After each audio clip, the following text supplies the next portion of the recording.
This is the Man in Black, here again to introduce Columbia's program, Suspense. Our star tonight is Peter Lorre, playing the part of the Hungarian Count Stefan Kohari, a gentleman of sinister aspect. The story is by John Dixon Carr, who calls it The Devil's Saint. If you have been with us on these Tuesday nights, you will know that suspense is compounded in mystery and suspicion and dangerous adventure.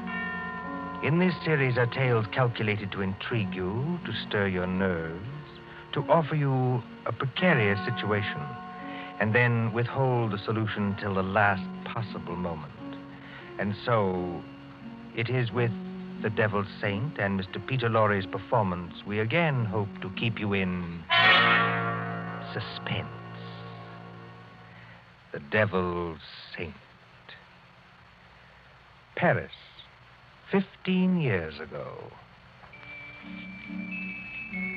Paris as it used to be, when lights twinkled from the old Trocadero to the hill of Sacré-Cœur, when taxicabs honked and the beat of tangos swayed, and Chinese lanterns gleamed above the lake in the Bois, when, in short, you and I were young. Come then to the President's Ball at the Opera, St. Catherine's Day, 1927. A fancy dress ball at the Opera, filling these marble halls with a multitude of masks and a multitude of dreams. The mosaic decorations are no less bright than the colors that weave here. Harlequins and Columbine, Cleopatra and Musketeers. In the great marble foyer, remember it? They have set out little tables and lines of palms behind which you may sit screened. Look at one such table. A young man wearing the scarlet and gold uniform of an English Guards officer in Wellington's day. A dark-haired young girl in the costume of a bacchante. And as we approach... Ned, don't, please, you mustn't. Why not? You really don't mind, do you? No, of course I don't mind, only you mustn't. Oh, Ned. Look here, Alona. We've got to settle this thing. You have enjoyed being here tonight, haven't you? Ned, I've loved it. After being cooped up at my uncle's place in the country, it's like heaven. All right. When I take you back to the hotel, I'm going to face this uncle of yours tonight. No, please don't. I'm going to say that you and I intend to get married, and that's that. I can't marry you, Ned. I've told you that. But why not? Just give me one good reason. Because I can't. My uncle, he would never allow it. Never. And that seems to you a good reason enough?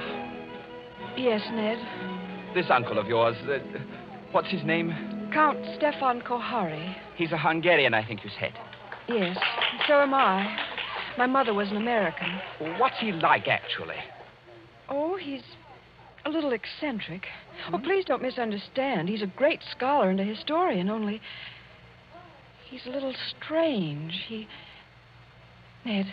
What is it? There he is now. Your uncle? Yes, that elegant man in plain evening clothes, with the Order of the Golden Fleece across his chest. Oh, I see him. Oh, he looks as black as a thundercloud. He's throwing those two dressed as devils aside as though they didn't exist. Give me my mask quick before he sees us. No, Alona. Why not? We'd better face this out now. Sit still. Good evening, Ilona. Good evening, Uncle Stefan. Uncle, may I present Edward Whiteford? How do you do, sir? How do you do? Ilona, do you think that costume is quite the thing to wear in public? Why not? Well, an older generation might call it immodest. It looks like... Like what? Nothing. Will you go and get your cloak or your domino or whatever you wore here? Uncle, please don't make me go home so soon. It's hardly 11 o'clock. I was not asking you to go home, my dear. I was merely asking you to put on a wrap. All right, I'll get it. You stay and talk to Ned. I shall be delighted. Will you sit down, sir? Thank you. You seem to have quite a gathering at this table. Oh, yes. Some friends of mine from the embassy. They're upstairs dancing now. Well, look, glasses, and still more glasses. You know, I was quite an adept once at musical gases. Have you ever tried it, young man? Well, it's very easy. You take a spoon like this, you see, and... Like it? Well, forgive me, sir, but there's something I'd like to ask you. Yes? I don't know exactly how to say this, so I'd better say it in the shortest way. I want to marry your niece. Oh, look out, sir. You smashed one of the glasses. A few francs will pay for that. But there are other things of higher value. At least to me. Oh, maybe I ought to mention first that my full name is Lord Edward Whiteford. My father's the Earl of Grey. Indeed. Why, I only mention that to show we're, well, respectable enough. Well, the British ambassador will vouch for me, sir, if you'd like to ring him up. And perhaps I ought to mention that I've always kept Ilona carefully guarded from the world. Almost too carefully guarded, don't you think? That, Lord Edward, depends on my reasons. Sorry, sir. You have known Ilona about how long? 4 days. 4 days. You wouldn't even choose a business partner in 4 days. Yet to want to marry my Ilona after 4 days. But we know our own minds, sir. You do, huh? Then you know more than the wisest man in this world. However, as one whose dearest wish is Ilona's happiness, I hope it is, Count Kohari. Do you doubt what I say? Oh, no, sir. Well, I will make you a proposition. I own an estate in Touraine, not far from Paris, a little chateau, a few hundred acres, fishing, very good stable of horses. I know, Ilona told me. Oh, she did? Well, then here is my suggestion. Why not come down and visit us for a week or two? Why, that's very decent of you, sir. Oh, not at all, not at all. And if at the end of that time you're not cured of this infatuation... Oh, it's not an infatuation. I swear it's not. No? Well, if at the end of that time you're not cured permanently of this feeling, you may take Ilona. And with my blessing. That's fair, isn't it? Oh, it's more than fair, Count Kohari. I don't know how to thank you. Oh, well, please, don't even try. And at least I can promise you a very interesting experience. You see, at the Chateau d'Azay, there is one certain bedroom. We call it the tapestry room. Yes? Well, I assure you, it'll be very interesting for you to sleep in that room. Why? Is it haunted or something? Oh, no. No, not haunted. Well, now, if you don't mind, I shall say goodnight, and I hope I can trust you to bring Ilona safely to the hotel. Au revoir. Look over there. What is it, sir? Just look. Streams of our fellow guests pouring down a main staircase. Shapes of nightmare. Shapes of delirium. Insane dead masks. Only the eyes move. Wouldn't we be terrified, perhaps, if he would look behind those gargoyle faces? Oh, no, I don't think so. They're only ordinary people like ourselves. That, sir, is where you make your mistake. Well, I shall expect you for the weekend, and encore une fois, au revoir. Ned. It's all right, Ilona. You can come out from behind those palms. What was he saying? I couldn't hear. Ilona, it couldn't be better. Well, he's a very decent old boy, actually. And he's invited me to the Chateau d'Azay. Did he say anything about the tapestry room? Yes. He invited me to sleep there.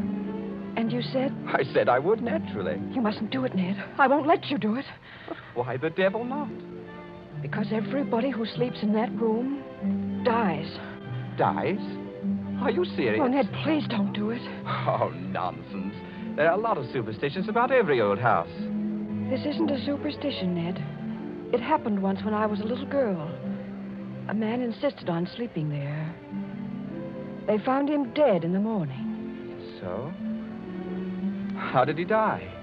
They don't know. There wasn't a mark on his body. He wasn't shot or stabbed or strangled or poisoned or hurt in any way. He was just dead.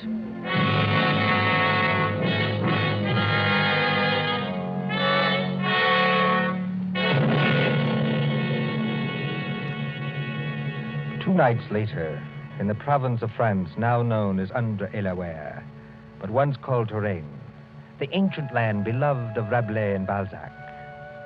But now, as the wind moans down the valleys, and rain flickers across the apple trees, and thunder stirs in those haunted hills, it can bring little comfort to a young man driven in an ancient carriage from the railway station along snake-like roads. To what destination? Ahead, A lift of lightning shows the gray walls and conical slate-roofed towers of a chateau set some distance back from the road. Lights shine from its narrow windows, dimly seen through the rain as... Driver, coachman, Oui, monsieur. is that the Chateau d'Azay up ahead? Oui, monsieur. I will take you to the very door If what? Why do you cross yourself? if I am permitted. What should stop you? Only fear, monsieur. And I am not much afraid. Listen. What's that? Only the dogs, monsieur. They keep many dogs, large dogs, at the Chateau d'Azay. Well, here we are. Bonsoir, monsieur. And if I may be permitted a word of advice, Well, beware of the tapestry room.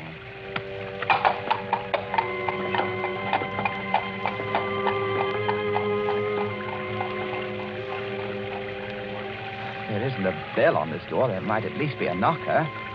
Ah, got it.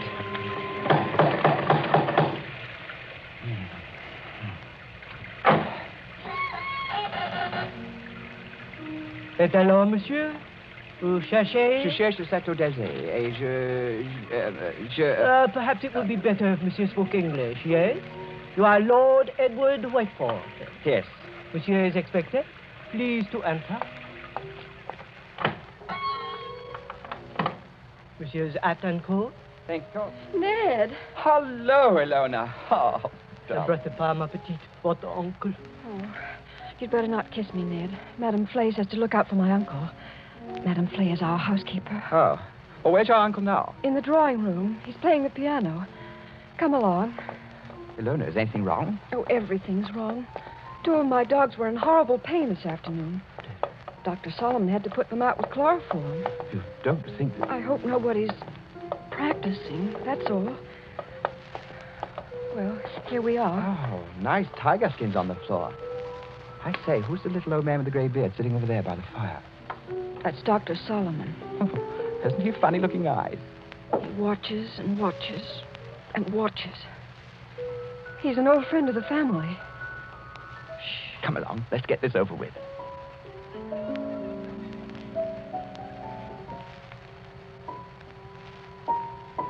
Ah, Lord Edward. Well, I see my niece has anticipated me. Welcome to the Chateau d'Azay. Thank you, Count Harry. Oh, you must be very wet after your long drive. Go up to the fire and warm yourself. Madame Flay, Yes, monsieur? please tell Antoine to take our guest's luggage up to the tapestry room. The tapestry room, monsieur? That is what I said, Madame Flay. Yes, monsieur. By an odd coincidence, Lord Edward, Dr. Solomon and I were just discussing the fate of the last person who slept in a tapestry room. This is not good, my friend. This is against my advice. It's against his advice. Here, Dr. Solomon croaking. This is not good, I tell you. It is the wrong season of the moon. The wrong moon. But there is no moon tonight. It's raining cats and dogs. Don't talk about dogs. Nevertheless, it is the wrong season of the moon. I say no more. Cheerful blighter, that doctor. Don't do it, Ned. I won't be responsible if they make you do it. But look here, Count Harry. What did happen to the last bloke who slept in the tapestry You room? mustn't call him a bloke, sir. He was a very saintly gentleman. The Bishop of Tours. That was some time ago when Delona was only 15 years old, but surely she must remember it. I remember it. The church, said our bishop, has no use for superstitions. Well, he insisted on sleeping there. I made it as comfortable for him as possible, but he was found dead next morning with a crucifix still in his hand. Was it poison? There was no poison, monsieur. No. Here, Dr. Solomon. It's true, Ned. Well, there were just 2 very curious things. You see, in connection with that death, on a mantelpiece there was found burning a stick of incense. Just ordinary incense, nothing wrong with it. Yes, sir. And under the dressing table, the police found it was an empty jar of ointment. Now, use your wits. A dead man, some burning incense, and an empty jar of ointment. What do you make of that? Oh, I don't make anything of it. It's crazy. Please do not speak like that. I'm sorry. It is still the wrong season of the moon. Well, what I really meant, sir, was this. Is there any reason for this story of death? Reason? Any legend attached to the room or anything like that? Yes, there is. Well, sir? Well, we are a very old family, Lord Edward. Old and perhaps accursed. When my ancestors moved from Hungary to France in the 17th century, they brought certain beliefs with them. The old religion. The old religion? Yes, the cult of Diana, the cult of Janus, the cult of freedom and fertility. The witch cult, if you prefer. Oh, now look here, sir. Must we talk about this? Well, you smile, but when I say the word witch, you think of some humorous picture on a Halloween's card. It was very different in the Middle Ages, believe me. Then, my friend, there existed an organized religion which rivaled the church. There were many to worship unashamed at the grand Sabbath. Many to receive all favors from Saturn, their master, and to dance forever, joyously in the red, flaming quadrants of hell. Some 200 years ago, an ancestress of mine, Katerina Kohari, was tortured to death in a tapestry room for professing the old religion. Many persons have not thought it safe to sleep there since. Are you answered? Oh, come, sir. This is some kind of elaborate joke, isn't it? Joke? The Bishop of Tours did not find it a joke. Not a mark on his body. I assure you as a physician, not a mark on his body. No, not a mark on his body. Here, Dr. Solomon. Yes, I hear him. Well, understand me, Lord Edward, there's no compulsion in this. If you do wish to sleep in that room, all right. If you ridiculous. don't wish... I'm not afraid to sleep there, sir. Well, I thought perhaps you wanted to change your mind. Oh, never. Would you like me to make a wager on that? What sort of wager? Well, if I spend the night in this famous room and come out of it alive... Yes? Will you give your consent to the marriage immediately? Tomorrow morning? Tomorrow morning? Why? Because I don't think the atmosphere of this house is good for a loner. What do you say? Will you do it?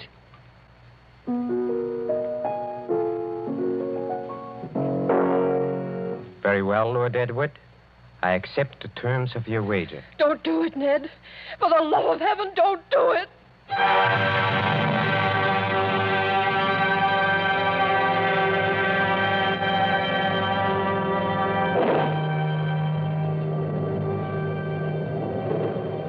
High up in the north tower of the Chateau d'Azay, under the conical slate roof, is the circular room hung with faded tapestries. These tapestries move slightly with uneasy, mimic life to the clamor of the storm outside. Candles burn along the mantelpiece and beside the great four-poster bed. The flames of these candles waver, too, as the door opens. This is the tapestry room, monsieur. Thank you, Madame Flay. That is the mantelpiece where the incense burned. That is the bed where Monseigneur le Bishop died. Very inviting, isn't it? Will there be anything else monsieur requires? Some sandwiches? A decanter of whiskey? Oh, no, thanks. I had a drink with the Count Kohari before I came upstairs. Bien, monsieur.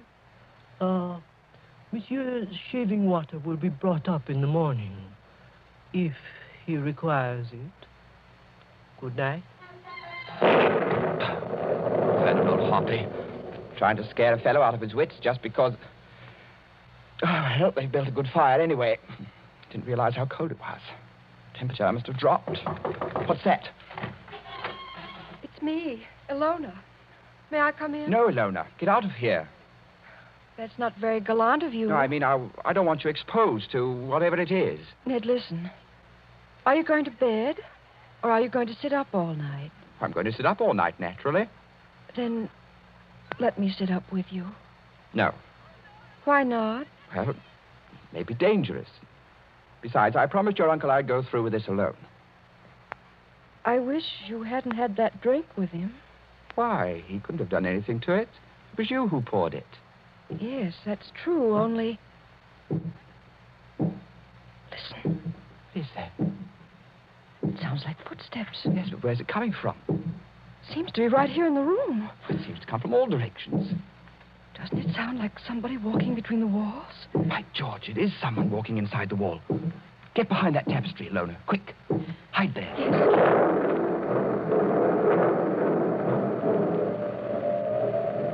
Count Kohari, where did you come from? Oh, forgive me, Lord Edward, for seeming to appear out of the wall and between the tapestries. Like Mephisto appearing to Faust, huh? And this red dressing gown perhaps adds to the effect, too. How'd you get here? A passage between the walls? Yes, exactly. Little device my ancestors for visiting this room. You know, they invented that when its occupant was so unmannerly as to bolt the door. Door's not bolted. You could have walked straight in. But I couldn't have done it unobserved. No. Maybe not. Have you had any other visitors, Lord Edward? No. Are you quite sure of that? Quite sure. Well, then, since nobody saw me come here, I'll just sit down by the fire. Please sit opposite me. Is this the showdown, sir? I don't understand. Well, there's got to be a showdown between us. Is that why you're here? Oh, I'm here, young man, to explain certain things to you. Will you have a cigarette? Thank you. Oh, they're perfectly all right. If that is what you're afraid of. I'll have one, yes. A light? Thank you. Well, when I was discussing the witch cult a while ago, you didn't appear to think I meant what I said. Do you want a perfectly frank answer to that? Yes? I think you're mad enough to mean anything. What you say, in a sense, is quite true. See, in an old and inbred family like ours, the mind can crack and the fantasies of witchcraft become as real, well, more real than the living world. Let me give you an example. Go on. The saucer on a table beside you is Ming porcelain. It was once owned by Katerina Kohari, a martyr of the old religion. Yet you are using it as an ashtray. Oh, I beg the witch lady's pardon. I'll blow off the ash. Well, that's a very dangerous remark, sir. Don't you understand that the worship of evil can be as strong and compelling as the worship of good? That the devil can have his saints, too? That to a sick brain which knows but can't help itself, you have profaned this room merely by entering it. And therefore, you deserve to die. Like the Bishop of Tours? Exactly. You're not going to tell me the devil killed him. The devil's agent may be flesh and blood. Then it was murder. Oh, of course it was murder. Murder so cunningly contrived that no one ever saw through it. Go on. I asked you before to use your wits on this problem. Well, look, incense was burned in this room. You know why? Suppose you tell me. Well, obviously, I think to conceal something else, which would be too easily noticed. To conceal what? For instance, the smell of chloroform. Chloroform? Yes. A drug not very well understood by laymen. Dr. Solomon, by the way, was using chloroform this afternoon to dispose of some dogs. So I've heard. Well, Dr. Solomon is old and very forgetful. You mean chloroform could be stolen? Oh, yes, it could be easily. Now, just suppose I take a pad saturated with chloroform. I place it over the mouth and nostrils of a man already sleeping or drugged so that he gets no air. Wait a minute. That won't do. Why not? Chloroform burns and blisters when it touches the skin. You'd leave marks. Oh, not at all, my friend. Not at all. If I first covered the mouth and nostrils with some substance like... Ointment. Yes. Now you're waking up. Hi. Now observe what follows. In a few seconds, unconsciousness. In 2 minutes or 3 minutes, death. Certain death, yes. Oh, but chloroform, you see. It evaporates very quickly. There is no trace in the stomach since nothing has been swallowed. Well, delay your post-mortem for 24 hours. Very easy matter in these country districts, and no trace remains in the blood. Murder without a mark, Lord Edward. Murder without a mark. You can't do it, Count Kohani. There's one thing you're forgetting. What is that? I'm not sleeping and I'm not drugged. Oh, yes, you are. How? When? In the cigarette? No. In a drink you had with me. What was it? Morphine. And you've had enough to put 3 men to sleep. Ah. See, that's it. Well, try to get up. I'll do it. I'll do it. You see? You've knocked over the fire irons. You'd have been in a fire yourself if I hadn't caught you. Take your hands off me. Just as you please. If I could reach that bell pull. Well, but you can't. Well, better sit down again. You murdering lunatic. So that's how you killed the Bishop of Tours. And that's how you're going to kill me. Who, I? Well, you don't think I killed the Bishop of Tours? Didn't you? You fool. I'm not trying to kill you. I'm trying to save you.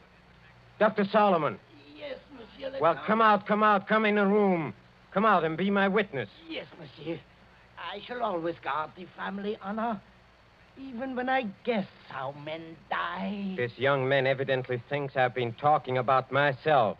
Am I, in a popular parlance, insane? Oh, monsieur. Heaven forbid. I have never known a saner man. Have you any notion, Lord Edward, why I brought you to this house? You would never have believed me if I had merely told you. So I had to bring you here to show you. Show me what?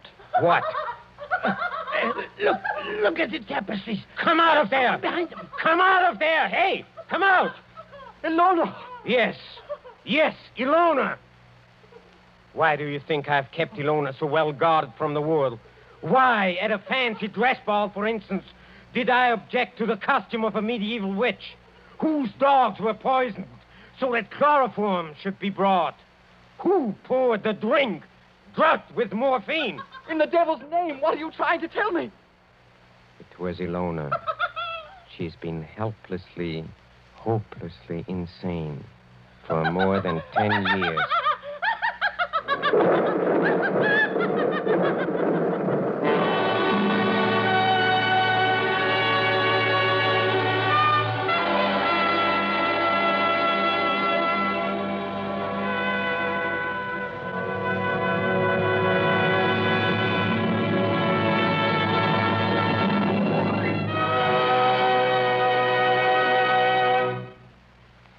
And so closes The Devil's Saint, starring Peter Lorre. Tonight's tale of suspense. This is your narrator, the man in black, who conveys to you Columbia's invitation to spend this half hour in suspense with us again next Tuesday.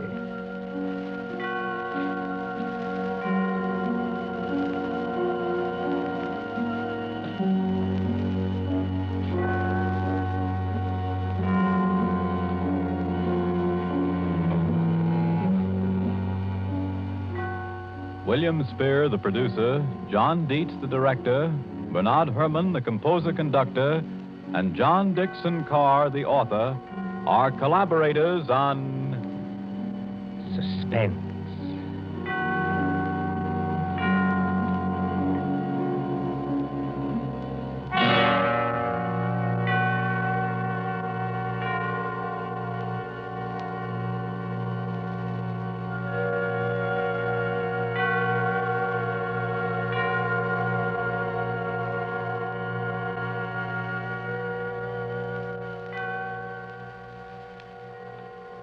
This is the Columbia Broadcasting System.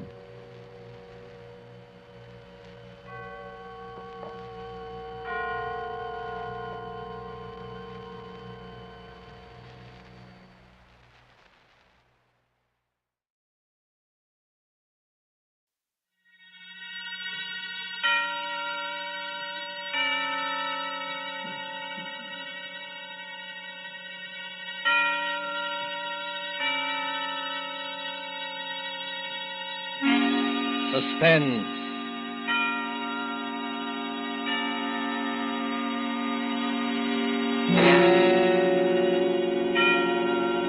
This is the Man in Black, here again to introduce Columbia's program, Suspense. Heading our starring Hollywood cast this evening, is Mr. Richard Dix, who appears as a United States naval officer who found himself in a remarkable predicament on what should have been an uneventful flight from New York to Philadelphia.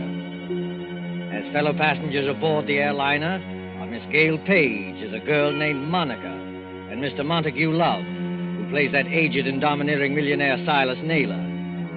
The story by John Dixon Carr, called Death Flies Blind, is tonight's tale of suspense. If you have been with us on these Tuesday nights, you will know that suspense is compounded of mystery and suspicion and dangerous adventure. In this series are tales calculated to intrigue you, to stir your nerves, to offer you a precarious situation, and then withhold the solution until the last possible moment. And so it is with Death Flies Blind and the performances of Richard Dix, Gail Page, Montague Love, and our other players, we again hope to keep you in suspense.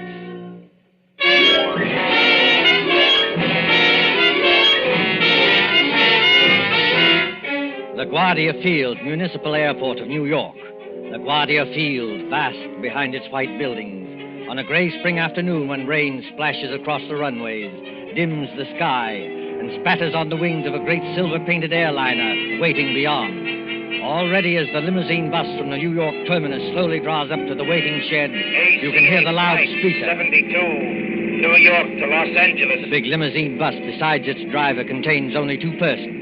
One is a tall young man in United States naval uniform, with the stripes of a lieutenant commander around his sleeve. The other is a tall and dark-haired girl, her face a little frightened in the gloom. Flight 72, New York to Los Angeles. Plane ready to take off at gate number 6. Have your tickets ready, please. Fred, that can't mean us. Now, take it easy, Monica. We're not too late. They won't go without us. No, I mean it says New York to Los Angeles. That's right, Monica. We're only going to Philadelphia. You're still right, my dear. I arranged for a special stop at Philadelphia. It won't take long, and then they go on non-stop from there. Fred, that's just it. Who's going on from there? Oh, you'd be surprised. This airport bus must hold 20 people, but there's nobody in it except ourselves and the driver. Who's going on to Los Angeles or anywhere else? I was going to tell you about that, Monica. All right, miss. All right, sir. Hop under that shed and out the door on the other side. Oh, got your tickets ready? Yes, I've got them. All set, Monica? The rain is certainly coming down. Do they take off when it rains like this? Oh, miss, a little rain don't bother them. What does bother them is unsettled weather at other places. You mean it's perfectly safe? They never take off, miss, unless it is safe. You better hurry up now.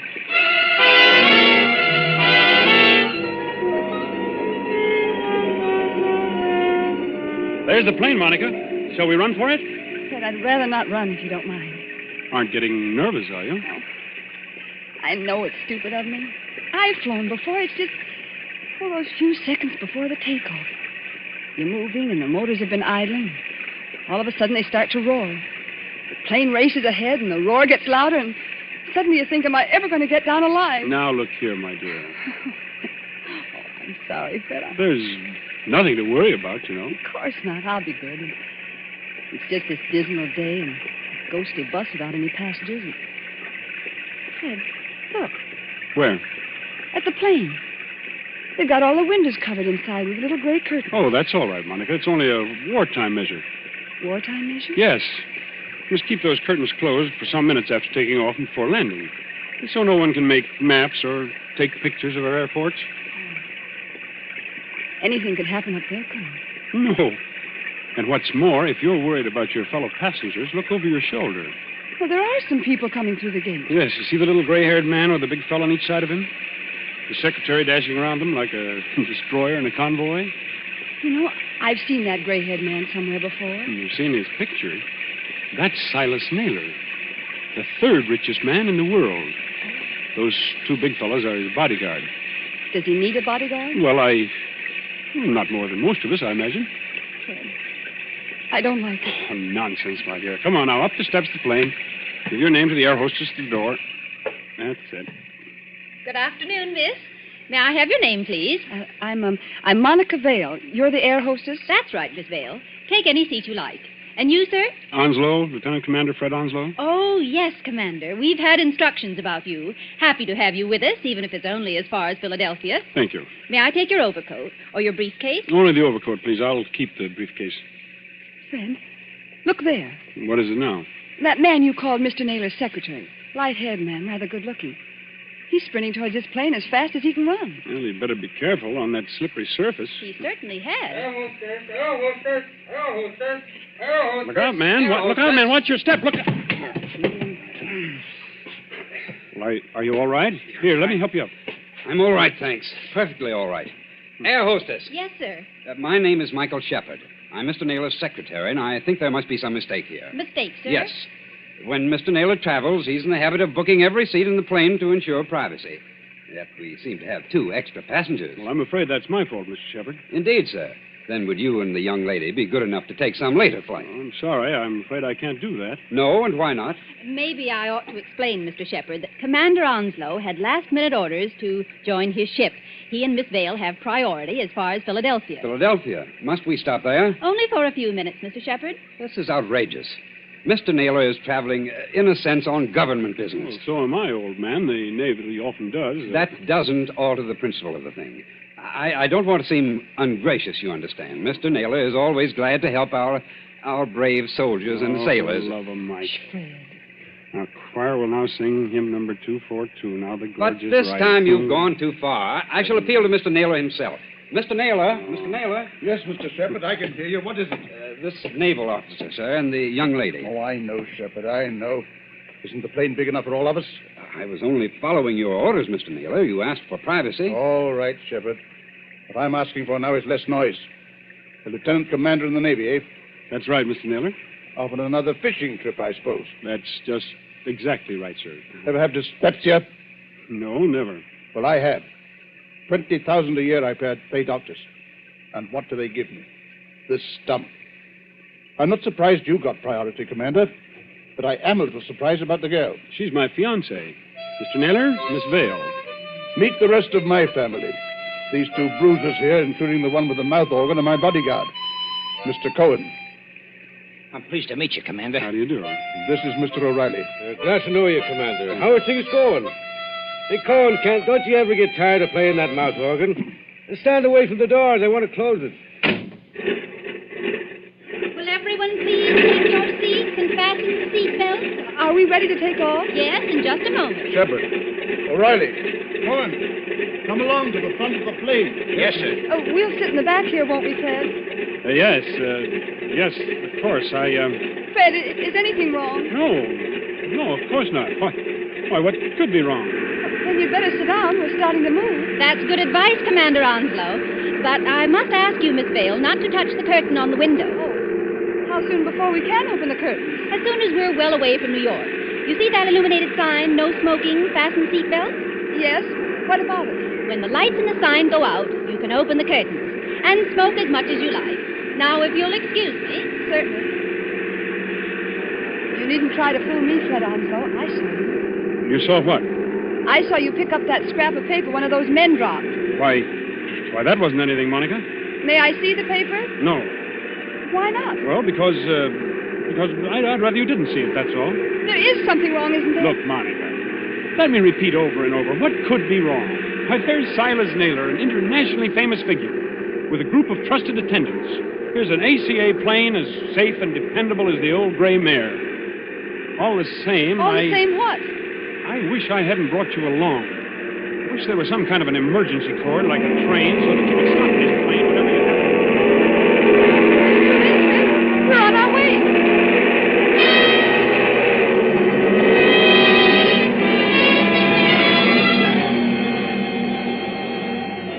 minutes, 30 minutes, 40 minutes. The great silver plane throbs against dead quiet. It's warm and stuffy in the cabin, despite the hissing ventilators. Dim white reading lamps shine down on a double row of cushioned chairs along one side and a single row of cushioned chairs along the other.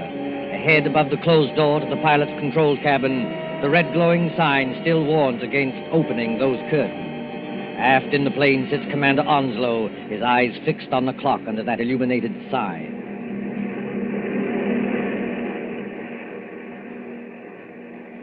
Monica, Yes?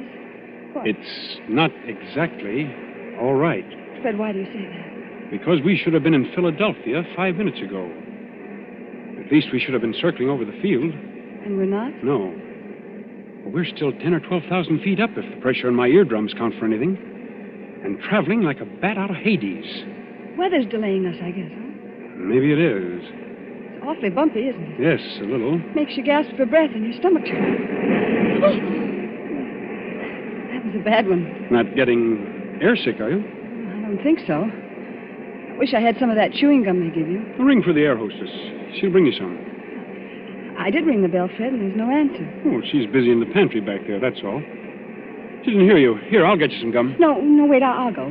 Sure you're all right? I want to powder my nose anyway. Besides, you're going to have company.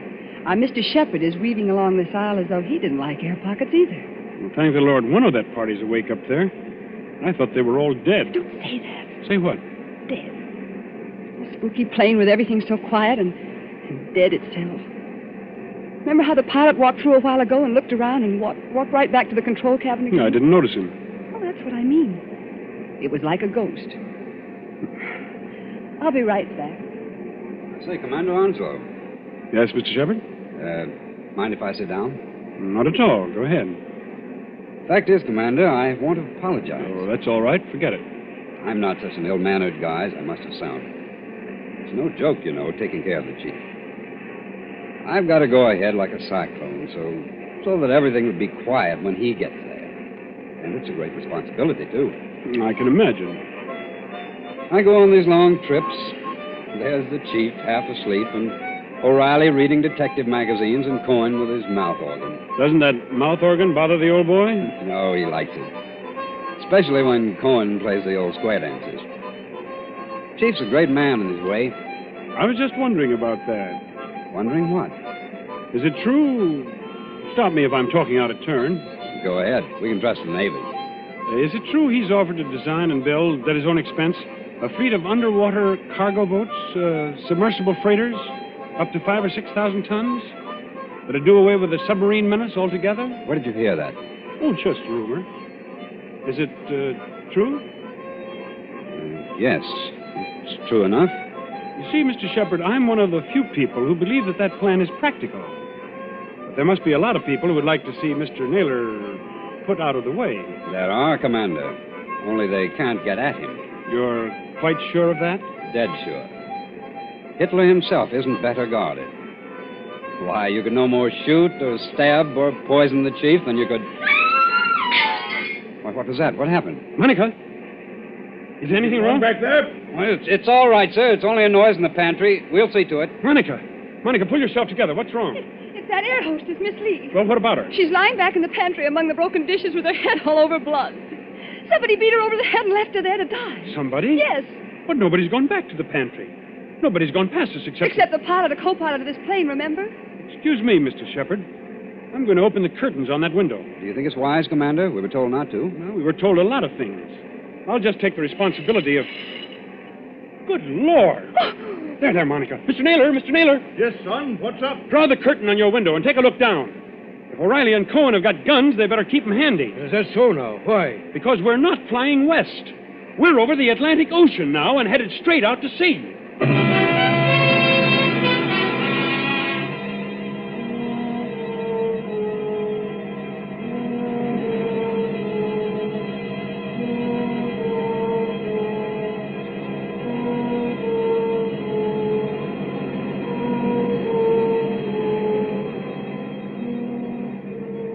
Gray water, thin clouds. We must be miles and miles away from land. We are miles away from land. Does anybody here know anything about first aid? I do, Commander. I studied medicine in the old days. Then you better go back and look after the hostess. You'll join Mr. Naylor. Steady, Monica. Oh, I'm all right. It's this horrible blind feeling, that's it. Air pocket, look out. See here, Commander. We're over the ocean. What the devil's going on here, eh? You're being kidnapped, Mr. Naylor. That's my guess. Kidnapped, did you say? Ah, come off it, Commander. We ain't as dumb as that. The pilot and the co-pilot of this plane are fakes. They've replaced the real officer. On a dark day like this, with their raincoat collars turned up, they could have gotten away with it. And hijacked us straight off the airfield. Is that it? Yes, I'm afraid so. The hostess must have spotted one of them and knocked her out. Now, what about the airport? Wouldn't they know a plane was missing? Well, not until we failed to show up at Philadelphia. The pilot would report by radio telephone about, 15 minutes out of New York. But after that, silence. Excuse me, Commander. You say these two fake pilots are still aboard? In that compartment there with the closed door? Yes, that's right. Well, what are we waiting for, Cohen? Till we get to work on them? You said it, Barney. Now, wait a minute, both of you. You wouldn't be trying to stop us, would you, Commander? The one thing we don't want is a gunfight 12,000 feet up. Can any of you fly a plane? No, not one of us. Well, neither can I. So if anything happens to those two pilots, how are we going to get down? I see, young fellow. Well, what are you going to do? First of all, we'll try rapping on the door. Have your gun ready. You can count on that, sir. Fred, listen to me. Be quiet, Monica. Has this anything to do with the scrap of paper you picked up off the floor? What scrap of paper, Oh, Commander? never mind, sir. Why, this door, it's unlocked. Unlocked? Now, don't take any fool chances, young fella. The way I always did when I was your age. Stand to one side when you open that door. Let Cohen and O'Reilly take care of it. Good Lord. Well, the control cabin is empty. There's nobody at the controls. You mean we're flying without a pilot? Yes. See that stick move back and forth? As though a ghost had hold of it? Those crooks do. They set the automatic controls. It's a gyroscope attachment that keeps her steady. And then they must have bailed out. And what's going to happen to us? You see, Monica, the fact is... Go on, Fred. Tell me the truth. I'll know if you don't. Well, we'll go on until our gas runs out or until a storm hits us. Then we'll dive into the sea. It's as good a way of killing Mr. Naylor as any. I see, son. Have we got any chance at all? Frankly, I don't know. Wait till I get a look inside of that control cabin. Holy Mother, that's done.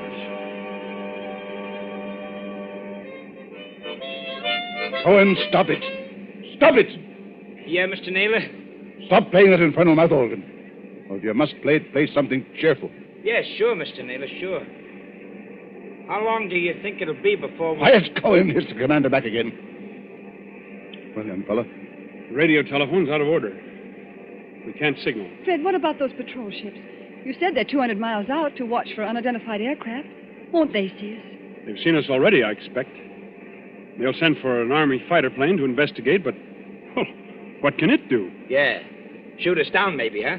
That's fine. If only somebody could fly the plane. Well, nobody can, Skipper, so think of something else. See, Mr. Naylor, I was wrong. Wrong, son? About what? One of your party, and I can guess which one, dropped a torn piece of paper. There was a line of writing on it, probably the end of some instructions. Well? Those instructions ended, you should land just as your fuel fails at 7 o'clock a.m. You should land just as your fuel fails at 7 o'clock a.m. But that might not have anything to do with this, son. What made you suspicious of it? Because it was written in German. In German? Quiet, Cohen. I can't hear myself think. Okay, Mr. Naylor. I'm sorry. I thought the fake pilots were kidnapping you, maybe abroad. There's not enough fuel for that, is there? Well, if there's enough fuel for Los Angeles, then there's enough for Europe. Well, that won't work. They bailed out and left us to crash. Excuse me, sir, but it's getting black as pitch out there.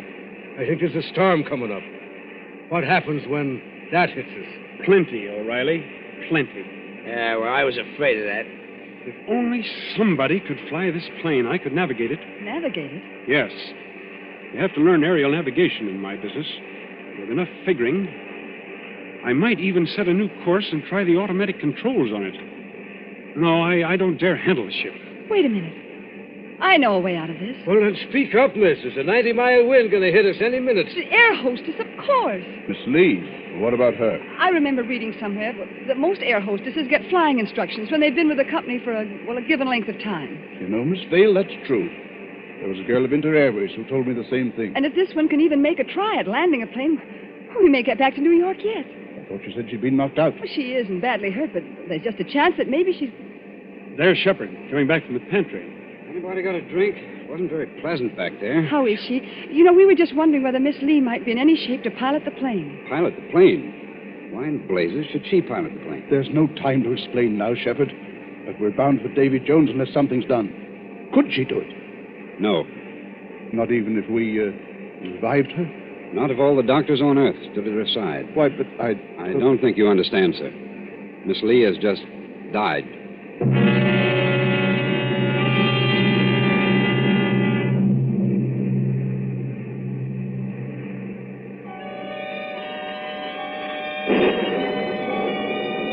Thin singing of wind above the clouds, then storm with a white eye of lightning at the windows. Losing height, gaining it again, blown off her blind course, flung partway back again, always racing forward on a flight to nowhere.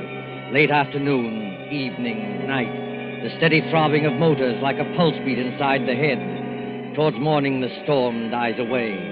In that dim cabin, there is exhaustion of nerves. The hands of the clock stand at 1:45 in the morning.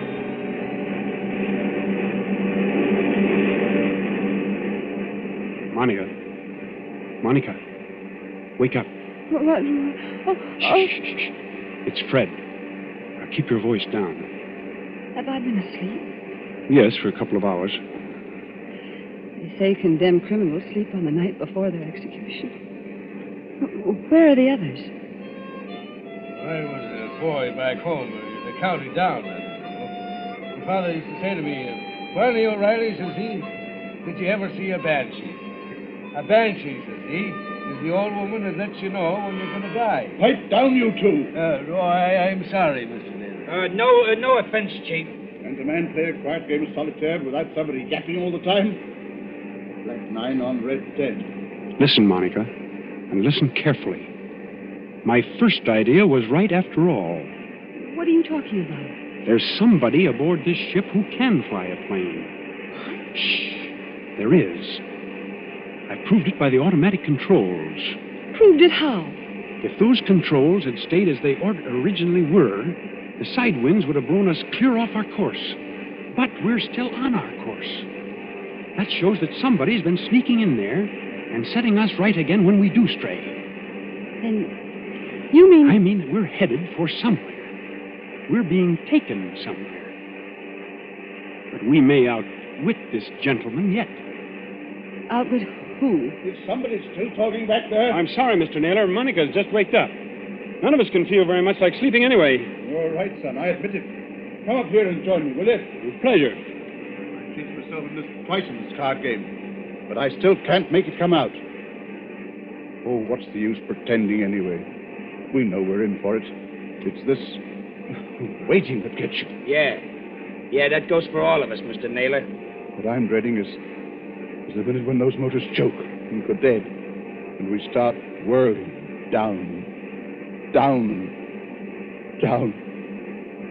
What does it sound like, Commander, when motors conk out? I've never heard it, Mr. Naylor, but I imagine it sounds like... Listen. I imagine it sounds like that. We're losing height. I can feel it.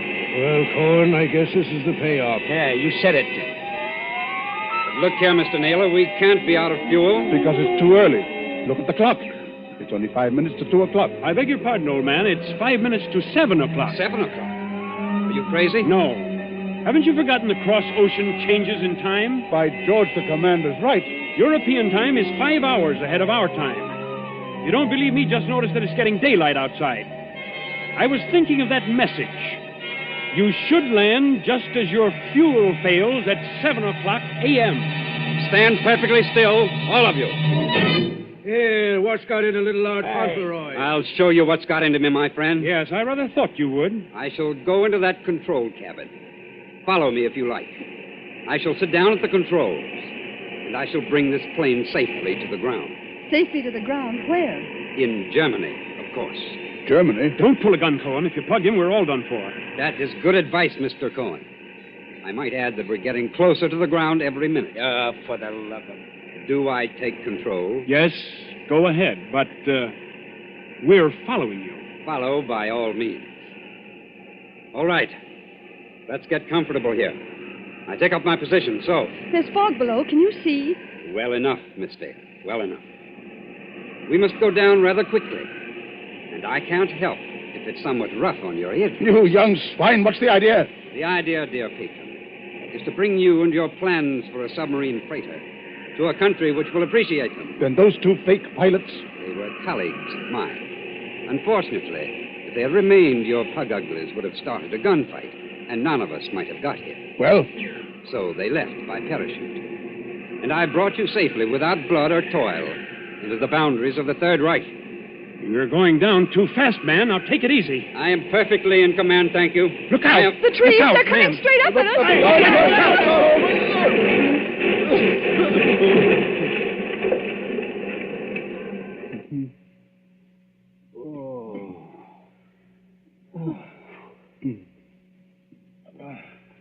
Are you all right, Monica? Are you all right? Yes. Oh, only a bit shaken up. We're all okay here, Skipper. Shall I give this guy the works now before they come to get us? No, don't shoot. Let him alone. That also is good advice. And now, my friends, my mission is ended.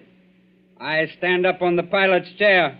I throw open this glass hatch. And to all Germany, to all the world, I cry. Dies ist das gestohlene Flugzeug im Begriff zu landen auf Feld Nummer 21. Heil Hitler! Well, strike me blind if it ain't another one. Yes, first Rudolph S. and now this bloke. What do you suppose they want over here? English. Why are you speaking English? Why, Cocky? It's an heathen habit we've got in this country. This isn't England. Oh, yes, it is. Better climb out of here and with your hands up. But it can't be. I followed the course laid down on those instruments. Unfortunately, old man, I altered our course last night. Keep back, Shepard, or you may get a bullet in the head yet. Your instructions were all right, but they didn't tell you about the 5 hours difference in time. When we got to the right navigation point, I let the fuel out of the tanks and made you think we were landing in Germany. You know, there's nothing like having a good Nazi for a taxi driver, is there?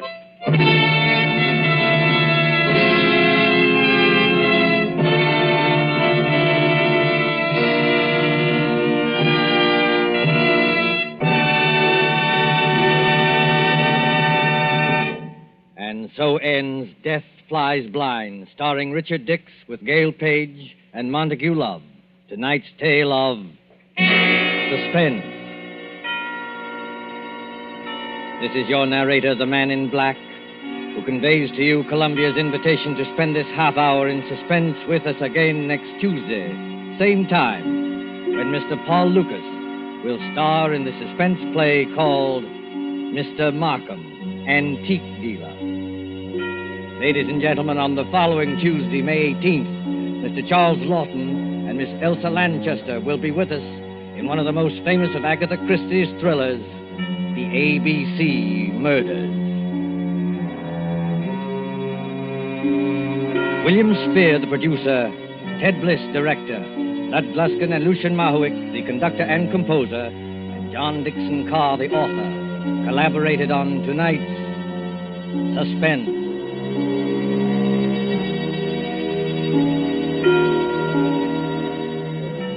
This is the Columbia Broadcasting System.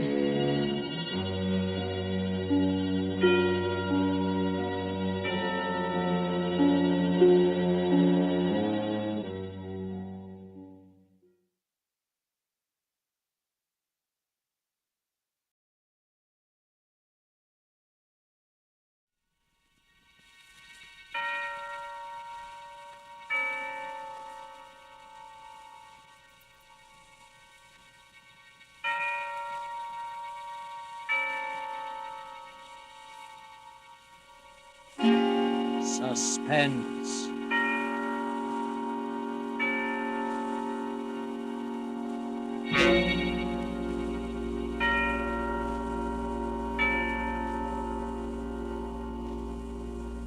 This is the Man in Black, here again to introduce Columbia's program, Suspense. Our star tonight is Miss Mary Astor, one of Hollywood's most charming and resourceful actresses, and a lady who is no stranger to the art of keeping audiences in suspense. Ask anyone who saw her in The Maltese Falcon or Across the Pacific. The story called In Fear and Trembling by J. Donald Wilson is tonight's tale of suspense. If you have been with us on these Tuesday nights, you will know that suspense is compounded of mystery and suspicion and dangerous adventure. In this series are tales calculated to intrigue you, to stir your nerves, to offer you a precarious situation, and then withhold the solution until the last possible moment. And so it is with In Fear and Trembling and Miss Mary Astor's performance, we again hope to keep you in suspense.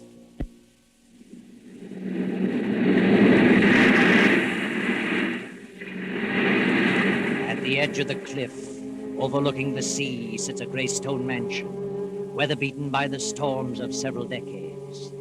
To this mansion, Gilbert Durant brought his bride, Lucia. That was 4 years ago. Gilbert and Lucia were quite happy until a year ago, when Lucia's half-sister Beverly came to live with them. Gradually, something began to happen. Lucia felt it, felt that some insidious horror was beginning to gnaw at her happiness. She began to know that Gilbert's ardor was beginning to cool. He became more absorbed in his writing. Then she felt the cold clamminess of the great stone structure creeping about her, clutching at her heart. Anyone who saw her could tell that fear was growing in her mind, a fear of something which she could not or would not explain. One evening, Lucia, having excused herself at dinner, tossed on her bed in a fretful sleep. No. Don't. Get away from me! Mrs. Durant. Mrs. Durant, what's wrong? Oh, Benson, come in. Well, what on earth is wrong? Why were you screaming? Oh, Benson, I must have been dreaming. It was horrible. You're white as a ghost and shaking like a leaf. Yes, I know. Oh, Mrs. Benson, I can't stand it. It's driving me mad. That makes the 4th or 5th time I've dreamed the same thing, the same in every detail. I've never heard you scream before. No. Oh, that's probably because... What? Oh, it always comes a little closer to me. Tonight it almost reached me. It? What do you mean? I don't know what it is. It's a figure. A human figure, but I can't tell whether it's a man or a woman. It comes through that door and walks slowly across the room with its arms outstretched, reaching for me. Are you sure you were dreaming? Now that I think of it, it isn't like a dream, an ordinary dream. Its reality seems to carry over even after I'm awake. That's what's made you so ill. This dream, if it is a dream, means something? Is that what you think? It's a premonition? Perhaps. What time is it? 9 o'clock. Where's Gilbert? Your husband went horseback riding over an hour ago. Did he go alone? Your sister went with him. Beverly? Why didn't he ask me to go? Well, you've not been yourself lately. Not been feeling well. Yes, of course. Well, if you're feeling better, I'll go back to my room. Mm-hmm. Oh, yes, I'll be all right. Thank you, Miss Benson. Good night. Good night, then. Beverly. Gilbert. Lucia lay there for a while, staring wild-eyed at the patch of moonlight on the bedroom door, listening, waiting. Then, as the clock struck 10:30, the door opened, and a figure stepped into the room and moved noiselessly through the moonlight to Lucia's bed. Suddenly, Lucia opened her eyes.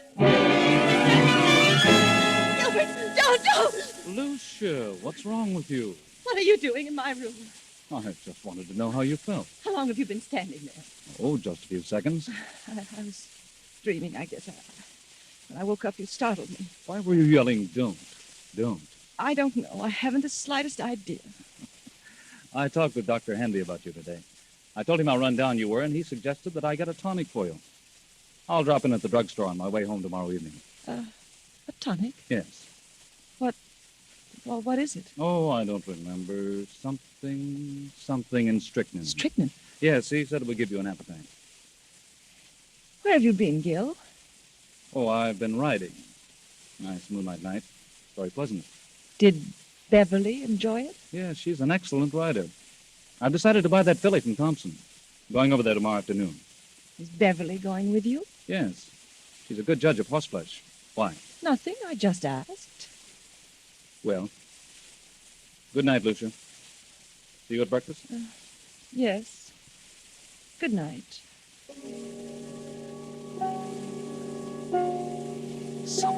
Something, and strychnine. Something, and strychnine. Lucia jumps from her bed, rushes down to the library, snaps on the light, and steps to the shelf holding the encyclopedia. She runs her fingers down the long line of books, LMNOPR, and then she stops and stares. The S to T is missing. Then she sees it on the desk, the missing volume. She rushes to the desk and stares down at the open page. Yes. Yes, that's it. Strychnine. I'll tell you what, Beverly. I'll leave the deal entirely up to you. Up to me? Oh, Gil, that's not fair. Why not? Well, suppose she turns out to be a lemon. I don't think she will, because you're going to have the job of training her. Oh, you certainly flatter me. Not in the least. Oh. Good morning, Lucia. I just realized what time it was. You'll be leaving in a few minutes. Yes, it's 9 this very minute. I'll step on it. More coffee, Beverly? No, thanks. How do you feel, Lucia? Better. Much better. You better eat something. No, I can't. At least some coffee. Yes, I'll have some coffee. I've got to run. See you later, Lucia. Yes, Gil. And I'll see you this afternoon at 2, Beverly. Yes, I'll meet you in town at 2. Oh, Gil, don't forget Lucia's medicine. No, I won't. Bye, Lucia. Are you meeting Gil in town, Beverly? Yes, he wants me to decide on that filly he's interested in. Where did you learn so much about horses? Oh, seems to be natural. Why don't you get interested in horses, Lucia? Why should I? What are you interested in? Well, I am interested in a few things. My husband in particular. You don't act interested in anything. Really? Well, if you'll take my advice, you'll snap out of this coma and get some pep. Does Gil like women with pep? No man cares about a woman who sits around and mopes. I think you're a hypochondriac. Do you? And you should do something about it. I intend to. I intend to do something about it. I'm glad to hear it. Get out and do things. Play games, golf, tennis, swim, and ride. Maybe this medicine will fix you up. You know all about it, do you?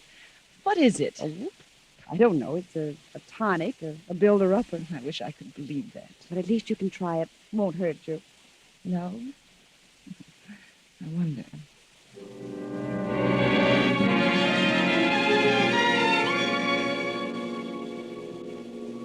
Oh, come in, Dr. Handy. Well, Lucia, why did you call me out here? What's wrong? I just couldn't make it into town. Oh, it can't be as bad as all that. Did Gilbert talk to you about me yesterday? I saw Gil for a few moments at the club during lunch. Said you were run down. Did you give him a prescription for me? Oh, never do that until I've examined the patient. You didn't give him a prescription? Well, no. What did you suggest for him? Oh, I don't know. Mentioned a few tonics he might get for you. Spoke of beef iron and wine and sherry and egg and... I don't remember what else. Then you mentioned nothing specifically. I don't think so. I see. Now, what seems to be wrong with you, Lucia? I don't know exactly, but something has been happening to me that, well, frankly, I'm afraid I'm losing my mind. We all feel that way at times. I'm serious. Things happen to me in the night. What sort of thing? At first I thought they were just nightmares, but when you have a nightmare, you wake up and the fear is gone. You realize the truth. But this vision that comes to me haunts me through the waking hours as well. Vision? Something, I think it's a person, comes through my bedroom door, comes toward my bed with outstretched arms as though it intends to strangle me. Each time it comes a little closer. And my fear is that eventually it will get to me before I wake up. See. You always dream the same dream?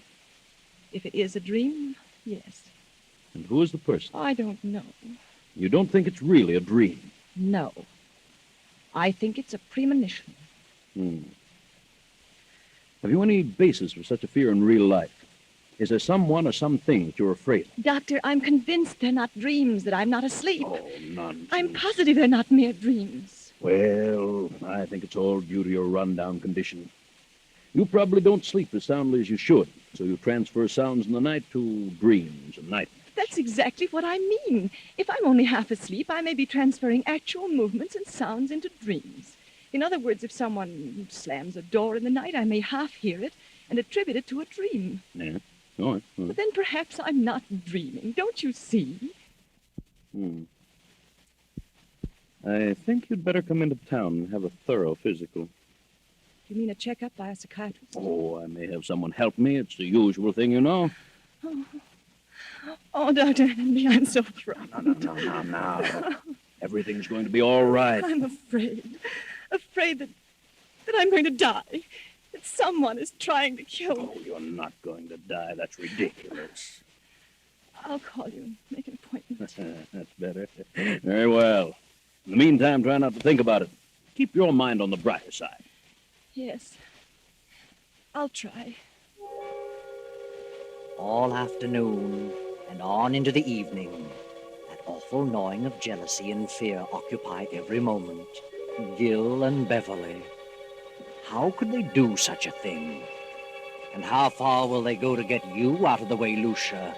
Will they stop even at murder?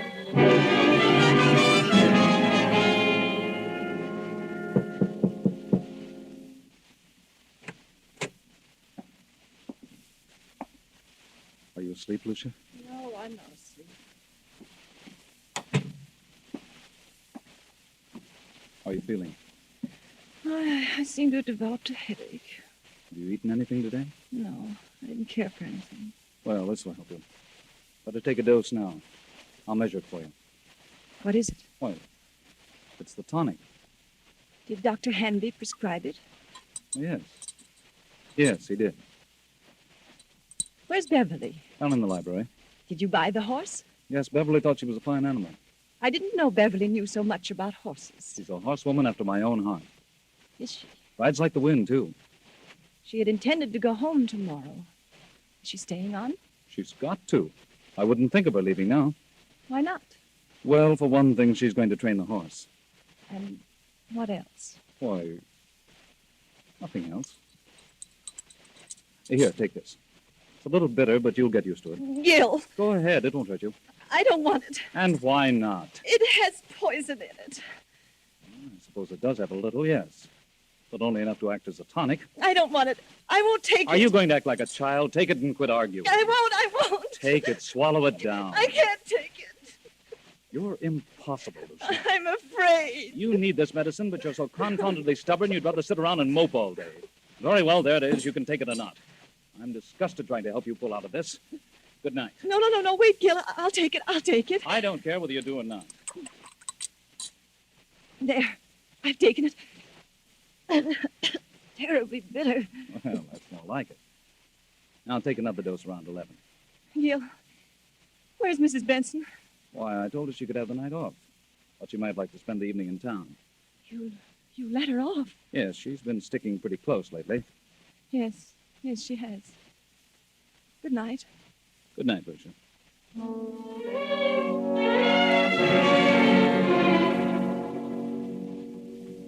What's wrong, Gil? You look upset.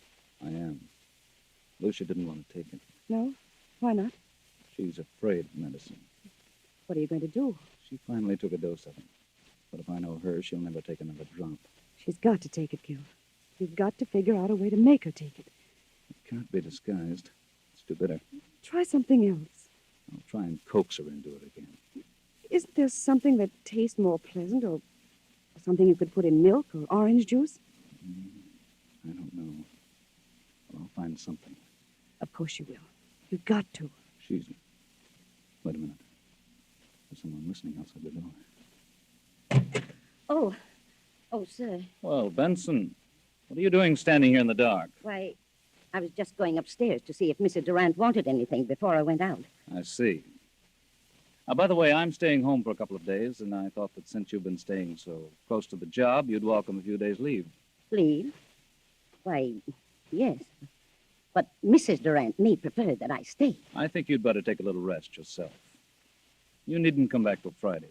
But I don't need a rest. You come back Friday. Yes. Very well. But that night, for once, the good Mrs. Benson disobeys orders.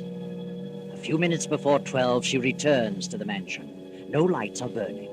So she makes her way quietly through the back entrance, slips up the stairs, and taps lightly on Lucia's bedroom door. Mrs. Durant? Mrs. Durant? Then she turns the knob, opens the door, and snaps on the light. Mrs. Durant, are you here? Then Benson steps quickly toward the bed. The bed is empty, but a horrible sight meets her eyes. Blood! Blood all over the bed. Oh. Oh. Get me the police department. All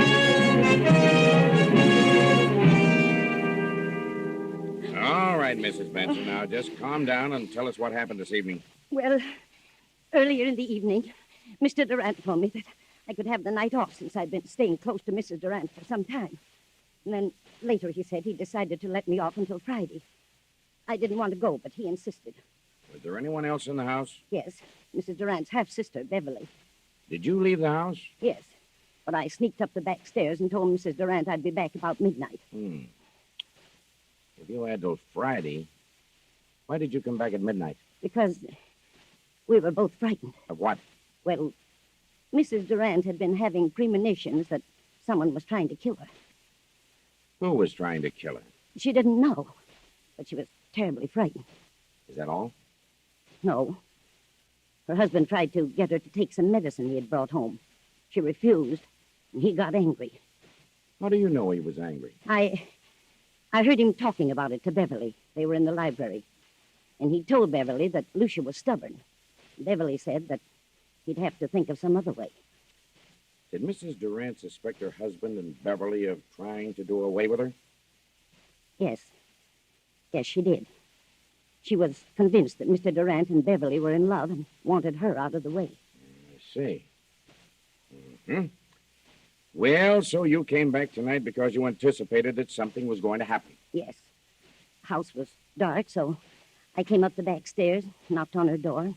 When I got no answer, I came in, turned on the lights, saw she was gone, and then I saw the bed all covered with blood. She wouldn't take the poison, so they did it another way. That's what they planned in the library. Where are they now? Any idea? Well, they didn't expect me back tonight, so they're probably gone to dispose of the body, intending to come back here and clean the place up later. I see. Anybody else know about Mrs. Durant's fears? Yes, she talked to Dr. Hanby. I called him right after phoning the police and told him about it. He knows. Dr. Hanby, Captain Blake. What in the world is the meaning of this? From all indications, Mrs. Durant has been murdered and the body disposed of. Doctor, I understand Mrs. Durant told you that she was afraid that something was going to happen to her, that she was going to die. Who told you that? Mrs. Benson here. I see. Well, she did call me in this morning. She'd been having strange dreams. Premonitions, she called them. I called them hallucinations. Who do you think it was? Well, she couldn't tell whether it was a man or a woman, but someone was always approaching her bed with outstretched arms, trying to choke her. Do you think it was more than a dream? She was a sort of hypochondriac. I asked her to come into town where I could give her a thorough examination. I didn't take her story too seriously, but this certainly puts a different slant on the entire picture. Yes. We haven't found the body, but I have men out looking now. We'll find it. Here's Mr. Durant and his sister-in-law. I found them about half-mile down the beach. Oh, how are you, Durant? What in the world goes on here? What's wrong, Doctor? Take a look at that bed. Good Lord. What happened? Lucia. Where is she? We thought you might enlighten us on that point. What do you mean? Where is she? Is Lucia dead? Oh, Gil, What happened? We think your wife has been murdered. Murdered? But what are you doing here, Mrs. Benson? I thought you were gone till Friday. Why did you tell her to go until Friday? Why, I thought she needed a rest. She'd been having long hours. Where is Lucia? Where have you and your sister-in-law been? Why, I slipped upstairs and saw Lucia was asleep, so we decided to take a little ride down the beach. It was still early. Didn't take anything with you? Certainly not. What do you mean by that? What would we take? I don't know. I just asked. Did you two try to get Lucia to take some medicine? No. Wait a minute, Beverly. That won't do any good. Yes, we did. Lucia was run down and needed a tonic. But she refused to take medicine. Why did she refuse? I don't know. Maybe she was afraid of being poisoned. Poisoned? Why should I want to poison her? Lucia was my wife. How long has your sister-in-law Beverly been here with you? Well, I don't know. Quite some time. Just a minute. Are you inferring that But Gil and I... I'm not inferring anything. I merely asked you a question. Oh, Gil, tell him that... Just a moment, Beverly. Mrs. Benson, what have you been saying? What did you tell them? I told them the truth. You think I planned to kill Lucia? Is that it? Yes, you and this woman. You're out of your mind. You tried to get her to take some medicine. She knew you were in love with her sister and that you were trying to poison her. And how did she come to that conclusion? She had premonition. That means nothing. And besides, I heard you talking, you and Beverly, planning the whole thing. What? She's lying. I heard you. When you realized Lucia wouldn't take the medicine, Beverly said you'd have to think of some other way. Some other way to what? To get rid of her. To kill her. There must be some... Dr. Hanby, you know better than this. Do you think I had a reason back of wanting to know about various medicines? Well, no, I didn't. Not at the time, but now... Now what? Well, I'm sorry to say it all adds up to something suspicious. Seems more than just coincidental. Do you think I killed Lucia? Look about you. Look at the room. What else am I to think? What was the tonic you tried to give your wife? It had strychnine in it. That right, Durant? Oh, yes. It was one of the things Dr. Hanby mentioned. It was iron, quinine, and strychnine. Did you mention that, Doctor? Well, suppose I did. It's a commonly known tonic. Did you add anything else to it, Durant? Certainly not. How about it, Sergeant? What's the report? The bottle contained iron, quinine, and strychnine, and a heavy content of arsenic. Arsenic? But that isn't possible. I put nothing in it. Where would I get arsenic? It was in there just the same. Doctor, this isn't true. You know it isn't. I hate to say it, Gil. But the evidence looks bad for you. Benson knows what this is all about. She's lying. She knows Gil wouldn't do such a thing. She's back of it all. Why? I don't know. But believe me, I'll find out if I have... That'll do. Under the circumstances, I think you'd all better come down to headquarters so we can keep you separated. Come on. And no more talking. After 48 hours, hours of relentless grilling, endless questioning, Gil and Beverly are released on a writ of habeas corpus. Weeks go by, and Lucia's body has not been discovered, so the district attorney makes a public announcement that no murder charges can be preferred against them due to lack of corpus delicti, the failure to produce the body, Lucia's body. Then one evening, Beverly and Gil talked in the library. Beverly, I want you to know how wonderful I think you've been. You stuck right beside me, never lost your nerve, and, well, you're one girl in a million. Oh, thanks, Gil, but it isn't over yet. They won't stop their search for Lucia's body, and if they find it, we haven't a chance. I know, but what can we do about it? Well, why couldn't we leave the country? Together? Not necessarily. They'd be sure to follow us. But we could go separately in different ways, and... And meet someplace later on? Is that what you mean? Yes, that's what I mean. It seems a bit mad. That would be equal to an out-and-out confession. Oh, but Gil, if they find Lucia's body, we haven't a chance. It's too strong against us. We could never come back, Beverly. What of it? I don't want to die, Gil. And I don't want anything to happen to you. Beverly, I don't know what to say. I'm frightened, Gil. I can't stay here with such horrible fear hanging over me. I'll go mad. If you don't go, then I will. I'll leave tonight. Please, Beverly, I need you more than ever now. Please don't go. Don't worry, Gilbert. She won't leave you. Good heavens, Lucia. I won't let her leave you. I'll see that you both go together and stay together for a long, long time. Lucia, what? Lucia. We thought you were dead. Disappointed, aren't you? Where have you been? What are you going to do with that gun? You thought I was dead. Well, I'm not. I'm live enough to pull this trigger. I've been hiding for weeks.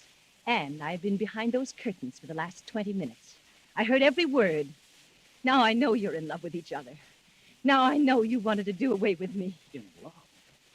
Beverly and I? From the day she came here. She took you away from me. I did not. We never thought of such a thing. Never. Never entered our mind. Why lie about it? You've let your imagination run away with you, Lucia. You're insane. You think so? Well, if I am, it's your fault. Yours and Beverly's. You've driven me insane, both of you. I had a plan to get even with you, to make you pay for what you've done, but it failed. What plan? You see, I didn't know about the law of corpus delicti, but I do now. And this time there will be a body. 2 bodies.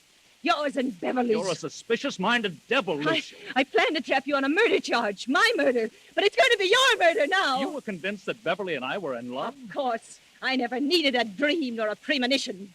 I cut myself and smeared blood on the bed and disappeared. When I found they couldn't touch you without the corpus delicti, I came back to kill you. Lucia, you fool, you vicious-minded fool. I'm going to tell you something. And go ahead and shoot me if you will.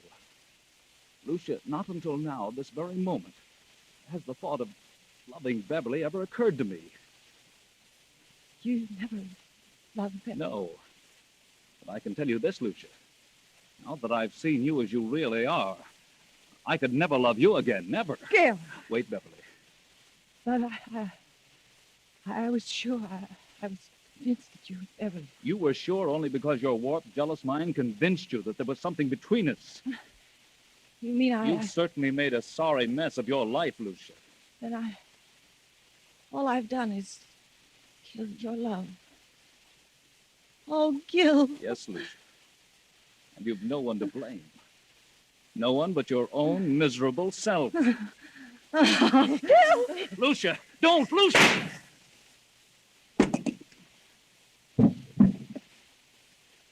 Oh, Gil. Gil! Yes, Beverly. But it's probably the best thing for her. And for us.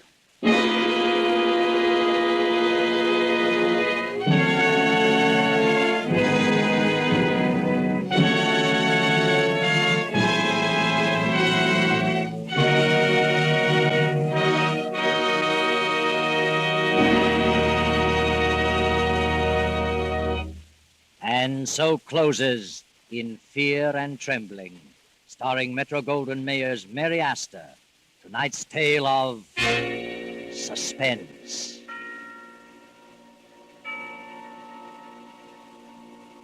The broadcast originated in Columbia Square in Hollywood. This is your narrator, the Man in Black, who conveys to you Columbia's invitation to spend this half hour in suspense with us again next Tuesday, when another of the screen's lovelier leading ladies, Geraldine Fitzgerald, will star in the uneasy drama called Will You Walk Into My Parlor?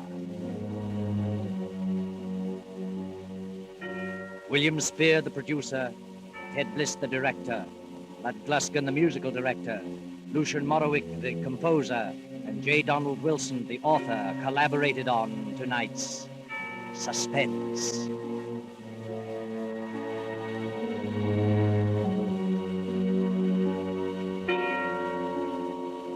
This is the Columbia Broadcasting System.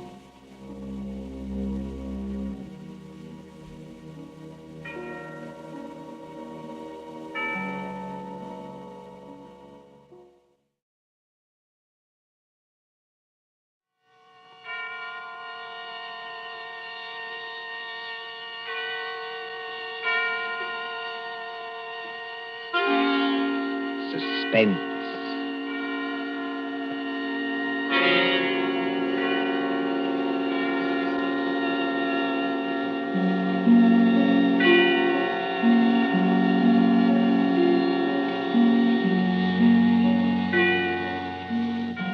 The hushed voice and the prowling step in the dead of night. The crime that is almost committed. The stir of nerves at the ticking of the clock. The rescue that might be too late, or the murderer who might get away. Mystery and intrigue and dangerous adventure. We invite you to enjoy stories that keep you in suspense.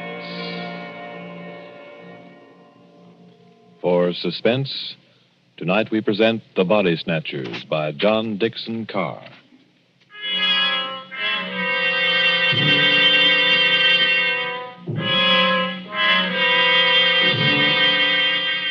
Beware of the body snatcher who prowls after dark. Beware of the graves he robs. Beware of the murders he commits to provide new corpses for the doctors. Up to the year 1832, the body snatchers terrorized England. According to the law, only 4 bodies a year could legally be supplied to the surgeons for anatomical study. And even these were a monopoly granted to the Barbers and Surgeons Company of London. But the study of surgery had to go on. In hundreds of medical schools all over England, perfectly reputable doctors were compelled to buy bodies and ask no questions. In 1828, burst the scandal of Burke and Hare, who found grave robbing too slow and murdered 16 persons in order to supply Dr. Knox of Edinburgh. And so, out of basic good purpose, sprang the evil of the body snatcher.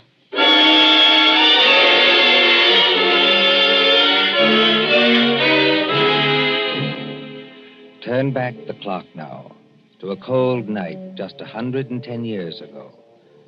Look into the brick kitchen of a house on Wandsworth Common, not far from London. There, in the light of a tallow dip, sits old Mother Slade in her draggled bonnet. What's a keeping 'em? 2 hours. 2 mortal hours by the Dutch clock. And they're not here yet. Mother Slade? And the graveyard not half a mile off. And once I thought I heard church bells ring. And once... Mother Slade, did you call? No, my girl, I did not call. But I thought I And heard... what are you doing up at this hour, my girl? I was only locking up, Mother Slade. Ain't it enough to have taken you over from a good-for-nothing mother, not worth the gunpowder to blow her up? Please, Mother Slade. And given you a good home, and brought you up practically like a lady, with only the housework to do? I'm sorry, Mother Slade. Only I wish you wouldn't talk like that about me own mother. And what do, Peggy Lester? You stop up until this hour. You mislay me snuff box 20 times a day. I was only going to say, I thought I heard a horse and cart in the lane. In our lane? Yes, Mother Slade. There it is now. Yes. Easy, my dears.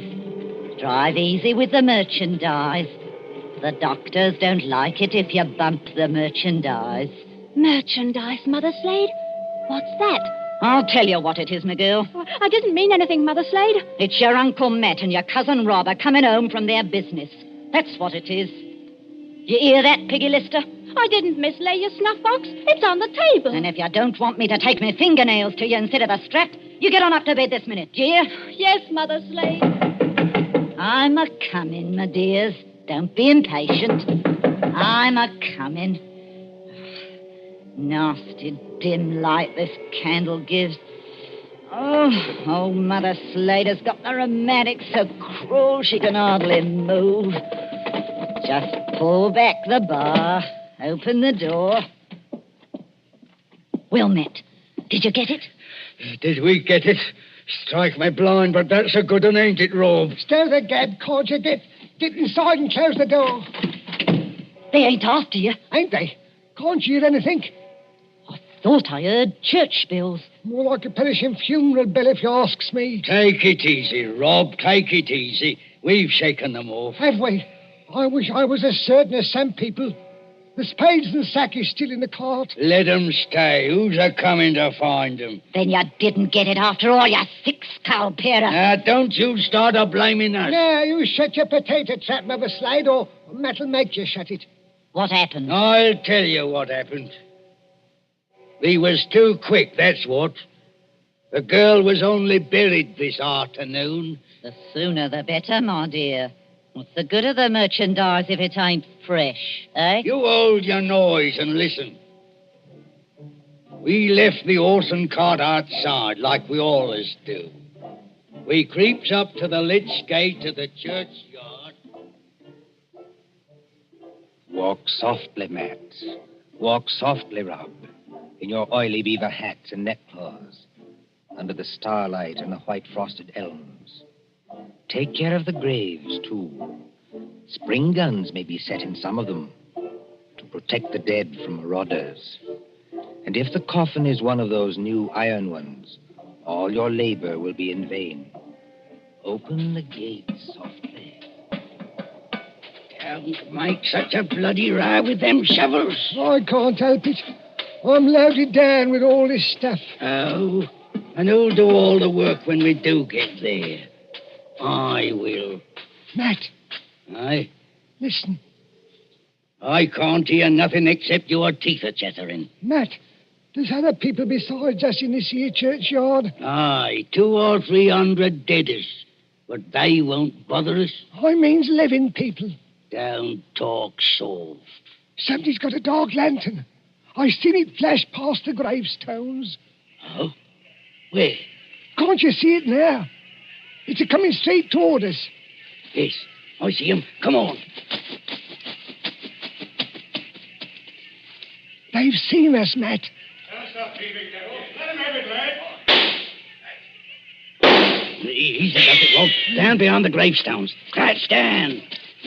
They can't shoot through stone. Matt, it says here, sacred to the memory It's of... the girl's relatives. They've been watching her grave. All the great boys. If they want to get up now, they'll have to climb the wall. Oh, Struth. If only I had me barkers. First time in 2 years I've gone without a brace of pistols, and this happens. But you ain't got your barkers, Matt Patterson. I got what's just as good. Give me a shovel. What are you going to do? Charge 'em. This here shovel's got a nice edge. Are you daft? They'll have to take time out to reload, won't they? Hear that? Somebody started the bell. That'll bring down every peeler within a mile. If you want a tithing ticket and a neck in a rope, stop where you are. But if you don't want to get scragged before your time, follow me.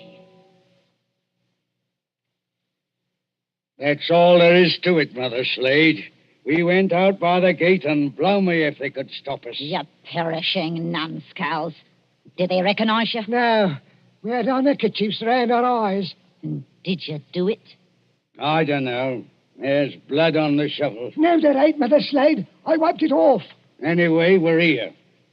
What I want now is a Christian fire to sit by, and a drop of spirits to warm my stomach. There's no spirits in the house, Matt Patterson. Don't you lie to me, you ugly mouth. Let go of me hand, Matt Patterson. I'm warning you. Better let it go, Matt. There's no spirits. Only half a loaf of bread. Don't I know it? I haven't tasted a drop of gin all day. And the black dog's on me back. Well? Hark at what I say. The doctor was promised a corpse tonight. All right, dearie, he gets a corpse tonight. Oh, there's that funeral bell again. What's the clock, old hag? Come on, spit it out. A nice young corpse without any trouble or bother. Aye? What about young Peggy upstairs? Strike me blind. What about it, eh? You'd have to be mighty careful. Why? You'd have to smother her with a pillow while I sit on her legs. That's what Burke and Hare done up in Edinburgh. Then you don't leave any marks on them. See? Here, off a tick, wait. What? If the doctors see they've been polished off, just plain murdered, they won't have nothing to do with it. Leastwise, they don't like it. Like it or not, dearie, they all do. Who's buying the beef tonight? Dr. George Arnold. Him? The young fella out Fulham way? That's the man, dearie. But I thought he was too pious and holy to play. That's what Dr. Arnold thought, too, till they started putting the screws on him at Bart's College. No corp, they said to him, no lecture. No lecture, no students. It all comes to it, dearie, sooner or later. What beats me is why they got to have these bodies. You'd think the doctors killed enough people as it is, without buying them after they was dead. Don't you question the ways of Providence, Matt Patterson. You can't do it, Matt. You can't do it, Mother Slade. You stow that noise, Bob Prentice. Do you want to wake the poor girl upstairs? But you can't do it. This cove Arnold, he knows her. Arnold knows who. He knows Peggy. Peggy fair worships the ground he walks on. Oh. He set her arm once when Mother Slade broke it, accidental like, and she can't forget him. What's Arnold going to think when he opens up the sack and he finds What can Arnold do? He's bought her, ain't he? He can't go to the police and say he's bought her. Peggy. Peggy Lester. Don't do it, Mother Slade. Don't do it. And how do you two thickheads know what Mother Slade is going to do? You're going to kill her, ain't you? Peggy. Peggy Lester. I thought I heard her moving about upstairs. You did, Mr. Milk and Water. She's on the stairs now. Rob, you're the least to be depended on. Go out and fetch in the sack. Don't do it. It'll bring us all bad luck. Matt, you're a lad after me own heart. You stop where you are and do just as I tell you. Trim the candle. Let's have it all nice and snug. What'll she bring, do you think? Huh? 15 guineas. Maybe 20. Maybe more. 20 guineas? Strike me blind. But this is a way of doing business that I like. Listen.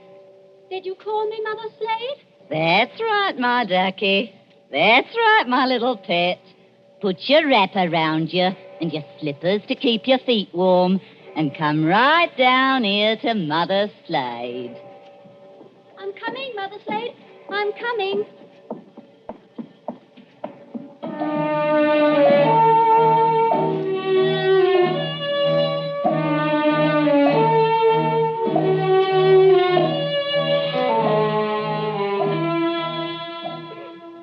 Who in those times would be a surgeon and still be an honest man? At that drugged hour of the night, look into the sitting room of a spacious house. Many candles are still alight there, though they have burned down nearly to their silver sockets. There is Chinese paper on the walls and a turkey carpet underfoot. In front of the fire, now almost out, sits Dr. George Arnold with his bottle green coat and heavy hair.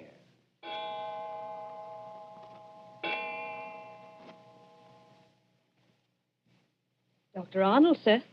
I beg your pardon, Mrs. Tancred. Dr. Arnold, sir. It's gone 2:00. Yes, so it has. You've got a lecture to deliver tomorrow, and you'll be all worn out. Why don't you go on up to bed? Mrs. Tancred. Yes, sir? You're a jewel of a housekeeper. I admire you, and I can't do without you, but would you please go away and let me alone? Sure, I'm very sorry, sir. No offense intended. Stop. I shouldn't have said that. I'm thinking too much, perhaps. And smoking too many cigars, if you'll excuse me. Why must they keep tolling that bell at East Hill Church? Why must they keep it up all night? Well, sir, Elsie says the parson told them to do it. Elsie. Wait. Who is Elsie? Dr. Arnold, sir.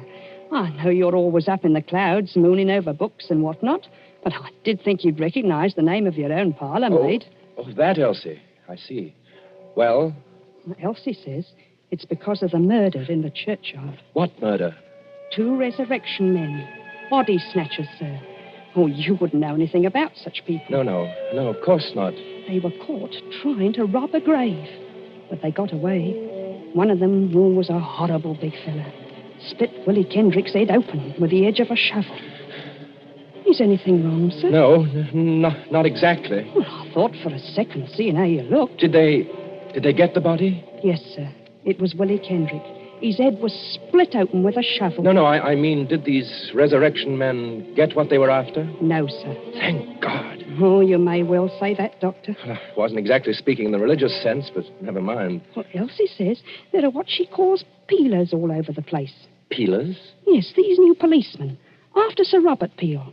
And somebody from the new detective police that they're using instead of the Bow Street runners. Well, Mrs. Tancred, I'm going to smoke one more cigar, and then I'm going to bed. Very good, sir. You see, sometimes you give orders, then it's too late to recall them. Whatever the medical practice is, you can't look your conscience in the face afterwards. Then, I can't tell you how or why, a miracle comes along and saves you, and you're free, What was that? Sounds like a horse and cart in the drive, sir. Mrs. Tancred. Yes, Doctor? Will you please go upstairs? Now, make haste. Well, if it's visitors, sir, or even a patient... Mrs. Tancred, you heard my instructions. Obey them. Sir, there's the front door Yes, bell. I heard it. For the last time, go away. I will admit whatever visitors we have. Yes, sir.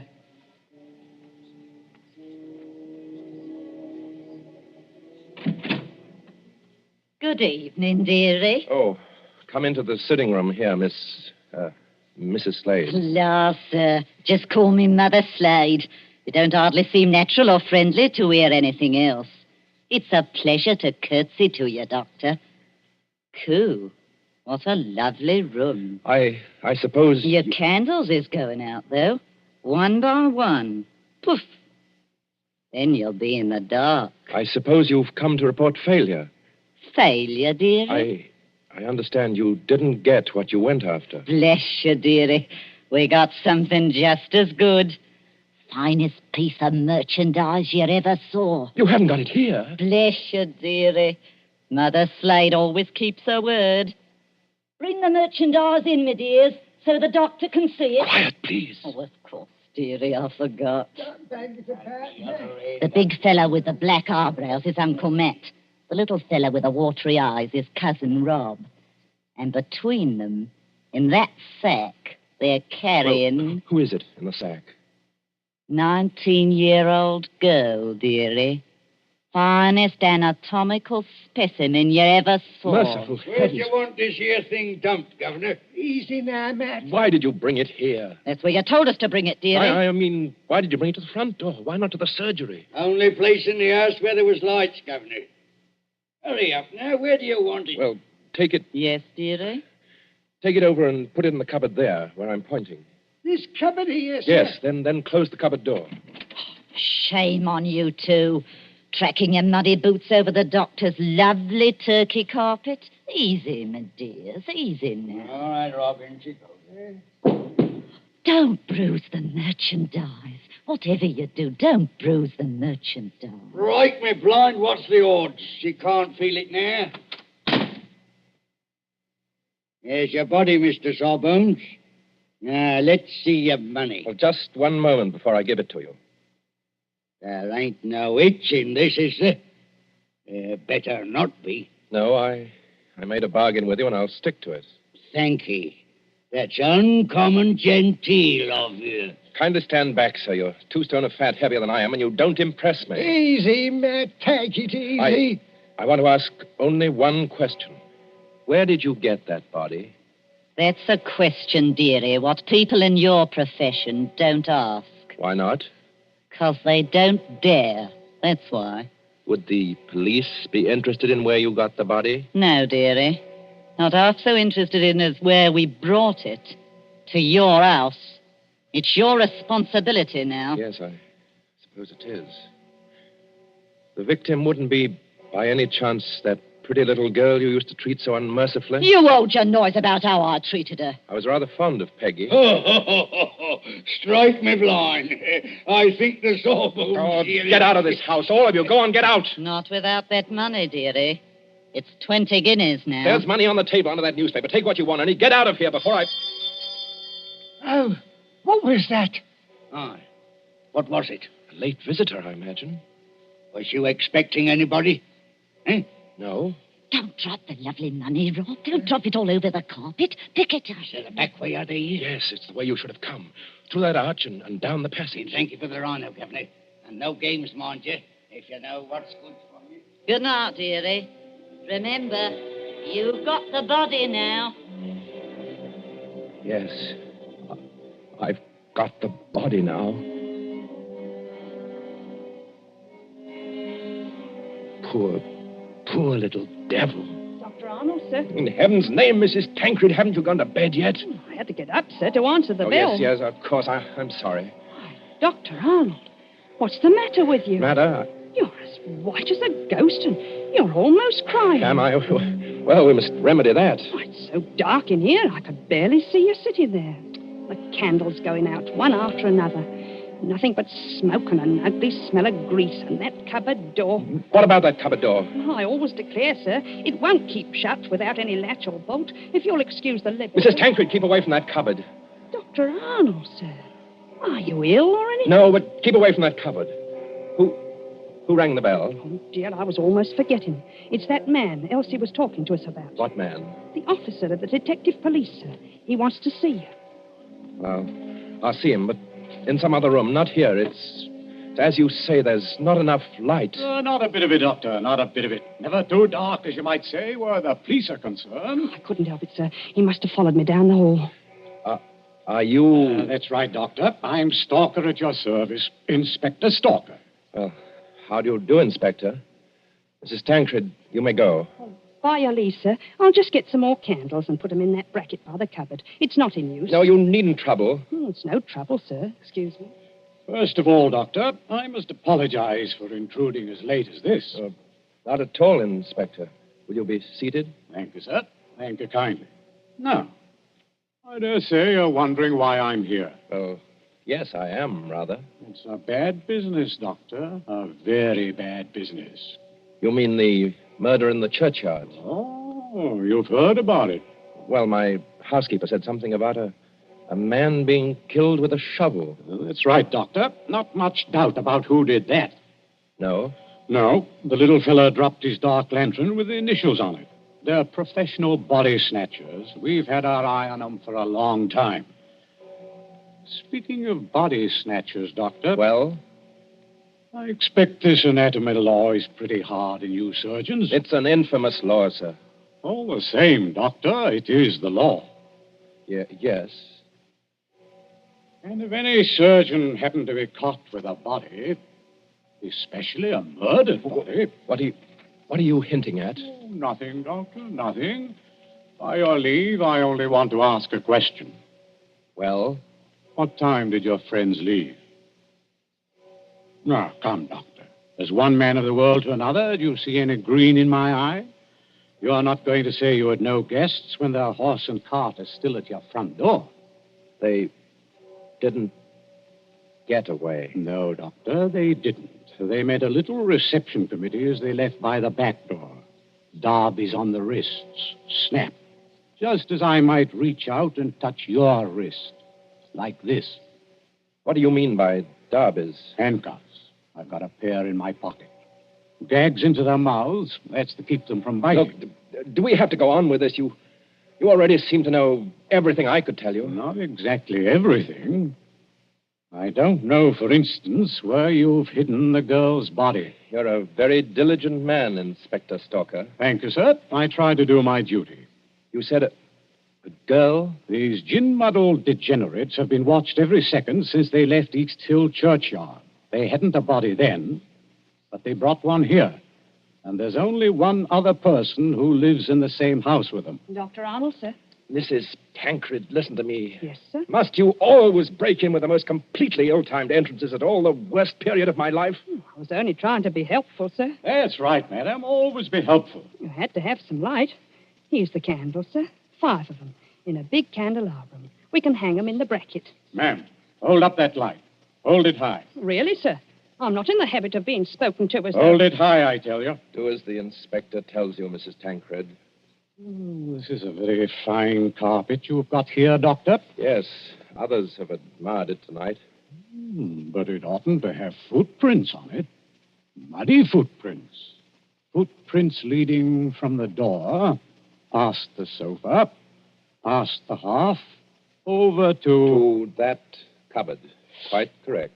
I think that's done it, Dr. Arnold. I think it has, Inspector Stalker. We couldn't have proved anything against you for that churchyard business, but this...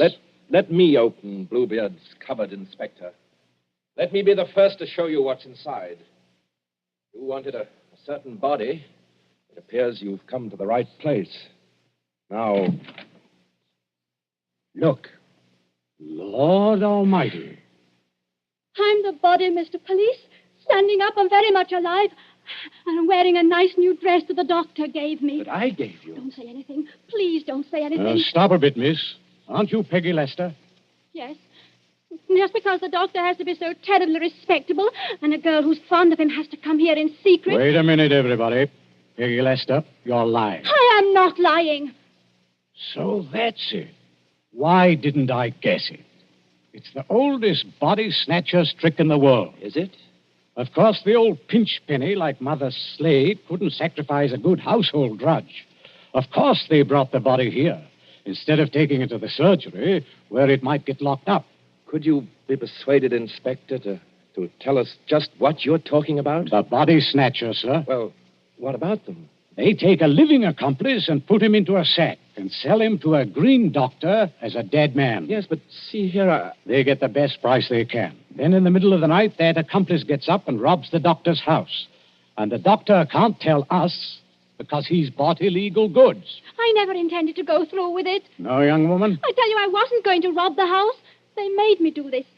I was going to tell Dr. Arnold. When I found out where they were taking me, I pretended to go through with it so I could warn the doctor. They can hurt so much, you'll agree to almost anything. Oh, that sounds like the truth, but it puts me in a funny position and no mistake. Well, your three murderers, Inspector, seem to be leaving. Yes, they're leaving right enough. Trussed up like fowls and under guard. Does anybody go with them? Well, how can anybody go with them? I'm willing to believe this girl acted under threats. She's committed no crime. And I don't for the life of me see how we can touch you. Can't touch me? No, sir. And confound you for making me lose a night's sleep. There's no body.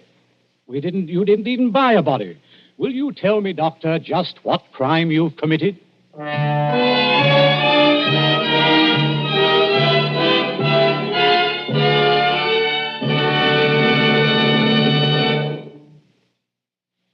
And so ends The Body Snatchers, a story of London at midnight, 100 years ago.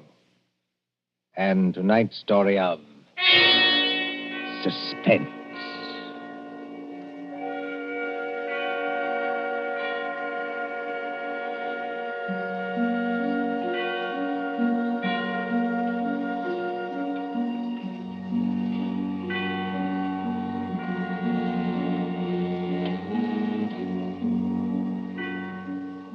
Columbia presents these tales of mystery and intrigue and dangerous adventure for your relaxation and enjoyment. Next Tuesday, there will be another in this series. Same hour, 9:30 Eastern Wartime. William Spear, the producer, John Dietz, the director, Alexander Semler, the composer, conductor, and John Dixon Carr, the author, are collaborators on Suspense. This is the Columbia Broadcasting System.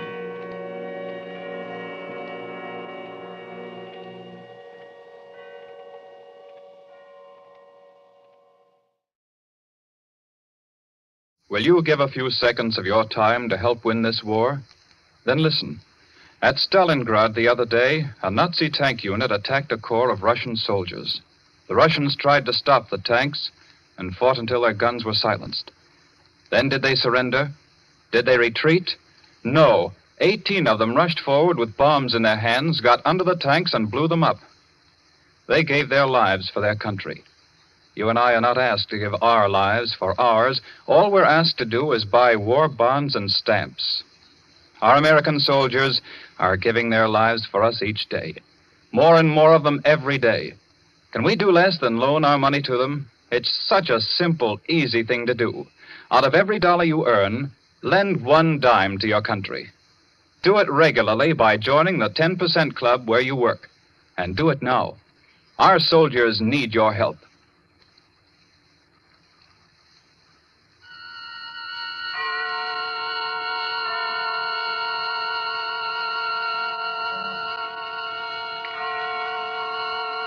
The Columbia Network takes pleasure in bringing you Suspense.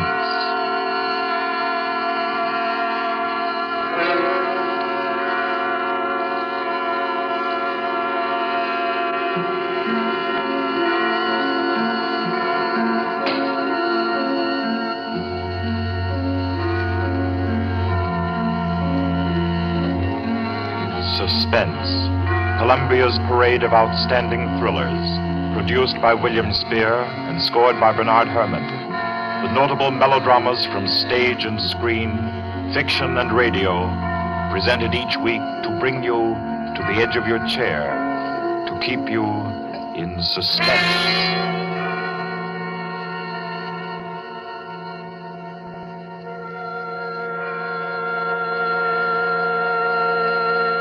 Tonight's story deals with a remote and dangerous house and a terrifying thing that happened there because the rain went on for days and days.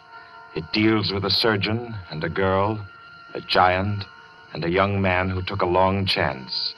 And over them all, the moan of the night wind and the ceaseless roar of the storm.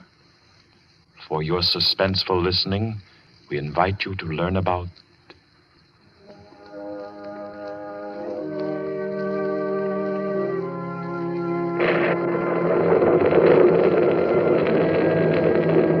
the Kettler method.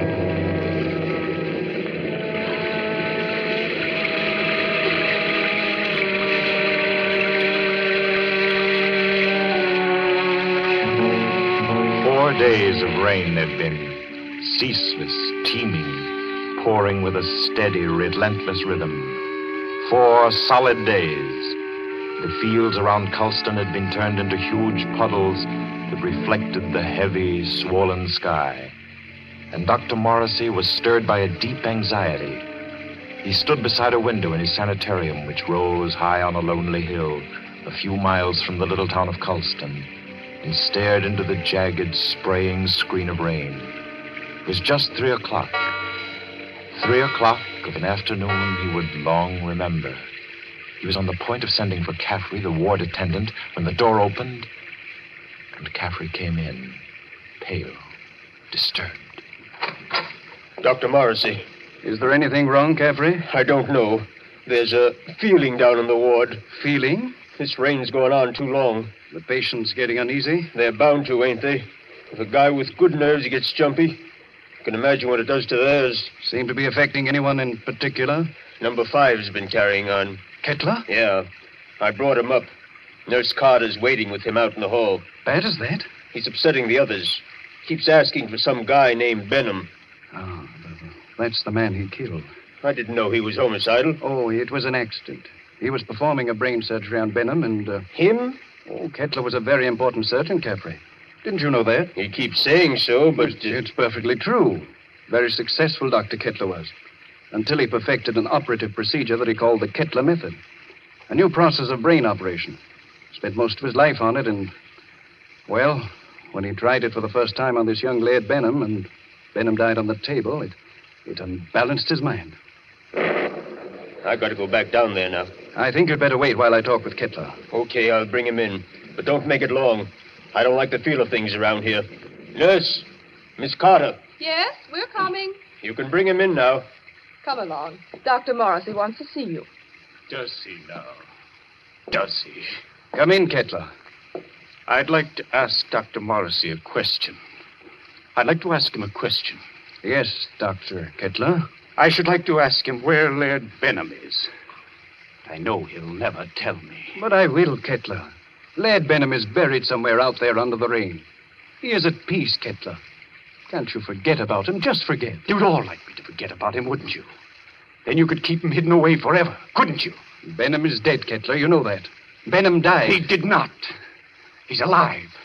He was alive when you and the rest of the envious medical profession stole him from the operating table. Kidnapped him with my bandages still round his head. You were determined to make the Kettler method seem a failure, weren't you? Weren't you? Easy now. Believe me, Kettler. I think Lad I know Benham where died. he is now, Dr. Morrissey. He's in the cellar under the ward downstairs, isn't he? Isn't he? Kettler. Let me see it. There, Benham. Oh, you'd better take him down, Caffrey. All right. Come along now, sir. I'll take him, nurse. You won't show him to me. Even though it would make me well again. My cellars are empty, Kettler. Believe me, Benham isn't there. You sit there in power and order me away. Come on, Kettler. There's something I have to say. I've always been above violence, Dr. Morrissey. But the time comes when there's no other course. This is a warning, Doctor. A warning. And the joke is that you won't heed it. Come on with you. You won't heed it now. But you'll remember it. And soon you'll remember it. Tables turn, Dr. Morrissey. Tables turn.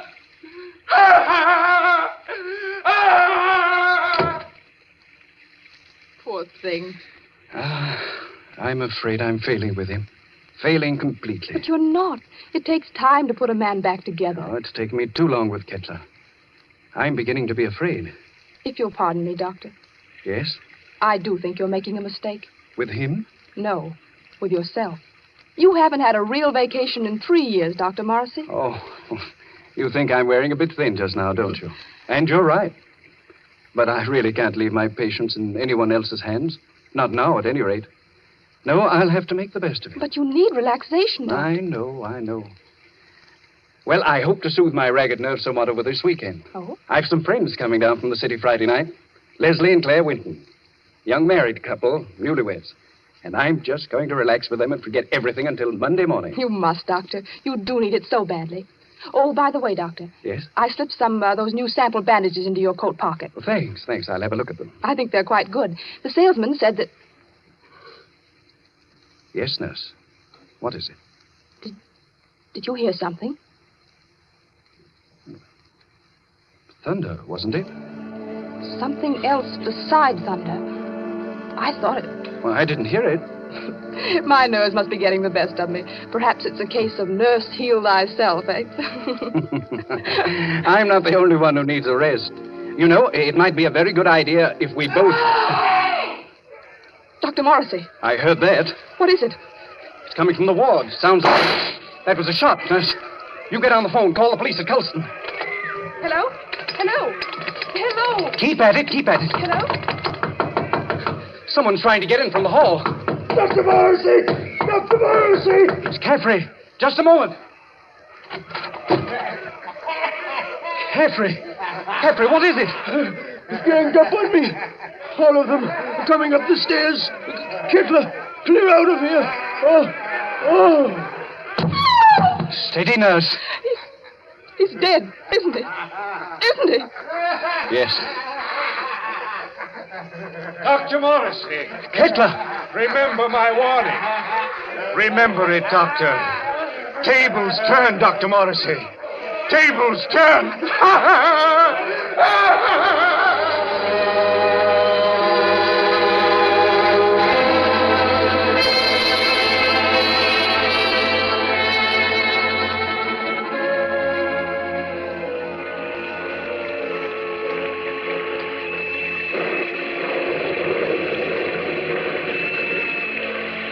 Rained for 3 more days. Friday night came, black, wet, and glistening. And the 8:15 express groaned into Colston Station, bringing Leslie and Claire Winton out from the city with their weekend luggage.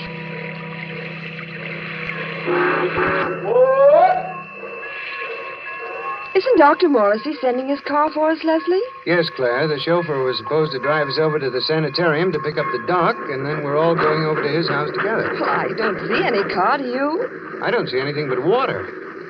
Maybe we're rowing over in a skiff. Oh, I hate that sound. Like somebody's in agony. I think you're a little depressed, dear. Well, I shouldn't be surprised. My head's still aching dreadfully. Poor lover. How long's that been going on now? Almost a week. It frightens me. I don't think it's anything serious. Waiting in the rain like this doesn't do it any good, I'm sure. I don't understand. Doc's usually so punctual. Right on the dot. You don't suppose we ought to call the sanitarium? You people for Dr. Morrissey, yes? Well, yes, we're the Wintons. Doc sent you to pick us up? I, Cato, Dr. Morrissey's chauffeur. You got luggage? Yes. Here it is. I take. You follow me to car. Come. We're coming. Leslie? Yes? He's tremendous, isn't he? He must be 6.5 feet tall. I'm over 6 myself, darling. He's nearer 8. That's a giant. Get those shoulders. He could snap me in two like a matchstick. Well, I hope he likes us. So do I, light of my life. Waiting. You come, please. But I really don't think he does. Coming.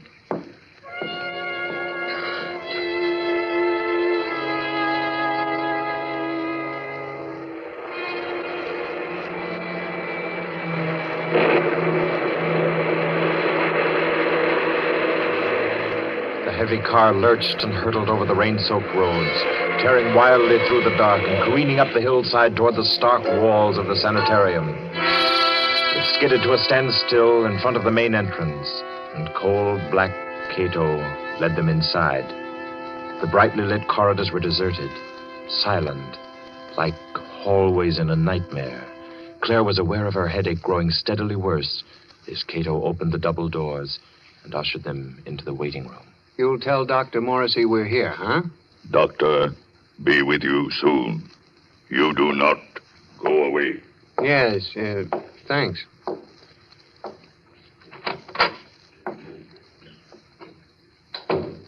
I hope we're not staying in here very long. It isn't very cheery, is it? Oh, I don't like places like this. I suppose it's very foolish of me, but I always feel as if I'm in some sort of danger. That's the headache again. Everything seems worse than it really is when you're not feeling well. Don't you always find... Leslie. Yeah? Listen. What is it? Somebody's knocking. Just a moment. Gracias a Dios. Who is it, Leslie? I don't know. What, you do not know me? I am Arturo Alvarez, the South American pianist. You have heard of me? Well, sure, I've heard of Arturo Alvarez, but I'd hardly expect to find him Leslie, humor him. Oh, of course, for a moment I forgot where I was. I've heard of you, Mr. Alvarez. Is there anything I can do for you? Will you help me? I must get out of this place. Oh, sure. I came here several days ago to be treated for a mild nervous trouble. And now they won't let me go. I am being held a prisoner. And tonight I am scheduled to give a concert at Carnegie Hall, and I must get out of here. Please, will you help me? Number 10 out of the ward again, I see. How many times must I tell you that is strictly against the rules? I was doing nothing wrong. I was only telling this gentleman that I must be at Carnegie Hall for my concert. Yes. I'm sure the gentleman was very interested. Cato. Yes, Doctor. Cato, you will escort number 10 back to the ward and see to it that he doesn't wander back into the waiting room. No, I will not be taken back to the ward. Help me. Oh, no. Help me, no. How strongly he believes in his delusion. Strange fantasy of a diseased mind. Seriously believes that he's Arturo Alvarez. He was telling me. Oh, I'm very sorry. I'm afraid I haven't been very cordial. Won't you sit down? Is there anything I can do for you? Well, you see, Dr. Morrissey invited us up for the weekend. Oh, yes, of course. He told me he was expecting you. Does he know we're here? I'm afraid not. Dr. Morrissey was unexpectedly called away on an emergency case, and I'm in charge of the sanitarium until he returns. Well, do you have any idea about when that'll be? Well, it's very hard to say. However, he asked me to ask you to wait and see to it that you're made comfortable. Let me see now. Your name is... Winton, Leslie Winton. And this is my wife, Claire. Yes. Permit me to introduce myself. I'm Dr. Kettler, Dr. Morrissey's assistant.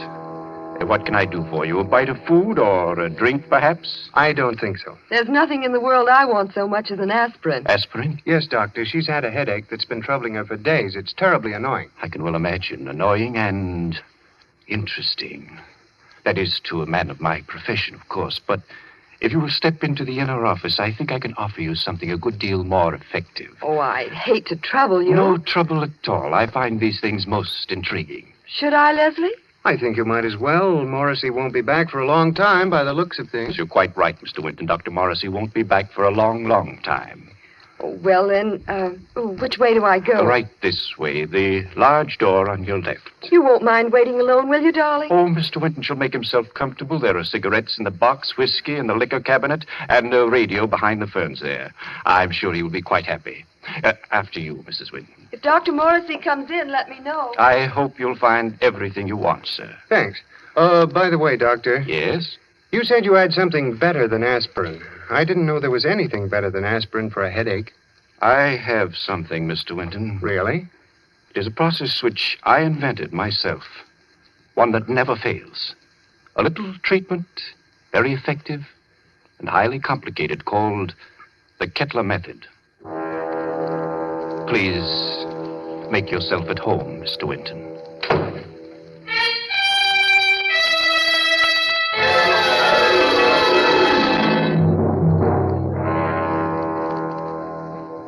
Leslie sat there, alone in the big waiting room for a while. Then creeps began setting in, and he thought to himself, maybe I'll have that drink after all. He rose and went over to the liquor cabinet that Kettler had pointed out to him and opened it. Well, there's nothing in here but books. Yes, books. Books that were so thick with dust that it was clear they'd been there for months. Well, no drink for Leslie. Maybe a cigarette. Kettler said the box was full. He picked it up and started opening it. Why, it isn't even a cigarette box. The darn thing's a bookend. Yes, that's just what it was. Leslie began to think it was a tough job making himself at home in that waiting room. And then the idea occurred to him. Maybe the radio works. He went over to the radio then, turned it on, and... We are sorry to announce that the program scheduled for this time from Carnegie Hall has been cancelled due to the mysterious disappearance of Arturo Alvarez, the noted South American pianist. Mr. Alvarez was known to be suffering from a minor nervous disorder and was last seen departing on a short trip to Colston in upstate New York. Alvarez. That guy is Alvarez. What's going on here? Claire! Locked. Dr. Kettler, open this door. Open it. Do you hear me? Miss Claire! Winton. Oh, you. Tell him to open up. Tell him. Doctor send me. Tell you, young lady, headache bad. Very bad. What do you mean? He operate. Operate? He say take long time. He say you not wait. You come back tomorrow. Operate? No. Kettler! Claire, can you hear me? Of course she can hear you, Mr. Winton. The operating table is just inside the door. Bring her out here. Let her go, I tell you, Kettler. But I find that an operation is indicated, Mr. Winton. I forbid you to touch her. You forbid? You? I'm in charge here. No one forbids me. Do you understand? You're insane. If you lay your hands on her, I'll kill you. So help me, I'll kill you. Very well, Mr. Winton. You do not wish me to operate. That's all there is to it. I would scarcely force my service upon you. However, the girl's condition is quite serious, and I... Good work. Good work, Cato, my boy. A masterstroke. Do you still forbid me, Mr. Winton? Do you? Oh, you don't answer. Good. Take him to the cellar, Cato, and lodge him there with his friend, Dr. Morrissey. They should have a good deal to talk over in the still hours of the night while I cure the young lady's headache unmolested.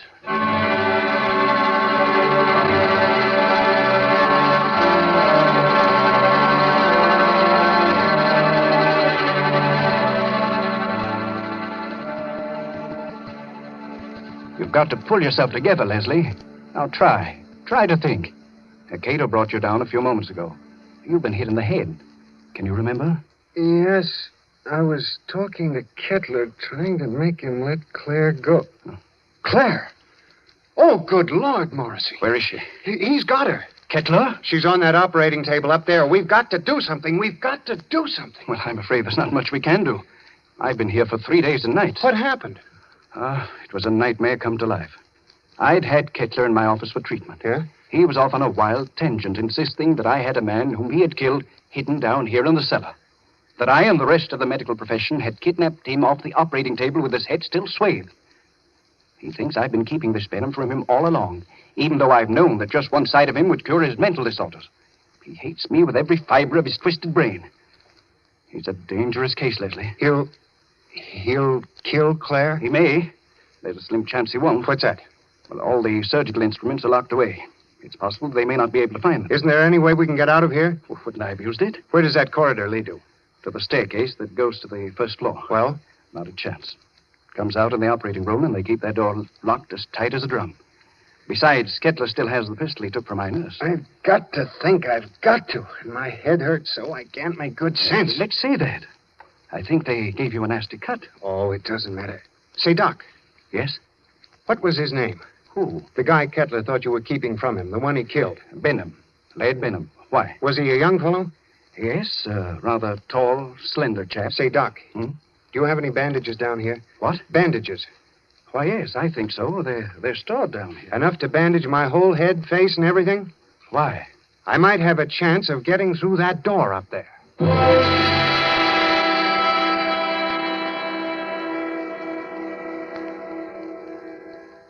Please, let me go now.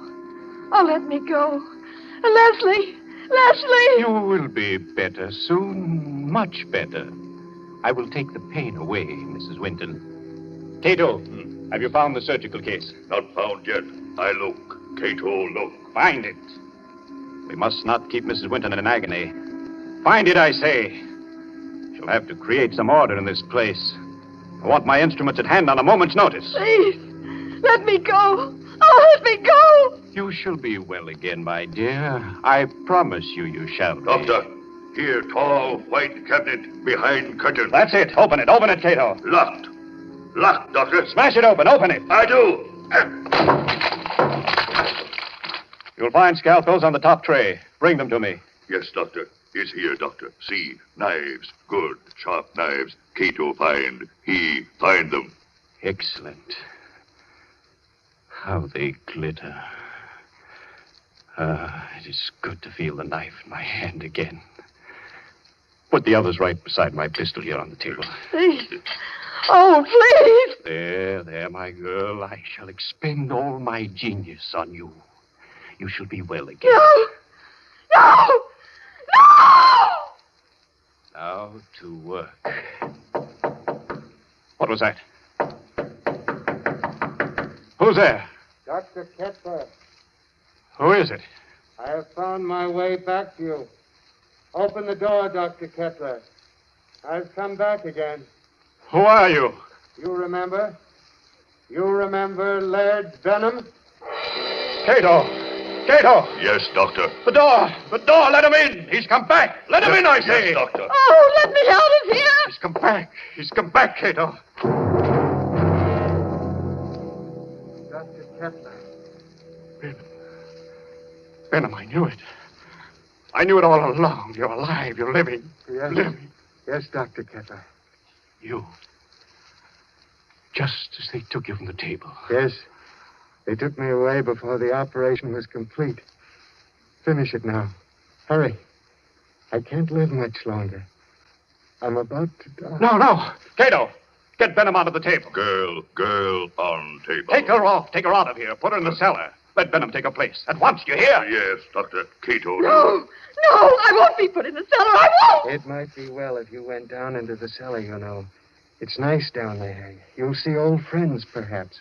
Old friends who need help. Leslie. Hurry, I say. Yes, Doctor. Come. I'm coming. Are you all right, Benham? Weaker. Cato! Cato, closed door. No, stop wasting time. Leave the door alone. Help me. Help me get Benham on the table. Yes, Doctor. Cato, do. That's right. Now lift him carefully. Yes. Good. Now, lie back. Lie back. Gently. All right. Careful now. There we are. Cato, give me the knife. Yes, Doctor. Take off the bandages. From the top, Cato. That's correct. That's proper procedure. There. Yeah, now that's... I thought his hair was blonde, not black. Well, perhaps I've forgotten. I've forgotten so many things that... There was a scar on his forehead. I clearly remember a scar on his forehead. Maybe I imagined that, too. Perhaps it was someone else with brown eyes.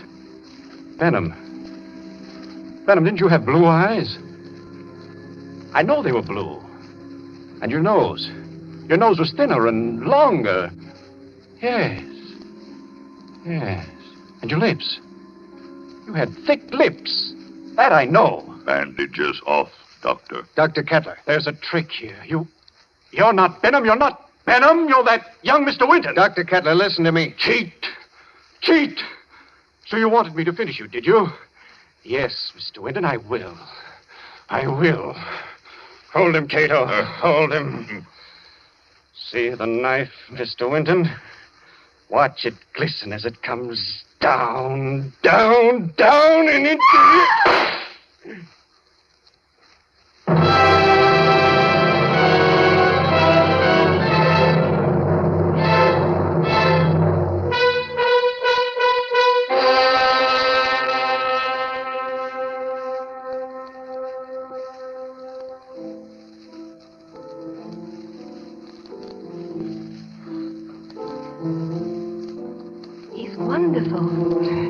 don't doubt that he's Arturo Alvarez when you hear him play the piano, do you? That's a marvelous old instrument you have, Doc.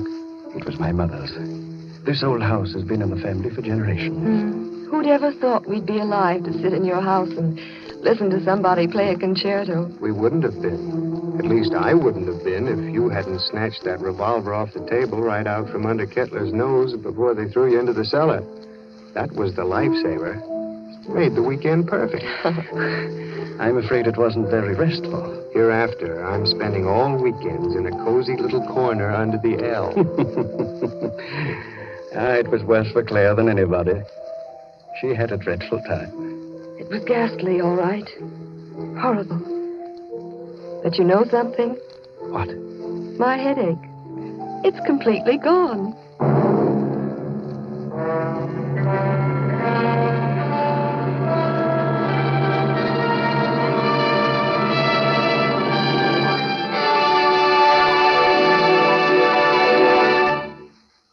So ends the Kettler method, the tale of a memorable weekend and a long-awaited dead man who didn't return after all.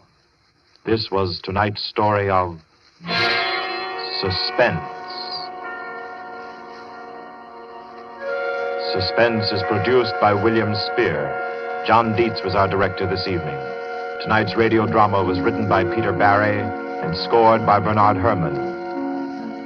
Roger DeKoven was Dr. Kettler, John Gibson, Leslie Winton, and Gloria Stewart played Claire Winton. Others in the cast were Guy Repp, Martha Faulkner, Winfield Honey, and Ralph Smiley. Next week at this time, Columbia will bring you another selected story from the world's great literature of thrills. Another study in suspense.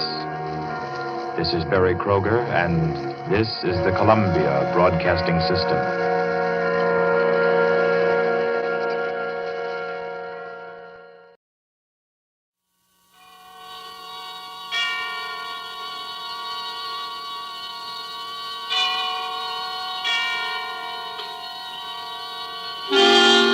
Suspense.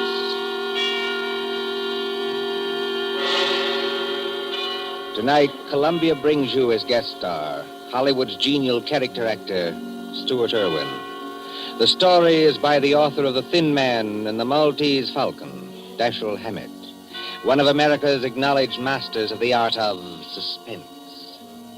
Suspense is compounded of mystery and intrigue and dangerous adventure.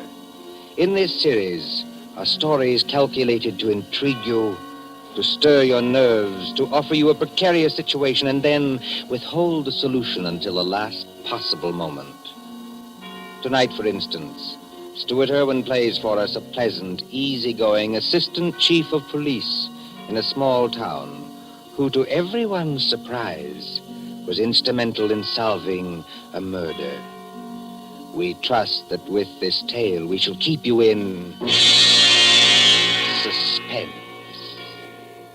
For Suspense tonight, CBS presents Stuart Irwin in Two Sharp Knives by Dashiell Hammett.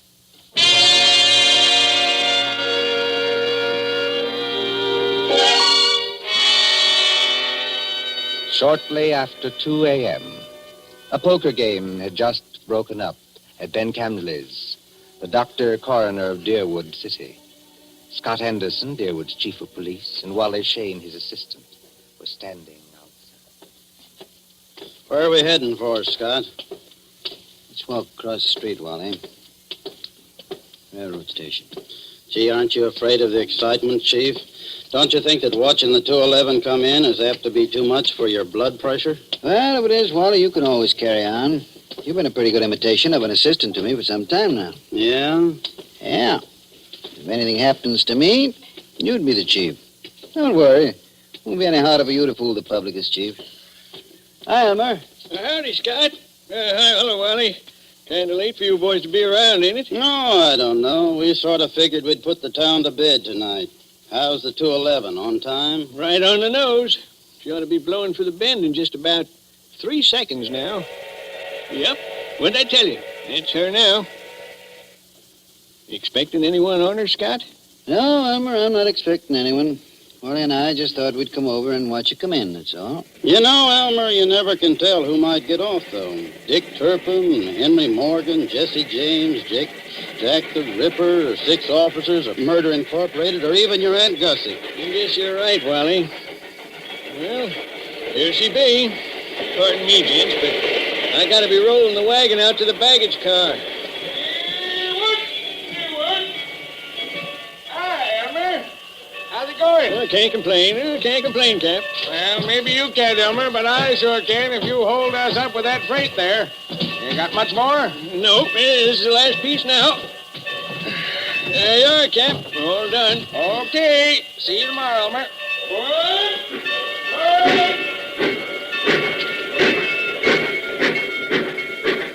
Hey, Scott, do you see what I see? I mean, do I see the man who just got off that train? The answer's yes. Well, he's a ringer for the guy we got a picture of. That is the guy. Well, then, what do we do now? We take him, Wally. My car's at the corner of the alley. But, Scott... We'll tail him up the street. Okay, Scott. There he goes now, over toward the taxi stand. Come on, let's follow him.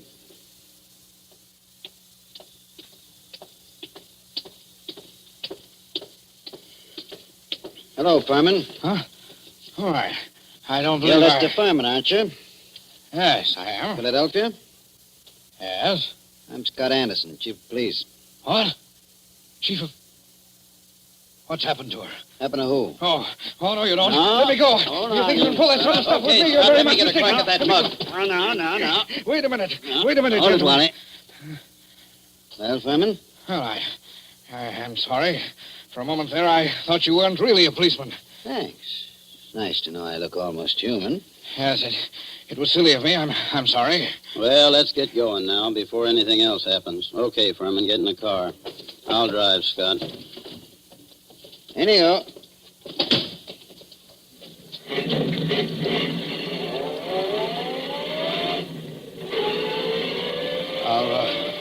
Are you taking me to police headquarters? That's right. What for? Philadelphia?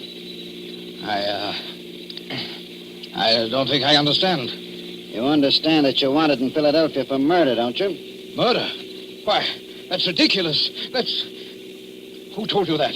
Well, it's a cinch he didn't make it up. But wait, there must be Take some it easy mistake. now. Just wait till we get down to headquarters. And I'll show you what I mean.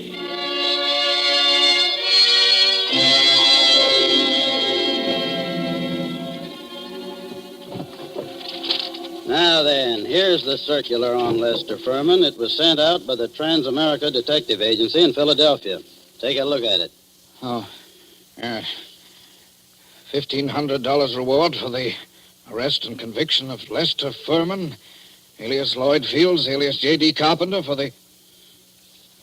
the murder of Paul Frank Dunlap in Philadelphia on December 8th, 1942. Well? It's a lie. You're Furman, aren't you? Oh, yes, but... That's your picture on the circular, isn't it? Oh, yes, but I... Well, Scott, I see you and Wally got Furman, huh? Oh, hello, George. You lucky stiffs. Now you two split $1.50 reward. I never seen nothing like it. You know, if it ain't vacations in New York at the city's expense, it's reward, though. George, someday, if you don't remember you're the jailer around here, not the D.A., you're going to be wearing your teeth on the outside of your lips, and I'll be the guys who arrange them that way. Savvy? Just because you caught a guy who's hot in Philadelphia. It's a lie.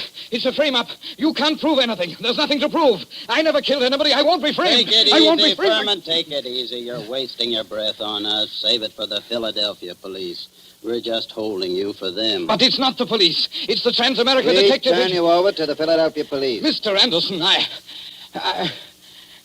Well, then there's nothing I can do now. There's nothing any of us can do till morning. We'll have to search you now, then we won't bother you anymore till they come for you. But Wally, you look through his bag. I'll see what he's got in his pockets. Okay, Scott. Well, all he's got on him are some business cards, a few letters, $160, a book of checks in the Philadelphia bank, and a few odds and ends. What's with the bag, Wally? Not much. A couple of changes of clothes, some toilet articles, and... Oh, here's a .38. Loaded. Pretty little thing, isn't it? Okay, put those things in what I got in the vault. All right, George. You can take Furman now and lock him up. This is the most ridiculous Come thing on, darling, come on. We ain't had nobody in our little hooskull for 3 days running. Hey, yeah? You'll have it all to yourself. Just like a suite at the Ritz. But Go on, in you go.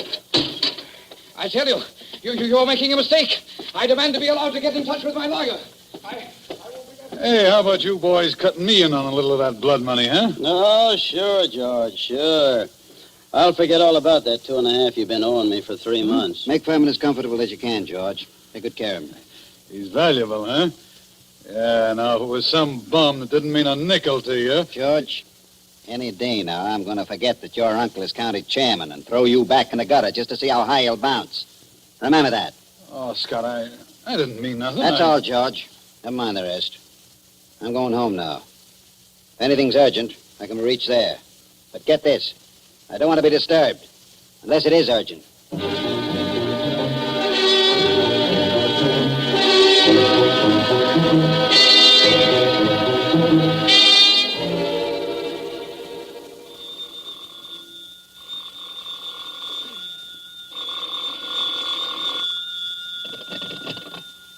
Hello. Scott, this is Wally. Yeah, Wally, what time is it? It's 5 after 6 in the morning, and you'd better come right down, Scott. That fella Furman's hung himself. What? Furman hung himself? Yep, by his belt from a window bar. Deader than a mackerel. I'll be right in, Wally. Phone Doc Camsley and tell him I'll pick him up on my way down. No doctor's going to do Furman any good, Scott. Well, it won't hurt to have him looked at. You'd better phone the chronic court at Douglasville, too, and file a routine report.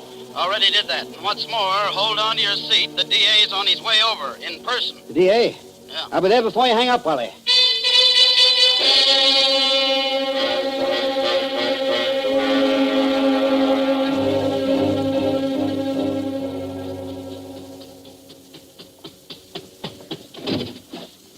Come on in, Chief. Ted Carroll, the DA's here, and he's plenty hot under the collar.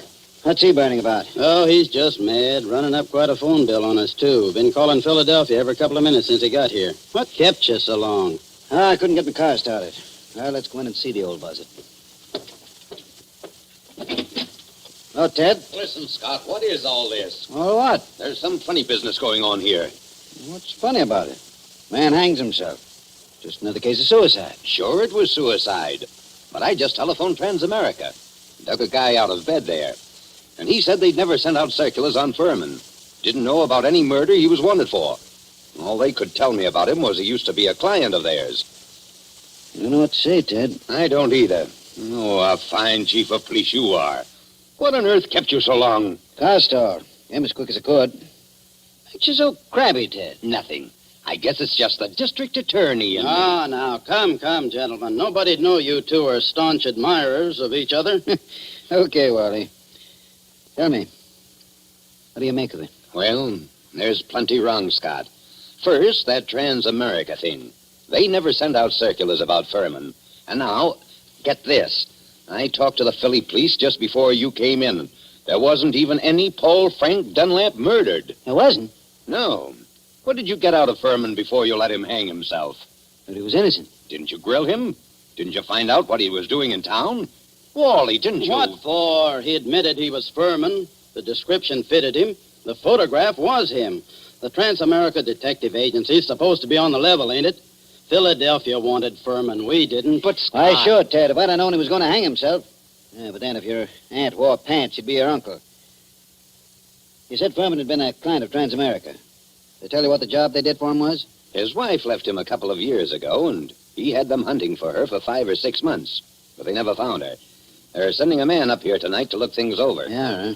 Yes. Mm-hmm. Well, I'm going out and grab a quick bite. But I might as well tell you, Scott, there's going to be trouble over this. I know that, Ted. There usually is when somebody dies in a jail cell.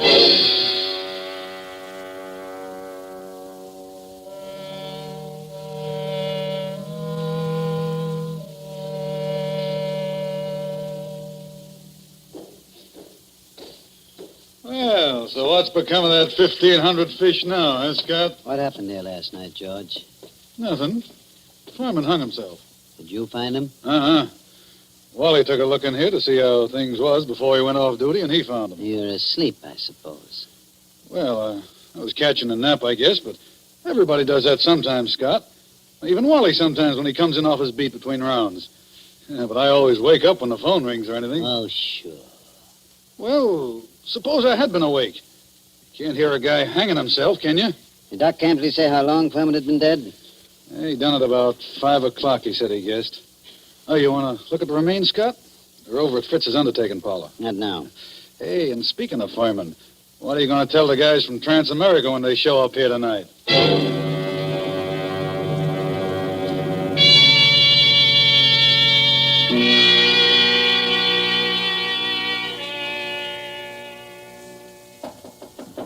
Come in.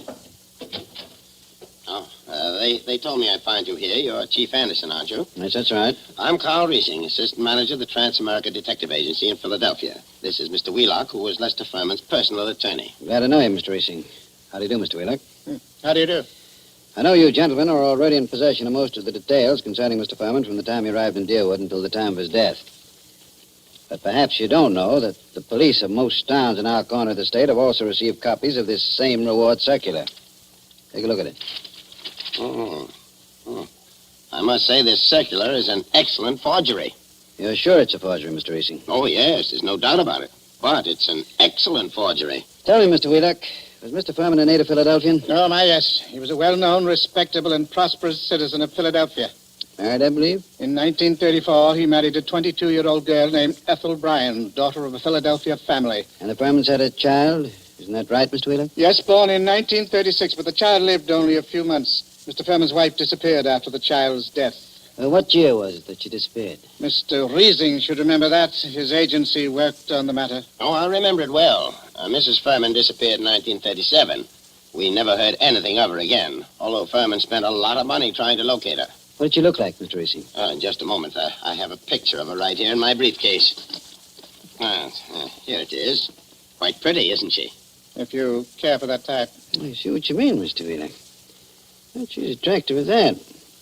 Judging by this photo, I'd say that she was a small-featured, pretty blonde, with a weak mouth and large, somewhat staring eyes. That's an accurate enough description, all right. If you don't mind, I'd like to have a copy made of that photograph, Mr. Racing. Oh, you can keep that one if you like. It's one that we had made up at Transamerica. Her description's on the back. Thanks. Did Furman ever divorce her? No, sir. He was a lot in love with her, and he seemed to think that the child's dying made her a little screwy so that she didn't know what she was doing. That's right, isn't it, Mr. Wheelock? That is my belief, Mr. Riesing. You said Furman had money, Mr. Wheelock. About how much did he have? And who gets it? I should say his estate will amount to perhaps $500,000 left in its entirety to his wife. Mm-hmm. It's quite a handy sum for anyone to have, I'd say. Mr. Wheelock, everything shows that somebody framed Furman into the Deerwood jail. And that frame-up drove him to suicide. But there has to be something else. A lot else. Well, then, what are you going to do? I'm going across the street to the undertaking parlor and have a look at Furman. I'll see you later.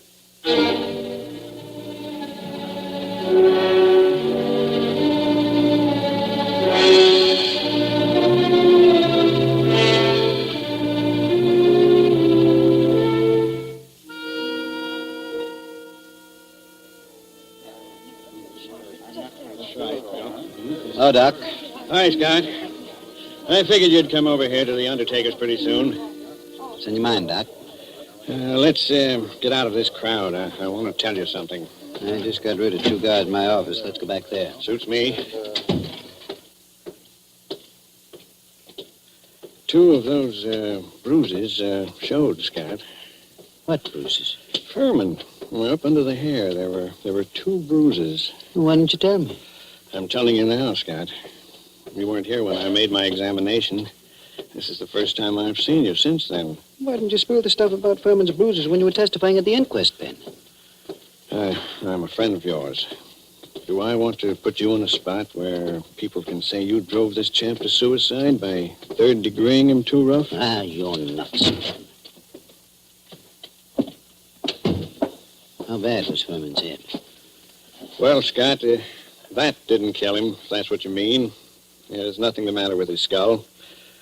Just a couple of bruises nobody'd notice, and unless they parted the hair. I thought you ought to know, though. Well, thanks, Ben. Yes, who is it? This is Fritz, the undertaker. Listen, Scott, there's a couple of ladies over here that want to take a look at Furman. Is it all right? Who are they? I don't know them. Strangers. What do they want to see him for? I don't know.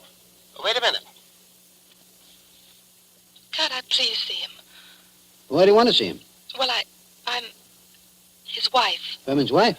Yes. Oh, certainly. I'll be right over. So long, Ben. I've got to go back to the undertaker's. So long, Scott.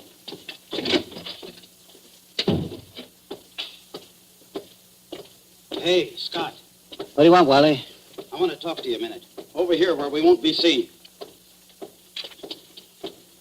Okay, what is it? A couple of dames came into Fritz's undertaking place just as I was leaving. One of them's Hotshot Randall, a babe with a record as long as your arm. She's one of that mob you had me working on in New York last summer. Does she know you? Sure, but not by my right name. She thinks I'm a Detroit rum runner. I mean, did she recognize you just now? I don't think she saw me. Anyway, she didn't give me a tumble. You don't know the other one? No, she's a blonde, kind of pretty. Okay, Wally. Stick around a while, but stay out of sight. Maybe I'll be bringing these dolls back with me. Whatever you say, Chief.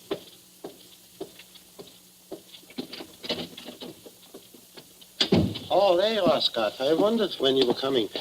This is Mrs. Furman, and this is Mrs. Crowder. How do you do? Hiya, Chief. They just saw the body. Mrs. Crowder, I thought your name was Randall. What do you care, Chief? I'm not hurting your town any. Don't call me Chief. You city slickers, I'm the town whittler. Thank you for letting me see him. It's all right, Mrs. Furman. But I'll have to ask you and your friends some questions. So if you'll just come across the street to headquarters, we'll get on with the routine.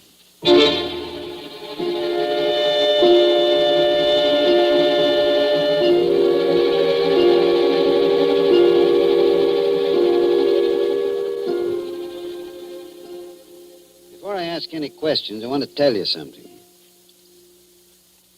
Mrs. Furman, your husband didn't commit suicide. He was murdered.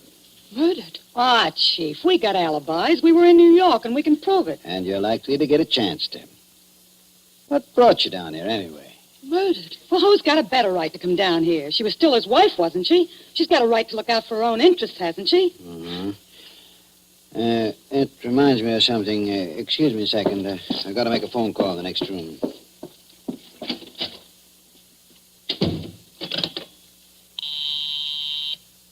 Officer Hamill speaking. This is Scott. Yes? Is Wally around? No, he's not here. He said you told him to keep out of sight. I'll find him for you, though. Right. Tell Wally I want him to go to New York tonight. Send Mason home to get some sleep. He'll have to take over Wally's night trick. Oh.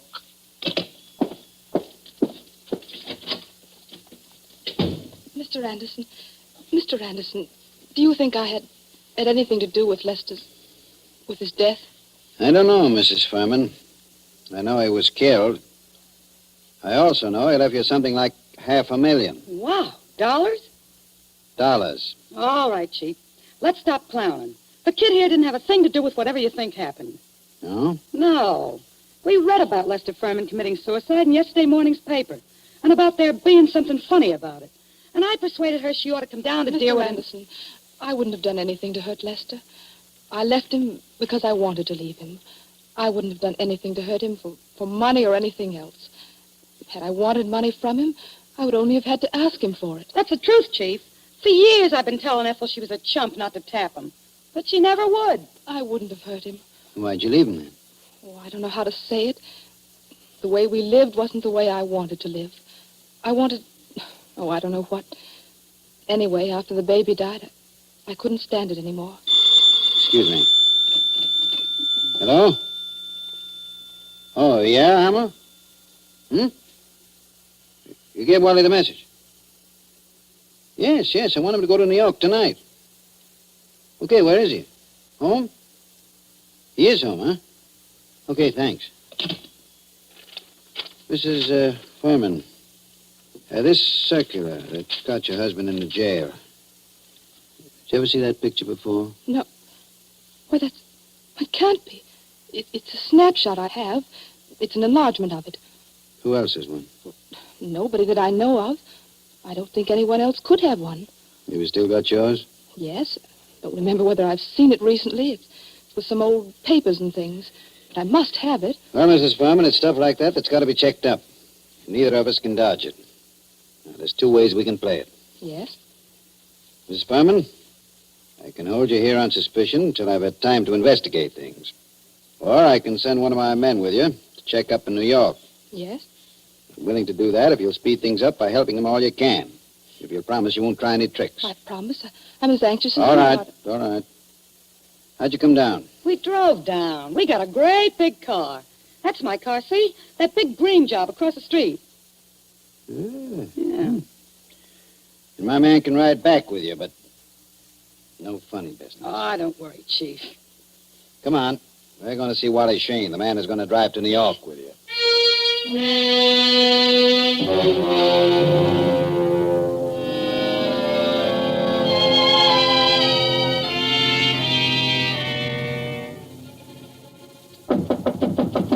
Wally? Who is it? Scott, Wally. Come in. Ladies first. Harry. Harry. Ethel. No, you don't. No, you don't. No use reaching with that gun, Wally. Already got you covered. I guess you win, Scott. Yeah, I guess you do. Come along back to headquarters with me like a good little boy.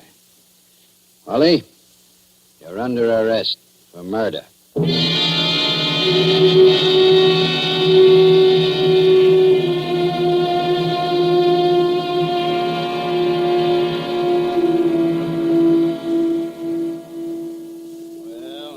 How I knew it was all up, Scott, the minute I saw those two dames going into Fritz's.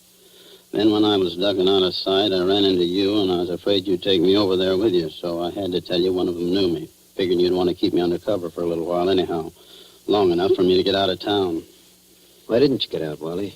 Well, I dropped in home to pick up a couple of things before I scram, and that phone call of Hamill's catches me, and I fall for it. You see, Scott, I figured you're not on to me yet and are going to send me back to New York to see what dope I can get out of the dames. Well, you fooled me, brother. I'd have thought you'd fall for that. Then you didn't just stumble into all this accidentally, did you? No, I didn't, Wally. I figured Furman had to be murdered by a copper. To know reward circulars well enough to make a good job of forging one. Incidentally, who printed that Furman circular for you, Wally? I'm not dragging anyone in with me. It was only a poor mug that needed dough. Okay, Wally. You see, I knew only a copper would be sure enough of the routine to know how things would be handled. Only one of my coppers would be able to walk into Furman's cell, bang him across the head, and string him up on the... Those bruises showed, you know, Wally. They did? I guess I should have wrapped 2 towels around that blackjack. No, gee, Scott. I seem to have slipped up on a lot of things. So that narrows it down to my coppers and... Well, you told me you knew the Randall woman. There it was. Only I figured you were working with him. What got you like this, Wally? Same thing that gets most saps into jams, a yen for easy dough. And I was in New York, see, Scott, working that Dutton job for you, palling around with big-shot racketeers, passing for one of them, and... Yes? Well, I got to figuring that my work takes more brains than theirs, and they're taking in big money, and I'm working for coffee and cakes. That kind of stuff gets you, Scott. Anyway, it got me. Mm-hmm. Then I ran into this Ethel Furman, and she goes for me like a house afire. I liked her, too, see, so that's dandy. But one night she tells me about how much dough her husband's got and how he feels about her, and I get to thinking... Thinking what? I think she's nuts enough about me to marry me. So I got to thinking, suppose he died and left her his role. Mm-hmm. I see. So I run down to Philly a couple of afternoons and look Furman up, and everything looks fine. I took my time working out the details, meanwhile writing to her through a fellow in Detroit. Go on. Finish one. Well, I decided to do it. I sent those circulars out to a lot of places, not wanting to point too much to this one. And then when I was ready, I phoned Furman, telling him to come to Deerwood Hotel that night. And sometime before the next night, he'd hear from his wife, Ethel. I knew he'd fall for any trap that was baited with her. Only I guess I'm not as sharp as I thought I was, Scott. Maybe you are, Wally. Maybe you are. That doesn't always help. Old man Camsley, Ben's father, used to have a saying, to a sharp knife comes a tough steak. Well, sorry you did it, Wally. I always liked you. I know you did, Scott. I was counting on that.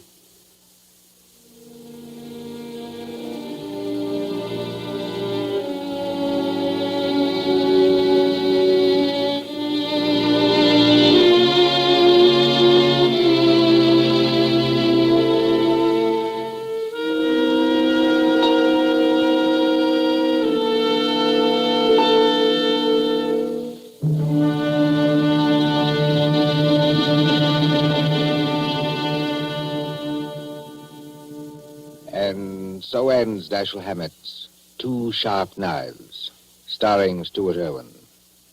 Tonight's story of Suspense.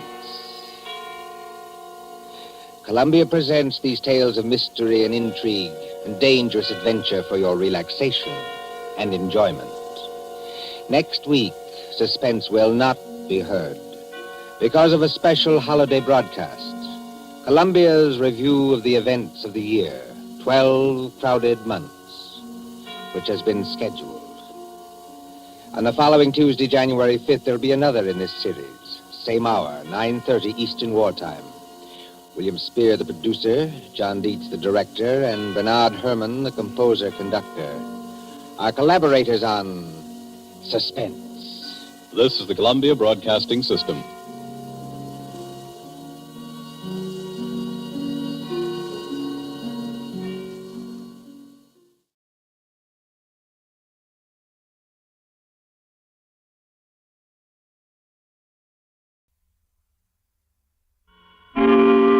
Suspense.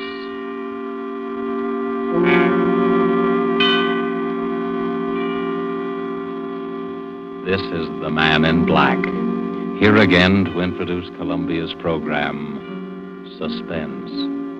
Our star this evening is Miss Maureen O'Hara, whom you've seen rise to stardom in Hollywood within the short space of a year.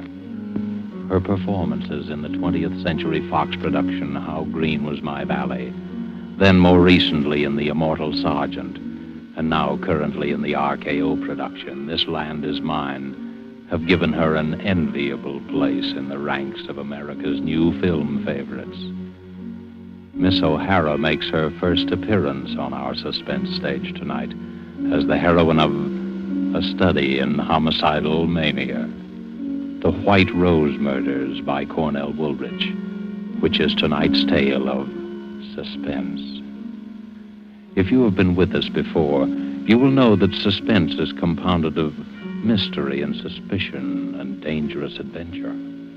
In this series are tales calculated to intrigue you, to stir your nerves, to offer you a precarious situation and then withhold the solution until the last possible moment.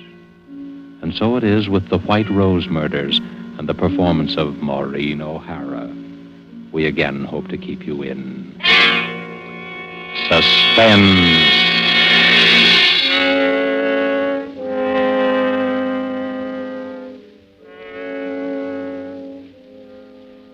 He stood there waiting. He knew that presently they would come out of the second-rate dance hall, out into the dimly lit street. He listened a while and smiled as the orchestra played that tune inside. And then they came out, the two girls, and still he waited, close enough to hear what they were saying. Well, I'll see you at the office tomorrow, Sally. Oh, I don't know how I'll get up. It's after 1 o'clock. 6 hours sleep. Oh, I'll be dead tomorrow. Me too. Oh, gosh, I gotta have at least 8 hours or I'm no good at all. I wish I had someone to walk me to the bus. It's 4 long blocks. I'll walk you down, Sally. Oh, don't bother. We go in different directions. It's no trouble. Really, I don't mind. Well, really, it's not necessary.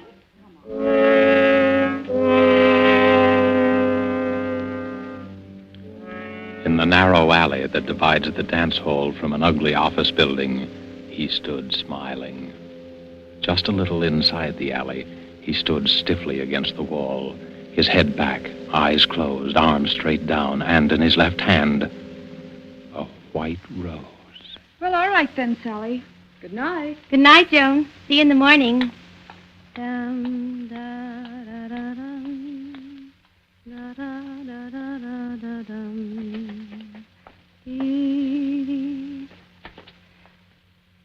Oh, I hope I don't have to wait long for the bus. Who are you? Keep away. Keep away from me. Let me go. Let me go.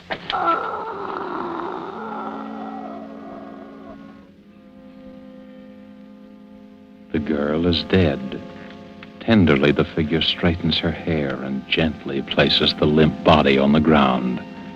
Then he opens her clenched fist, and carefully, so that the thorns will not bruise her flesh, he places in her hand the white rosebud.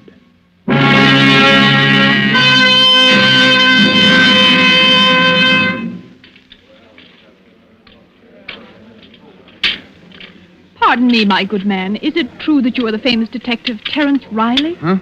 Oh, Jenny, I didn't see you come in. Well, now that I'm here, how about offering to buy a cup of coffee for the girl you're going to marry? If you can ever get up enough nerve to ask her. Oh, it's no use, Jenny. I guess we better call it quits. I'm just a dick on the homicide squad, and that's all I'll ever be. And I'm a rich debutante. We don't belong together. Oh, you've been reading too many of those romantic stories, Terry. What is it this time? What's wrong? Yeah, they call him the White Rose Killer, and he's got to be caught.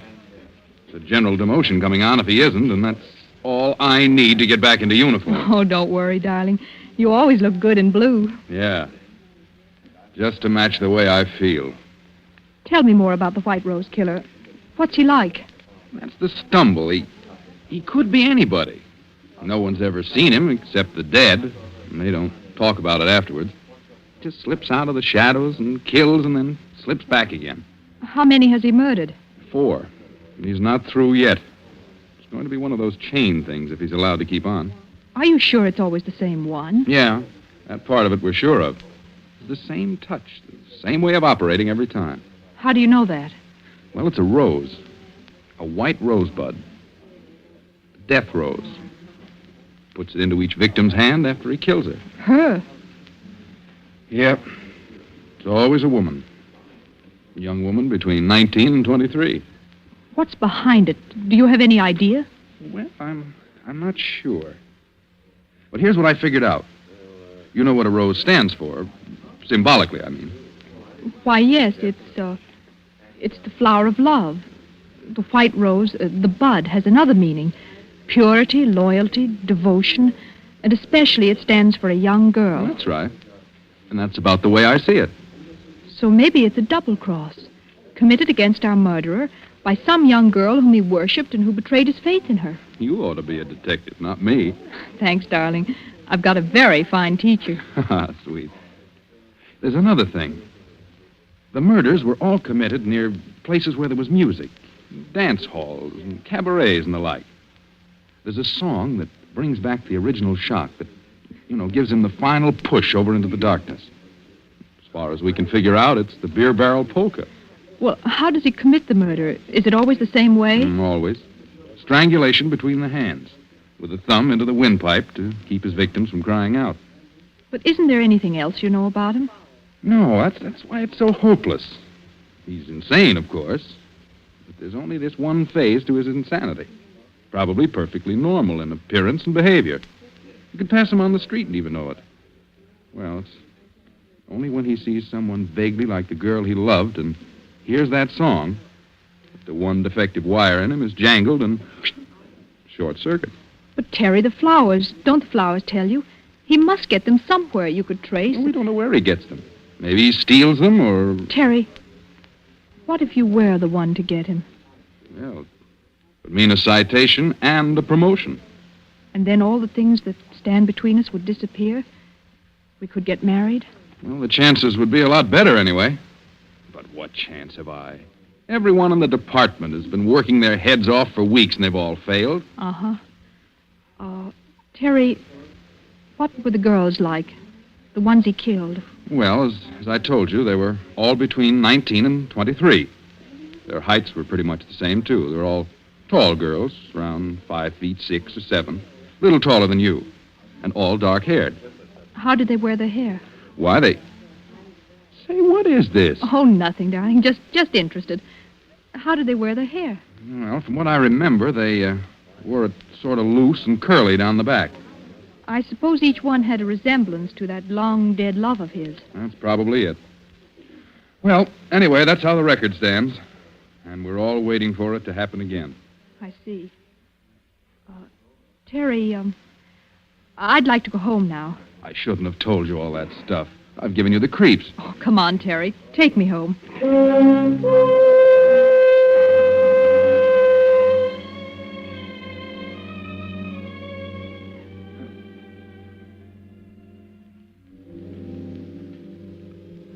Later, Jenny stands by the window in her room, looking out, thinking. She doesn't move for a long time. Then suddenly, quickly, she goes to her closet and begins to rummage through her many pairs of shoes. Carefully, she picks one pair with 3-inch heels. 5'6" or 7. Then she walks quickly to the dresser, opens a drawer, takes out a comb, and starts redoing her hair. One loose and curly down the back. Well, here we go. Edward! Yes, miss? Is the car ready? Yes, Miss Virginia.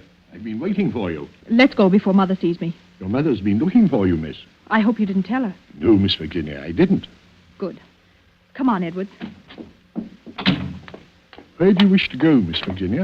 The Starlight Dance Hall on Grove and 2nd Street. Right, miss? Yes, Edwards, that's the place. I wouldn't go there unescorted if I were you, miss. It's one of the worst places in the city. Has a very bad reputation. The Starlight Dance Hall, Edwards. Very good, miss. Very good.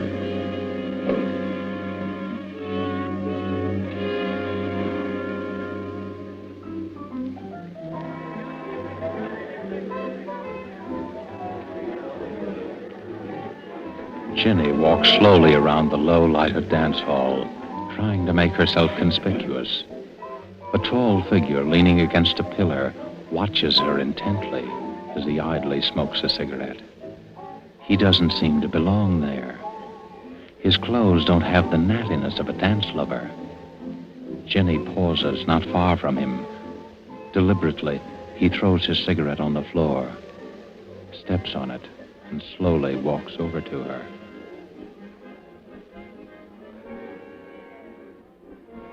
Hello. Oh, hello. You're not with anyone, are you? Oh, no, I'm alone. I thought so.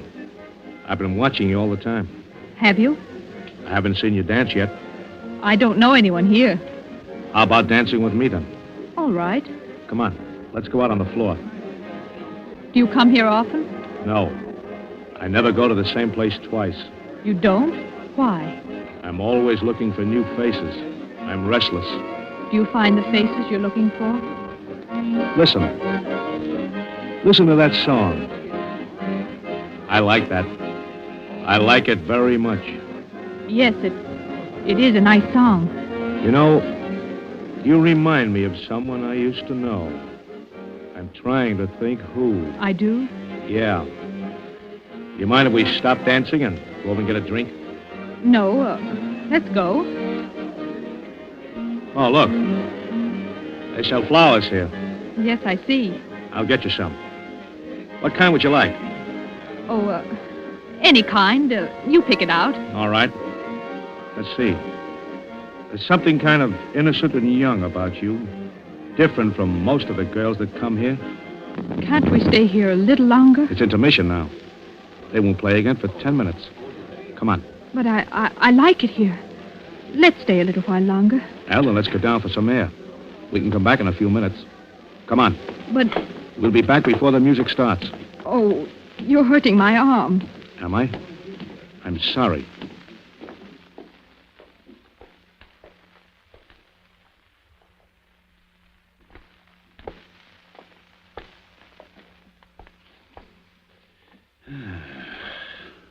Fresh air smells good, doesn't it? It's so dark here. Let's go back. You're not scared, are you? Oh, no, it's Let's walk just down that this alley and back. Please. No, you Let me don't. go. Thanks.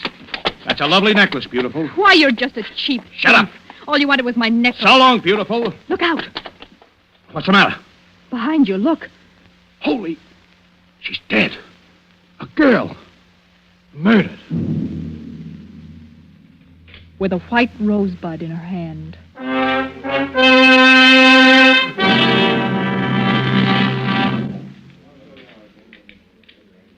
Well, Jenny, happened again last night. Just like the other times. A girl strangled in an alley and a white rose in her hand. Any news of the killer? No. He might just as well float through the air for all the trace he leaves. He must have bought the flower upstairs in the dance hall. He must have been there earlier, bought it, and saved it No, until... there was only one rose sold up there all night. And to a man who had a different girl with him. We had the flower girl at... How did you know that they sold flowers there? I didn't tell you. Well, I must have read it somewhere. You couldn't have. Wasn't in any of the papers. No details were given, just the statement that an unidentified body was found. Well, I just imagined that they'd sell flowers in a place like that. Well, I'm glad you don't go near those dance halls. Why, with this nut running around loose... Don't bother about that. We'd better catch this killer. And fast. Where do you get this we stuff? To hear you talk, you'd think that you were on the case, too. Wouldn't you think so? To hear me talk?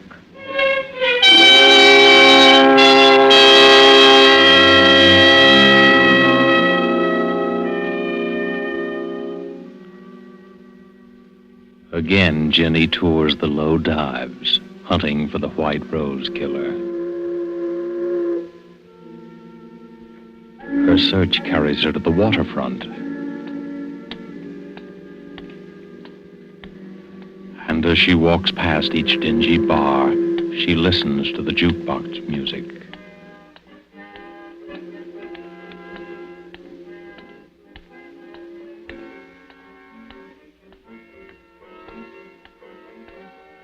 A little after midnight, she passes a dirty windowed saloon. The thin music catches her ear.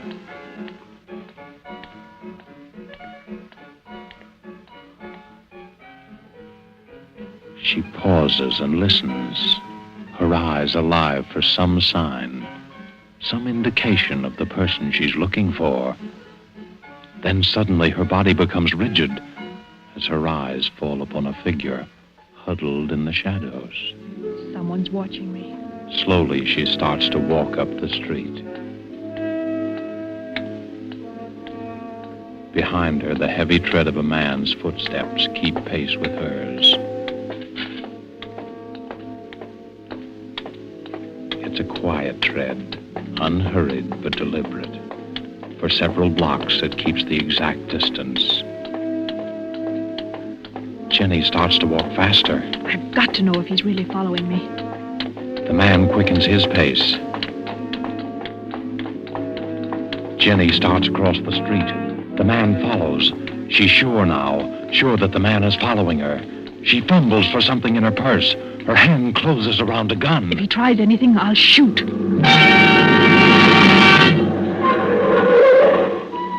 You in any trouble, lady? Oh, no, officer. It's all right. You scared him away. Scared who away? Oh, just a man who wanted to bring me flowers. That's all. Well, he brought you one anyhow, lady. What do you mean? Right there on the ground, right by your feet. A white rose.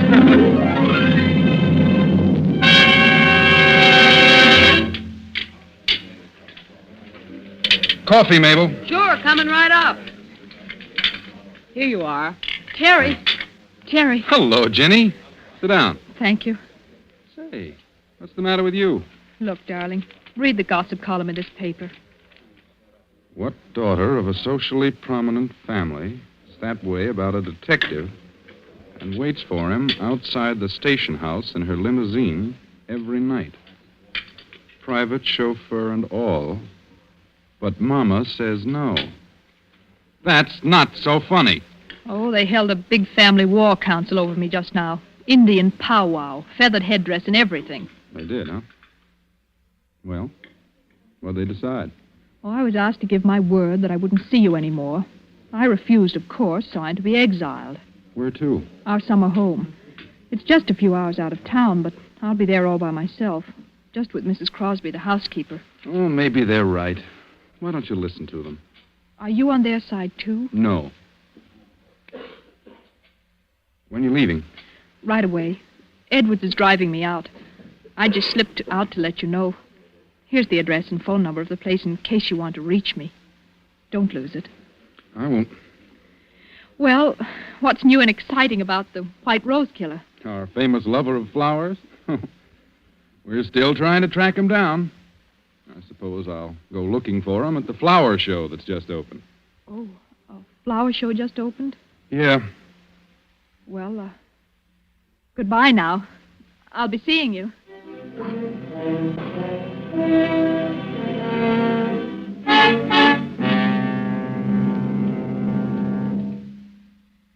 What floor is the flower show, please? 3rd floor, miss. 3, please.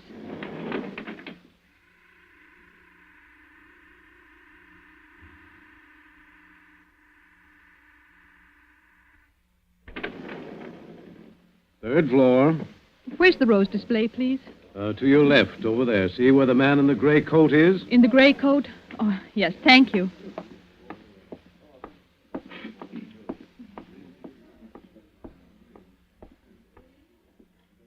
They are lovely, aren't they? Oh, you startled me. I'm sorry. I was just admiring the roses. Oh, yes, the nicest flowers here. I just can't keep my eyes off them. Yes, you can feel that way about some flowers. Well, that's the way I feel about white roses. Have you been here long? I really don't know. I suppose so. You see, I've come here every day since the show opened. I like to be near the roses, the white roses. Those big ones are nice. No, I like the little ones best, the little tightly curled rosebuds. They're so little and innocent. Oh, well, I really better be going. Are you going down? Yes.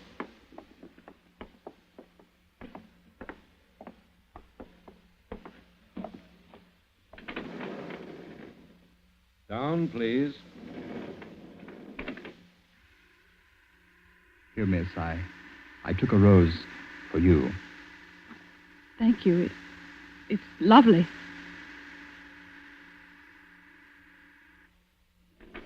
Would you care to have a drink with me? Why, yes, thank you. I know of a little place a block or two down there. They have nice music. We'll go there. All right, whatever you say.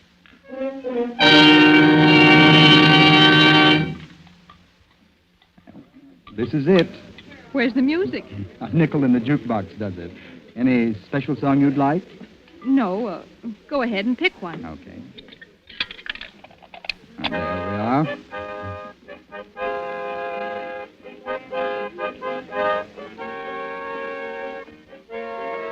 Oh, that's my favorite song. Reminds me of a girl I used to know. Oh, excuse me, I want to powder my nose. I'll be right back. Do you mind? No, of course not.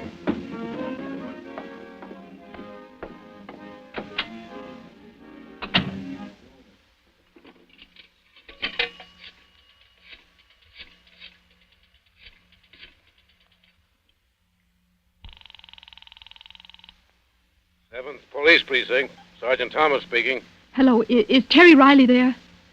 Just a moment, I'll see. Please hurry, it's important. No, sorry, miss. Terry Riley's not here just now. Oh, will you tell him that I can't keep that date with him. Goodbye. Do you always go to the phone booth when you want to powder your nose? Why, I had to make a call. Uh-huh. Well, I'm afraid I'll have to leave you. Oh, wait, let me come with you. I'm sorry, miss, but I've got other things to do. Oh. What's the matter? That car, someone that knows me. Let's get away from here. That's just what I'm going to do. So long, lady. Wait, please don't go. Miss Virginia. I'm sorry, Miss Virginia, but I must speak to you for a minute. Oh, Edwards, what do you want? I'm sorry, miss. You'd better come with me at once. I've been looking for you everywhere.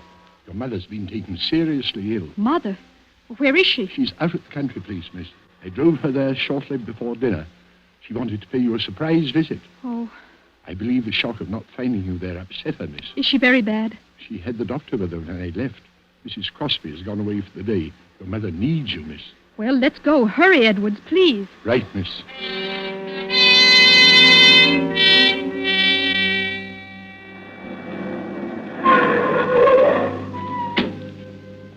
Where is Mother Edwards? In her room, miss. You'd better hurry. Mother. Mother. It's Ginny. Is the doctor in there with you? Mother. Why, there's no one here. The room's empty. The bed hasn't been touched.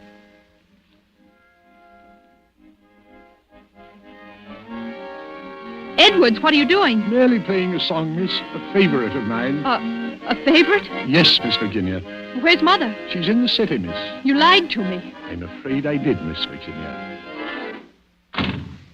Why are you locking the door? You know why, Miss Virginia. It can't be. You're not the White Rose killer. But you see, I am, Miss Virginia. Driving you and your family around day after day. Sitting there right in front of you all the time. It was amusing to watch you hunting for me. Hunting for someone you saw several times a day. It can't be. You're not insane. Of course not. Who said I was? Edwards, you know I'm not the girl who betrayed you. Yes, I know that. Well, then unlock the door and let me out. Please, Edwards. I've killed 5 times. I've never regretted it. I'm going to kill you, Miss Virginia. Why, Edwards? Why? Because you've been so clever. Too clever. You made yourself look like her, the girl who deceived me. I could have killed you the day you first went out looking for me, but I had to be careful. Oh. I almost caught you that night at the waterfront, the night I dropped the White Rose when that police car came. Edwards, I've never done you any harm. Your sweetheart, Terry. He loves you, doesn't he? Yes. That's good. Because now you won't be able to deceive him like my girl deceived me. Keep away, Edwards. Keep away or I'll... You thought you'd use your gun, eh? Well, don't think I was fool enough to overlook that. I took your gun out of your purse. It won't do you any good to kill me, Edwards. I didn't have anything to do with it. No, and you're not going to have a chance to break another man's heart like she broke mine. Jenny, where are you? Terry! It won't do you any good to call to him. He can't get in here without breaking down the door. Keep away from me. Terry! It'll be too late then, because I'm going to kill you now. Jenny, where are Terry! Just let me get my hands on that pretty white throat. Oh, keep away. Keep away from me. Terry! Stop! Jenny, are you all right? Yes, Terry, I'm all right. Oh, take it easy. Here, sit down. Oh, Terry, I was so scared. There was nobody here but Edwards and I. How did you know where I was? Oh, it was simple. You were supposed to meet me at the coffee shop. You never broke an appointment, and when you didn't show up, I called the number you gave me. You told me the housekeeper was here all the time, and when there was no answer, I got suspicious and came down. Besides, when I got a message down at headquarters that you had to break a date with me, I knew something was wrong. Are you sure you're all right? Yes, I'm, Terry, look. On the floor beside Edwards. A white rose. Must have fallen out of his pocket. That was meant for me. Oh, Terry, it's all crushed. Yeah. Crushed and dead. Just like the White Rose killer.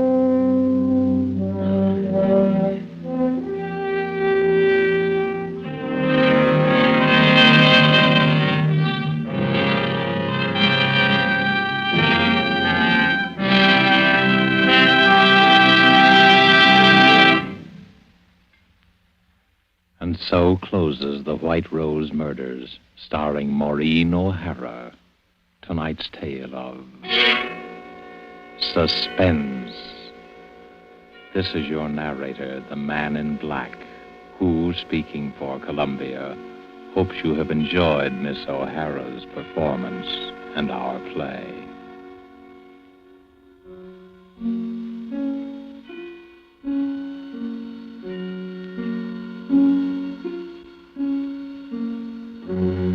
Next week, because of a special broadcast of the All-Star baseball game, Suspense will not be heard. But again the following week, we will be back with another play on this series and more of your Hollywood favorites. The producer of these broadcasts is William Spear, who, with Ted Bliss, the director, Bernard Herrmann and Lucien Marowik, conductor and composer, and Cornell Woolrich, the author, collaborated on tonight's Suspense.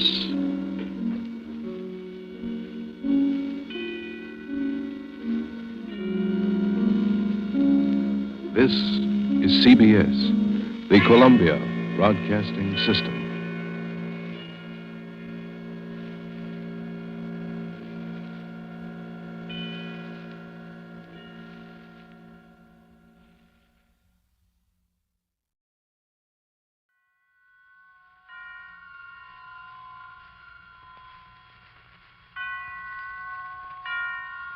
Roma Wines presents Suspense.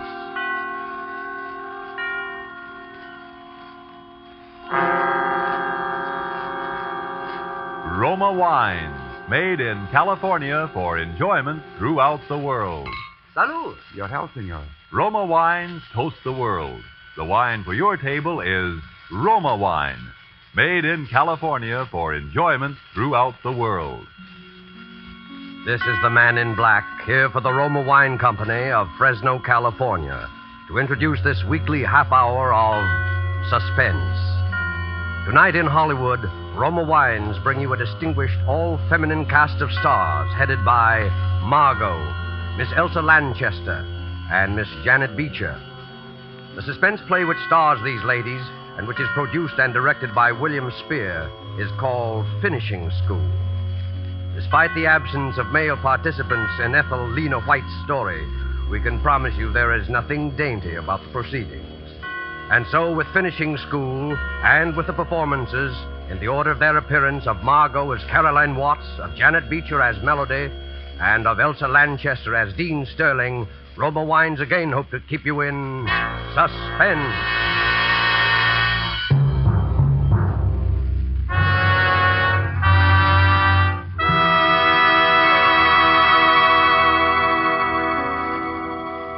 I can see them so vividly now, just as I saw them the very first time.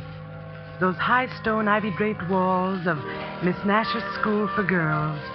And the first person who greeted me, that amiable soul, Miss Melody. I can see her, too. It was she, in fact, who showed me into my new room and who stood there watching me a moment, smiling. This is your first teaching job, isn't it? How did you know? Well, if you've been around nothing but teachers for 30 years, you'd know, too. Let me guess now. Your subject is either French or... No, it's sport. On the nose. What's your subject, Miss Melody? Mine? Come in. Caroline Watts? Yes? I'm Miss Sterling, the dean. Welcome to the Nash School. Oh, how do you do, Miss Sterling? I've been looking forward to meeting you. Thank you. I wanted you to know about the general faculty meeting in my office at 3 this afternoon. I'll see you then. At 3 o'clock? Oh, yes. Melody? Yes, Sterling? Miss Nash is a little concerned about the new students. You might just check up on supplies for the 3rd floor. It's already taken care of. Oh, very well. I should answer your question, Miss Watts. You see, my subject is housekeeping. Oh, I didn't know. I just supposed that you were one of the teachers. I was, up until a year ago, when Miss Penelope passed away. Oh, yes, that was Miss Nash's sister. No, changes like that are inevitable, I suppose. As inevitable as, well, that ugly rumor. Ugly rumor? About Miss Penelope's death.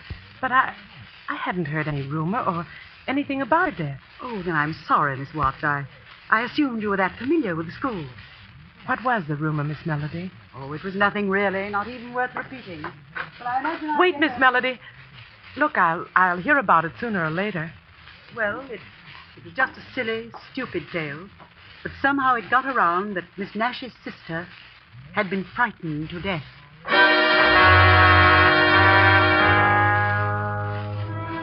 This, then, was Caroline Watts' introduction to the Nash Institution, a place which future events prove to be, with a vengeance, a finishing school.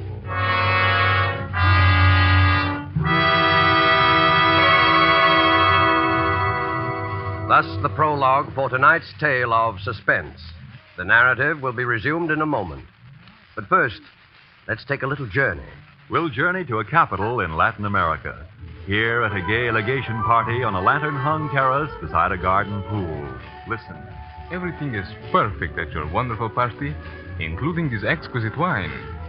It is a wine that helps to bring back pleasant memories. I, of course, agree. It helps good friends such as us to appreciate good food, too. And this sherry has come far to add enjoyment to our legation party. It is of the famous vineyards of California in the faraway United States. See? It is the celebrated Roma wine. Yes, Roma wines are prized in other countries for the great enjoyment their superb quality affords. They are esteemed as something rare, a luxury. But you in America may enjoy Roma fine wines in all the variety of types as an inexpensive everyday delight. So trifling in cost are these fine Roma wines here in America that you can be a most generous host, offering to each of your guests his or her favorite. A delicious, tangy California sherry, a fine California claret or burgundy, or a heavier, sweeter California port. You'll be delighted to learn from your dealer at what small cost you can get an assortment of several types, permitting you now to boast of your private wine cellar. Ask for Roma, R-O-M-A, America's largest selling wine. Roma wine, made in California for enjoyment throughout the world. And now it is with pleasure that Roma Wines bring back to our soundstage Margot, Elsa Lanchester, and Janet Beecher in Finishing School, a tale well calculated to keep you in suspense.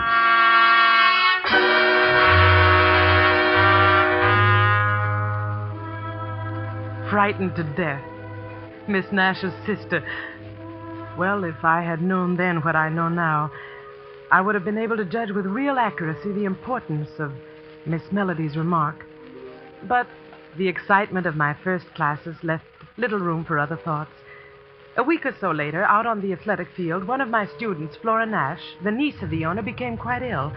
I sent her to the infirmary, but within 10 minutes she had returned. Miss Sterling, she said, had ordered her back. I was furious and, well, I told her I was going to have it out with that woman. Miss Watts, wait. I know it isn't my place to say this, but please, for your own sake, don't antagonize Sterling. Oh, now, really? I tell you, I know what I'm talking about. Listen, you know Miss Melody, don't you? Of course. Miss Watts, she practically started this school with my two aunts. When Miss Penelope died, everybody thought she'd move up to take her place. But she didn't. Somehow or other, Sterling saw to it she was left with the job of housekeeper. Miss Watts, don't have any trouble with that woman. Please. Oh, all right, Flora. I'll go see Miss Nash. Oh, no. Why, Flora, Miss Nash is your own aunt. But Sterling would find out. Please, you mustn't. Oh, I never heard such nonsense in all my life. Hurry straight to bed.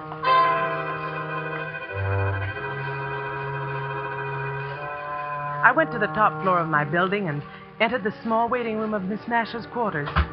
It was empty, but just opposite was the door to the private apartment, almost halfway open, and I walked over to it, ready to announce myself. Then I stopped, dead still. Penelope. For it was then that I heard... Are you there, Miss Sterling's Penelope? voice. We're almost in touch. Yes, I hear her now. Very faint, but nearer. Nearer. It was an incredible sight. Penelope. Seated at a table wholly unlike the elderly but austere white-haired lady I'd seen before was Miss Nash. Her eyes were closed, and swaying gently, she seemed utterly transfixed as she listened to Dean Sterling's low murmur. We're here, Miss Penelope. We're waiting. Yes. Speak to her, Miss Nash. Speak to her now. Oh, all right. Can you hear us, Penelope? Miss Sterling says you have predicted some tragic accident. for another of our loved ones. And then Sterling turned toward me. What are you doing here?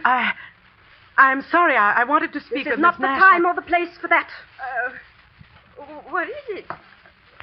Miss what? Miss Nash, it's about your niece. I'm familiar with this matter about Flora, Miss Nash. And at the moment, I don't want you to be disturbed by anything so trivial. Trivial? But I don't see how you can call it trivial, Miss Sterling. Flora was ill today. Why did you send her back to the field? Because she was no more ill than you are. She was simply up to her old trick, playing on the sympathy of a new teacher. Come, we'll talk about this outside. No, Miss Nash, your niece really... Miss Sterling, she'll handle it. Miss Sterling knows best. Yes, Miss Nash. Good night. Good night. If you'll just step out here. Now. Miss Sterling, you evidently don't realize that Flora Nash suffers from a slight heart condition. It's entered on her card. I'm sure it is, because I entered it.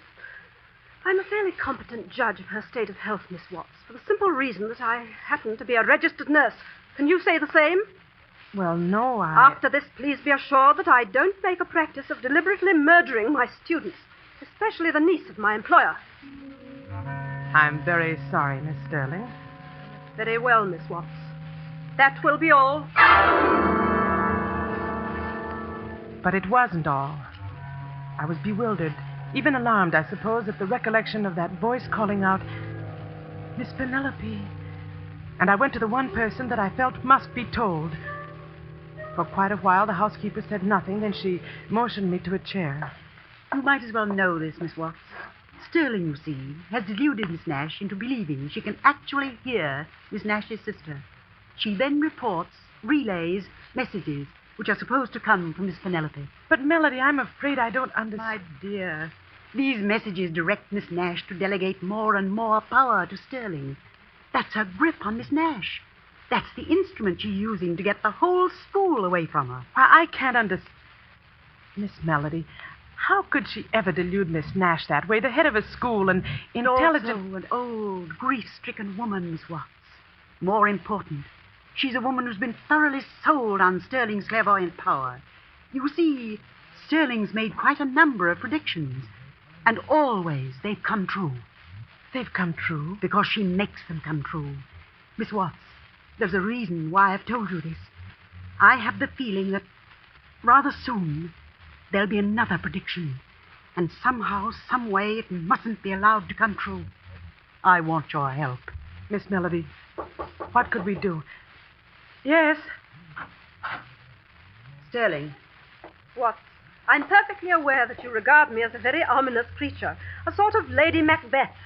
No doubt your special charge, Flora Nash, shares the same view. So, bring her along when you come to my cottage tonight. Your cottage? Yes, there'll be some other girls. I'm having a little party. Well, I hadn't... What's the matter?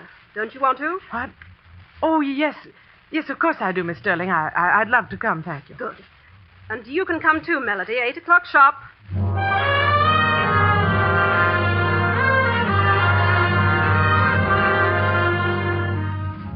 We were prompt, Flora and I, and the sharp tenseness and alertness we carried with us into that cottage vanished almost at once.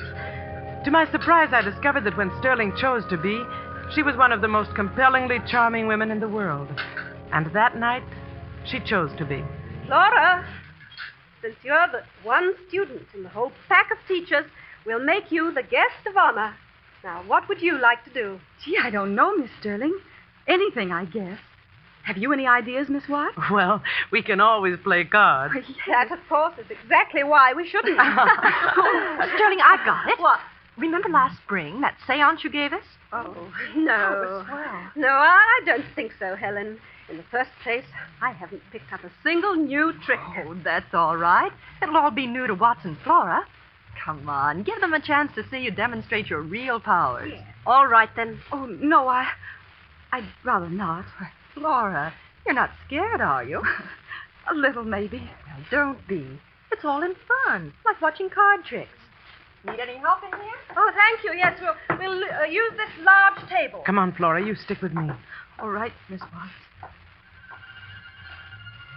So presently, In a room quite dark, we ranged ourselves about a large bare table, at the very head of which sat the dean. And then, for several long moments, there was quiet, broken at last Yes. by the low drone of Sterling's voice. Yes. I hear you. Yes. Yes. But you must announce your presence. Let us know you're here. Speak louder. Louder. Your name is Coleman. Miss Watts. Coleman Nash. That's my great uncle. And you're trying to warn? To warn?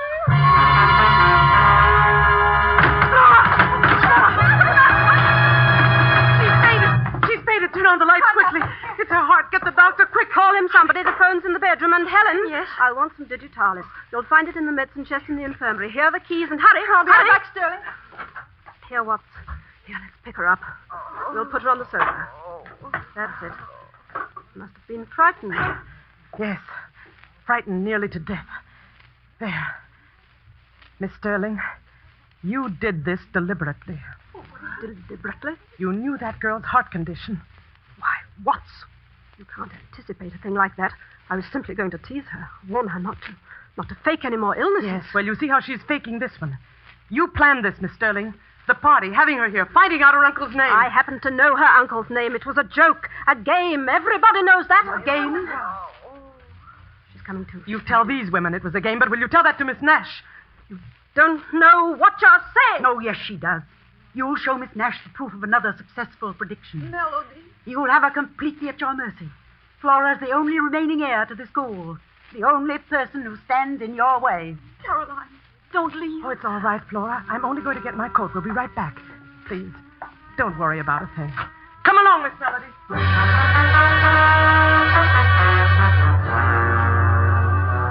It was 5 minutes later that Melody and I crossed the campus to Sterling's cottage and found it empty. We learned that the doctor had arrived, had prescribed for Flora, and ordered her to the infirmary. Sterling alone was left in charge of the girl. That's where Melody and I found her, directly before Flora's room at the infirmary. We wasted no time. Literally, we pushed her aside and hurried into Flora. Can't you see she's asleep? The doctor gave her something to make her sleep. Is that what this is? What? This bottle on the nightstand. You can see from the label what it is. Digitalis.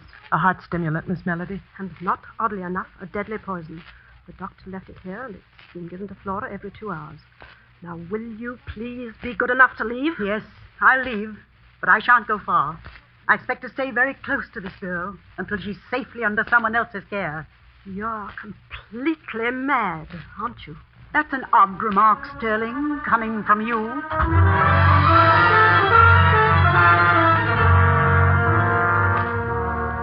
We maintained a watching post not far from the room.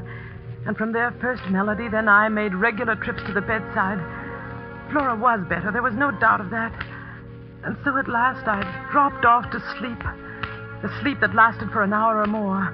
For dawn was filtering into the long infirmary corridor when I awoke. Suddenly, Melody was shaking me. Caroline, it's happened. What do you say? Caroline, it's happened. What are you saying? She's dead. Flora's dead.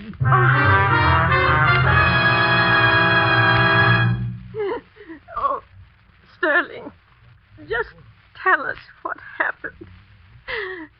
It was only a few minutes ago. It was time for her medicine, and I went over to wake her up for it. Her heart, it had just stopped beating. The medicine? The digitalis, you mean? That's right, Melody. Where is it? What? Where is it? Where's the bottle of medicine? Why, It used to be on that nightstand there. But it isn't now. Where is it, Sterling? What have you done with it? I don't know. Let's see. Under the bed. It might have rolled under... But it didn't. Nor under the chest of drawers, either. Perhaps we should look out of the window. Maybe Sterling decided not to give her any medicine at all. Miss Melody, this medicine chest, it's locked. Locked? Yes, do you happen to know where the key is? One of our housekeeper's major duties. See if this will work, Caroline. being keeper of the keys. It works. Melody! Miss Nash, look! What is it? It's Sterling's bottle of medicine. Unopened. Unopened and unused. I was right, Sterling. You just sat there and watched her die. That's not true. Helen, you saw me give Flora some medicine early tonight, right after the doctor left. Helen, you remember that, don't you? Well, it looked like a different bottle, Sterling. A different bottle, yes. And I can guess what was in it. A sleeping draught. That's what you gave us, Sterling. You knew that even a slight overdose would stop a weakened heart. All right, Sterling. We found one bottle. The one that would have saved Flora's life. Where's the one that took it? You should know that, Melody. What? You should know where that bottle is because you took it out of this room just a little while ago when I was calling Miss Nash. You are insane. What's more, you brought it into this room tonight in one of your countless visits. You brought in a bottle of heavy sleeping draught and exchanged it for digitalis. You were hoping I couldn't tell the difference and that I'd give that to Flora instead of the heart stimulant. And that's what I did. You did it all right, but without any help. Sterling, just how, for example, could I produce a bottle of sleeping draught so exactly like the digitalis that you couldn't tell the difference? You had a whole medicine chest to work with. That's how you did it, and that's how I knew you did it. Helen? Yes, Sterling.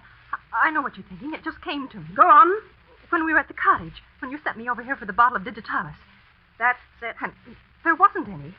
There wasn't any in that chest. Of course not. Sterling didn't put it there until tonight. Well, that's not the point, Melody.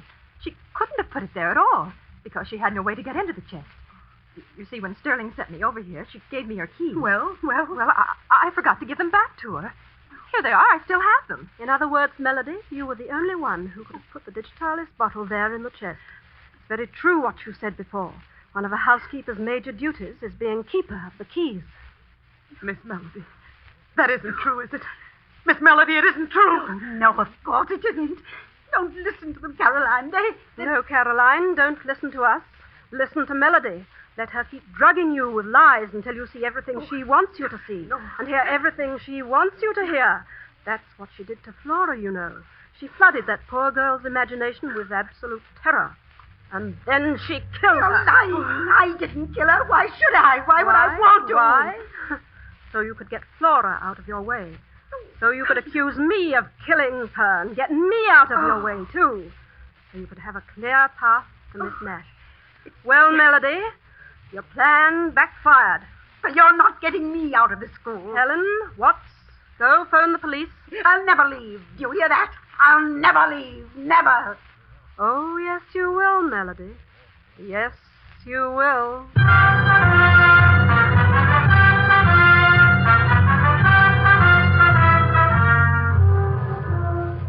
And Sterling was right, too. For within the month, Melody was an inmate of a quite different kind of institution than the Nash School. Life settled down then into a state of normalcy that lasted through the rest of the year. Lasted, in fact, up to just 4 hours ago, when I was crossing the grounds toward the main gate. All of the teachers had gone into town, and I was on my way to join them.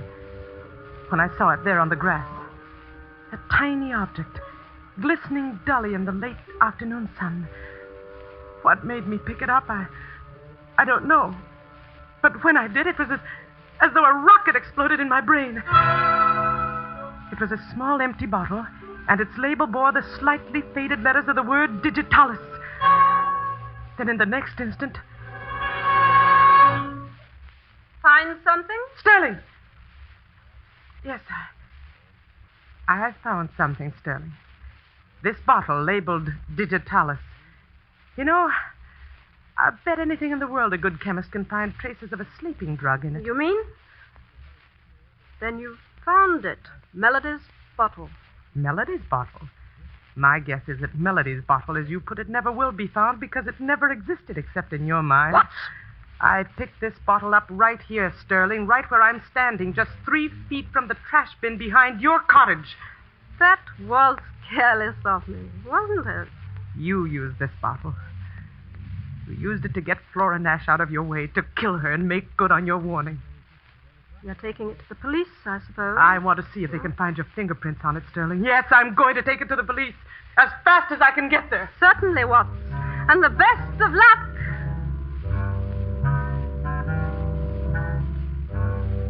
She went on inside her cottage, and I struck out across the grounds for the main gate and the road into town.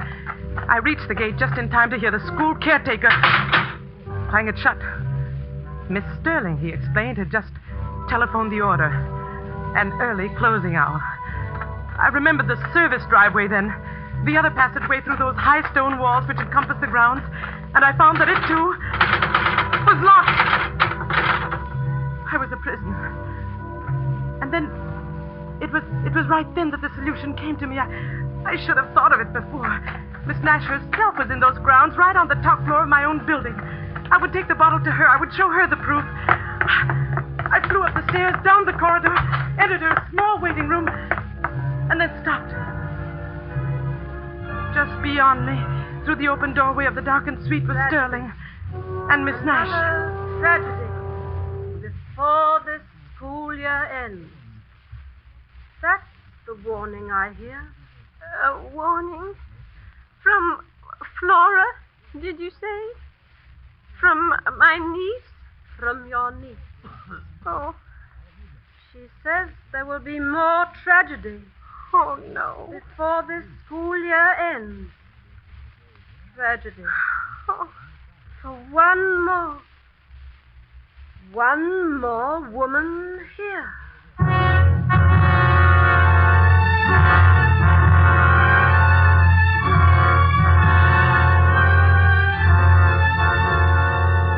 My strength left me completely then. I don't know whether I fainted or not, or how I got back to my room. But I'm here in it now. And it is just 10 minutes before midnight. 10 minutes before this school year ends. My door is locked. She has locked it from the outside. But now that door is going to open, and she's coming in. What? What are you going to do with it? This revolver.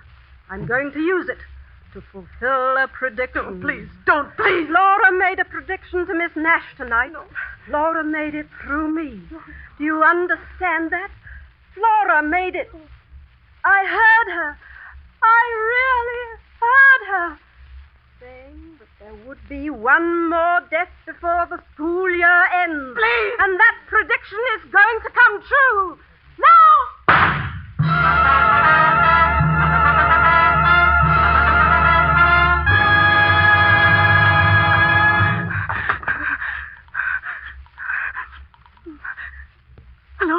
Hello, the police station.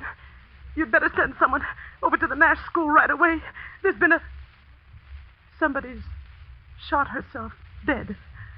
And please tell Miss Melody that she'll be out soon. Tell her that Lady Macbeth is gone.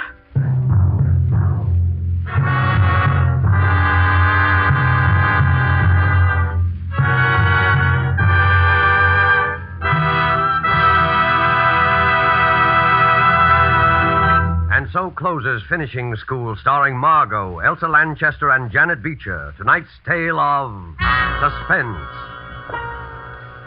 Before we tell you about our star and story for next week, a word about an American anniversary of 173 years this week. Still standing in California is a little winery founded in 1771. Settlers from foreign countries discovered early that California vineyards were among the world's finest. That in the rare combination of climate and soil which produces perfect wine grapes, California surpasses some of the most famous Old World vineyards. Take Roma California Sherry or Port.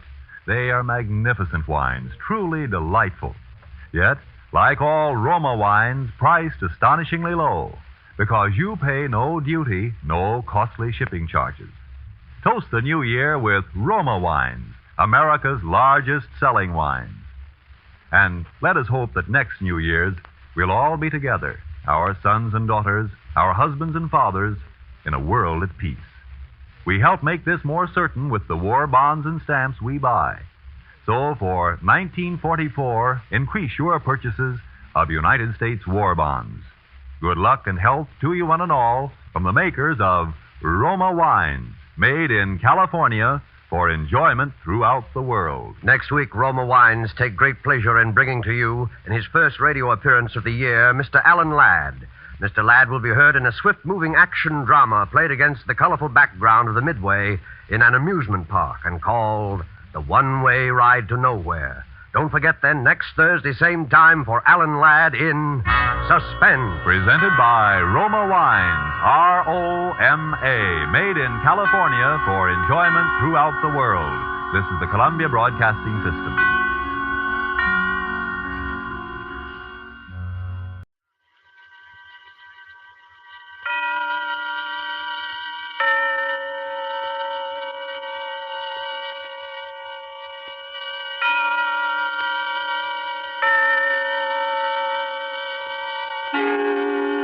Suspense.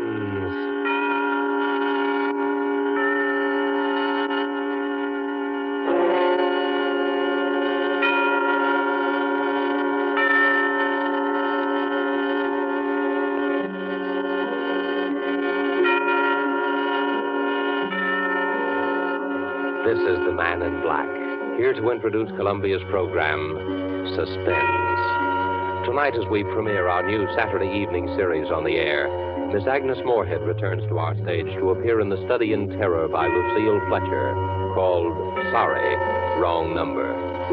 This story of a woman who accidentally overheard a conversation with death and who strove frantically to prevent murder from claiming an innocent victim is being repeated by popular request as tonight's tale of Suspense.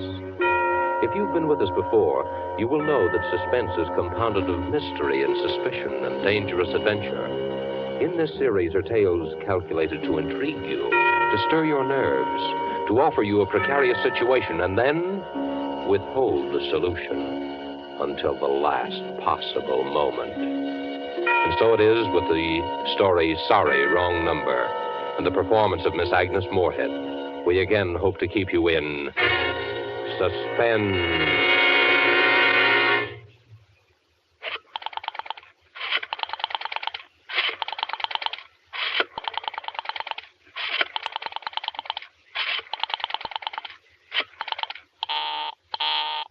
Oh, dear.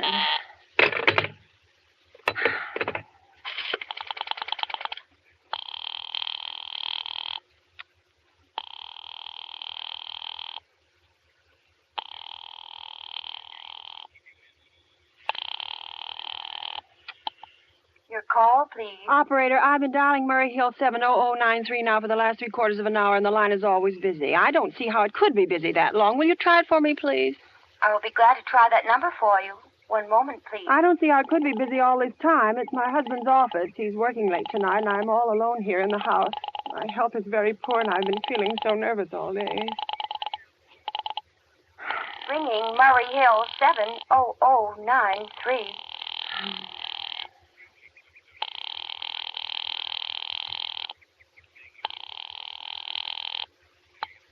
Hello? Hello? Hello, is Mr. Stevenson there? Hello? Hello? Hello? Hello, George? Yes, this is George speaking. Hello, who's this? What number am I calling, please? I'm here with our client. Oh, good. Is everything okay? Is the coast clear for tonight? Yeah, George. He says the coast is clear for tonight. Okay. Where are you now? In a phone boat. Don't worry. Everything's okay. Very well. You know the address. Yeah, I know. At 11 o'clock, the private patrolman goes around to the bar on 2nd Avenue for a beer. That's right, at 11 o'clock. I will make sure that all the lights downstairs are out. There should be only one light visible from the street. Yeah, I know. At 11:15, a train crosses the bridge. It makes a noise in case her window is open and she should scream. Oh, hello. What number is this, please? Okay, I understand, I tell you. That's 11:15, the train. Yeah. Do you remember everything else, George? Yeah, I make it quick. As little blood as possible. Because our client does not wish to make her suffer longer. That's right. You'll use a knife? Yes, a knife will be okay. Then afterwards, I remove the rings and the bracelets and the jewelry in the bureau drawer. Because our client wishes it to look like simple robbery. Don't worry. Everything's okay. I never... Oh, how awful, how unspeakably awful. Oh. The operator. Oh. Your call, please. Operator, I've just been cut off. I'm sorry. What number were you calling? Why, it was supposed to be Murray Hill 70093, but it wasn't. Some wires must have got crossed. I was cut into a wrong number, and I've just heard the most dreadful thing, something about a murder. And, operator, you simply have to retrace that call at once. I beg your pardon. May I help you? Oh, I know it was a wrong number, and I had no business listening, but these two men, they were cold-blooded fiends. They were going to murder somebody, some poor innocent woman who was all alone in a house near a bridge, and we've got to stop them. We've got to. What number were you calling, Well, please? that doesn't matter. This was the wrong number, and you dialed it for me, and we've got to find out what it was immediately. What number did you call? Oh, why are you so stupid? What time is it? Do you mean to tell me you can't find out what that number was just now? I'll connect you with the chief operator. Oh, I think it's perfectly shameful. Now, look, it was obviously a case of some little slip of the finger. I told you to try Murray Hill 70093 for me. You dialed it, but your finger must have slipped, and I was connected with some other number. And I could hear them, but they couldn't hear me. Now, I simply fail to see why you couldn't make that same mistake again on purpose, why you couldn't try to dial Murray Hill 70093 in the same sort of careless way. Murray Hill 70093? Yes. I'll try to get it for you. Oh, thank you.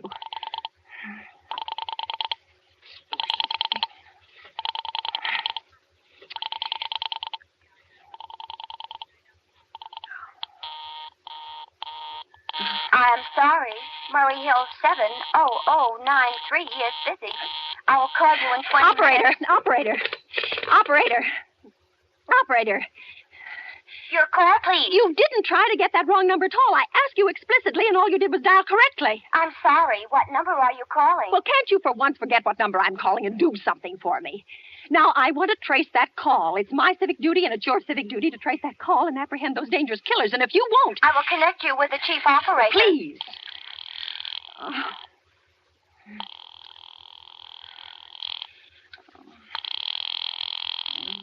dear. This is the chief operator. Oh, chief operator, I want you to trace a telephone call immediately. I don't know where it came from or who was making it, but it's absolutely necessary that it be tracked down because it was about a murder that someone's planning, a terrible, cold-blooded murder of a poor innocent woman tonight at 11:15. I see. Well, can you trace it for me? Can you track down those men? I'm not certain. It depends. Well, depends on what? It depends on whether the call is still going on. If it's a live call, we can trace it on the equipment. If it's been disconnected, we can't. Disconnect? If the parties have stopped talking to each Oh, other. but of course, they must have stopped talking to each other by now. That was at least 5 minutes ago, and they didn't sound like the type who would make a long call. Well, I can try tracing it. May I have your name, please? Mrs. Stevenson. Mrs. Albert Stevenson. But listen... And your telephone number, please? Plaza 42295. But if you go on wasting all this time... Why do you want this call traced, please? What? Well, no reason. I mean, I merely felt very strongly that something ought to be done about it. These men sounded like killers. They're dangerous. They're going to murder this woman at 11:15 tonight. I thought the police ought to know. Have you reported this to the police? Well, no, not yet. You want this call checked purely as a private individual? Yes, but meanwhile I'm sorry, Mrs. Stevenson, but I'm afraid we couldn't make this check for you and trace the call just in your say-so as a private individual. We'd have to have something more official. Oh, for heaven's sake. You mean to tell me I can't report that there's going to be a murder without getting tied up in all this red tape? Why, it's perfectly idiotic. Well, all right, I'll call the police. Thank you. I'm sure that would be the best way to do it. It's ridiculous. Perfectly ridiculous. I can't see why you have to go to all this trouble. Oh.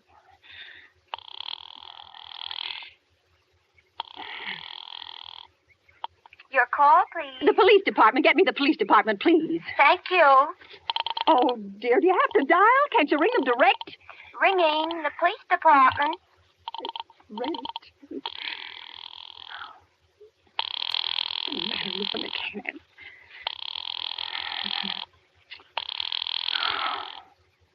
Police Station, Precinct 43. Sergeant Martin speaking. Police Department, this is Mrs. Stevenson. Mrs. Albert Smythe Stevenson of 53 North Sutton Place. I'm calling up to report a murder. I mean, the murder hasn't been committed yet, but I just overheard plans for it over the telephone. Over a wrong number that the operator gave me. I've been trying to trace down the call myself, but everybody is so stupid. And I guess in the end, you're the only people who can do anything. Yes, ma'am. It was a perfectly definite murder. I heard their plans distinctly. Two men were talking, and they were going to murder some woman at 11:15 tonight. She lived in a house near a bridge. Are you listening to me? Huh? Yes, ma'am. Yeah, and there was a private patrolman on the street. He was going to go around for a beer on 2nd Avenue, and there was some third man, a client, who was paying to have this poor woman murdered. They were going to take her rings and bracelets and use a knife. Well, it's unnerved me dreadfully, and I'm not well, and I'm just so nervous. When was all this, ma'am? About 8 minutes ago. Oh, then you can do something. You do understand. What is your name, ma'am? Mrs. Stevenson, Mrs. Albert Stevenson. And your address? 53 North Sutton Place, 53 North Sutton Place. That's near a bridge, the Queensboro Bridge, you know, and we have a private patrolman on our street. And second... And what was the number you were calling? Murray Hill 70093. But that wasn't the number I overheard. I mean, Murray Hill 70093 is my husband's office.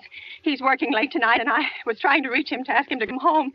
I'm an invalid, you know, and it's the maid's night off, and I hate to be alone, even though he says I'm perfectly safe as long as I have the telephone right beside my bed. Well, we'll look into it, Mrs. Stevenson, and see if we can check it with the telephone. But the telephone company said they couldn't check the call if the parties had stopped talking. I've already taken care of that. Oh, you have? Yes, and personally, I feel you ought to do something far more immediate and drastic than just check the call. What good is checking the call do if they stop talking? By the time you tracked it down, they'll already have committed the murder. Well, we'll take care of it, don't you worry. Well, I'd say the whole thing calls for a search, a complete and thorough search of the whole city. Now, I'm very near the bridge, and I'm not far from 2nd Avenue. And I know I'd feel a whole lot better if you sent around a radio car to this neighborhood at once. And what makes you think the murder is going to be committed in your neighborhood, ma'am? Well, I don't know. Only the coincidence is so horrible. 2nd Avenue, the patrolman, the bridge. 2nd Avenue is a very long street, ma'am. And you know how many bridges there are in the city of New York yes, alone. I know. Not to mention Brooklyn, Staten Island, Queens, and the Bronx. I know that. How do you know there isn't some little house on Staten Island on some little 2nd Avenue you've never even heard about? Well, how do you know they're even talking about New York at all? But I heard the call on the New York dialing system. Maybe it was a long-distance call you overheard. Oh, don't. Telephones are funny things. Look, lady, why don't you look at it this way? Supposing you hadn't broken in on that telephone call. What? Supposing you'd got your husband the way you always do. You wouldn't be so upset, would you? Well, no, I suppose not. Only it sounded so inhuman, so cold-blooded. A lot of murders are plotted in this city every day, ma'am. We manage to prevent almost all of them. Well, but a clue of this kind is so vague. Isn't much more use to us than no clue at all. But surely you... Unless, of course, you have some reason for thinking this call was phony and that someone may be planning to murder you. Me? Oh, no. No, I hardly think so. I mean, why should anybody? I'm alone all day and night. I see nobody except my maid Eloise, and she's a big girl. She weighs 200 pounds. She's too lazy to bring up my breakfast tray, and the only other person is my husband, Albert. He's crazy about me. He just adores me. He waits on me hand and foot. He's scarcely left my side since I took sick 12 years ago. Well, then there's nothing for you to worry about. Now, if you'll just leave the rest of this to us, we'll take care of it. But what will you do?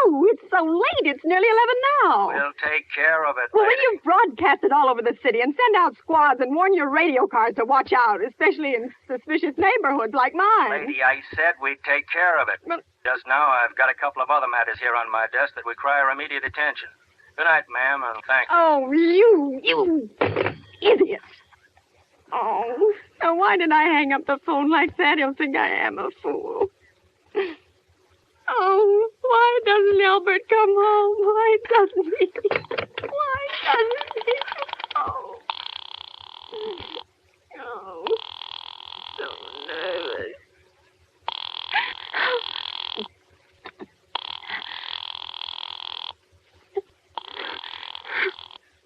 Your call, please. Operator, for heaven's sake, will you ring that Murray Hill 70093 number again? I can't think what's keeping him so long. I will try it for you. Well, try. I don't see why you doesn't answer.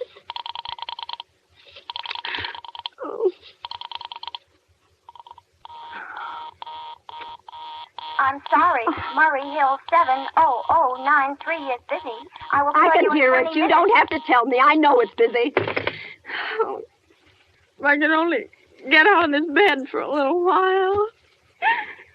If I could get a breath of fresh air, just lean out of the window and see the street.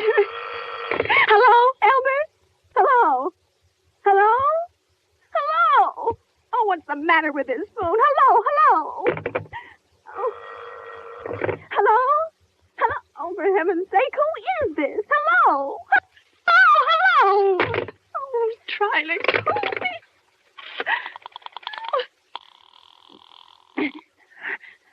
Why doesn't she answer?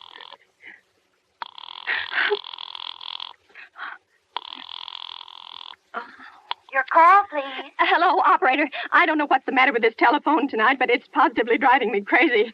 I've never seen such inefficient, miserable service. Now, look. I'm an invalid, and I'm very nervous, and I'm not supposed to be annoyed. But if this keeps on much longer... What seems to be the trouble, please? Well, everything's wrong. I haven't had one bit of satisfaction out of one call I've made this evening. The whole world could be murdered for all you people care. And now my phone keeps ringing and ringing and ringing and ringing every 5 seconds or so, and when I pick it up, there's no one there. I'm sorry. If you will hang up, I will test it for you. I don't want you to test it for me. I want you to put that call through, whatever it is, at once. I'm afraid I cannot do that. You can't. And why? Why, may I ask? The dial system is automatic. If someone is trying to dial your number, there is no way to check it without the call is coming through the system or not, unless the person who is trying to reach you complains to a particular operator. Well, of all the stupid. And meanwhile, I've got to sit here in my bed suffering every time that phone rings, imagining everything. I will try to check the trouble for you. Check it. That's all anybody can do. Oh, what's the use of talking to you? You're so stupid. Oh, fix her of all the impudence. How dare she speak to me like that? How dare she? Call the operator. Oh, why did it take so long?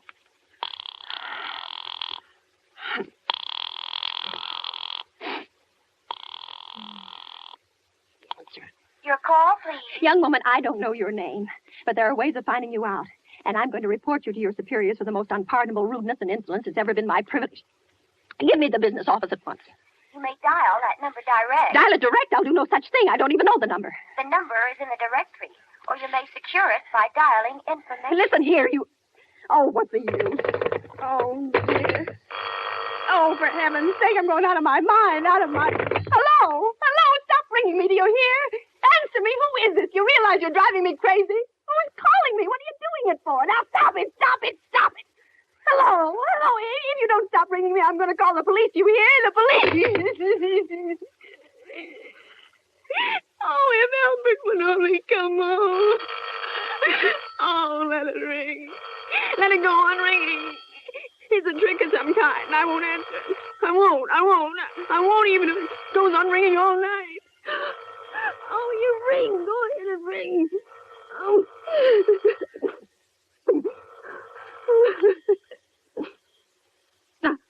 Now what's the matter? Why do they stop ringing all of a sudden? Oh, what time is it? Where did I put that clock? Oh, here it is. 5 to 11. Oh, they decided something. They're sure I'm home. They heard my voice answer them just now. That's why they've been ringing me. Why no one has answered me. I'll call the operator again. Oh, where is she? Why doesn't she answer? Why doesn't she answer? Oh, please. Your call, please. Where were you just now? Why didn't you answer at once? Give me the police department. Oh, she's sorry.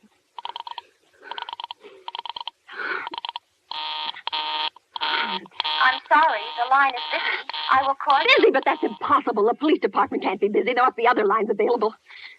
The line is busy. I will try to get them for you later. No, I've got to speak to them now, or it may be too late. I've got to talk to someone. What number do you wish to speak to? I don't know, but there must be someone to protect people beside the police department. A detective agency. You will find agencies listed in the classified directory. But I don't have a classified. I mean, I'm too nervous to look it up, and I don't know how to use it. I'll connect you with information. Perhaps she will be able to help you. No. Oh, you're being spiteful, aren't you? You don't care, do you, what happens to me? I could die and you wouldn't care.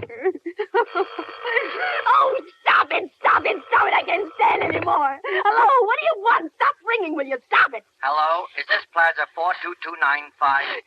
Yes, I'm sorry. This is Plaza 42295. This is Western Union. I have a telegram here for Mrs. Albert Stevenson. Is there anyone there to receive the message? I'm Mrs. Stevenson. The telegram is as follows. Mrs. Albert Stevenson, 53 North Sutton Place, New York, New York. Darling, terribly sorry. Tried to get you for last hour, but line busy. Leaving for Boston 11 p.m. tonight on urgent business. Back tomorrow afternoon. Keep happy. Love, signed, Albert. Oh, no. Do you wish us to deliver a copy of the message? No, thank you. Thank you, madam. Good night. Good night. Oh, no. No, I don't believe it. He couldn't do it. He couldn't do it. Not when he knows I'll be all alone. It's some trick. Some fiendish trick. Oh, it's some trick.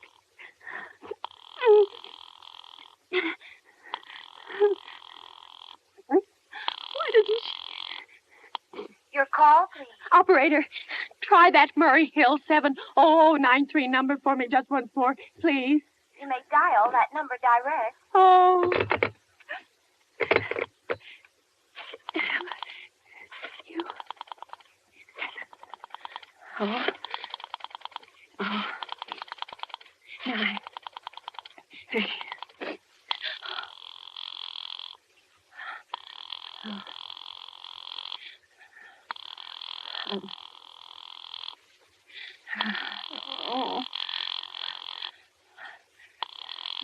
Oh, he's gone. He's gone. Oh, Albert, how could you? How could you? How could you? I can't be alone tonight. I can't. If I'm alone one more second, I'll go mad. I don't care what he says or what the expense is. I'm a sick woman. I'm entitled. I'm entitled to be here. Oh, my sister Jocelyn. You, Jocelyn. Information. May I help you? I want the telephone number of Henchley Hospital. Henchley Hospital? Do you have the street address? No. It's somewhere in the 70s. It's a very small, private, and exclusive hospital where I had my appendix out 2 years ago. Henchley. H-E-N... One moment, please. Please hurry. And please, what is the time? You may find out the time by dialing Meridian 71212. Oh, for heaven's sake, I've no time to be dialing. The number of Henchley Hospital is Butterfield 70105. Butterfield 70105.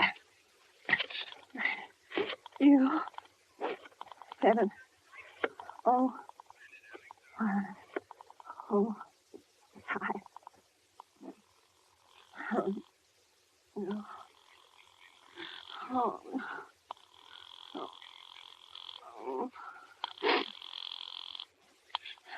Henchley Hospital, good evening. A nurse's registry. Who was it you wish to speak to, please? I want the nurse's registry at once. I want a trained nurse. I want to hire her immediately for the night. I see.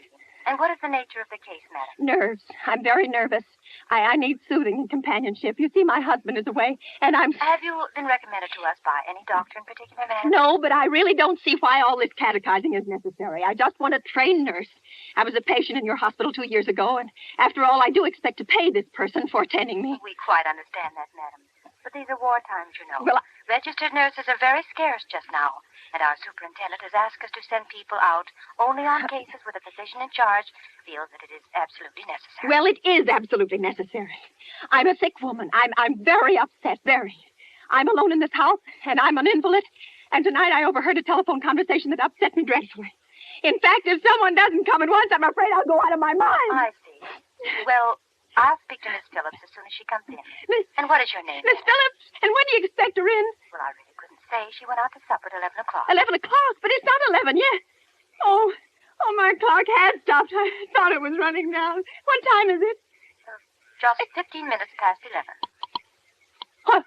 What was that? What's that? That click just now in my own telephone as though someone had lifted the receiver off the hook of the extension telephone downstairs. Well, I didn't hear it, madam. Now, But I did. There's someone in this house. Someone downstairs in the kitchen, and they're listening to me now. I won't pick it up.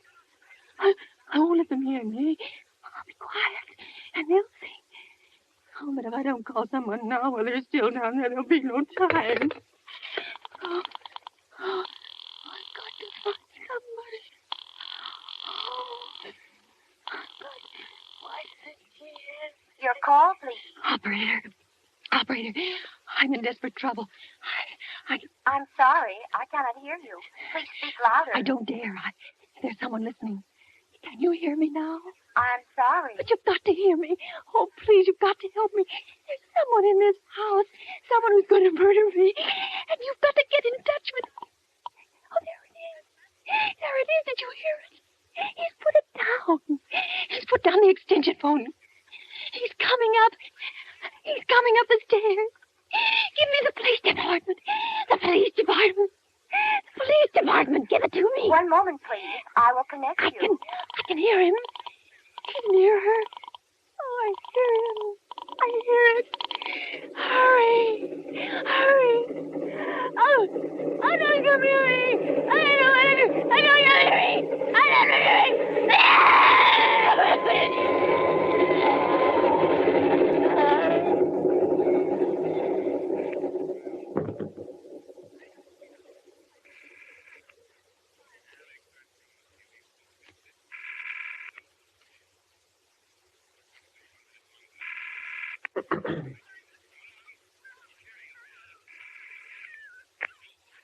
Police Department, Sergeant Martin speaking. Police Department, Sergeant Martin speaking. Police Department, Sergeant Martin speaking. Police Department, Sergeant Martin speaking. Police Department? Oh, I'm sorry. I must have got the wrong number. Don't worry. Everything's okay.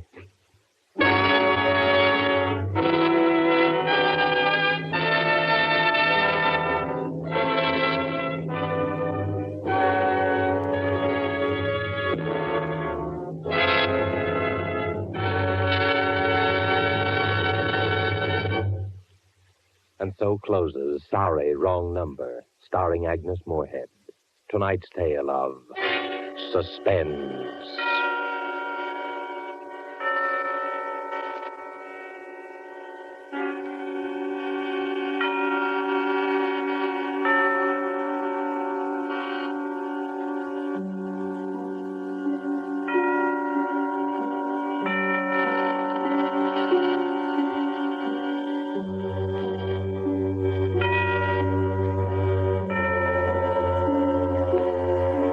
Your narrator, the man in black, who conveys to you Columbia's invitation to spend this half hour in suspense with us again next Saturday, when we'll have another starring Hollywood cast, headed by Miss Dolores Costello, with Martin Koslick, Ian Wolfe, and George Zuko.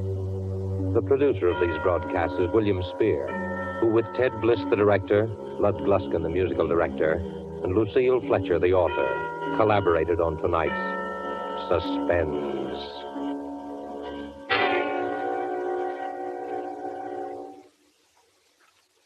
The entire country is waiting in suspense for the answer to this important question.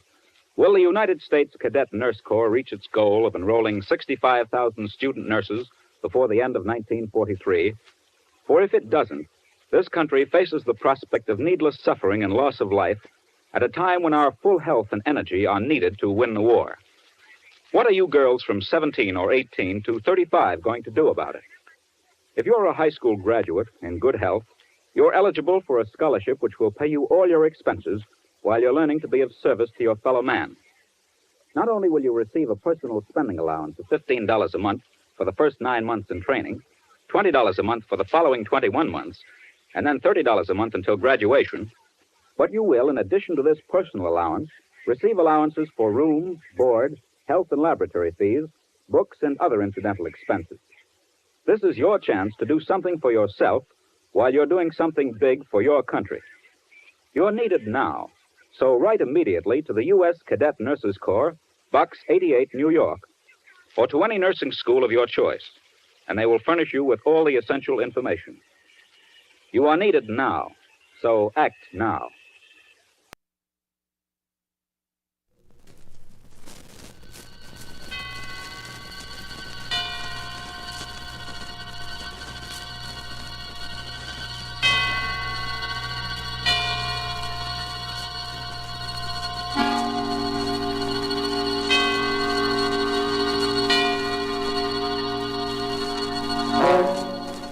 Suspense.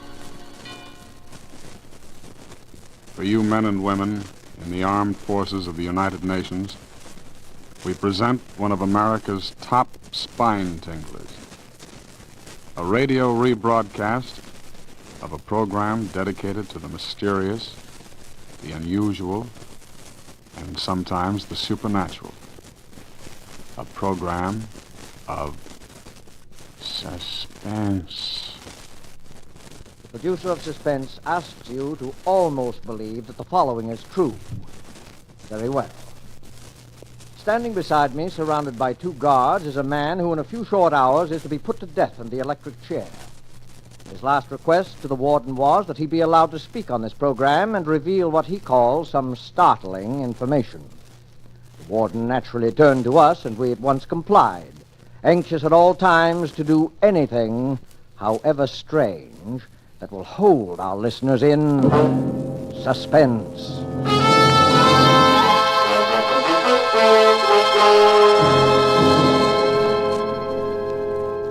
All right, Ladies and gentlemen, I'm speaking correctly? Yes, right here, sir. Thank you. Ladies and gentlemen, this broadcast will never be completed. I'm going to tell you a story. The story involves a number of famous and influential people here as well as abroad. These people have received warning from me, and I am sure all of them are making it a point to listen to me now. I shall not name these great, these rich, these influential gentlemen until my story is over. They will recognize the story, they will remember me, they will take the necessary steps for my reprieve. I shall expect a full pardon and safe conduct to a neutral country. These are my terms. I shall expect word of this to be brought to this studio during this broadcast. But as I have warned you, this broadcast will never be finished. You will never hear those names. It is certain my price will be paid. I am presently under sentence of death for my activities in the matter of refueling German submarines in the Caribbean. My full confession has been reproduced in the popular press. You have read it and you know the details. It is the least ingenious of my exploits and my first failure. So much for it. The story I shall tell you tonight occurred many years ago, but concerns, as I have said, many now living. It will interest you, I hope. I know it will interest them. Very well, then. On the 3rd of June, 1925, in Liverpool, a man who gave his name as Monsieur Louis Caratel asked to see Mr. James Bland, the superintendent of the London and West Coast Railway. He was a small man, this Caratel, middle-aged, darkened, with a stoop so pronounced that it suggested some deformity of the spine. He was accompanied by a friend, a man of imposing physique, who from his swarthy complexion was probably either a Spaniard or a South American. It turned out later that his name was Gomez. One peculiarity was observed in him. He carried in his left hand, fastened to his wrist by a strap, a small leather dispatch case. No importance was attached to this fact at the time, but later events endowed it with much significance. Monsieur Caratel was shown to Mr. Bland's office while his companion remained outside.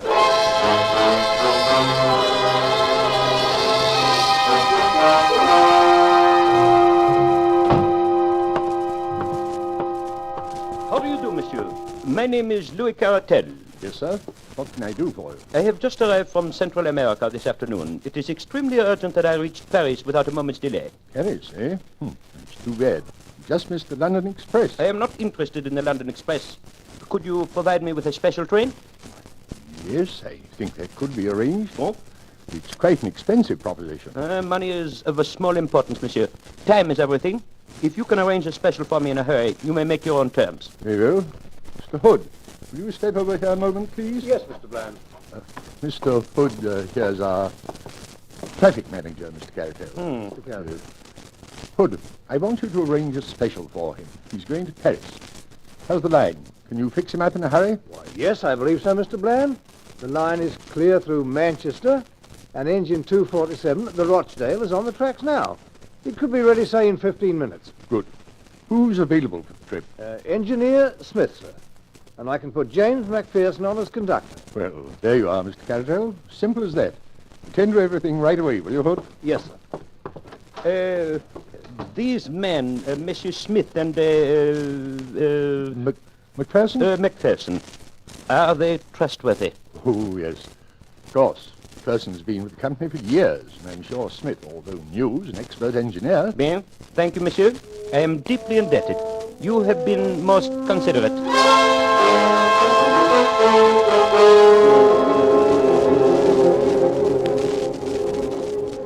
At 4:31 exactly by the station clock, the special train with Caratel and Gomez steamed out of the Liverpool station.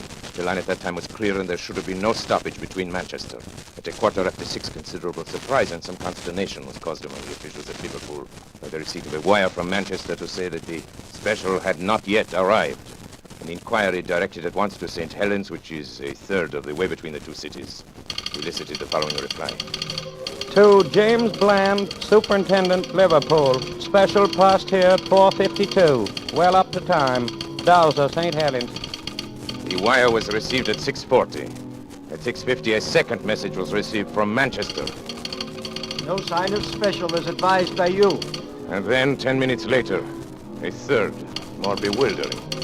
Presume some mistake is proposed running of special. Local train from St. Helens, time to follow it, has just arrived and has seen nothing of it. Kindly wire advices. Manchester. The matter was assuming a most amazing aspect. Although in some respects the last telegram was a relief to the authorities at Liverpool. If an accident had occurred to the special, it seemed hardly possible that the local train could have passed down the same line without observing it. And yet, what was the alternative? Where could the train be? A telegram was dispatched to each of the stations between St. Helens and Manchester, and the superintendent and his traffic manager waited in the utmost suspense at the instrument for the series of replies. The answers came back in the order of questions, which was the order of the stations, beginning at St. Helens. Special passed here 5 o'clock. Collins Green.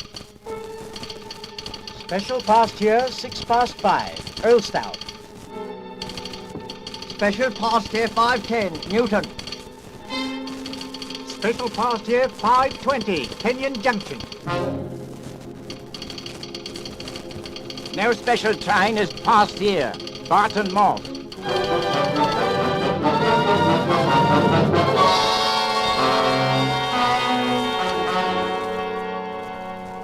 Hood, this is unique in my 30 years of experience. I can't understand it, Mr. Bland.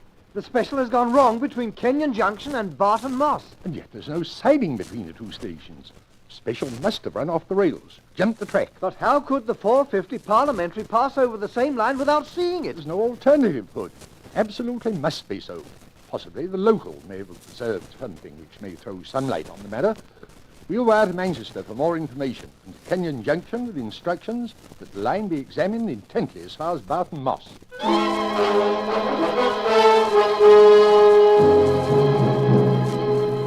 The answer from Manchester came within a few minutes. No news of missing special. Driver and guard of local train positive no accident between Kenyon Junction and Barton Moss. Line quite clear and no sign of anything unusual. Manchester.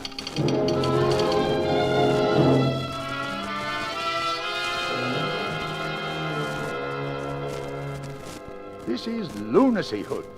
Does a train vanish into thin air in England in broad daylight? The thing's preposterous.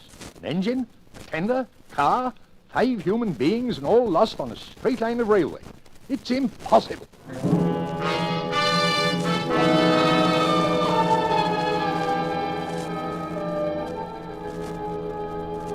A month elapsed, during which both the police and the company prosecuted their inquiries without the slightest success. Mr. Bland, at the end of this period, offered his resignation. It was accepted. The affair remained unsolved. A reward was offered and a pardon promised in case of crime, but they were both unclaimed. Every day the public opened their papers with the conviction that so grotesque a mystery would at last be solved, but week after week passed by, and a solution remained as far off as ever. Then a new and most unexpected incident occurred. This was nothing less than the receipt by Mrs. McPherson of a letter from her husband, James McPherson, who had been conductor of the missing train. The letter, which was dated July 5, 1925, was posted from Mozambique, Portuguese East Africa, and came to hand upon the July 14th. My dear wife, I've been thinking a great deal, and I find it very hard to give you up. I try to fight against it, but it will always come back to me. I send you some money, which will change into 20 English pounds. This should be enough to bring you here. Things are very difficult with me at present, and I'm not very happy, finding it so hard to give you up. So no more at present.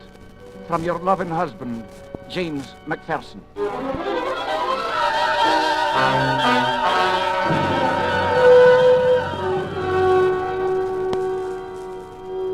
a time, it was confidently anticipated that the letter would lead to the clearing up of the whole incident. As directed, Mrs. McPherson sailed to Portuguese East Africa.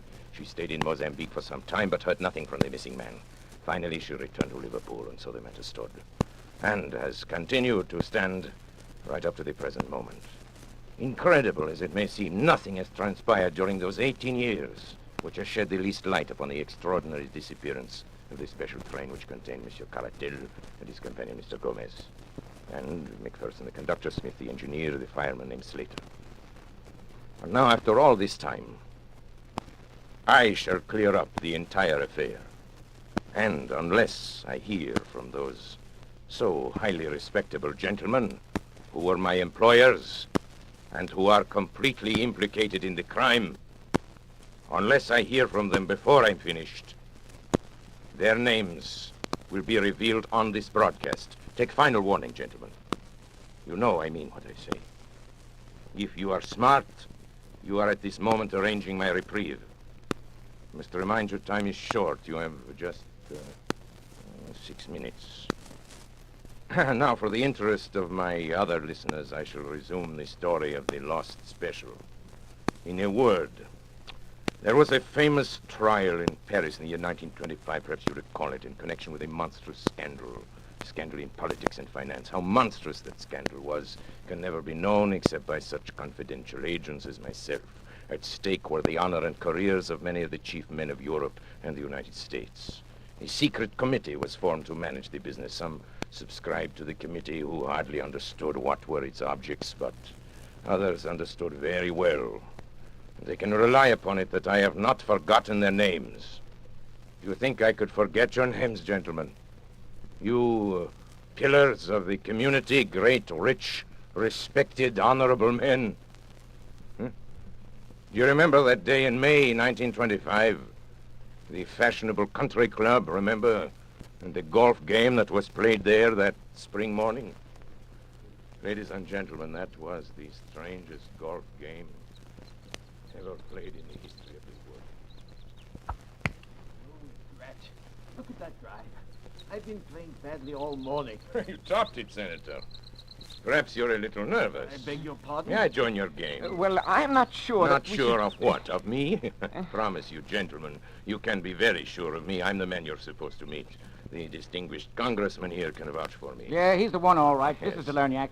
Mr. Delerniak, may I present... My name is not really Delerniak, gentlemen, but I am sure that bothers you no less than it does me. Besides, there is no need for introductions. I know everyone present by sight and by reputation.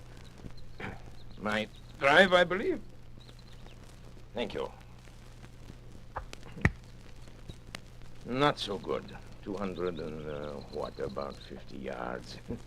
I hope I'm not going to continue in this way. You're sure we can talk safely here, Frank?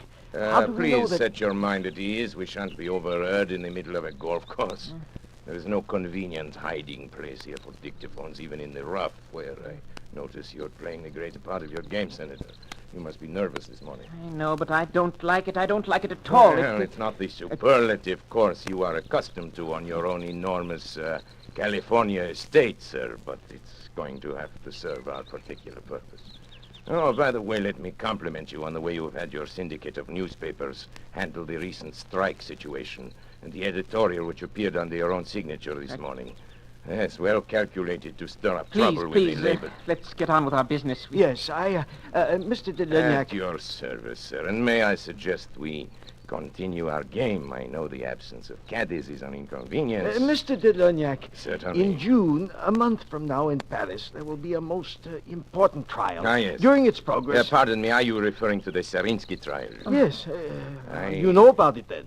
Well, certain interesting details. I know something about it. It's my business, after all, to keep myself informed about these matters. It is not for nothing that I am known as the most... Let me efficient of all continue, agents please. provocateurs. This trial, I'm Yes. speaking in the utmost confidence, you understand. This trial could, if certain evidence were introduced, could have a very serious effect upon the prestige and standing of some most important men. I'm sure In of fact, it could even... You're shivering, Senator. You find it cold out here? No, No, get on with it, Frank. Get to the point. For heaven's sake, please. The evidence which one man could bring to the trial could ruin these men. Without it, the trial will collapse for want of facts. But if this one man arrives in Paris, Quite evidently, you do not wish him to arrive in Paris. No. Gentlemen, you have come to the man. This sounds indeed like the sort of thing which no one in the world can manage with such skill and success as myself.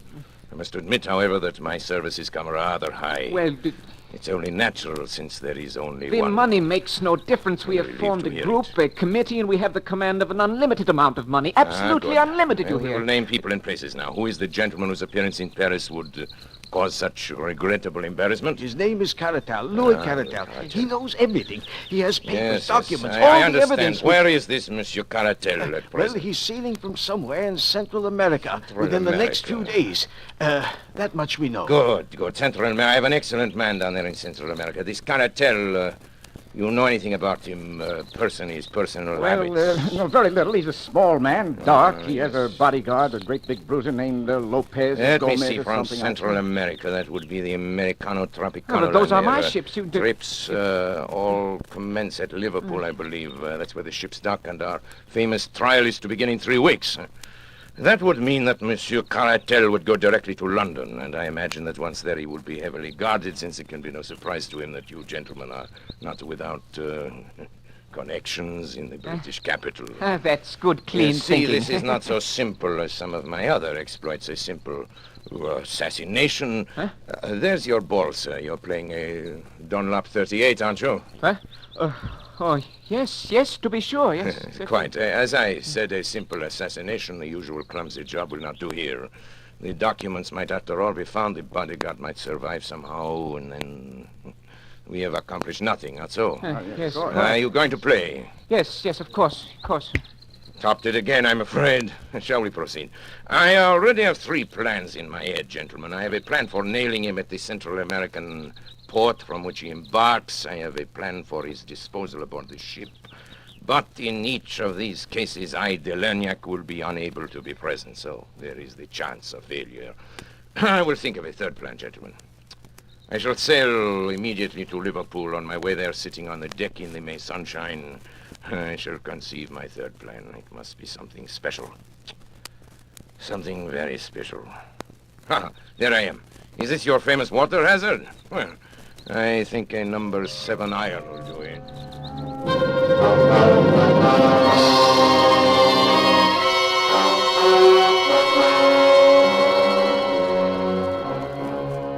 And thus I undertook to bring about the complete destruction of Monsieur Caratelli's bodyguard companion Gomez and his documents. Plan 1 was already out the window, as I found out the next day. Delerniac, White Sulphur Springs, Virginia. Baby Lou, unable sleep last few nights, have sent him to visit Aunt Henriette. Will rejoin him on 21st. Love, Jenny. This telegram from Matagalpa conveyed to me the information that Caratel, possibly sensing danger, had moved from his hotel and gone to stay with friends until his ship sailed. So it was impossible to carry out the idea of the fire in the hotel. His ship leaving on the 21st was the Henriette. On my 4th day at sea, I heard from her. Delernac, Barrancaria. Ship-to-ship communication from Henriette Tropicana line. Presented Grace your box of chocolates. Louise has given up candy for Lent. Grace still wants us all together for 29th birthday party. Will be really special. Ralph. This meant that poison had been given to Gomez, the bodyguard, in an effort to get him at least out of the way. He had been unable to succumb to it. He'd thrown off the effects, and it is evidenced by the report that we would all be together on the 29th. Now, Caratel had refused to eat the food containing the poison. So much for Plan 2, which was not worthy of me anyway, since there was always the possibility of the bodies being found in the ocean. The man Gomez was carrying the documents in a dispatch case strapped to his wrist, and I must tell you something now. I was glad, mind you, that we had failed so far, for the plan I had conceived on the night I arrived in Liverpool was so magnificent, so absolutely unprecedented in the annals of crime, that I owed it to myself, to my employers, and to history to carry through. The inspiration came from the words in the code telegram which indicated that Kettler would arrive in London and hire a special train there to convey him from Liverpool. My British agent, Mr. Moore, and I contrived to buy over several officials of the railway. Now, here begins the story. First, the division head, who helped us employ James McPherson, whom we contrived to be the conductor of any special train we designated. Then further, at a sum that would make them independent for life, we bought over an engine driver named Oswald Smith and the fireman John Slater. These men, we arranged with the division head, would be assigned to whatever special train was hired by Kettler. On the afternoon of June 3rd, as I was sitting in my room at the inn at Barton Moss, the call I had been awaiting came through. It was McPherson reporting. Hello, Mr. Delanyak. We shall be leaving in a few minutes. Hmm. He's hired the special. Good. Smith will be engine driver and Slater fireman. And of course, I'll be in charge. What about Moore? Will he be aboard? Afraid not, sir. He gave them quite a story about having to reach his sick wife and all. But Kettler would have none of it. You said, though, sir, that it didn't matter. It does not matter. What time will you pass Kenyon Junction? Let me see, sir. If we leave the next few minutes, we should be there at 5:10. 5:10. It's a 49-minute run, sir. 45 minutes. I can make it, but delay all you can before you start. Yes, sir. I guess it's all up to you from now on. Best of luck, sir. Oh, here they come, sir. Goodbye.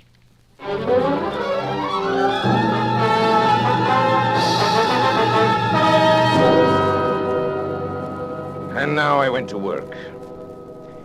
Everything had been prepared for days before, and only the finishing touches were needed. The side track, just before Barton Moss, leading to the abandoned Heartsease mine, had once joined the main line, but it had been disconnected when the mine had been worked out some years before. We had only to replace a few rails to connect it once more. With my small but competent band of workers, we had everything ready well before the special arrived. When it did arrive, it ran off upon the small sideline so easily that the jolting of the switch points appears to have been entirely unnoticed by the two travelers. So, now I have our special train upon the small line which leads, or rather used to lead, to the abandoned mine. You will ask how it is that no one saw the train upon this unused line. I answer that along its entire length it runs through a deep cutting, and that unless someone had been on the edge of that cutting, he could not have seen it. There was someone on the edge of that cutting. I was there. And now I will tell you what I saw. The moment the train was fairly on the sideline, Smith slowed down the engine, and then having turned it on full speed ahead, he and McPherson, with Slater, the fireman, sprang off before it was too late. It may be that it was this slowing down which first attracted the attention of the travelers, but the train was running at top speed before their heads appeared at the open window. It makes me smile to think how bewildered they must have been. What a catch must have come to their breath as it flashed upon them, that it was not Manchester that was awaiting them, but death. The train was now running at frantic speed, rolling and rocking over the rotten, rusty line, while the wheels made a frightful screaming sound on the corroded surface. I was close to them and could see their faces. Kettler was praying, I think. There was something like a rosary dangling out of his hand. The other, Gomez, roared like a bull, but was drowned out by the incredible noise of the train. He saw me standing on the bank, and when he realized he couldn't be heard, he beckoned to me like a madman, tearing at his wrist and hurling the dispatch box out of the window in my direction. Of course, his meaning was obvious. Here was the evidence that they would promise to be silent if their lives were spared. Would have been very agreeable if it could have been done so, but business is business. Besides, the train was now so much beyond our control as it was theirs. He ceased his howling and gesturing when the train rattled around the curve, and they saw the black mouth of the mine yawning before them. They were struck silent by what they saw, and yet they could not withdraw their heads. The sight seemed to have paralyzed them. I had wondered how the train, running at a great speed, would take the pit, and I was much interested in watching it. One of my colleagues, who had joined me there, thought it actually would jump it, and indeed it was not very far from doing so. It leaped into the air and seemed to hang suspended for a moment. The funnel flew off into the air, and then the van, the car, and the engine were all smashed up into one jumble, which choked the mouth of the Great Britain. Something gave way in the middle, and the whole mass of iron, coal fittings, wheels, woodwork, and cushions crumbled together and crashed into the mine.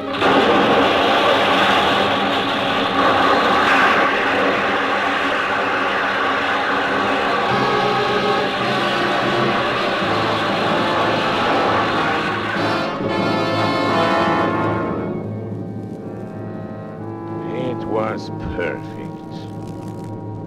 The deep muddy water standing in the bottom of the pit 200 feet below responded to the intense heat of the engine boilers. It hissed loudly and blew great bubbles of black mire into the air. At the same time, the walls of the pit, loosened by the impact of the train as it struck the opposite side, gave way, and a mighty avalanche of rock and dirt thundered down upon the wreckage of the train as it settled with a low, hissing sigh. Was covered forever by the mud and mire, the vapor hanging in the air shredded off into thin, small wisps, and all was quiet again in the Heartsease mine. And now, having carried out our plan so successfully, it remained only to leave no trace behind us. Our little band of workers at the other end had already ripped up the rails and disconnected the sideline, replacing everything as it had been before. We were equally busy at the mine. The lines which led to it were torn up and taken away. Then, without flurry but without delay, we all made our way out of the country, most of us to Paris, my English agent to Manchester, and Macpherson to East Africa. Word in passing about Macpherson, who was foolish enough to write to his wife and tell her to meet him in Mozambique. And naturally, we took steps to ensure that this meeting would never come about. I have sometimes thought it would be a kindness to write to Mrs. Macpherson and to assure her that there is no impediment to her marrying again. But of the lost special, let the English papers of that date tell how thoroughly we had done our work and how completely we had thrown the cleverest of their detectives off our track. You will remember that Gomez threw his bag of papers out of the window, and I need not say that I secured that bag and brought them to my employers. It may interest my employers now, however, to learn that out of that bag, I took one or two little papers as a souvenir of that occasion. I had no wish to read the information obtained by these papers, but it is now, it's less than a minute before my broadcast is over. And I have received no word. It is the final hour. I see at the other end of the studio the engineer waving his hands at me that my time is almost up. Well, I gave you warning. You had your chance, gentlemen. Very well. Now I reveal your names. And the first name I reveal is that of Charles Watson. Ladies and gentlemen, they're trying murder. I want you to hear these names quickly. I know you will avenge me. The names are...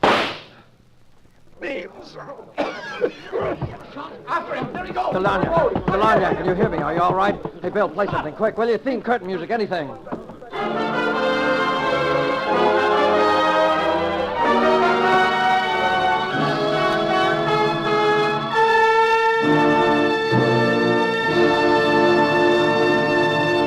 And so closes the Lost Special by Sir Arthur Conan Doyle, starring Orson Welles. Tonight's tale of Suspense.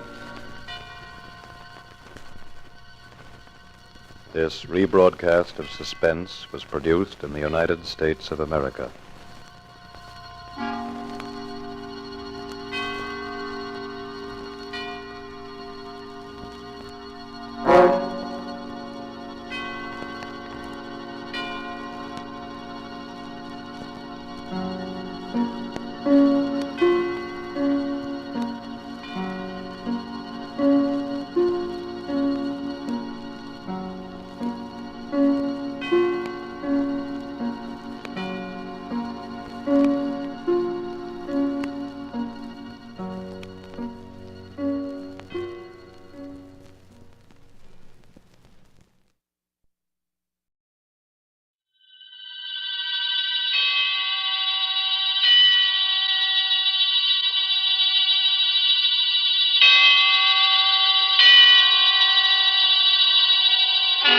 Suspense.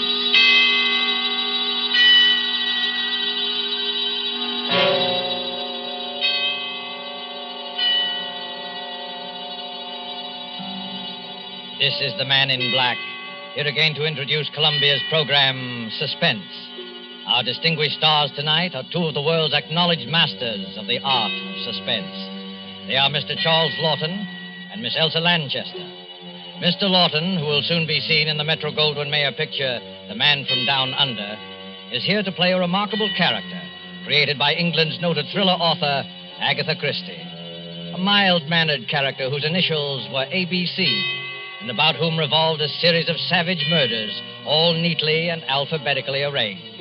ABC was stamped upon all his belongings, those being his rightful initials. And ABC was stamped, too, upon the large railway timetable he always carried. But there was nothing so odd about that detail, since no traveler in the British Isles would dream of planning a journey without consulting this famous railway schedule, the ABC.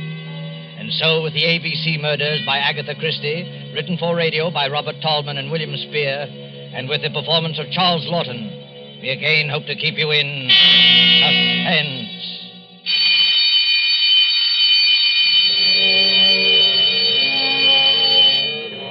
When the time for closing bell rang in the public library, Alexander Bonaparte Cust started, picked up his battered briefcase with the almost faded initials ABC, closed the book he had been reading, and shuffled over to the librarian's desk.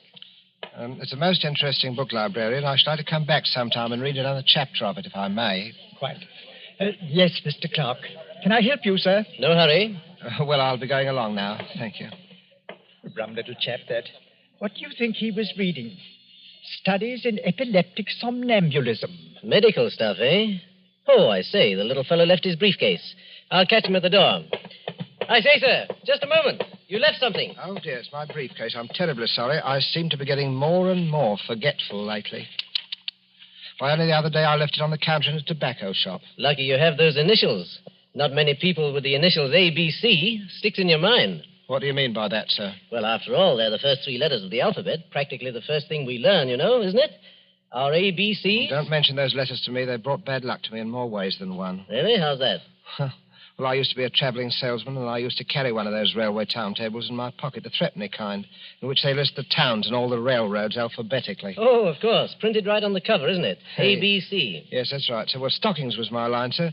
I did door-to-door selling. Whenever I finished one town, out would come that timetable, and I'd look up the next stop on my route. I got sick of the sight of that ABC railway guide, I can tell you, sir. It was like a symbol of failure to me. One dingy little town after another, and all listed in that railway guide with ABC printed on the cover. My own initials staring out at me from every newsstand and every dirty little railroad station in the Midlands. Oh, come on. It couldn't have been as bad as all that. Matter of fact, I never noticed it till I began to get the headaches. Oh, you suffer from headaches? Yes. Have you seen a doctor about it? Oh, no. I wouldn't want to see a doctor about it. I already know what brings them on. Well, if you'd rather not talk about it... Oh, no, it isn't that at all, sir. It was just such a long time ago. During the last war, in fact, Chateau Theory. Chateau Thierry? Oh, I see. What a coincidence. I was in the thick of that myself. Well, yes, we must get together for a drink one day, talk over old times. Franklin Clark is my name. Oh, I'm pleased to meet you, Mr. Clark. My name's Cust. Alexander Bonaparte Cust. Well, they must have expected great things of you, giving you a name like that. I'm afraid they did, Mr. Clark, yes. I'm very much afraid they did.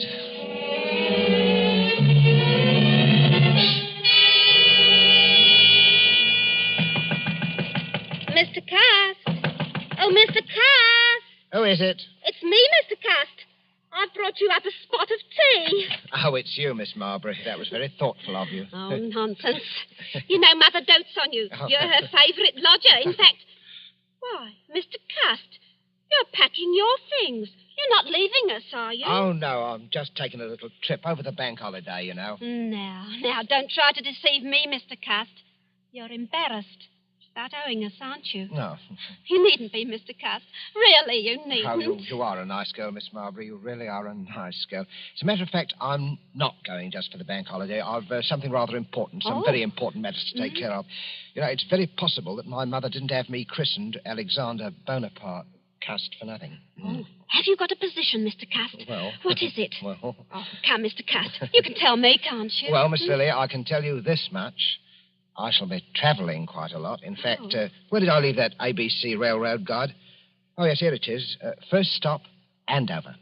Andover? That's not very far. No, but I must be getting on if I don't want to miss that train. Now, let me see. Have I got everything? There's my spectacles and my overcoat, my typewriter, my walking stick. Did I ever tell you the history of this walking stick, Miss Marbury? It's a Scottish piece, very old. It's always is antique. You know, they used to kill people with these back in the days of the old clan wars in Scotland. I wonder how many heads this one has bashed in. Oh, Mr. Cust. Oh, please, what a terrible way to talk. Yes, I'm sorry, Miss Marbury. I am a little bit surprised at myself talking like that. It must be my new job. It's gone to my head a bit. That's it. It's gone to me head. Have you got an aspirin by any chance? I've got an all.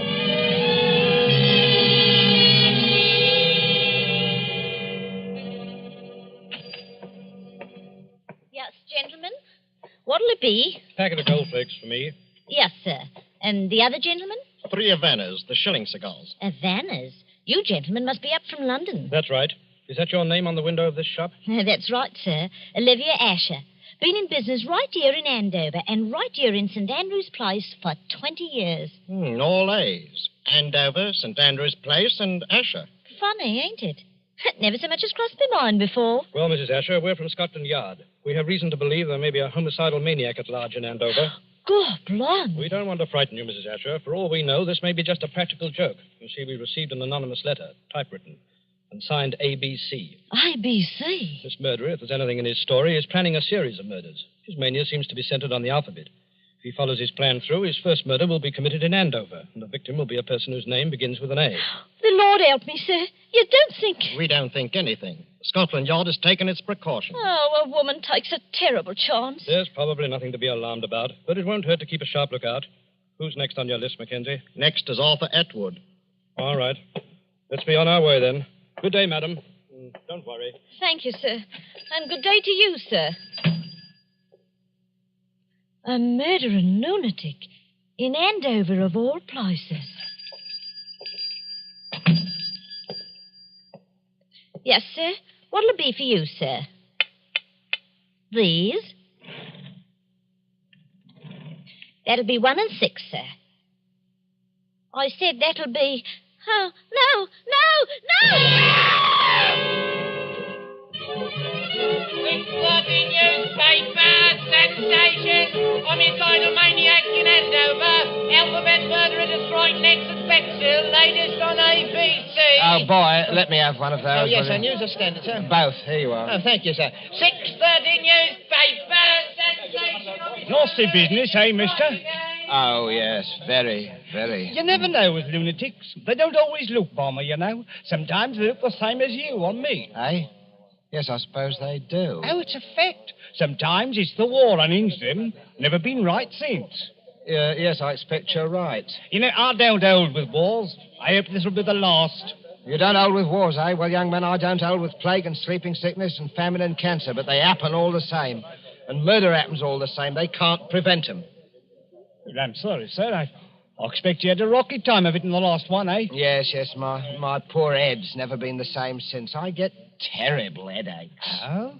Well, I'm sorry about that, sir. Sometimes I hardly know what I'm doing. You don't say. I forget things. You know, for instance, I could have sworn I had an ABC railway guide in my pocket an hour ago. Do you know they found one of them ABC railway guides on the poor tobacconist lady that he murdered? Who? Him. ABC, whoever he is. Maybe he don't know himself. Ever stop to think of that? Maybe he's so bum he don't remember. I wonder. Bexhill, did he say Bexhill? That's my train. Well, goodbye, young man. Goodbye. 6:30 newspaper, sensation, homicidal lunatic to strike again. Police tracing typewriter on which murder notes were written. To strike at Bexhill, latest on ABC, alphabet murderer.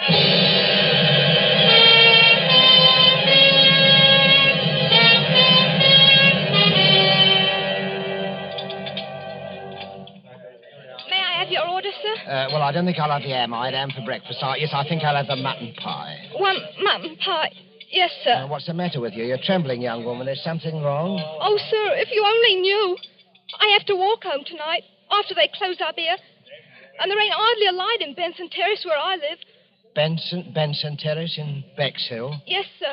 You're afraid of the ABC murderer, aren't you? He follows the alphabet, don't he? That was the way he done in Andover. Hey, and does your name begin with a B? Barnard's my name. Mary Barnard. Oh, dear me, Miss Barnard. Well, I don't like to appear forward. Well, anyway, I'm old enough to be your father. Would it make you feel easier if I saw you home tonight? Oh, you don't know, sir. You just don't know what it would mean. Oh, well, what time do they close up here? 9 o'clock. All right, I'll wait outside for you. At 9 o'clock? All right.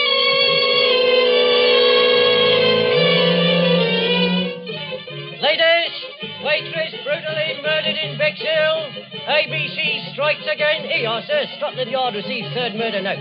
Alphabet murderer to strike again in Cheston. Here you are. Yes, sir? Third class, single, to Cheston.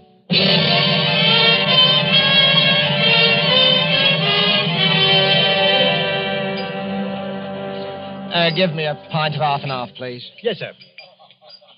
There you are, sir. You up from London, sir? Yes, I come directly from London. Ah, salesman? Stockings is my line. Rough going these days, what with rationing, eh? Well. It isn't my old friend Alexander Bonaparte Cuss. I'm sorry, I'm afraid I don't remember. We met in the library, remember? Oh. In London. Yes, had quite a talk. Yeah. Franklin Clark, remember? Yes, of course. You'll forgive me, Mr. Clark. My memory, it seems to be getting worse and worse. But you must have come under better times, Mr. Cust. New briefcase, I see. Nice, bright, new initials? Well, I got a job shortly after I saw you, Mr. Clark, from Ballinger Limited. Stockings. It's my old line, you know. But to tell you the truth, I haven't been doing very well. Oh, those headaches again? Yes, the headaches. And the murders. The murders have upset me something terrible. Oh, why, you're shaking like a leaf, man. No. Hey, Jonathan! A brandy for Mr. Cust. He Thank needs you, it. sir. The trouble with you, Cust, is you're inclined to be morbid. I remember that book you were reading the day we met, stuff about epilepsy. Well, it might be epilepsy, mightn't it? What? Well, they discharged me from the army before the war ended. See, I had a kind of a fit, you know. And Never had anything like it again, have you? No, I didn't have a fit again, just the headaches. I forget what happens, hours at a time. Do you know, once I was sitting in a station waiting room and a newsboy came by and I bought a paper from him, and it was all about that first murder in Andover. Huh. It said the police had got another note, another typewritten note, Mr. Clark, and the murderer was going to strike next in Bexhill. And suddenly I realized I was in Bexhill. And I'd been in Andover the day before when the first murder happened. Well, how did you happen to go from Andover to Bexhill? Well, that's the way I'm supposed to go on my route, selling the stockings. I'm supposed to take the towns alphabetically. Oh, well, then it's not so surprising you should have been in Bexhill after all, is it? Just a coincidence. Well, the waitress in Bexhill there, I walked home with her that night, Mr. Clark, the night she was murdered. Oh, good heavens, Cust, you don't think you killed Mary Barnard, do you? I don't know, Mr. Clark. It said in that book that people who have had epileptic fits often do things and don't remember them. They even commit crimes. I said good night to her, and after that, I don't know what happened. The notes, those typewritten notes. Wouldn't you have remembered if you'd written them? I don't know. Well, now, I know a little something about psychology myself, Cust. And I'd stake everything I own on the fact that the man who wrote those notes was conscious of what he was doing. Do you really think so, Mr. Clark? Positive of it. Now, pull yourself together, man. Incidentally, my sister-in-law lives here in Cheston. My brother is Lord Cameron Clark, and I happen to know she needs some new stockings. Oh. Pop over there in the morning, will you, and show the old girl your line? Huh. Here's the address. Might cheer you up to make a good sale. I'm huh? sure it would, Mr. Clark. I'm sure it would. Well, good night, Mr. Clark, and thank you again for all your kindness. Good I'm night. sure, sir. Good night. Oh, wait a minute. You've forgotten something again. Oh, dear me, that's my typewriter. I shall certainly need that. Oh, well, it's to type up my report to the Home Office in case I should make that sale tomorrow. Oh, of course. Oh, yes. By the way, Cust, better watch out. Somebody in Cheston is going to be murdered tomorrow. Aye. Old ABC is up to the letter C, you know, and your name is Cuss. Huh? Oh, I say, good heavens. Mine is Clark.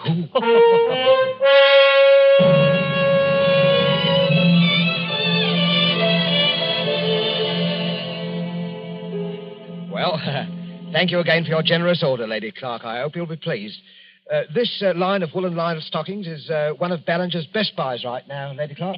My brother-in-law told me that you'd had some unfortunate times lately, Mr. Cust. Yes. But I really did need the stockings, and I should Hello be... again, Cuz. Hello, I've sir. been stuffing myself with bacon and eggs. Make a sale, old boy? Oh, yes, Mr. Clark. Thank you very much. Good, good. Louise is filthy with money, and her ladyship's legs are in constant need of recovering. Oh, I wouldn't say that, Yes, sir. really. She wanted the stockings. Well, thank you very much, my lady. I hope I shall have the privilege of serving you again next year. Goodbye, Mr. Cust, and good luck. Cheerio, Cust. Such a nice little man, Franklin. He's a bit off his nut, I'm afraid. Last night he tried to convince me that he was the ABC murderer. His initials, you know. He has minor lapses of memory. That little man a murderer? Oh, really, Franklin? Good Lord, what was that? One of the maids. Where is that girl? What's going on? In the master's bedroom, milady. You better go with her, Mr. Franklin. Brothers, whatever are you doing here? Oh, my lady, the master, Lord Clark, has been murdered. Stabbed with a knife. He's all over blood. Murder? Oh. Good heavens. Why, look there on the floor. A railway guide, an ABC. Take me out of here, Franklin. Oh, Louise, I'm sorry you had to see this. Oh, Cameron. My poor Cameron. Who never made an enemy in his life. The man who did this was a maniac. And I'm afraid I know who he is. He always carried a walking stick with a heavy carved handle. That's how the other murders were committed, with a heavy stick. But he wasn't carrying his stick today. Must have grabbed a knife up there somewhere to kill Cameron with. But when? Were you with him every minute? Well, I went upstairs to get my checkbook. It took me a little while to find it. That gave Cust his opening. Oh, to think that all that time. Oh, no. No, I'll never forgive myself, No, Franklin. none of that now, Louise. The important thing now is to stop him before he can commit another murder. But what are you going to do, Franklin? I'm going to the police and see if they'll let me help. Let's have a look at this ABC railway guide he left beside Fort Cameron.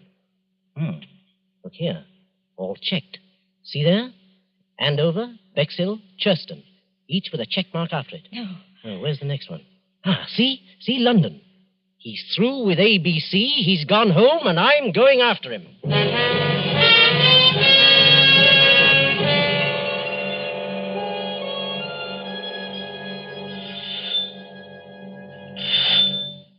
Yes? Well, Mr. Cust, come in.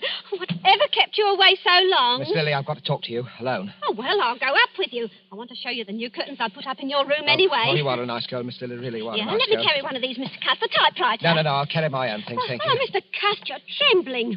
Oh, dear, you do look a fright. Look, I'm going to straight and get you a hot foot bath. No, not now, please. Not now, Miss Lily. There's no time for it. What is it, Mr. Cust?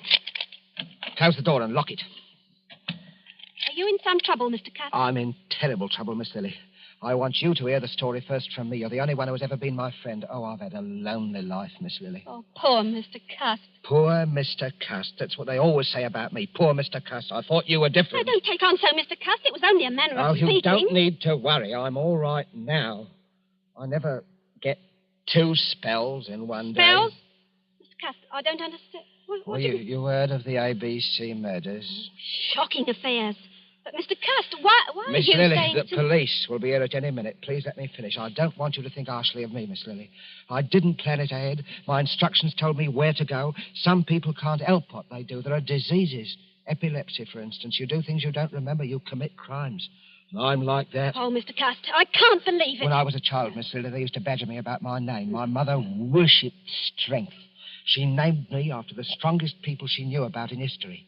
Alexander and Bonaparte. But nobody ever called me by those names. They called me ABC. ABC. I used to dream I was boiling in a kettle of alphabet soup. I was a terrible disappointment to my mother. Mr. Cust, you're unsettled and tired. You've got to hear me out, Miss Lily. Oh, You've got... my Now, arm! listen to me, You're Miss Lily. hurting me, Mr. I could have been a hero once in the army in the last war. I was happy. I could have made something of myself. Then I started getting the headache. No, Mr. You must hear me out, Miss Lily. I started forgetting things after they discharged me from the army. Shock, they called it. I used to have dreams. I was a great ruler. The destiny of men was in my hands. I had the power over them of life and death. Let me go. Oh, please let me go. First, there was Andover, that tobacconist. I can't even remember what she looked like. Then there was Bexhill. I walked home with a waitress from the station restaurant. She was murdered, too. In Cheston, I sold a dozen pair of stockings to a lady, and while she was upstairs getting her checkbook, her husband was murdered on the floor where I was waiting. And now I've come back here. Maybe the alphabet charm is over. Or is it? This is London. L. Your name is Lily. Are you trying to frighten me, Mr. Cust? I am trying to convince you. You, murderer? I'd as soon believe it as my own mother. What about this? Look at it. Oh, no. Look closely at it. I found it in my briefcase when I came on the train, Miss Lily. This knife murdered a man in Churston just 3 hours ago.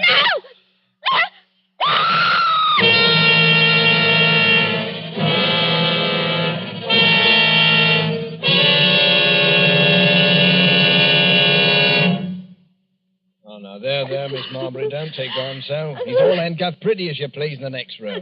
But he was such a nice man. I still can't hardly believe it. Is this the knife he threatened you with, Miss Marbury? Yes. We just got here in the nick of time, eh, Crum?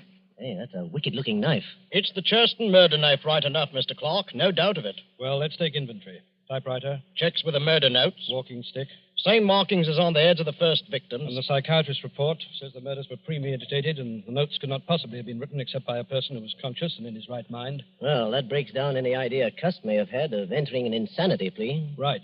I think he'll sign the confession without any difficulty. Bring him in. Bring the prisoner in. Well, Cust, are you ready to sign your confession? I don't know, Inspector. A moment ago I was certain I must have done it. But why? That's what worries me. Why? Mr. Clark, why do you think I did it? You're wasting valuable time, Cust. I don't care why you did it. You killed my brother, and I want to see you hang for it. I don't care how balmy you are. You ought to be ashamed of yourself, talking to our Mr. Cust in that bloodthirsty manner. I don't know what's getting into the gentry, I'm sure. He tried to murder you, didn't he? Well, he couldn't help himself, poor thing.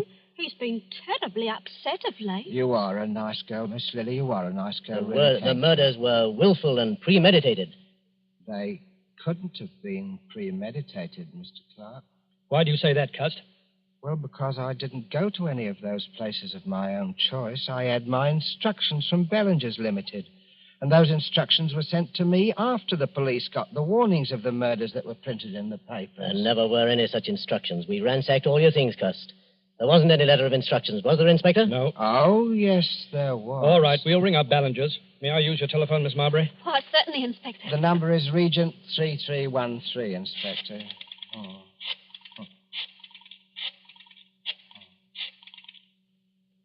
Ballinger's, are you there? Put me on to personnel. Oh, Mac, start packing those exhibits, will you? Oh, right, sir. Crome speaking, Scotland Yard. At what date did you employ a commercial traveler named Alexander Bonaparte Cust? No, Cust. A.B. Cust. Initials ABC. Yes? Never employed by you. You're absolutely certain? Did you send a man to Andover or Bexhill last week? Not on your route. Thank you. That's all I wanted to know.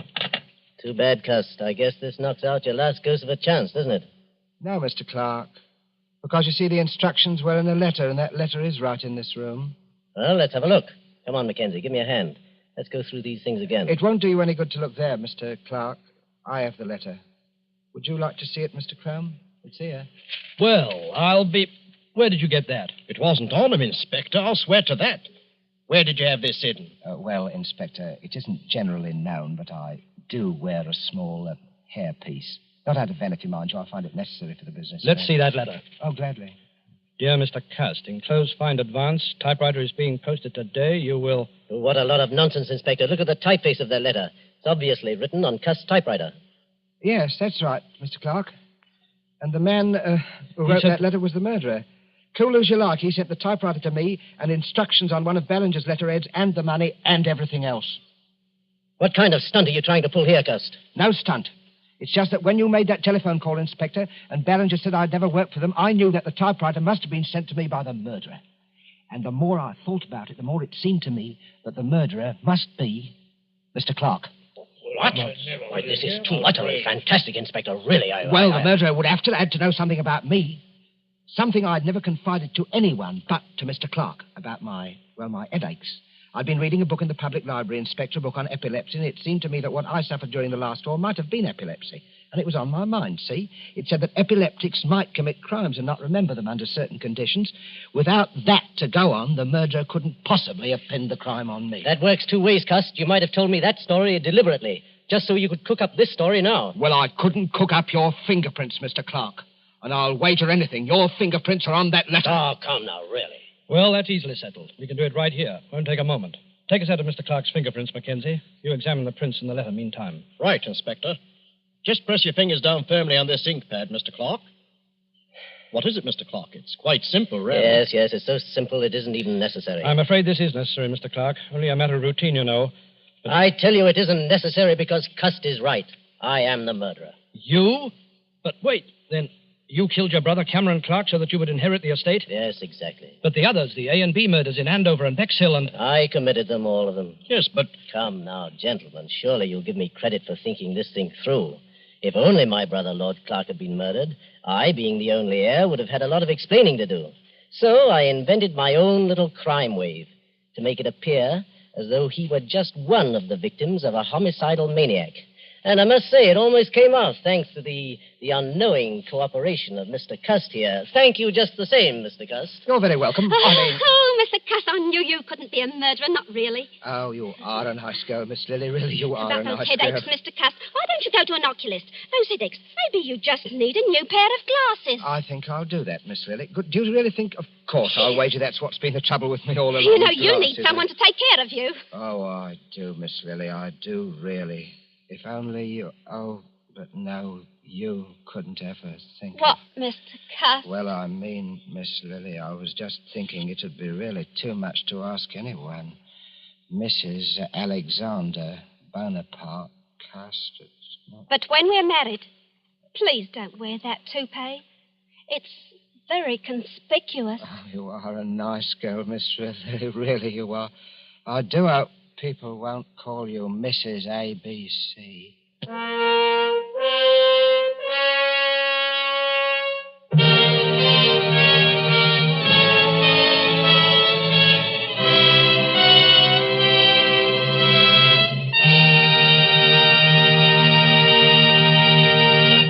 And so closes the ABC Murders, starring Charles Lawton with Elsa Lanchester and Bramwell Fletcher. Tonight's tale of Suspense.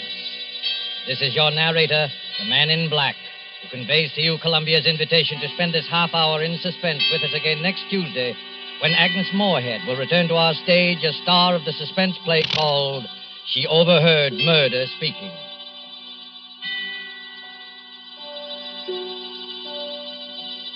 Producer of these broadcasts is William Spear, who with Ted Bliss, the director, Lud Gluskin and Lucian Mahowick, conductor and composer, and Robert Tolman, the radio author, collaborated on tonight's Suspense.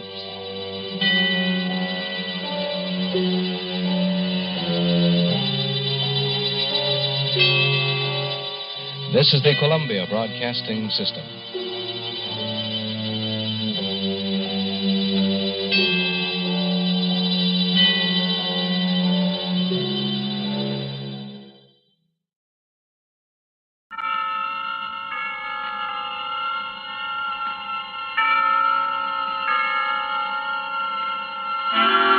Suspense.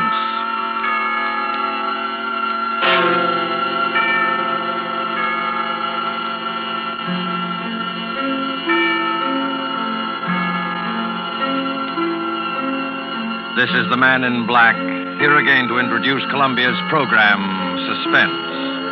From Hollywood, we bring you as star, Mr. Orson Welles, who this evening begins a 4-week engagement as guest of these proceedings. In the interest of prime suspense, Mr. Welles and the producer of this series have scheduled 4 radio stories which they feel are particularly distinguished in our chosen field. The first of these is The Most Dangerous Game by Richard Garnell. And so with the performance of Orson Welles in the character of General Zaroff and Keenan Wynn as Sanger Rainsford, who learned from Zaroff what was the most dangerous game, we again hope to keep you in suspense.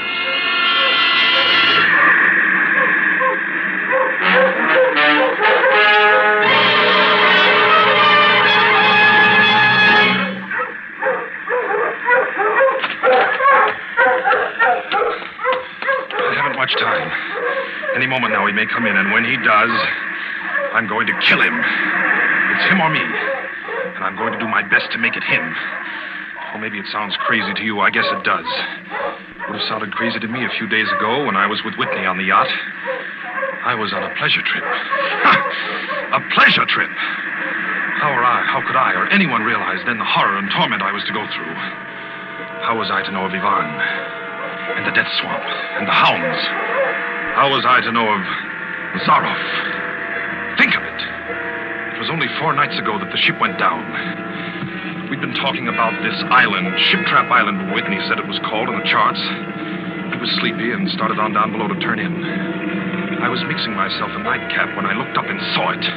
A tremendous reef racing at us out of the fog. I screamed out a warning, but it was too late. We were right upon it.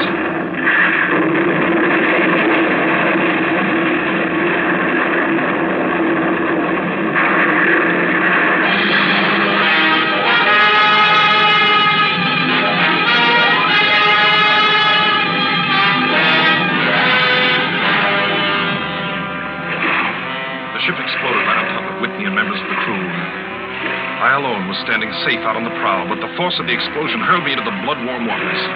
Terrified at the suddenness and surprise, my stomach weak and sick at the thought of the others. The sea was eddying furiously around the sinking remnants of the ship, and a certain cool-headedness came to me and made me swim desperately away, or I might not have lived to go through the horror which was soon to come. I struck out to the right in the direction of the island about which Whitney had been telling me. I had no recollection of how long I swam, but all at once I heard the muttering and growling of the sea breaking on the rocky shore. With my remaining strength, I dragged myself from the swirling waters.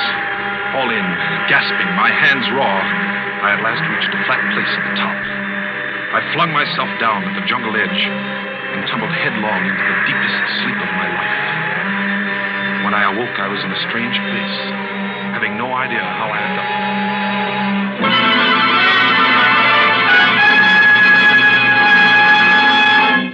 Well, Ivan, our friend seems to be awakening. Where is this? Where am I? Do not be alarmed, my friend. My man Ivan found you out on the cliff. He brought you here to be taken care of. Oh, well, thank God there's life on this island. I hardly believed. Few people do. Yes, you are quite safe here in my castle, Mr. Rainsford. Yes. Rainsford. I'm Sanger Rainsford of New York. Rainsford? Sanger Rainsford? Yes. Well, it is indeed a very great pleasure and honor to welcome you, Mr. Sanger Rainsford. You're the celebrated hunter, are you not? Yes. You know me? By reputation only. I've read your book about hunting snow leopards in Tibet, you see. My name is General Zaroff. I am not English, Mr. Rainsford, but I went to a good school. Perhaps you recognize the colors of my tie. No, it makes no difference. I've lived too long in the jungle to be a snob.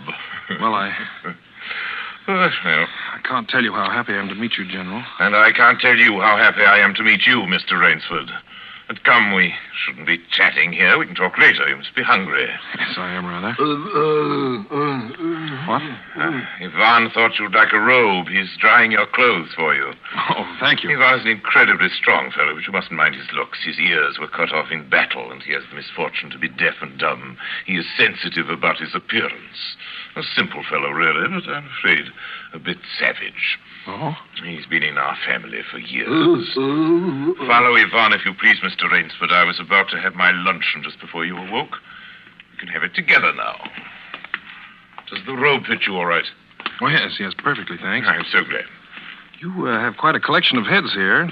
Lions, tigers, elephants, moose, bears. Oh, I don't believe I've ever seen a more perfect specimen. They are nice. I take great pride in them.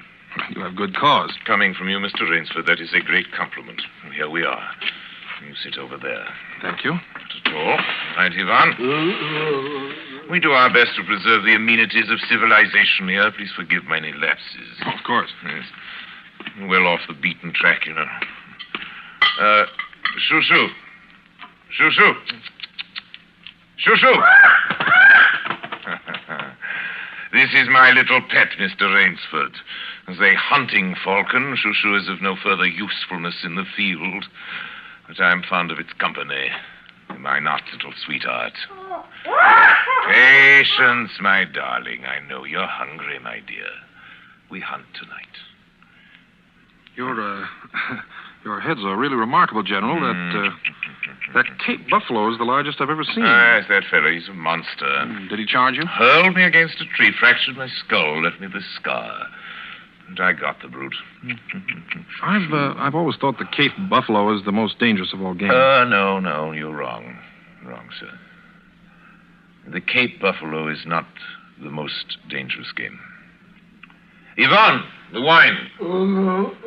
How does he understand you? He reads my lips. Think you like this champagne, Mr. Rainsford? Yvonne chills it expertly.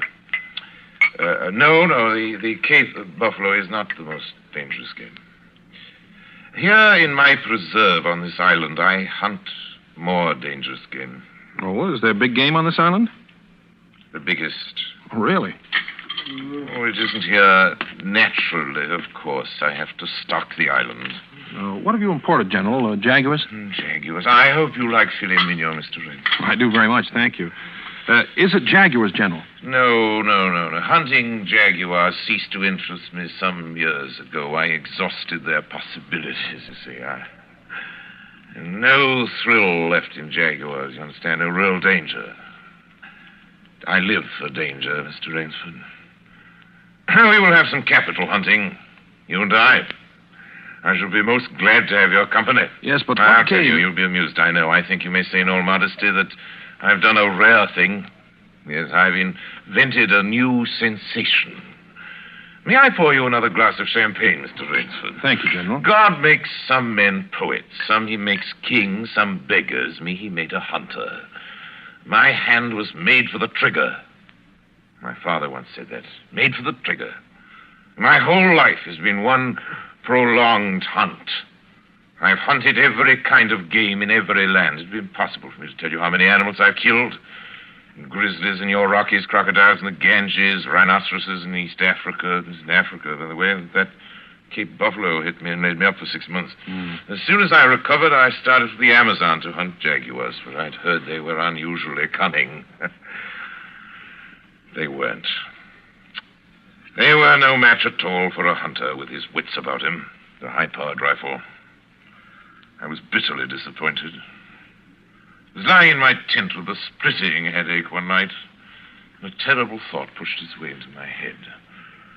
Hunting was beginning to bore me. And hunting, remember, had been my life. I've heard that in America, businessmen often go to pieces when they give up the business that's been their life. Yes, that's so. I had no wish to go to pieces.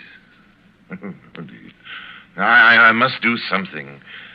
Now, mine is an analytical mind, Mr. Rainsford. Doubtless that is why I enjoy the problems of the chase. Oh, no doubt, General. So I asked myself why the hunt no longer fascinated me. You are much younger than I am, Mr. Rainsford, and have not hunted as much, but you perhaps can guess the answer. Well, what is it? Simply this. Hunting had ceased to be what you call a sporting proposition. It had become too easy. I always got my quarry. Always. It's no greater bore than perfection. Cigarette? No, thank you. No animal had a chance with me anymore. Not a chance. That is no boast.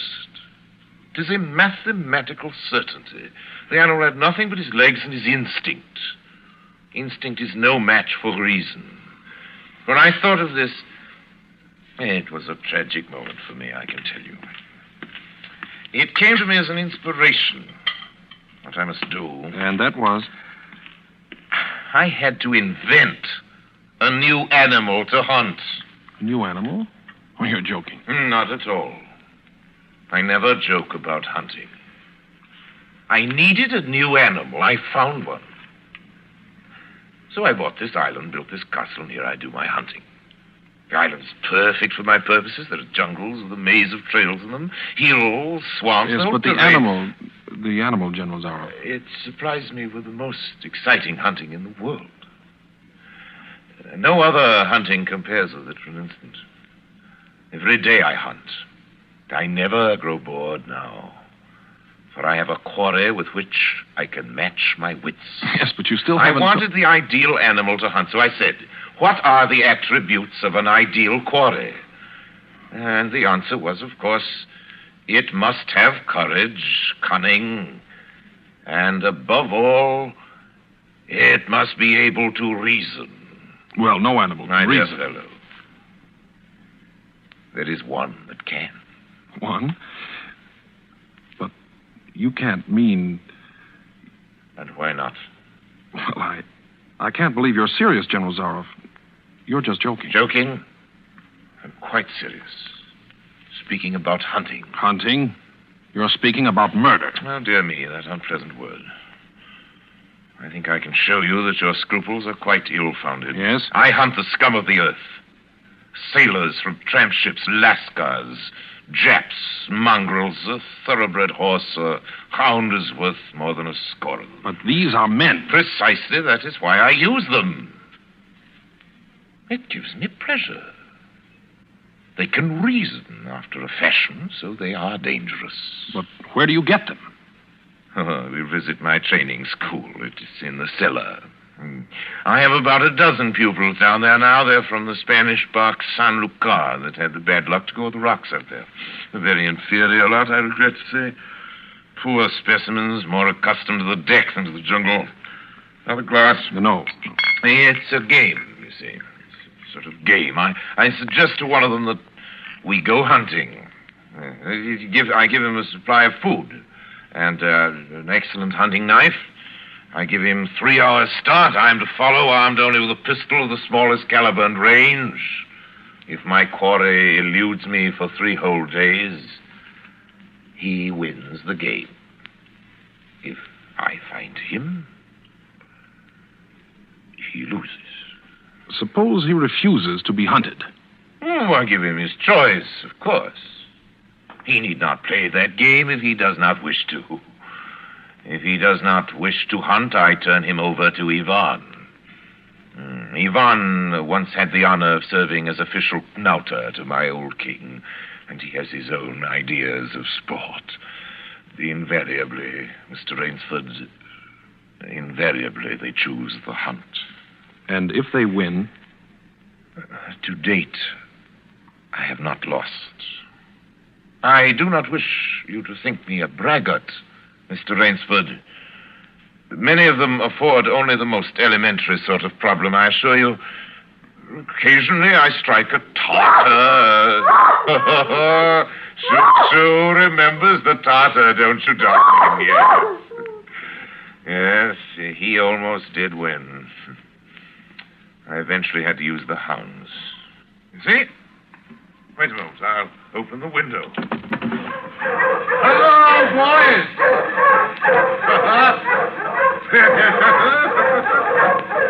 This is a rather good lot, I think. They're let out at 7 every night. If anyone should try to get into my castle or out of it, something extremely regrettable would occur to him. But enough of this. Come, I want to show you a collection of heads I'm quite sure you've never seen before. Join me in the library for coffee. I hope that you will excuse me tonight, General. I'm really not feeling well at all. Indeed. I know what it is. My old complaint. Ennui, boredom. You need some excitement. Tonight we'll hunt. Hey, Mr. Rainsford. You and I. You're wrong, General. I won't hunt. I won't murder. As you wish, my friend. The choice rests entirely with you. But may I not venture to suggest that you will find my idea of sport more diverting than Ivan's? You...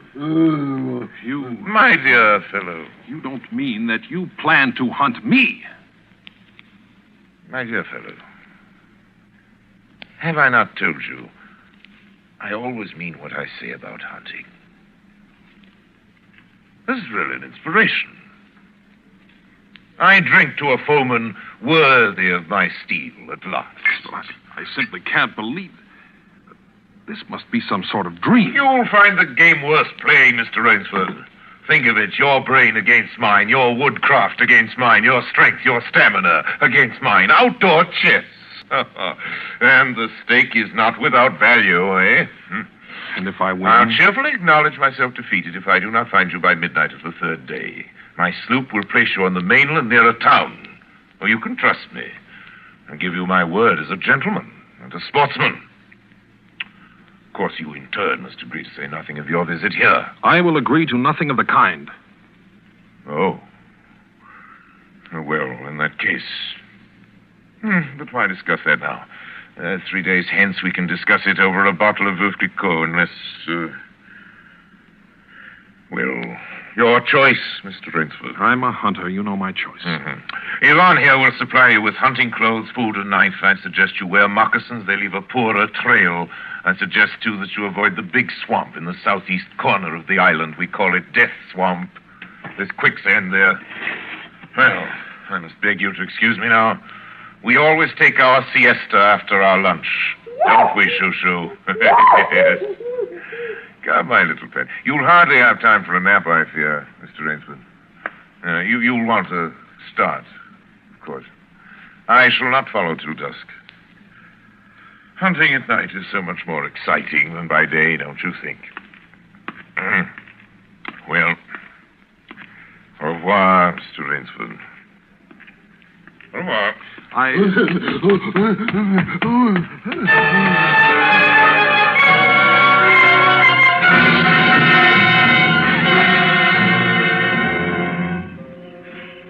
I'd fought my way through the bush for 2 hours, repeating to myself over and over again, I must keep my nerve. I must keep my nerve. My whole idea at first was to put distance between myself and General Zaroff. And to this end, I had plunged along through the thicket, spurred on by the sharp growls of something very much like panic. Now I had got a grip on myself. I'd stopped. I was taking stock of the situation. I saw that straight flight was futile. Inevitably, it would bring me face to face with the sea. Well, I'll give him a trail I wanted. And I struck off from the rude path I had been following and into the trackless wilderness. I made a series of intricate loops. I doubled back on my trail again and again, recalling all the lore of the fox hunt, all the dodges of the fox. Night found me exhausted, my hands and face lashed by the branches on a thickly wooded ridge. My need for rest was imperative, and I thought, I'd played the fox, now I must play the cat of the fable. A big tree with a thick trunk and outspread branches was nearby, and taking care not to leave the slightest mark, I climbed up and stretched out on one of the broad limbs. Rest brought me new confidence and almost a feeling of security. Even so expert a hunter as General Zaroff cannot trace me here, I assured myself. An apprehensive night crawled slowly by, my mind keenly alert for any sound, any warning. Towards the dawn, an instinct I never knew existed, like an animal must possess, impelled me to look far off in the distance in a westerly direction. Sure enough, following the trail with the sureness of a bloodhound came General Zaroff. Nothing escaped those searching black eyes. No crushed blade of grass, no bent twig, no mark, no matter how fine in the moss. My heart pounding furiously, I slid down quickly from the tree and struck off again into the woods. I knew I had to do something desperate. I knew that I had little time in which to do it. 300 yards from my hiding place, I stopped where a huge dead tree leaned precariously on a smaller living one. Throwing off my sack of food, I took my knife from its sheath and began to work with all my energy. The job was finished at last, and I threw myself down behind a fallen log 300 feet away. I did not have to wait long.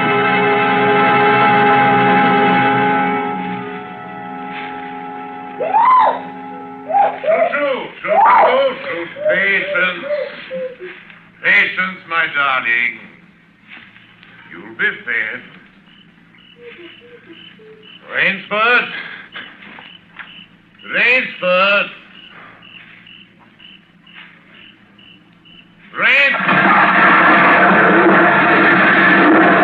Got him. Well, Rainsford? If you are within sound of my voice, as I suppose you are, let me congratulate you. Not many men know how to make a Malay man-catcher. Luckily for me, I too have hunted in Malacca. You are proving interesting, Mr. Rainsford. Very interesting. The tree brushed my shoulders. I jumped back. I'm going to have the wound rest. It's only slight. But I shall be back, Mr. Rainsford. I shall be back.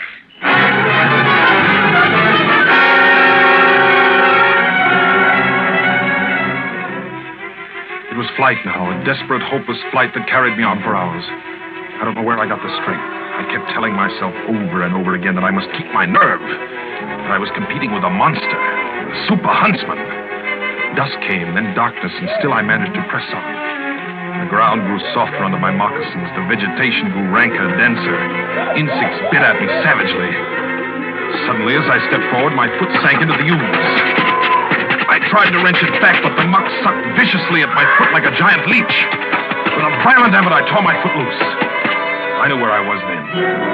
Death Swamp and its quicksand. But the softness of the earth had given me an idea. I stepped back from the quicksand a dozen feet or so and began to dig. When the pit was above my shoulders, I climbed out and from some hard saplings cut stakes and sharpened them to fine points. These stakes I planted in the bottom of the pit with the points sticking upwards. As fast as I could, I wove a rough carpet of weeds and branches and with it covered the mouth of the pit. And wet with sweat and aching with tiredness, I crouched behind the stump of a lightning-charmed tree. Oh, I knew Zaroff was coming. I could hear the paddling sound of his feet on the soft earth. Zaroff was coming, and coming fast. He was not feeling his way along foot by foot. Crouching there, I could neither see him nor see the pit. I lived a year and a minute, frozen, every muscle tensed.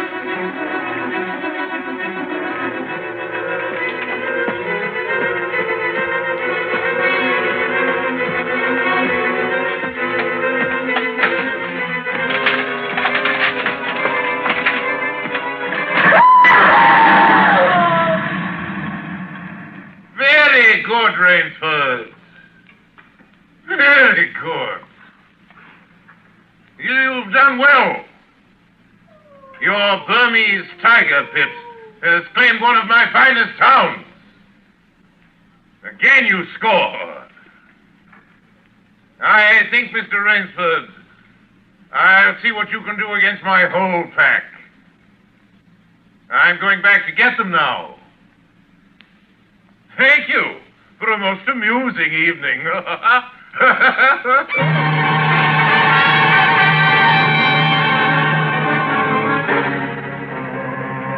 At daybreak, lying near the swamp, I was awakened by a sound that made me know I had new things to learn about fear. It was a distant sound, faint and wavering, but I knew it. It was the baying of a pack of hounds. I could do one of two things. I could stay where I was and wait. That was suicide. I could flee. That was postponing the inevitable. I had put my very last hope into that tiger pit. For a moment, I stood there thinking. All at once, an idea that held a wild chance came to me, and tightening my belt, I headed away from the swamp. The baying of the hounds drew nearer. They would be on me any minute now. My mind worked frantically. I thought of a native trick I had learned in Uganda. I caught hold of a springy young sapling, and to it fastened my hunting knife with the blade pointing down the trail. With a bit of wild grapevine, I tied back the sapling. Then I ran for my life. They raised their terrifying voices as they heard them and felt the fresh scent. I knew then how an animal at bay feels. At last I had to stop to get my breath. The baying of the hounds stopped just as suddenly. And with it my heart stopped too. They must have reached the knife. Excitedly I shinnied up a tree and looked back. My pursuers had stopped all right. But the hope that had been in my brain when I climbed died. For in the shallow valley I saw that General Zaroff was still on his feet. But Ivan was not. Apparently he had come along to hold the hounds. The knife, driven by the recoil of the springing tree, had splintered through his chest. I'd hardly tumbled to the ground when the pack took up the cry again. Nerve, nerve, nerve, nerve, I panted as I dashed along. A blue gap showed between the trees dead ahead. The hounds were almost on top of me. I forced myself on towards that gap. I reached it. It was the shore of the sea. Across the cove, I could see the gloomy gray stone of the castle. 20 feet below me, the sea rumbled and hissed. I hesitated. I heard the hounds. Then I leaped far out into the sea.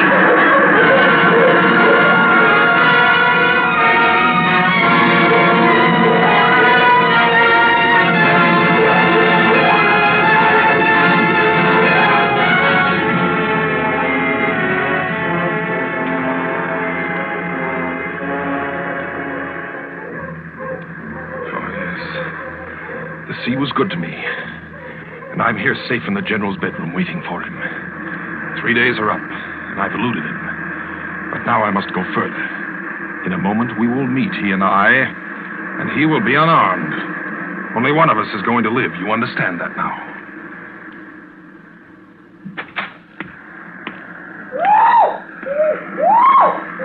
Quiet, Shushu. Shushu! You must be patient, dear. You must forgive me. You're hungry, I know. Shusha. Rainsford. General. Rainsford. How on earth did you get here? Swam. I found it easier and quicker than walking through the jungle. I congratulate you. Extraordinary. You've won the game. Oh, no, General. I'm still a beast at bay here. Get ready, General Zaroff. Swords? Yes, 2 of them. I see. Oh, very good. Very good, Rainsford. One of us, then, is to furnish a repast for the hounds. The other will sleep in this very excellent bed. Excellent. On guard, Rainsford.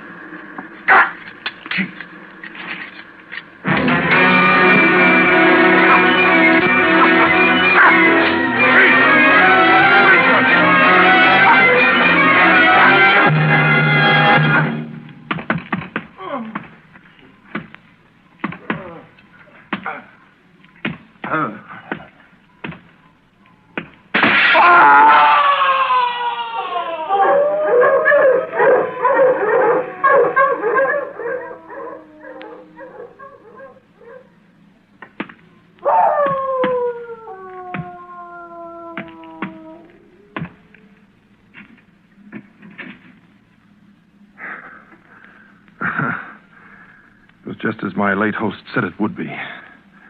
A very excellent bed.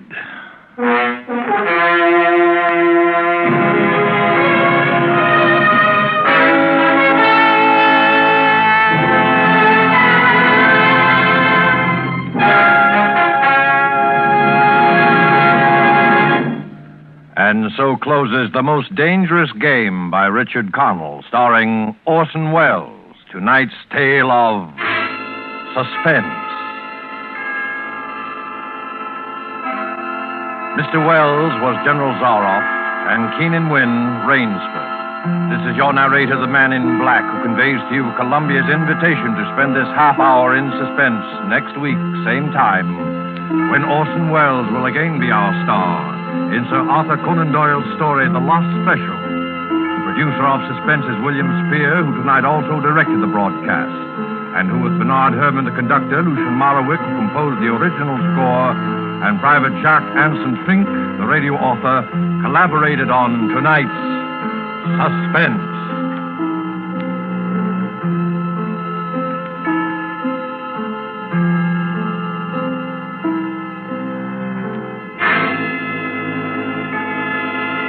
This is CBS, the Columbia Broadcasting System.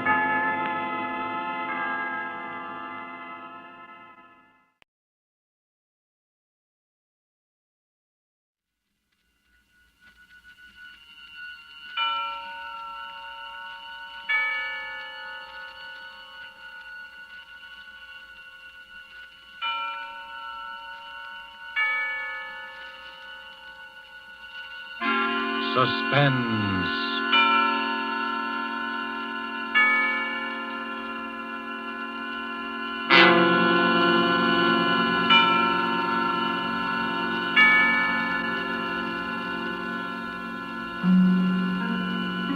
This is the Man in Black, here again to introduce Columbia's program, Suspense. Tonight, in one of her rare radio appearances, we bring you one of Hollywood's most idolized personalities, Miss Dolores Costello. With such noteworthy and distinguished players as Mr. Martin Koslick, Mr. George Zucco, and Mr. Ian Wolfe, Miss Costello appears in A Story of Today, played against the background of the new order in Europe. The story of an oppressed people who use strange and effective methods in dealing with their oppressors and with traitors. The story tonight is called The King's Birthday and was written by Corporal Louis Pelletier, A.U.S., and with the performances of Dolores Costello as the Danish Countess Elsa, of Martin Koslick as the Nazi Gauleiter, Reitman, of George Zucco as Dr. Erickson, and of Ian Wolfe as old Peter of Cronwald Castle, we again hope to keep you in Suspense.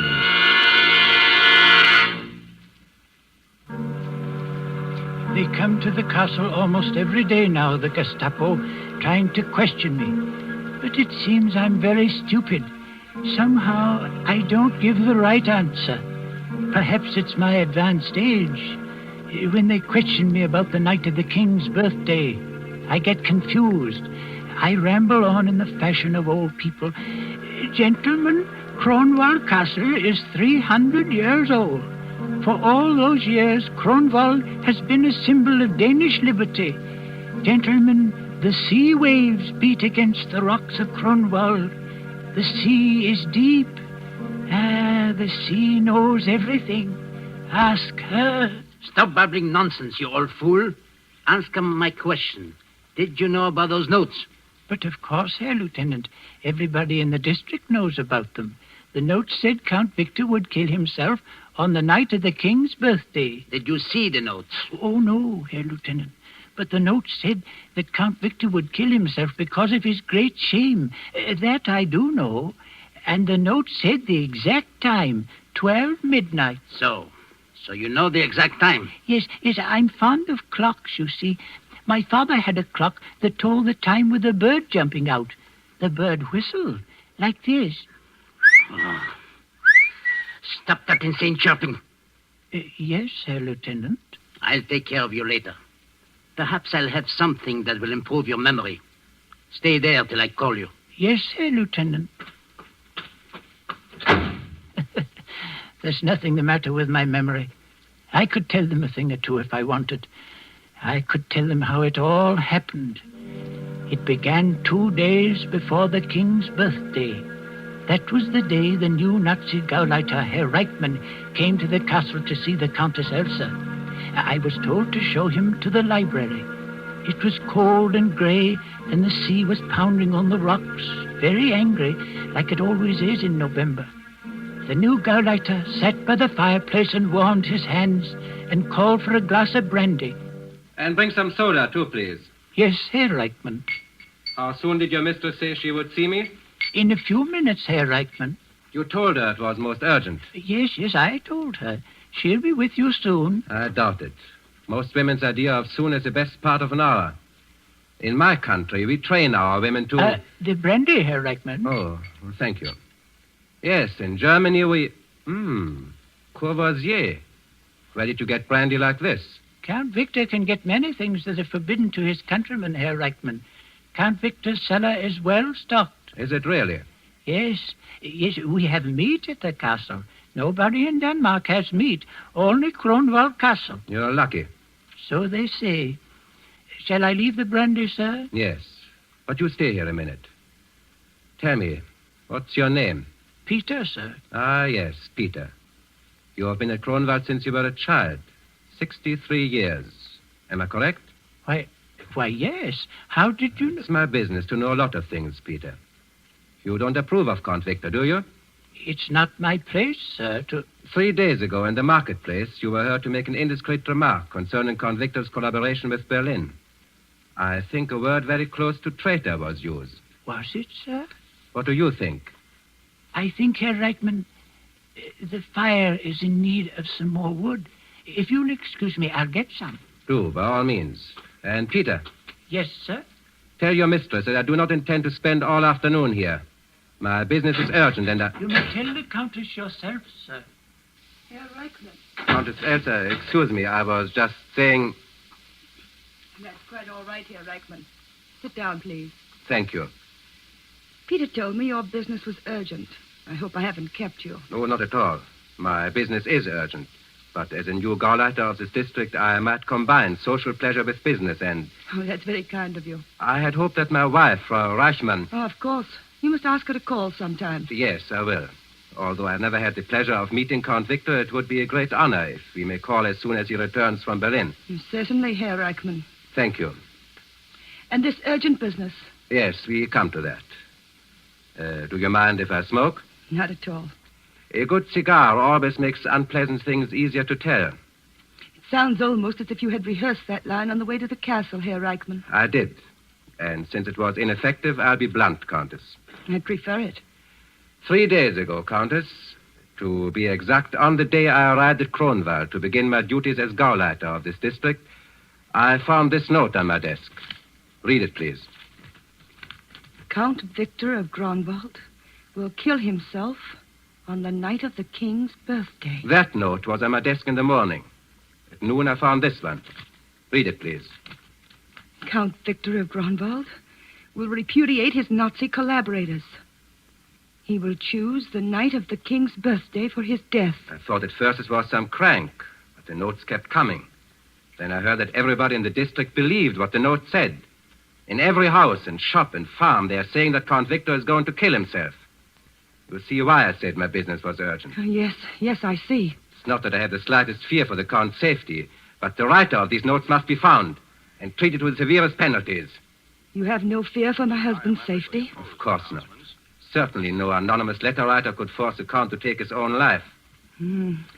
I wonder. What do you mean? You wish me to be frank with you? Naturally.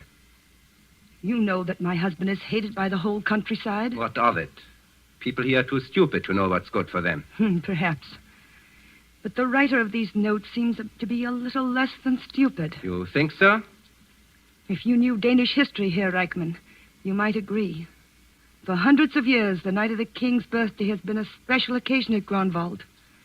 On that night, the castle renews its pledge of loyalty to the king and to Denmark's freedom. A very theatrical gesture. Quite. But if anyone wished to remind Count Victor... If someone wished to remind the Count that he had chosen our glorious Führer for his leader... Yes. The night of the king's birthday would be, shall we say, the psychologically correct time to do it. You reason well, Countess. I know my countrymen. Evidently. I can see how these notes would inflame their imagination. If Count Victor were to take his own life as a public repudiation of his present political bonds, the whole country would be stirred to its depths. I see. You seem to view the possibility of your husband's death rather calmly, Countess. Like you, Herr Reichmann, I have no fear for his safety. I am only presenting the political possibilities. Quite so. And since you grasp the full significance of the notes, you understand that I must take certain liberties in order to track down the writer. Liberties? Yes. I shall ask your permission to talk with Dr. Erickson.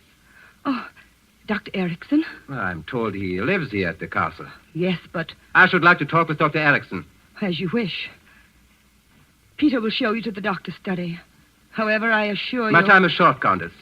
I understand that Dr. Erickson is one of your country's able psychiatrists.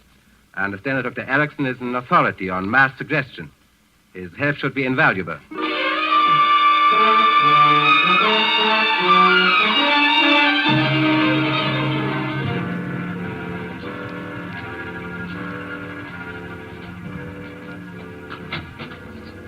Dr. Erickson. Yes, Peter. Show the gentleman in. Sit down, Herr Reichmann. Don't be alarmed about these mice. I'll remove them just as soon as Herman here gets through the maze. Watch him. He's really quite clever. I've been trying him on liver extract and... he made it. Good night, Herman. Now, off to bed. I've been expecting you, Herr Reichmann. Please sit down. Thank you. You've come to see me about the notes, am I right? Yes, you're right, Doctor. When I first heard about them, I said to myself, the new Gauleiter will want my theory concerning the type of mind which would be prompted to write such notes. I'll tell you my theory, Herr Reichmann. I don't want your theory, Doctor. I want you to answer some questions. Oh, so it's like that. And perhaps you want a sample of my handwriting, too. I'm not a fool, Doctor. That's very possible. How long have you been treating Count Victor for a certain nervous disorder? 5 years. What would you say is his condition now? You've never met Count Victor, have you, Herr Reichmann? No. When you talk with him, you'll see no outward sign of his malady. It manifests itself only during periods of despondency. In the last few years, I am happy to say that these periods have been infrequent. Count Victor depends a good deal on you, doesn't he, Doctor? Perhaps. I've almost cured him. In return, he's given me this laboratory and money for my experiments. But you do have a great deal of influence on his mental processes. Yes, Herr Reichmann, I do. In fact, if I decided to, shall we say, liquidate Count Victor, I would have written the notes exactly as the people say they are written. Like all nervous people, the Count would be highly susceptible to such mental attack. That's what you wanted me to say, isn't it? Yes, We know then where we stand. almost. One thing more I'll ask you, Doctor. Count Victor had a brother who left Kronberg when Denmark was occupied by our troops. That brother, Christian, is now known to be working with the Danish underground.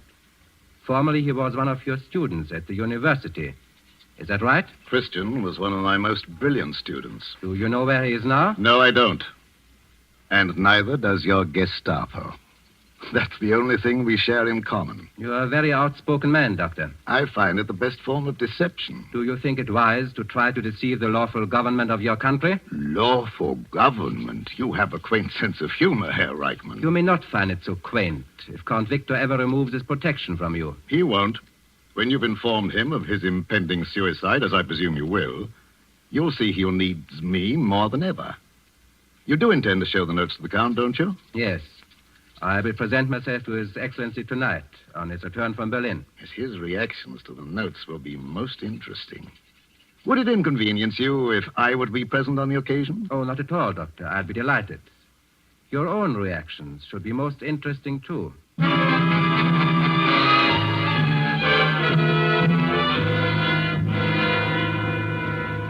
Dad? That's what the people think, eh? They think they can kill me with words? They can't do that to me, can they, Doctor? Easy, Count Victor, easy. Look at this childish note. Count Victor will kill himself on the night of the king's birthday. Because of his great shame here, I'll great shame them, all right. They'll see that... Doctor, a little of the brandy, please. Yes, of course, Count Victor. Now, you mustn't upset yourself. Who's upset? The whole thing is completely nonsensical, completely. Of course it is. Ask Herr Reichmann. His police have practically caught the writer of the notes, haven't they, Herr Reichmann? Practically, Doctor. You have nothing to worry about, Count Victor. You see? Doctor, tonight, if I need a sedative... Certainly, Count Victor. I'll show them. I'll give them a dinner here on the night of the king's birthday. Everyone will hear about it. They'll see who's afraid. I'll give a dinner. Herr Reichmann, will you be my guest at dinner? With pleasure, Count Victor. I'll light up this whole castle like a Christmas tree. And Elsa, you'll wear that gown you wore at the palace and your jewels. You understand? You'll wear all your jewels. Yes, Victor. Kill me with words, eh? If it's words they're after, I'll give them words. Herr Reichmann, I'll make a statement to your newspapers the night of the king's birthday. I'll stuff words down the people's throat. Yes. And there's someone in particular who'll read what I have to say. My brother, Christian. I want him especially to read it. Herr Reichmann, have you ever seen my brother? No, Count Victor. His picture was in that empty frame up there next to mine. I destroyed his picture. Victor, you're getting excited. Dr. Erickson. Yes, you're right, Elsa. Sometimes the strain of my work is too much. Dr. Erickson, you'll talk to me for a while before I go to bed, won't you? Of course. Talk to you, Count Victor? Yes, the doctor has a way of calming my nerves. It's slightly hypnotic, isn't that it, Doctor? You might call it that, Count Victor. Count Victor, I'd strongly advise... No, it's the only thing that helps me. I just go quietly to sleep while the doctor talks. But, Count Victor... Good night, Herr Reichmann. I'll expect you here for dinner on the night of the king's birthday. Of course, Count Victor. Elsa? Yes, Victor? They can't hurt me with words, can they? No, Victor. They can't hurt me if I don't listen, can they? If I shut my ears, I'll be all right. That's it. Shut my ears. I won't listen. I won't listen. I won't listen. I won't listen. I won't listen.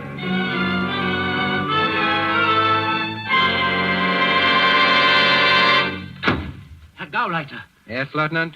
While you were out to lunch... You needn't tell me. It's another note. Yes, Herr Gauleiter. Where did you find it this time? I hesitate to... Speak up! Speak up! I found it, Herr Gauleiter, in the pocket of my own tunic when I was about to go on duty. Never mind the details. I found one of them under my pillow this morning. Count Victor called me and said there was one delivered with his morning paper. A farmer came in here at 8 o'clock. He found one nailed to his door. Lieutenant, it has got to stop. Yes, Herr Gauleiter. Just as our Führer says. If you tell a lie often enough, everybody believes it. That's true, Herr Gauleiter. Is it? Well, as the Gauleiter says... Do you believe Count Victor will kill himself? Oh, no, Herr Gauleiter. Neither do I. But the Countess was right about one thing. If he did kill himself after all these notes, the effect on the people would be electrifying. But you just said that... I'm talking about effects, Lieutenant. From what I have seen of the Count, he is too much of a coward to take his own life. But if someone else killed him and made it look like suicide... Yes, it could be done, but how? How? I don't know. There will be 4 of us at dinner. I have ordered 50 guards to patrol the grounds. 4 guards will be stationed in the dining room while we eat. No one can get near the Count. It's impossible to kill him. But in this strange country, you can't even trust the impossible.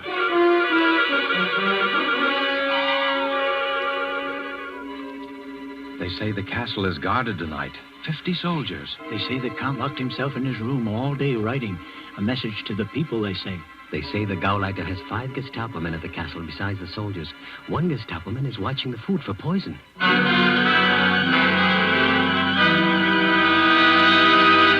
Wait a minute, you. Taste that wine before you bring it into the dining room.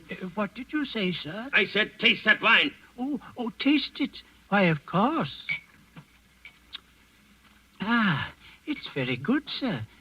Did you doubt its quality? Don't be insolent. All right. You may take it in. Thank you, sir. And if there's any left after they're through... Oh, I'll take care of you, sir. Ah, more wine. Good boy, Peter. Set it right here. We'll drink another toast to the king. Victor, I think we've drunk enough toast. Oh, nonsense. This is the king's birthday dinner. We've got to drink to the king. Oh, Peter. Yes, sir? Did they make you taste that wine before you brought it in? Yes, Doctor, they did. What's this? What's this about tasting wine? A simple precaution of man, Count Victor. I hope you don't mind. Mind? No, I don't mind, but you don't think that... Now, Victor, don't get upset. Oh, Elsa, for the love of heaven, stop repeating that inane phrase. I've been saying that all through dinner. I'm not upset. I just want to know what's going on. What have I got to be upset about? You're more nervous than I am. I can understand the Countess's feelings. This is the first dinner I've ever had with 4 soldiers observing my digestive processes. Don't you think, Herr Reichmann? I must insist, Doctor, that the soldiers remain. Well, at least ask them to sit down. Gefreiter. Yes, Herr Gauleiter. Your men may be seated. Thank you, Herr Gauleiter. Yes, and Peter, go get some wine for the soldiers. Yes, sir. Yes. Everyone will have more wine, Peter. We're going to toast the king. What time's it, Doctor? 5 minutes to 12, Count Victor. And I'm still alive. Peter, it's 5 minutes to 12, and I'm still alive. Go get the wine, Peter. Yes, sir. You know, Peter tells me everything they say down at the village. The people say I have 5 minutes to live. So, Peter tells you the village gossip. Oh, yes. He knows everything. It was Peter who discovered most of the notes and brought them to me. He brought you the notes? Oh, yes, and the last one said that Now, what did it say? Victor, can't we talk about something else? Why? Ask the doctor. He and I discussed it for hours. Well, the doctor told me about some sect over in the West Indies that disposes of an enemy by simply writing the victim's name on a piece of paper and sending it to him. Same sort of nonsense is being tried on me.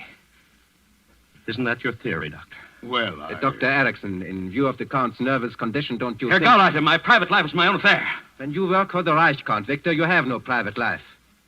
I repeat, Dr. Erickson, in view of the Count's nervous disorder... As the Count's personal physician, I prescribe my own remedies. To know the truth about occult practices is the best way to guard against them. But surely you don't think that... In Haiti, Herr Reichmann, I saw a man die after receiving a note with his name on it. I don't explain it. I tell you a fact. You see? It's possible. It's a fact. Well, I could be murdered with pen and ink. It could be done in exactly 3 minutes if my watch is right. Yes. 3 minutes to live. Where's Peter with that wine? Victor, if you will excuse me, I have a headache. You stay here, Elsa. No one leaves this room till midnight. Gefreiter! Yes, Herr Gauleiter. Lock the door. Bolt all the windows. Yes, Herr Gauleiter. Tune season. Yes, that's right. Bolt everything.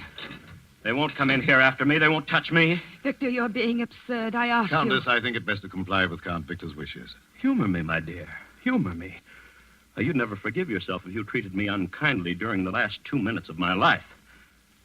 Especially since you wished me dead so many times. Victor. It's the truth, isn't it? Count Victor. 2 minutes to live, Doctor. This is a good time to hear Elsa's confession. If I may say a word... You may not.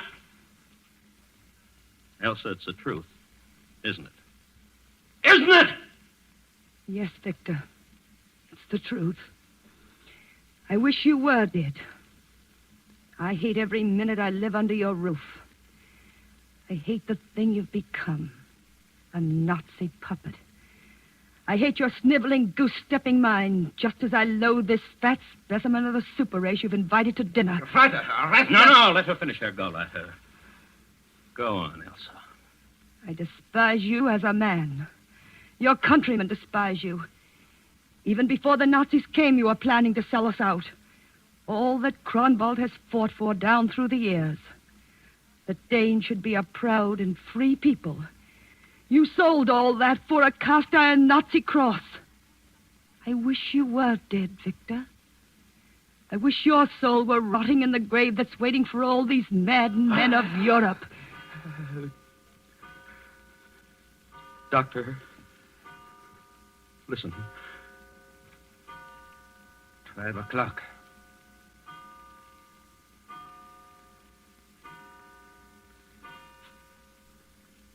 May God grant wisdom to our king and freedom to our people. May Kronwald always keep the faith. Who turned out the lights? Who turned out the lights? Gefreiter, I hear a door opening. No, Herr Gauleiter. My hand is on the door. It is not moving. Yes? Gefreiter! Count Victor of Kronwald. I hear you. Who is speaking? Victor, this is your time. Are you ready? I am ready. Now you die like a soldier, Victor. But your name will live on. Victor! Don't do it, Victor! Goodbye, Elsa. Victor!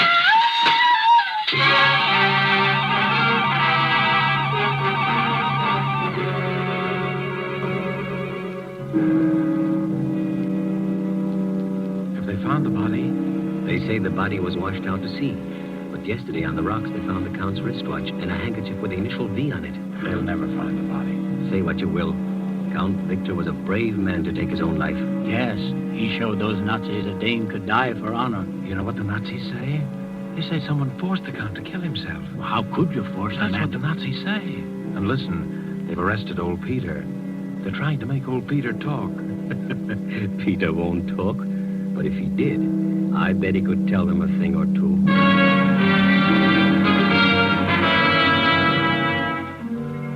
Yes, I could tell them a thing or two.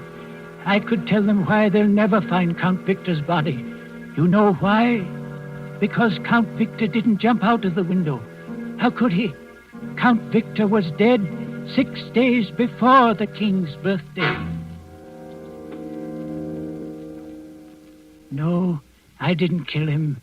He was shot through the head by his own brother Christian the night he came home unexpectedly from Berlin, 6 days before the king's birthday. Yes, I worked with the underground, and so did the Countess and Dr. Erickson.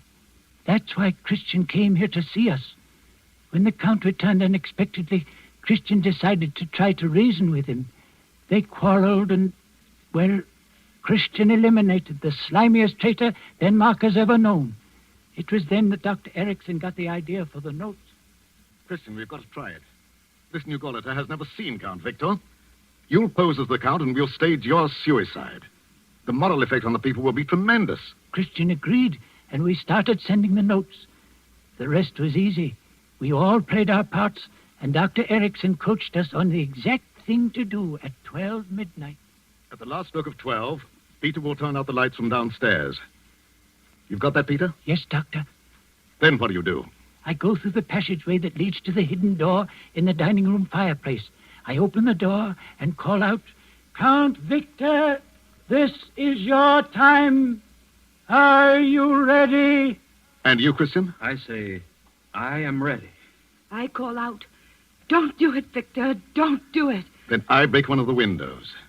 And you, Christian? I go through the fireplace door and disappear. Yes. And Count Victor of Kronwald has died for his country.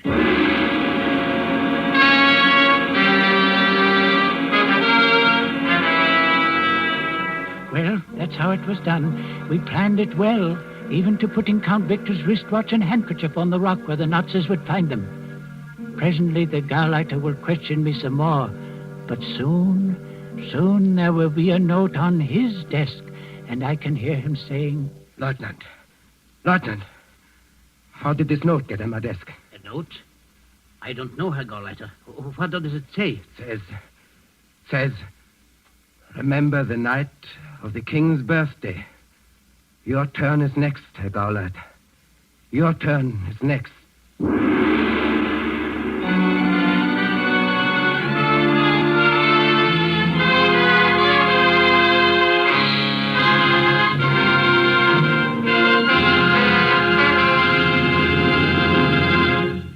And so closes The King's Birthday, starring Dolores Costello with Martin Kozlik, George Zuko, and Ian Wolfe. Tonight's tale of Suspense. The producer of these broadcasts is William Spear, who, with Ted Bliss, director, Lud Gluskin and Lucian Marowik, conductor and composer, and Corporal Louis Pelletier, radio author, collaborated on tonight's Suspense. This is your narrator, the Man in Black, who conveys to you Columbia's invitation to spend this half hour in suspense with us again next week. Suspense will be heard at a new time, Thursdays at 10:30 Eastern War Time and 7:30 Pacific War Time.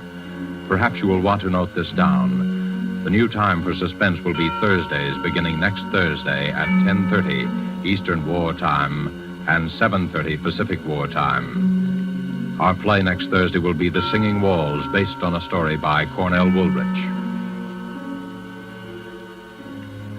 This is CBS, the Columbia Broadcasting System.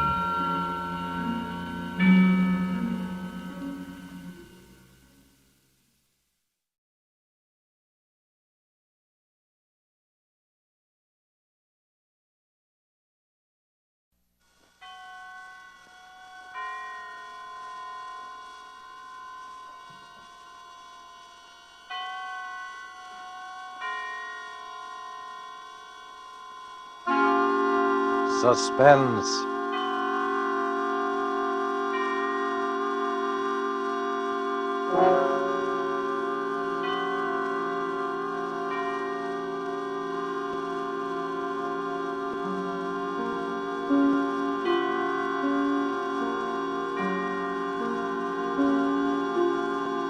This is the Man in Black, here again to introduce Columbia's program, Suspense. Heading our starring Hollywood cast tonight is Mr. Laird Cregar, who will be seen shortly in the 20th Century Fox production of one of the great suspense stories of all time, The Lodger. Tonight, Mr. Cregar appears as a cynical gentleman who made an unusual bet with death. With Mr. Cregar as a cast of the screen's most distinguished and characteristic players, Miss Helen Vinson, Mr. Walter Kingsford, Mr. George Couloris, Mr. Harold Huber, and Mr. Ian Wolfe, here to bring us the suspense play called The Last Letter of Dr. Bronson. And so with the performance of Laird Cregar as he writes for us this last letter of Dr. Bronson, and with the performances of, in the order of their appearance, Walter Kingsford, Ian Wolfe, Harold Huber, Helen Vinson, and George Couloris, we again hope to keep you in suspense.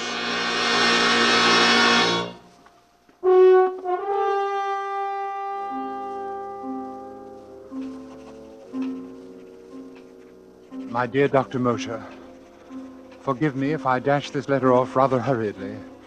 There are but a very few minutes remaining for me. The few minutes between now and midnight. You have always protested my fascination with the subject of death. It irked you to hear me discuss the latest electrocution or hanging. I remember your sarcasm the day you found me staring down from the top of the Empire State Building, speculating on the thoughts of a man about to leap from that pinnacle. You alone, Mosher, know how this fascination led to my latest experiment. I should say, my last experiment. I promised you a complete account of it all. Here is that account. First of all, let me recall a conversation which we held here in my study a little over a year ago. There you go again, Bronson. Death and murder. Really, you're unhealthy. Please answer my question, Mosher. Why do men behave as they do? What keeps them from breaking loose? Why don't they kill one another as animals do? Why, because they aren't animals. But, my dear Mosher, being neither vegetable nor mineral, they must be animals. Well, what I mean that is... you do not know the answer. I do. So? I have been studying the question for some time, and I've concluded that there are 5 basic checks which serve to restrain man from murdering his fellow man. Oh, really, Bronson? The obvious corollary is that murder occurs only when some stronger drive overrides these 5 basic checks. Oh, you make it sound very simple. It is simple. And what are these 5 basic checks? Well, I'm not prepared to reveal the outcome of my study as yet. I must put my theory to the test. That would seem to be a difficult undertaking. Difficult, yes, but intriguing. Oh, well, I take it you're about to embark upon another of your experiments. Correct. Bronson, why must you keep on? These studies invariably bring you some physical, or what is more dangerous, some nervous disaster. And in turn, your handsome bill for putting me in shape to conduct the next. Sooner or later, you will experiment yourself into a position beyond my power to aid you. Let it be later, then. Meanwhile, I shall continue to pursue my sole interest in life. And how do you propose to conduct this restraint from murder experiment? Well, a murder is composed of 4 elements. The murderer, the motive, the opportunity, and the victim. My first step will be to select 5 men, each of whom will be restrained from murder by the particular check that I'm testing on him. That's no easy task. By no means. It will require an extensive search. But having found my men, I must then supply each with a motive. Greed, revenge, jealousy. I see, and your next step must be to give each man an opportunity. Precisely. An opportunity which precludes all checks but the one being tested. Well, not knowing what your checks are, I can't help you there. Well, that'll be relatively simple. And finally, I must supply an intended victim. And you'll ask this victim to face 5 men, each standing to profit handsomely by murdering him? Correct. His only chance of survival being the correctness of your theory of checks in all 5 instances? Yes. And do you imagine you'll discover a man with such utter confidence in your reckoning? There is one such man. Who? Myself. Bronson, this is folly. No, Moshe. I never hesitate to risk high stakes on a sure thing, not even my life. Now, look here, Bronson. You're a doctor yourself. You told me to speak to you like a Dutch uncle. Now, as your physician, I haven't advise... consulted my physician. But you will take precautions, provide yourself for emergencies. I tell you, there's no danger. Oh, well. Well, when will you begin your experiment? Well, I suppose in about... Well, why wait? Why don't we begin right now? Moshe, I invite you to kill me. What? There's a revolver right here in my desk, and I want you to take this revolver... Oh, you're joking, Bronson. What possible motive could I have for murdering you? Motive? Why, we're known to be associated rather closely in our work. You'll come naturally into my entire practice. I'll put that in writing. Why, it's preposterous. Why? Why won't you kill me then, Moshe? Why, there are dozens of reasons. In the first place, I'd go to the electric chair for it. Thank you, Dr. Moshe. You've given me an admirable illustration of the first and most obvious of the 5 checks in my theory. Man refrains from murdering his fellow being because he himself will be killed by law.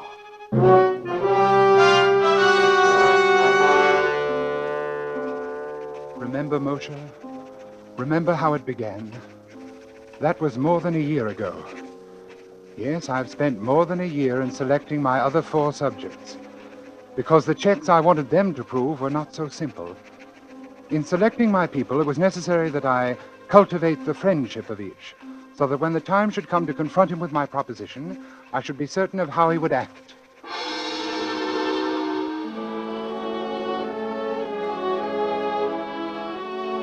The first of my 4 potential murders was a clerk named Totten. Totten was badly in debt, his wife in the hospital about to undergo an expensive operation, and he was a deeply religious man. We went to church together on Sunday evenings at St. Luke's, right around the corner from my apartment. One Sunday evening after the service, I asked him to come to my apartment, and we talked as we walked along. You know, Dr. Bronson, I was talking about you to my wife the other day, before they took her to the hospital. I was saying what a great comfort it was to be with you these Sunday nights. Now, come, Mr. Totten, you embarrass me. No, I mean it. In the world today, too many people seem to feel that they no longer need their God. Yes, but their lives are void of the great thing you have in your faith. The church is a great comfort to me, and I do need something to cling to in times like these. Mr. Totten, you could make rather good use of $5,000, couldn't you? It isn't like you to make fun of my poverty. No, I'm quite sincere. You know what even $100 would mean to me, and at present more than ever. Yes, with your wife's misfortune. Oh, isn't this your apartment we're passing? Well, I want to go in the side way. We shall be unobserved. Unobserved? Oh, you'll understand presently.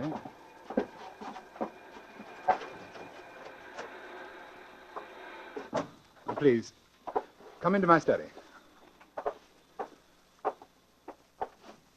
Here we are. And now if you'll take this chair opposite my desk. Thank you. Mr. Totten, you said that even $100 would be a great help to you. Here in my desk, I have this package containing $5,000. Well, what could I do for you that would be worth all that money? Let me explain.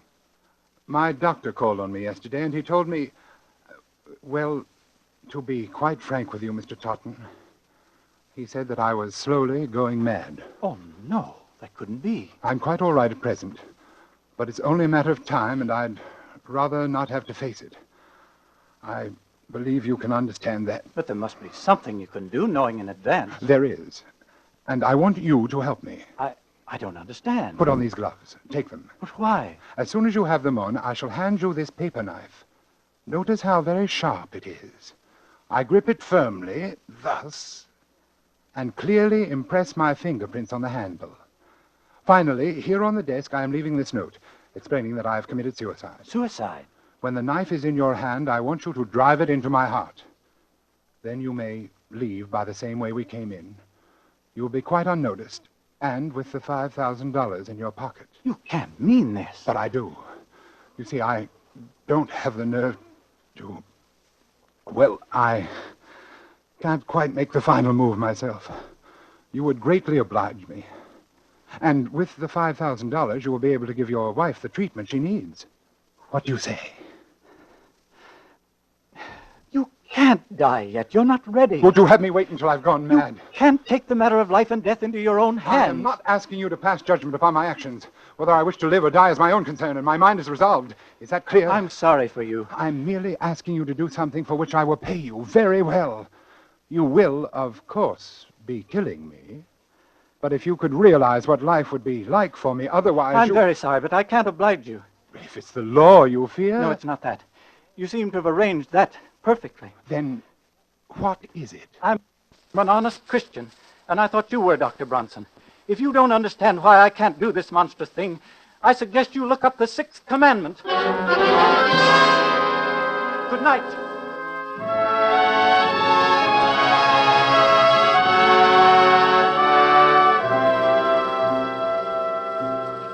So, Moshe, my second point was proved. Man refrains from killing because it is against his religious principles. The hands of the clock now read 15 minutes to midnight. 1/4 of an hour in which to complete this report. My third proposition called for an entirely different sort of man. In fact, the very reverse of Totten. A man who believed neither in heaven nor hell, and also a man of little intelligence. It required careful search. For a number of nights, I frequented the rougher districts of the city. At first, I had no luck. Then one night, I came upon my man very unexpectedly. I was walking along one of the darker streets. There was no one in view.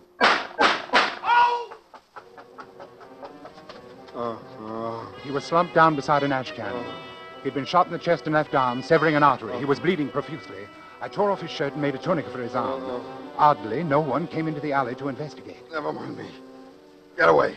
Was this a gang shooting? What do you think? I think you're going to the hospital. No. They'll blab to the cops. Come on, I'll help you to your feet. I ain't going. You'll die, man, if you're not treated quickly. I ain't going, I tell you. No cops gonna... No cops.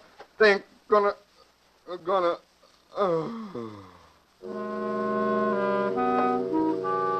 His name was Matt Doyle. I visited Doyle in the hospital almost every day. Several months later, I decided to put him to the test. I found Doyle in one of his hangouts and brought him to my apartment. Hey, this sure is a fancy roost you got yourself, Doc. I find it very pleasant. Have a cigarette? Thanks. Doyle, how many men have you killed? That's all right, Doyle. I understand. Now, suppose we get down to business. Yeah. I've been wondering what you want me for. I want you to do something for me, and I'm going to give you $5,000 to do it. Will you do what I ask you? For $5,000? Spell it. I want you to put on these gloves so there won't be any fingerprints. Then I'm going to hand you this knife, and you're going to kill me with it. Huh? I've arranged everything so it will appear to be suicide. You nuts? Not yet, but I will be before very long. That's why I want to die. All you have to do is stab me and slip out with this 5,000. Is this on the level? Absolutely. This wad of dough is mine if I kill you? That's right. And nobody will know I done it? No one. These gloves is kind of big for me. That's all right. They'll do. Yeah. Yeah, want me to put on the other one? It's safer. Yeah, I guess it is. Gee. What is it? I was just thinking. $5,000. Oh, the boss is going to pay me more next. I never got... skip it. I want you to understand exactly what you're doing, Doyle. Without any justifiable cause, merely for the sake of money, you are going to murder me. You understand that? Yeah. You've been hired to do this before? Yeah. I suppose it don't hurt to talk about it now that you're But going to... you've never killed a friend, have you? Yeah, I have. Anyway, they was my pals till they got in the boss's way, but when the bosses say slip it to a mat, then they was just another job to me. But there's a little difference in this case, Doyle. I saved your life. Yeah. I don't know. What? I don't know. Nope, I can't do it. But I thought you said that Yeah, you... take these gloves. Afraid of the law? No. What's the matter, then? Is it because I'm your friend? That's more than that. I can't bump you off, even if you want it. It would be an act of true friendship. I ain't so sure. When a cat has fits, you put it out of its misery, don't you? That's what I want. Oblivion. Peace. Sorry, Doc, I ain't the guy. It's like you said. You saved my life, so that's that. I'm sorry. I wish you could help me. Oh, me too, but not that. Now, if you got some other punk you want took care of... There's no one. Thanks just the same. Oh, don't mention it.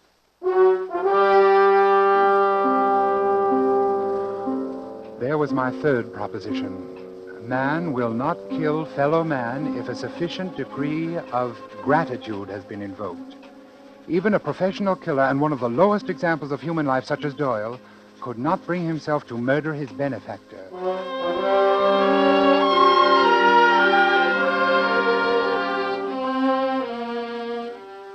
My next subject was altogether different in temperament.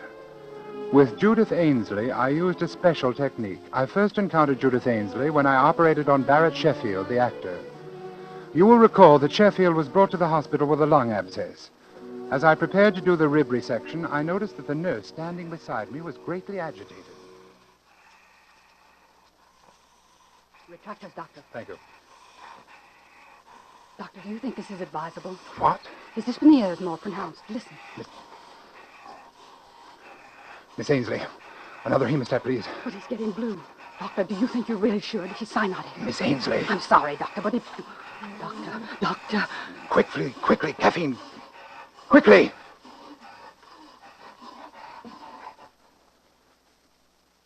Stethoscope. Here it is.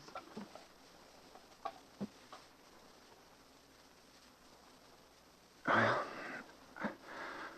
that's that. Yes, that's that. Miss Ainsley, what's the matter with you? You've been acting strangely all through this operation. You killed him. You killed him. You shouldn't have gone ahead. You know that. I warned you. I shall see to it, Miss Ainsley, that you are never assigned to one of my cases again. What's the matter with you, anyway? Have you never seen a pulmonary before? Or does it upset you to see a handsome actor like Barrett Sheffield die? Yes, it did. Oh? Yes. We were going to be married next week.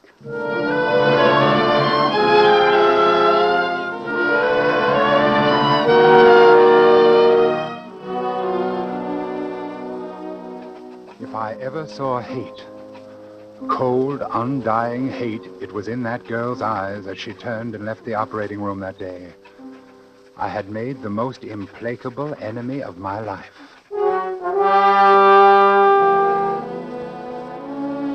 As I come to my third check, dear Mosher, it suddenly occurred to me that Judith Ainsley was the perfect subject.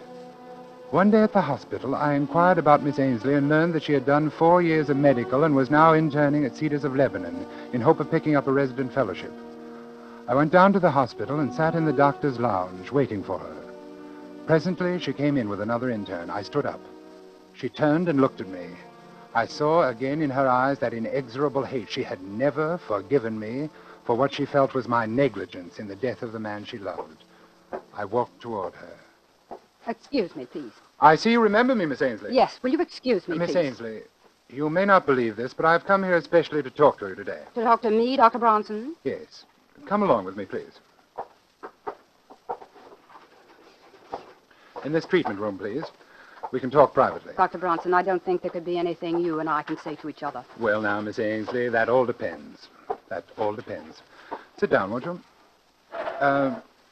Miss Ainsley... Dr. Ainsley, if you please. Oh, yes, of course. Doctor, I have a little proposition to make to you. First of all, there are two facts I'd like to be sure of. A, you are unable to set up your own practice because you don't have the money to get started. Is that right? I don't see what business that is of yours, but it happens to be true. Fine. Fact B, you still hate me and feel a strong desire to be revenged for the wrong which you consider I have done you. Yes, I'm afraid that's true, Dr. Bronson. Good. Good? Yes. You see, I want to pay someone to murder me. And I think you'd enjoy it more than anyone, and you need the money, too. Dr. Bronson, I'm very busy. There's a patient in 302. Will you... Wait a moment, Dr. Ainsley. I'm perfectly serious. Absolutely serious. You want to die? Yes. You see, I'm going mad. I can't face it. I wish to end my life immediately. You're smiling. Good, you're interested then. You going mental, Doctor? Paresis? Yes. Hopeless. I've been to 5 or 6 men about it. Are you far gone? Hallucinations? Delusions of grandeur? Yes, advanced stages. Agony. Yes, it must be quite a temptation to get it over with. I wonder what I would do if it happened to me. I want you to understand, Doctor, that I'm not asking you to perform a crude murder. This would look like a simple error, unavoidable. There would not be the slightest aspect of homicidal intent. Really? That's most interesting, Doctor. Go on. My heart. I've had considerable damage. Coronary occlusion. Had to spend some 6 weeks on my back. Just got up last week. Naturally, I was given digitalis. Oh, I see, Doctor. You've been heavily digitalized, and if someone were to give you an injection of calcium gluconate, you would have an immediate heart block, dead within a few minutes. Exactly. I must compliment you, Dr. Ainsley. You've learned a great deal. What a pity you can't have your own practice. And that, of course, reminds me. Ah, another inducement? Of course. I plan to pay you the sum of $5,000 for your professional services in this matter. And I think, unless times have changed greatly since I've been in practice myself, you ought to be able to set up handsomely with that. My own practice. You'd better be careful, Doctor. You may tempt me a little bit too far. I thought you'd find it an attractive proposition. It will be only an error. I will say that I'm feeling badly again, a recurrence of my pericardial pains. I'll go back to bed and ask that you be assigned to my case. The rest is simple. No one would ever expect you to know that I'd been digitalized. Still, if I were on my toes, I would naturally go over your case history before giving medication of any kind. Well, yes, I suppose that's true. Professional people might think you had been a little lax. Might not have the highest regard for a new doctor who launched her career with such an unprofessional incident. Just a slight stain on your reputation for just a short while. You're very clever, Doctor. You knew that would do it, didn't you? I want to thank you. You've done me a great service. You mean you'll do it? You've reminded me that nothing, no money, revenge, nothing, can be worth the slightest suspicion in a doctor's career. I've worked too hard. I've waited too long for my practice. When I get it, it won't be soiled by any single act of carelessness. They'll never say that I lost any patient because of an error in judgment. You see, I once knew a doctor who did.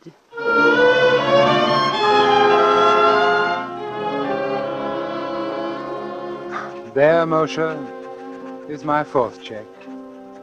Man, or in this case, woman, refrains from killing because of the fear of loss of reputation. Now I come to the testing of my 5th subject. A man who would not murder because he couldn't bear the sight of blood, much less the responsibility for shedding it. Laderne was my man, and I found him shortly after my search began. On that day, I saw him turn a ghastly white as a fast-moving car almost ran over a small dog which had run into the street. It wasn't a particularly frightening sight, but Laderne clutched at his throat and fell in a dead faint. I, of course, made it my business to become acquainted with him. I hadn't seen him for more than 4 months, until tonight. He's changed, I noticed, as he took his place at my desk. He's thinner, His dark eyes seem blacker than ever. Ledern, I want you to do me a favor. It's a little peculiar, but I'm perfectly sincere about it. Well? Circumstances require that my life be ended. But I can't quite reach the point to kill myself.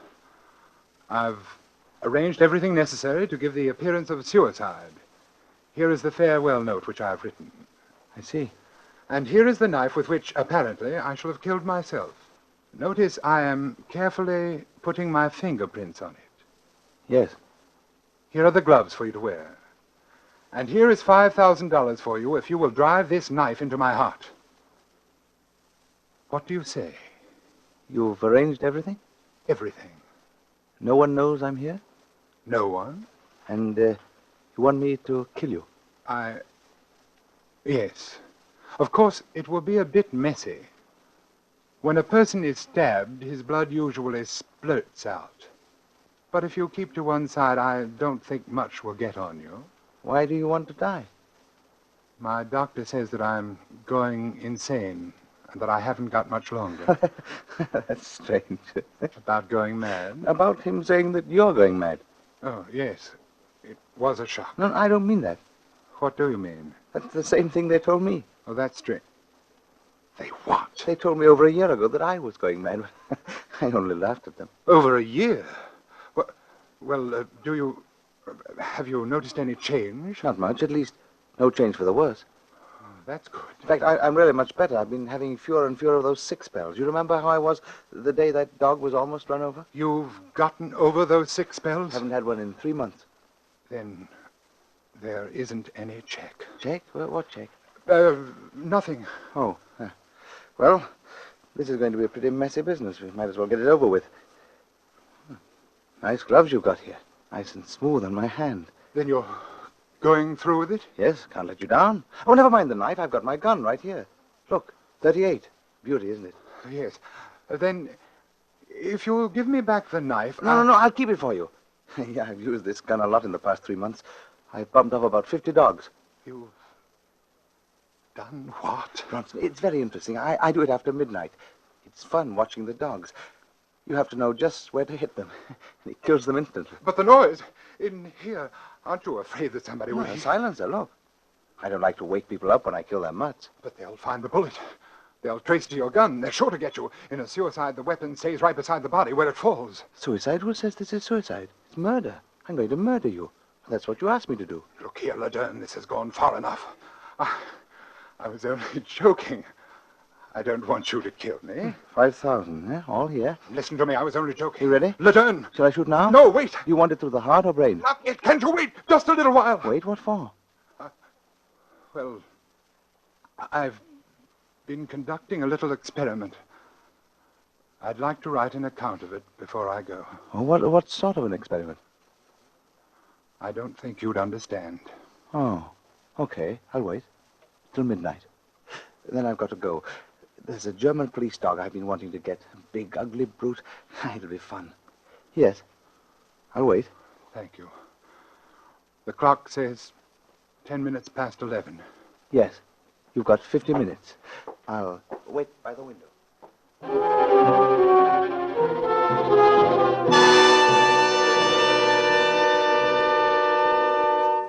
And so, Moshe, my experiment has ended. As you predicted, I have finally placed myself in a position beyond your power to aid. Strange, isn't it? But the one thing I didn't count on was the choosing of a subject who would not respond to my checks, who in fact had no checks at all, for insanity knows no restraint. Bronson, midnight. Oh, yes, Ledern, I'm hurrying. He is still at the window, and he is sure to shoot me. There is nothing I can do to say or stop him. I know that. I'm beginning to understand exactly what is going on in his twisted mind. I wonder why. Now I shall sign my name for the last time and lay down my pen. Then I shall look up and say, "All right, Ledern." All right, Laderne.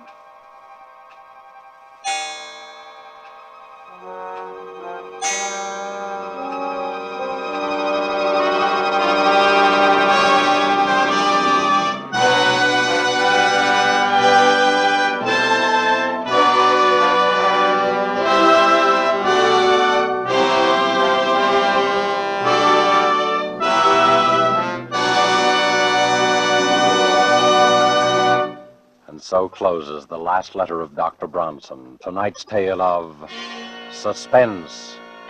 In our Hollywood cast tonight, Laird Kriegar played Dr. Bronson. Walter Kingsford played Dr. Mosier. Ian Wolfe was Mr. Totten.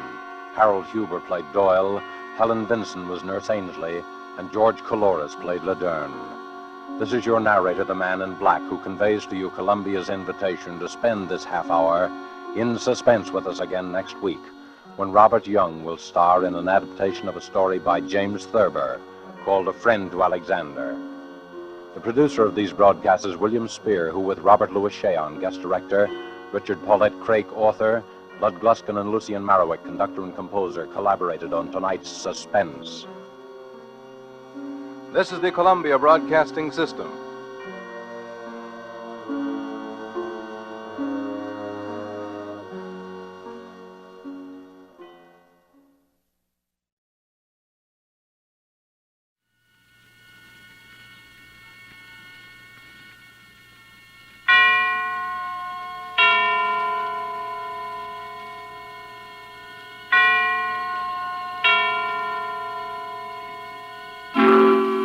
Suspense.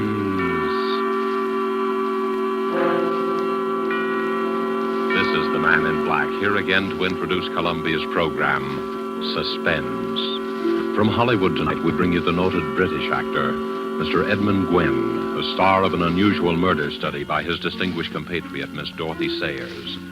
The story called The Fountain Plays is tonight's tale of suspense.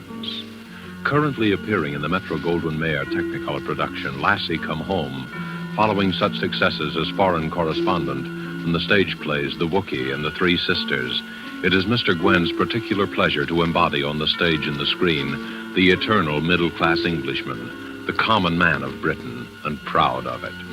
The character Mr. Gwenn portrays in our play tonight, Mr. Archibald Spiller, conservative John Bull that he may be, has lately had a bit of luck.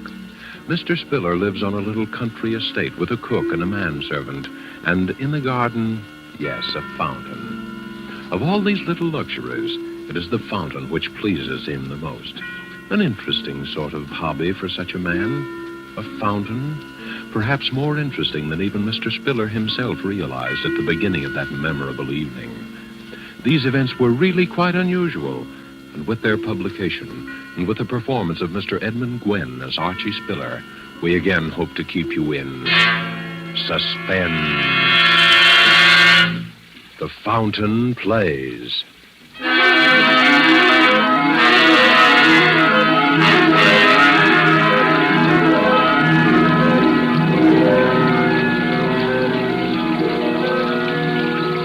Now then, Mr. Spiller, what about it? Have a care of the fountain, Sam. Get wet if you stand too close. Fountain? You and your blasted fountain, wasting your money on a doodad. It's not expensive, Sam. It's very ingenious, really. Uses the same water over and over again, you see? Don't try and put me off. What about it? Well, I told you I'd talk to you about it later this evening. Later. Well, I want to talk about it now. I want a straight answer to my question. I've given you an answer. You've given me nothing but bluff and bluster. Do I get it or don't I? That's what I want to know. And if I don't... Please. My guests are arriving. I'll talk to you tonight. You'd better talk straight, too. It'll be your last chance, my lad. Hello there, everybody. You're just in time for a cocktail. Come in. Master said we'd find you here, Daddy. I hope we're not interrupting. Certainly not. You know Mr. Gooch, don't you, my dear? Of course. And this is my neighbor, Mrs. Digby, Mr. Gooch. How do you do, Mr. Gooch? And Ronald Proudfoot, my daughter's fiancé. How do you do, sir? How do you do? Do help yourselves, everybody. You'll find all the fixings right there on the stone settee. Betty, you play hostess, will you, dear? All right, Dad. I'll take mine neat. I was just showing Mr. Gooch the wonders of my little fountain. Oh, Daddy, you do make such a fuss over that fountain. Oh, well, even so, I always say that there's nothing quite like a bit of ornamental water to set a place off. Sort of like the Versailles Gardens, what? Oh, it's really lovely, Mr. Spiller. And so secluded with the rhododendrons and the lilac hedge all around. Ah, you like that, eh? Oh, you know, I was thinking of cutting out some of these lilacs. Oh, I wouldn't. Well, to make a vista, so to speak. You can't even see it from the house with these bushes on all four sides. Well, now, perhaps that might add something. But if you like the lilacs, Mrs. Digby, the lilacs shall stay. Oh, Mr. Spiller. I'm no authority, I'm sure. Well, if you want an authority, I'd say it's a mess. Plaster, backstop and all. A mess, see? A mess? Yes, a mess. Oh, maybe Mr. Gooch means the way the backstop arches up above the stray. It rather overshadows it, you know. Have to have that, you know, my dear. Prevailing winds from the south. Blows the jet of water right out onto the grass.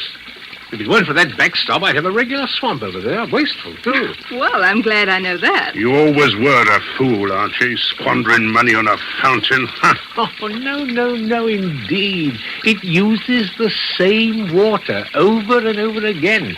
Like the ones in Trafalgar Square, you know. Most ingenious, really. Why, isn't that a wonderful idea? Well, I have to be careful, of course, even so. I turn it off every night to save leakage and waste and so on.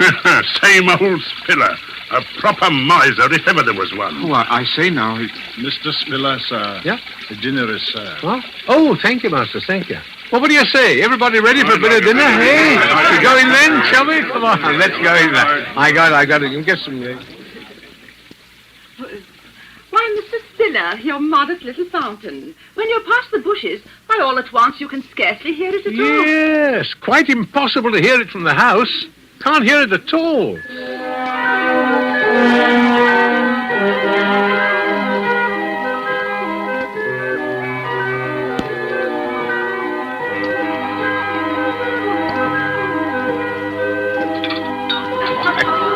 Another glass of port. Won't you have one, eh? What is it, Masters?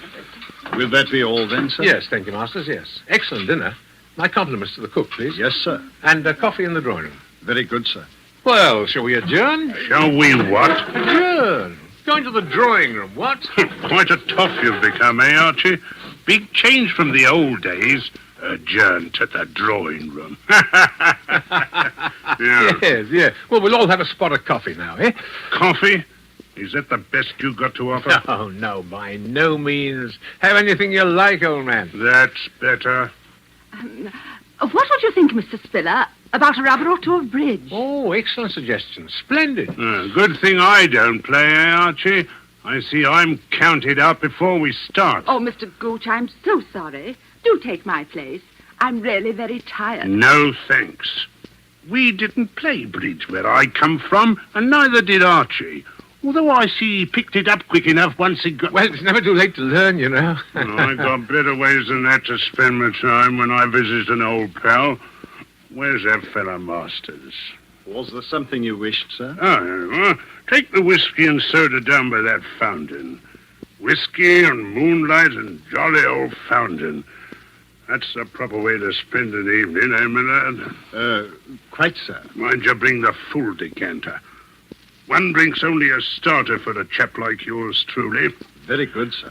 While I'm at it, better take a few of these here Coronas. Only the best for your old pals, eh, Archie? Yes. See you folks later.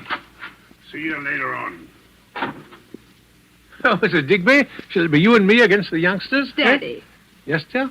Will you tell me why you put up with that man? Gooch? Oh, come, he's not a bad sort, really. Had a drop too much this evening, perhaps. But... He always has a drop too much.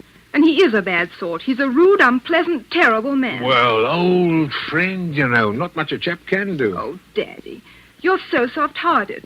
But if you can't do anything, I can. Now, please, dear, please. He'll be gone in a day or two. High time. What does he mean talking to you that way in your own home? Shall we cut for deal? Yes. Shall I, Well, I don't care. Bouchant put me off. This is the last time that man is going to come into this house.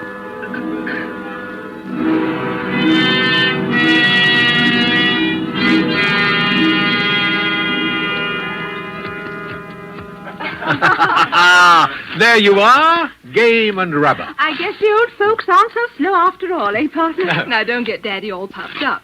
You did have all the cards. Oh, not a bit of it. Jolly well played, sir. Play one more? Oh, I'm afraid not. I don't want to put a damper on the party, but it's 10:30. My word, so it is. Last hour or so passed in no time. Oh, that's probably Mr. Gooch. Oh, wonder where he is. I could guess. He said he was going out by the fountain. Dead to the world, that's what he is. Why, Betty. Oh, from drink, silly. Oh, of course. Well, I'm not superstitious, you know, but... Oh, Gooch will take care of himself, I dare say. Well, Mrs. Digby, if you really must... I'm afraid I really Well, must. then perhaps I can see you home. Well, if it wouldn't be inconvenient. Not a bit of it. It's a pleasure I've been looking forward to all the evening.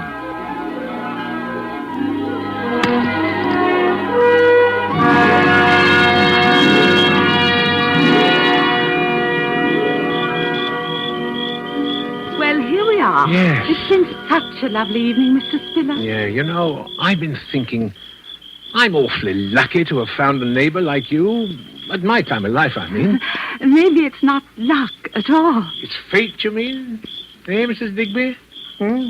Or may I call you Rosalind? Oh, of course. And you call me Archibald, eh? Oh, silly name, but it's the only one I've got there. All right. You know, it was true what I said tonight, that the place will be needing a new hostess soon. With Betty getting married, you mean? You must be very happy for her. Oh, I am. But what I mean that, well, we're both alone in the world now, and Yes?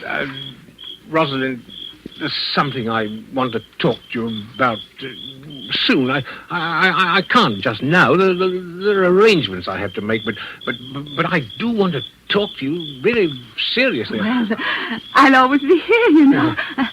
But it's late now. Yes, it is. Well, good night, Rosalind. It has been a lovely evening. Good night, Archibald.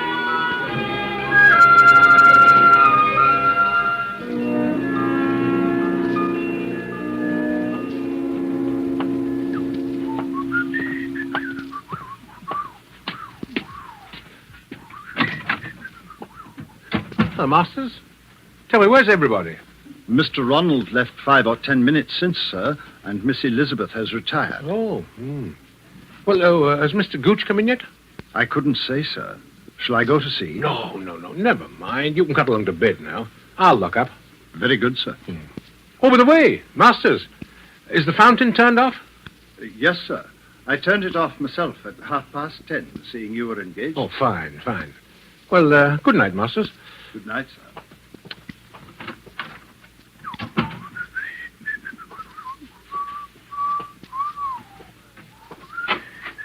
Oh, hello there. Just coming out to look for you, Gooch. Hello.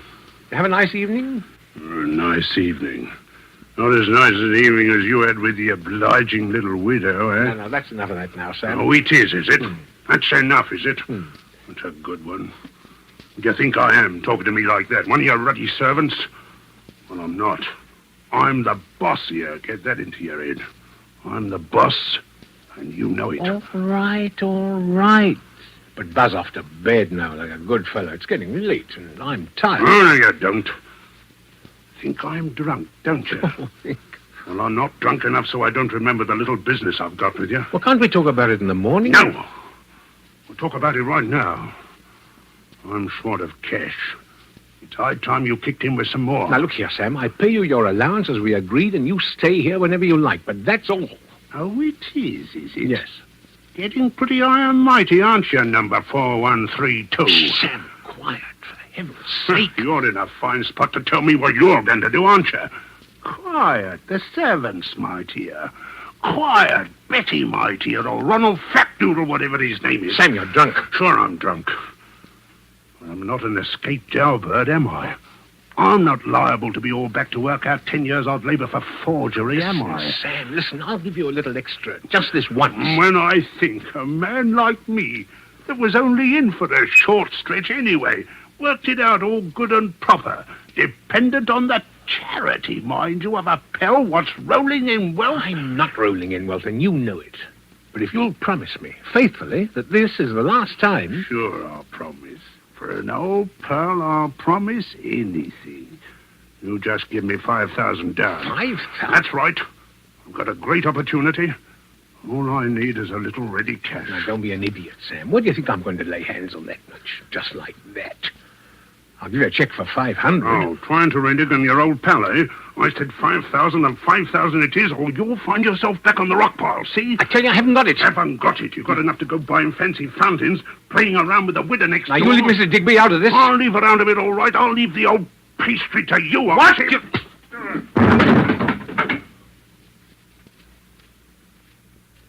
I told you that was enough of that, and I meant it.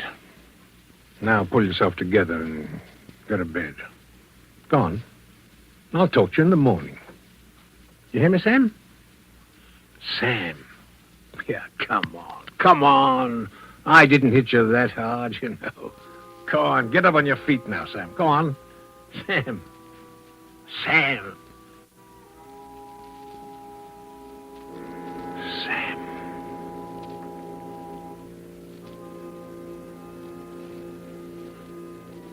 Hit his head on the corner of the table. Phew. No blood.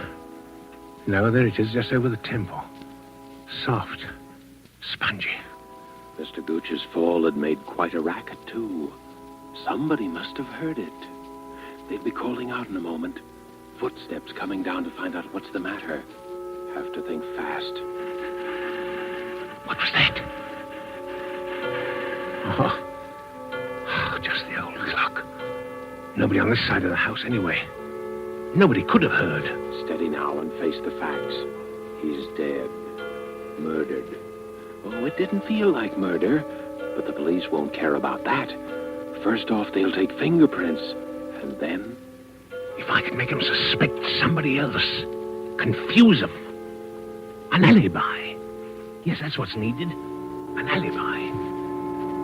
Make it seem he was alive when he was already dead. Yes.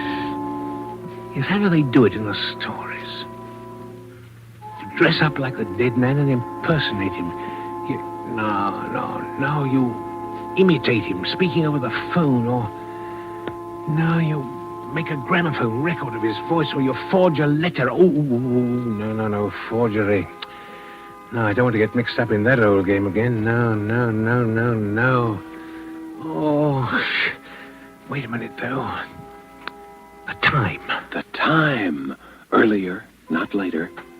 Say 10:30, while everyone was playing bridge. If he could have died sometime before that. But how to prove it? What happened at 10:30? 10:30. Think. The fountain. The fountain. Yes, the fountain. Mr. Spiller went out to the French windows to the garden, then turned on the fountain, then down the garden path. Stopped and called a name. A name. Sam! Gooch! Doing... Oh, careful with the flashlight. They can't hear the fountain from the house, but they can see that. Ah, there's the whiskey, still half full. Pour most of it out, so that it will look as though we had even more to drink.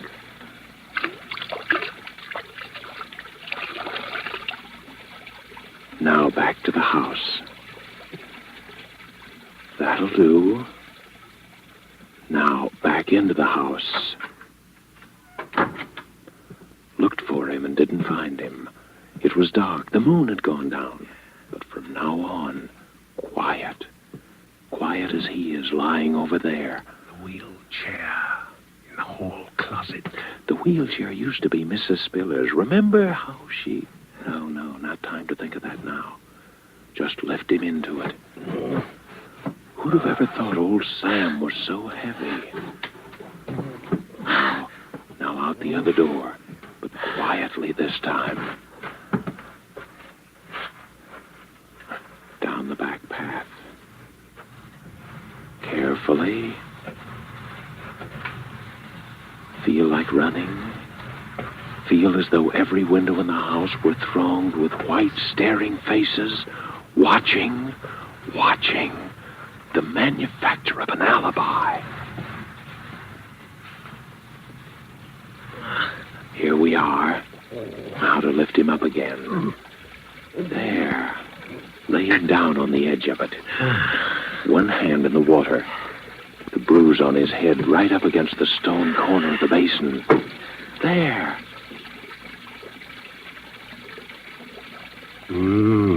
What's that? He's alive. Gooch is alive. After all that trouble, after committing practically the perfect crime, he's alive.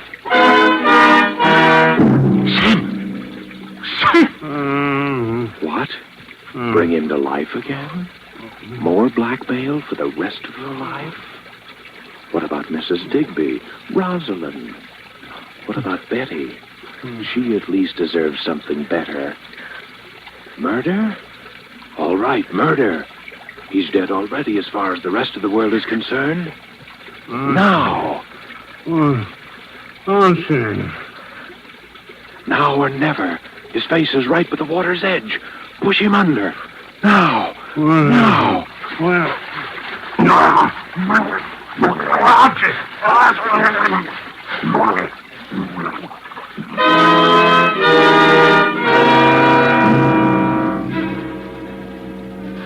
And so it's done. Remorse? Why remorse? Does the mouse feel remorse that the cat is killed? Does the prisoner feel remorse when he leaves his prison? No. No, it's done, and well done. Nothing left but the finishing touches now. Take back the wheelchair. Let the fountain run another hour, and then to bed. And when the police come in the morning, the perfect crime. Remorse? Nonsense. Congratulations would be more like it. Yes, congratulations, Mr. Spiller.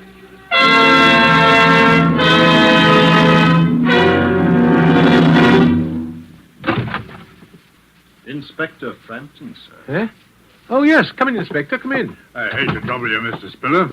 Regulations, you know. Of course. Everyone here who was present the night of that is, last night. Yes, Inspector, yes. There's Mrs. Digby, my neighbor, my daughter Elizabeth, her fiancé, Mr. Ronald Proudfoot, and the servants, of course. Excellent.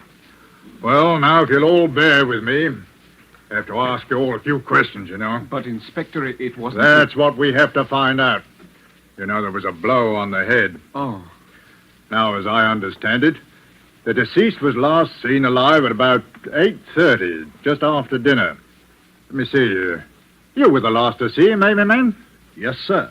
I believe so, sir. You took the whiskey and soda down to the fountain in the garden and left it there with Mr. Gooch. And that was the last time he was seen alive by any of you, eh? Yes. Yes, that's the right. four of you then played cards, I believe. Yes. Until what time? Oh, about 10:30. And no one left the room during those 2 hours? No. And, Mr. Spiller, you accompanied Mrs. Digby to her home. Yes. Is that correct, Mrs. Digby? Yes, Inspector.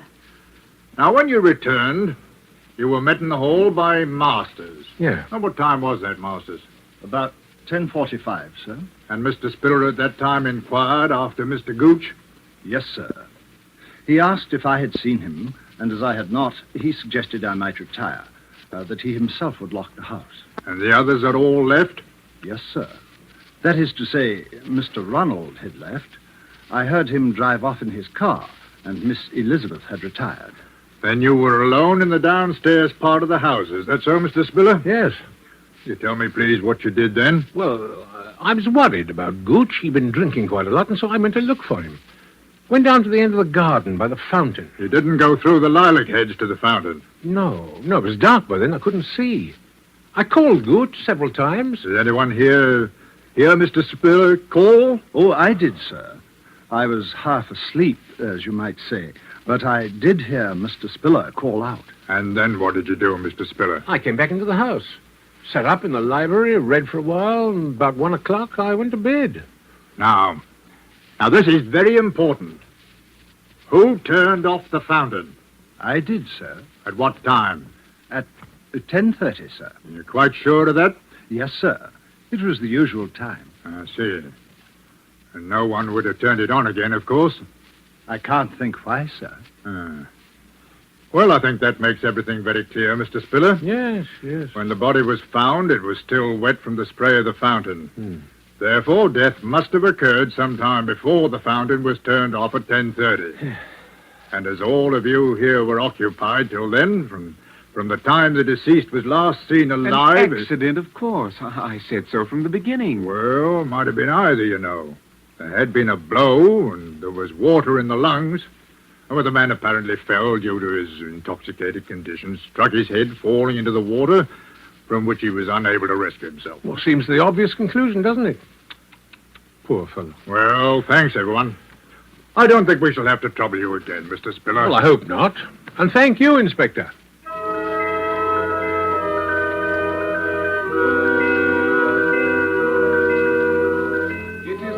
Of the coroner, township of Alton, county of Hampshire, that in the case of the deceased Samuel Gooch, death was due solely to accidental causes.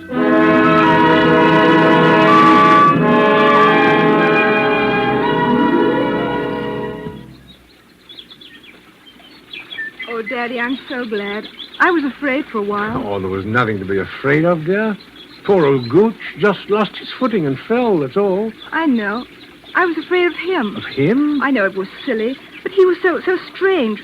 I thought he had some sort of hold over you. Oh, nonsense. Darling, just an old friend. And I'm a sentimental old fool. You're an old dear. Oh. But I've got to run now. What, off with Ronald? Uh-huh. Daddy, are you going to be awfully lonely when I've gone? Oh, you know I'll miss you. Maybe Mrs. Digby. No, my girl. Oh, she's such a darling. She is rather nice, isn't she? Eh? In fact, I thought I might pop over to see her this afternoon, as long as you're going to be out. Daddy, I knew it. I won't keep you another second. Ask her over to dinner. Well, perhaps I shall. You be on time, though. I will. Bye. Bye.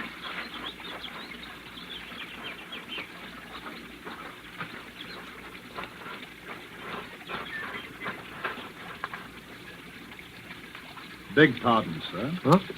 Oh, Masters, yes? If it's convenient to you, sir, I should like to have my bedroom changed. I should like to sleep indoors in the main house.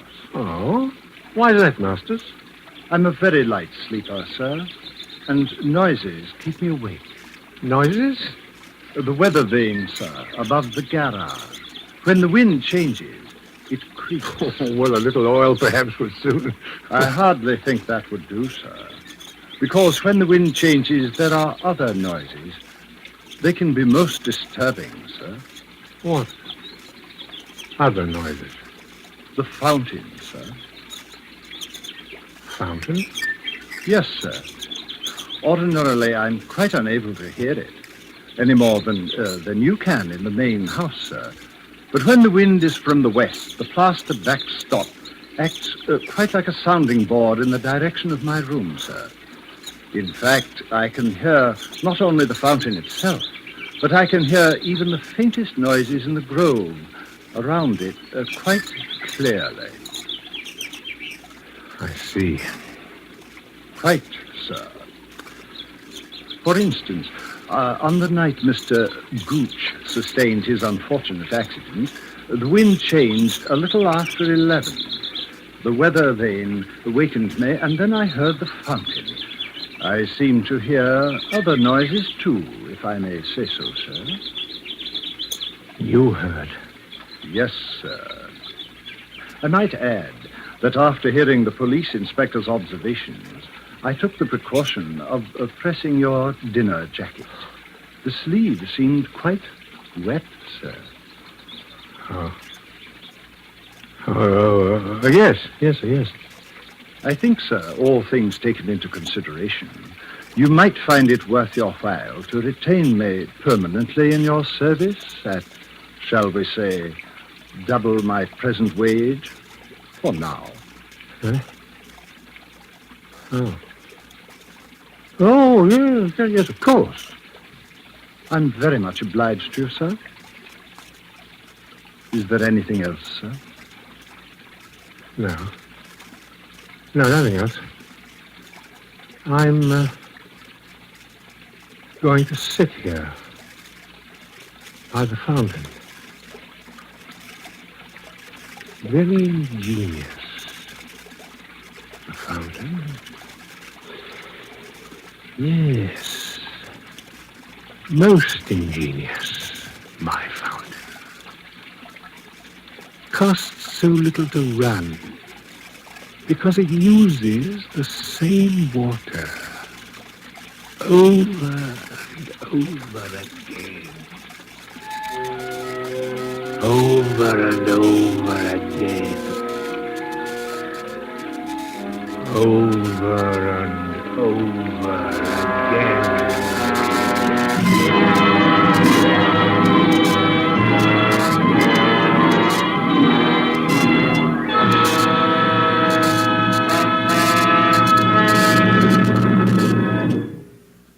And so closes The Fountain Plays, starring Edmund Gwenn, and the Dorothy Sayers story, which was tonight's tale of Suspense.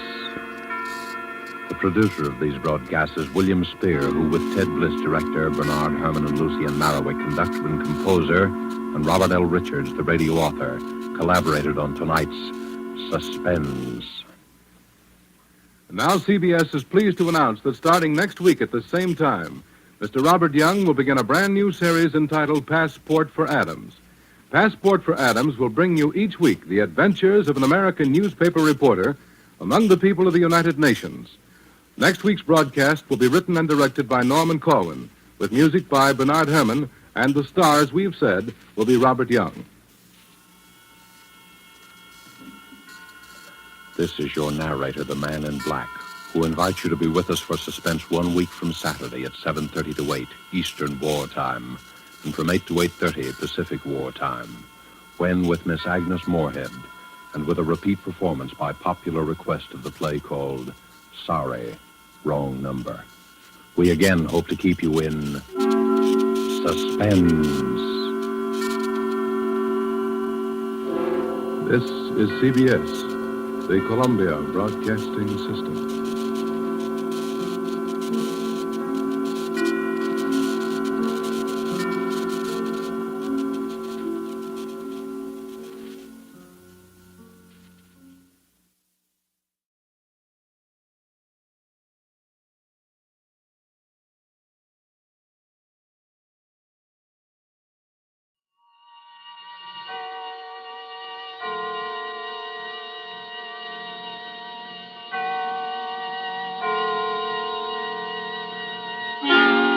Suspense.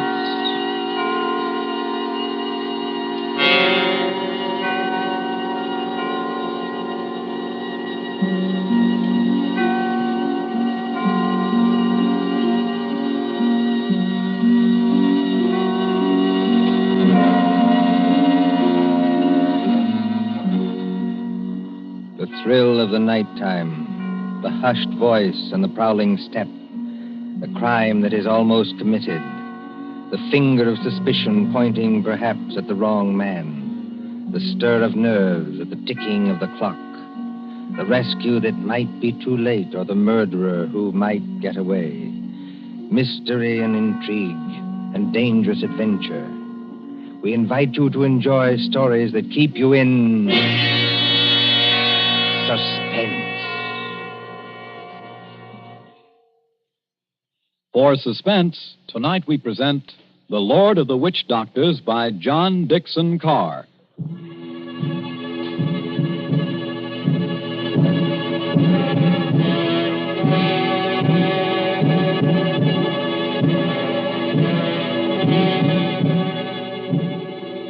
The drums were beating that night. The Lord of the Witch Doctors was on his way. 20 miles off the East African coast, fanned by the blistering heat of the Indian Ocean, lies the island of Zanzibar. Here, many years ago, To be exact, in the year 1889. 3 nations were rivals for imperial German eagle. At Mogadishu were the Italians. A mixed population boiled along that coast, Portuguese, Arabs, Swahili. On the island itself, Sayyid Khalif, Sultan of Zanzibar, ruled the remains of a once mighty empire. Mohammedan Bantus of the tribe of Zeng. Look over there, in the moonlight.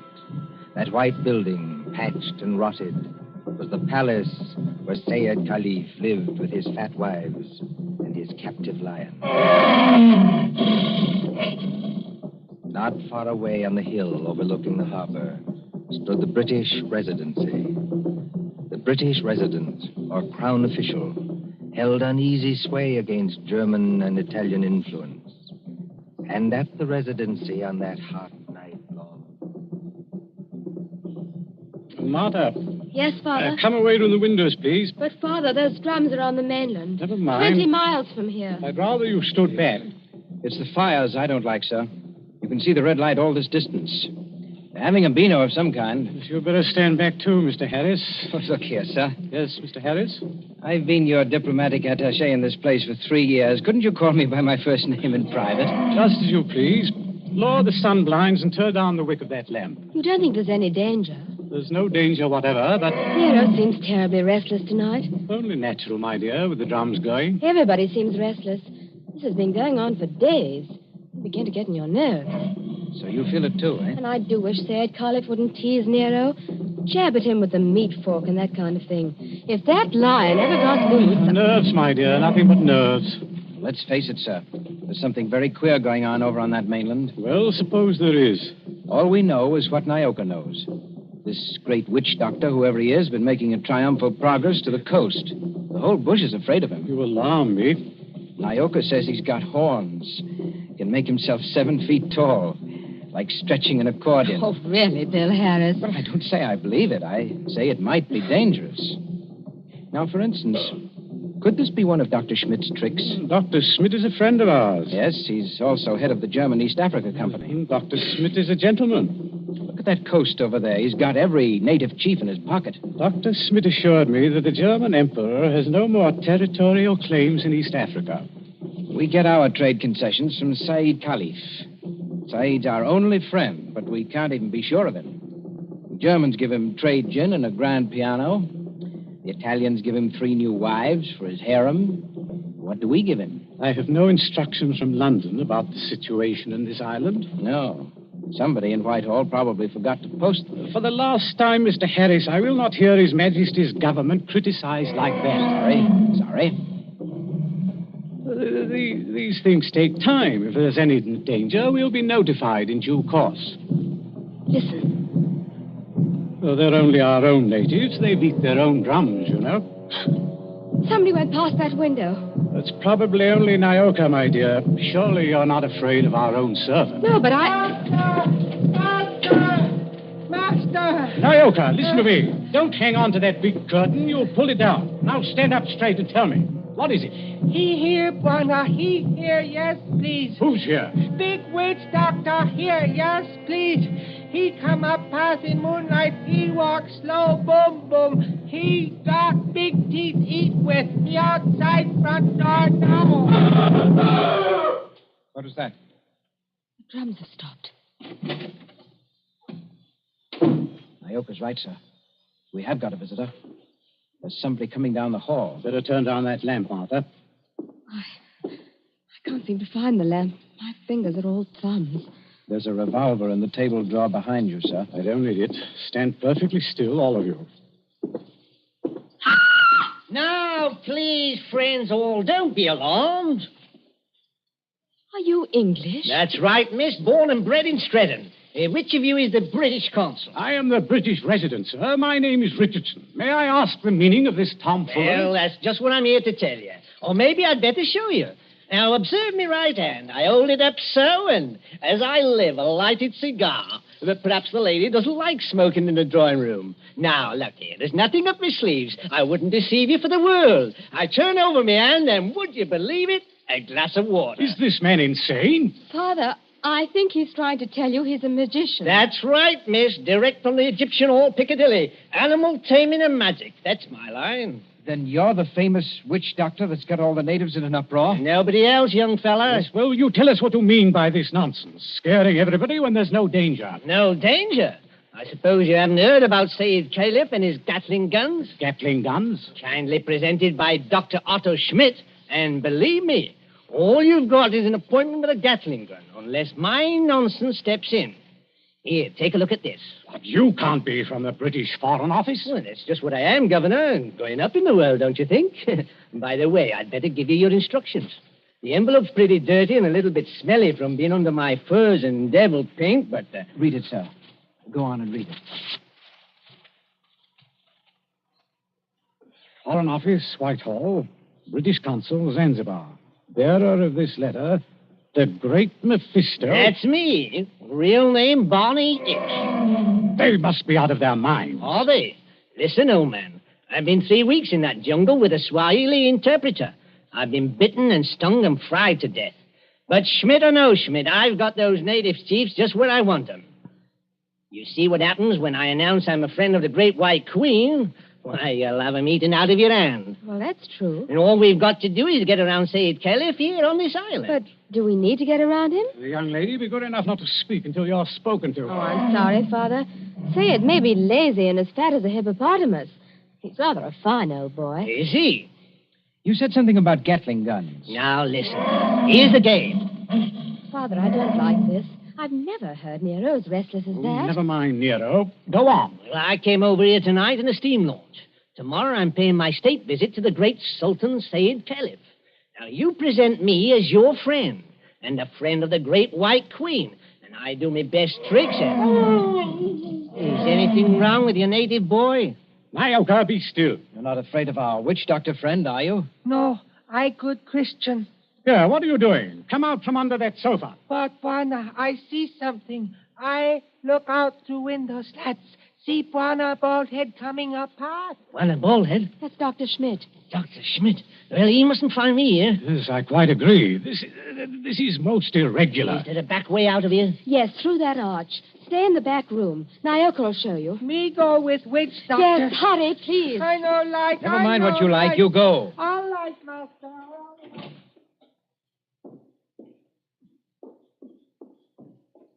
It's all right. They've gone. Yes, about time, too. Well, good evening, Dr. Schmidt. Pleasure to see you.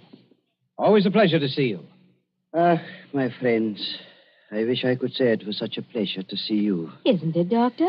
This at any time but now. Do not mistake me, I beg of you. No, it is that confounded lion, Nero. Always I say it will happen, and now it has happened. What about Nero? My friends, I regret. He has made his kill.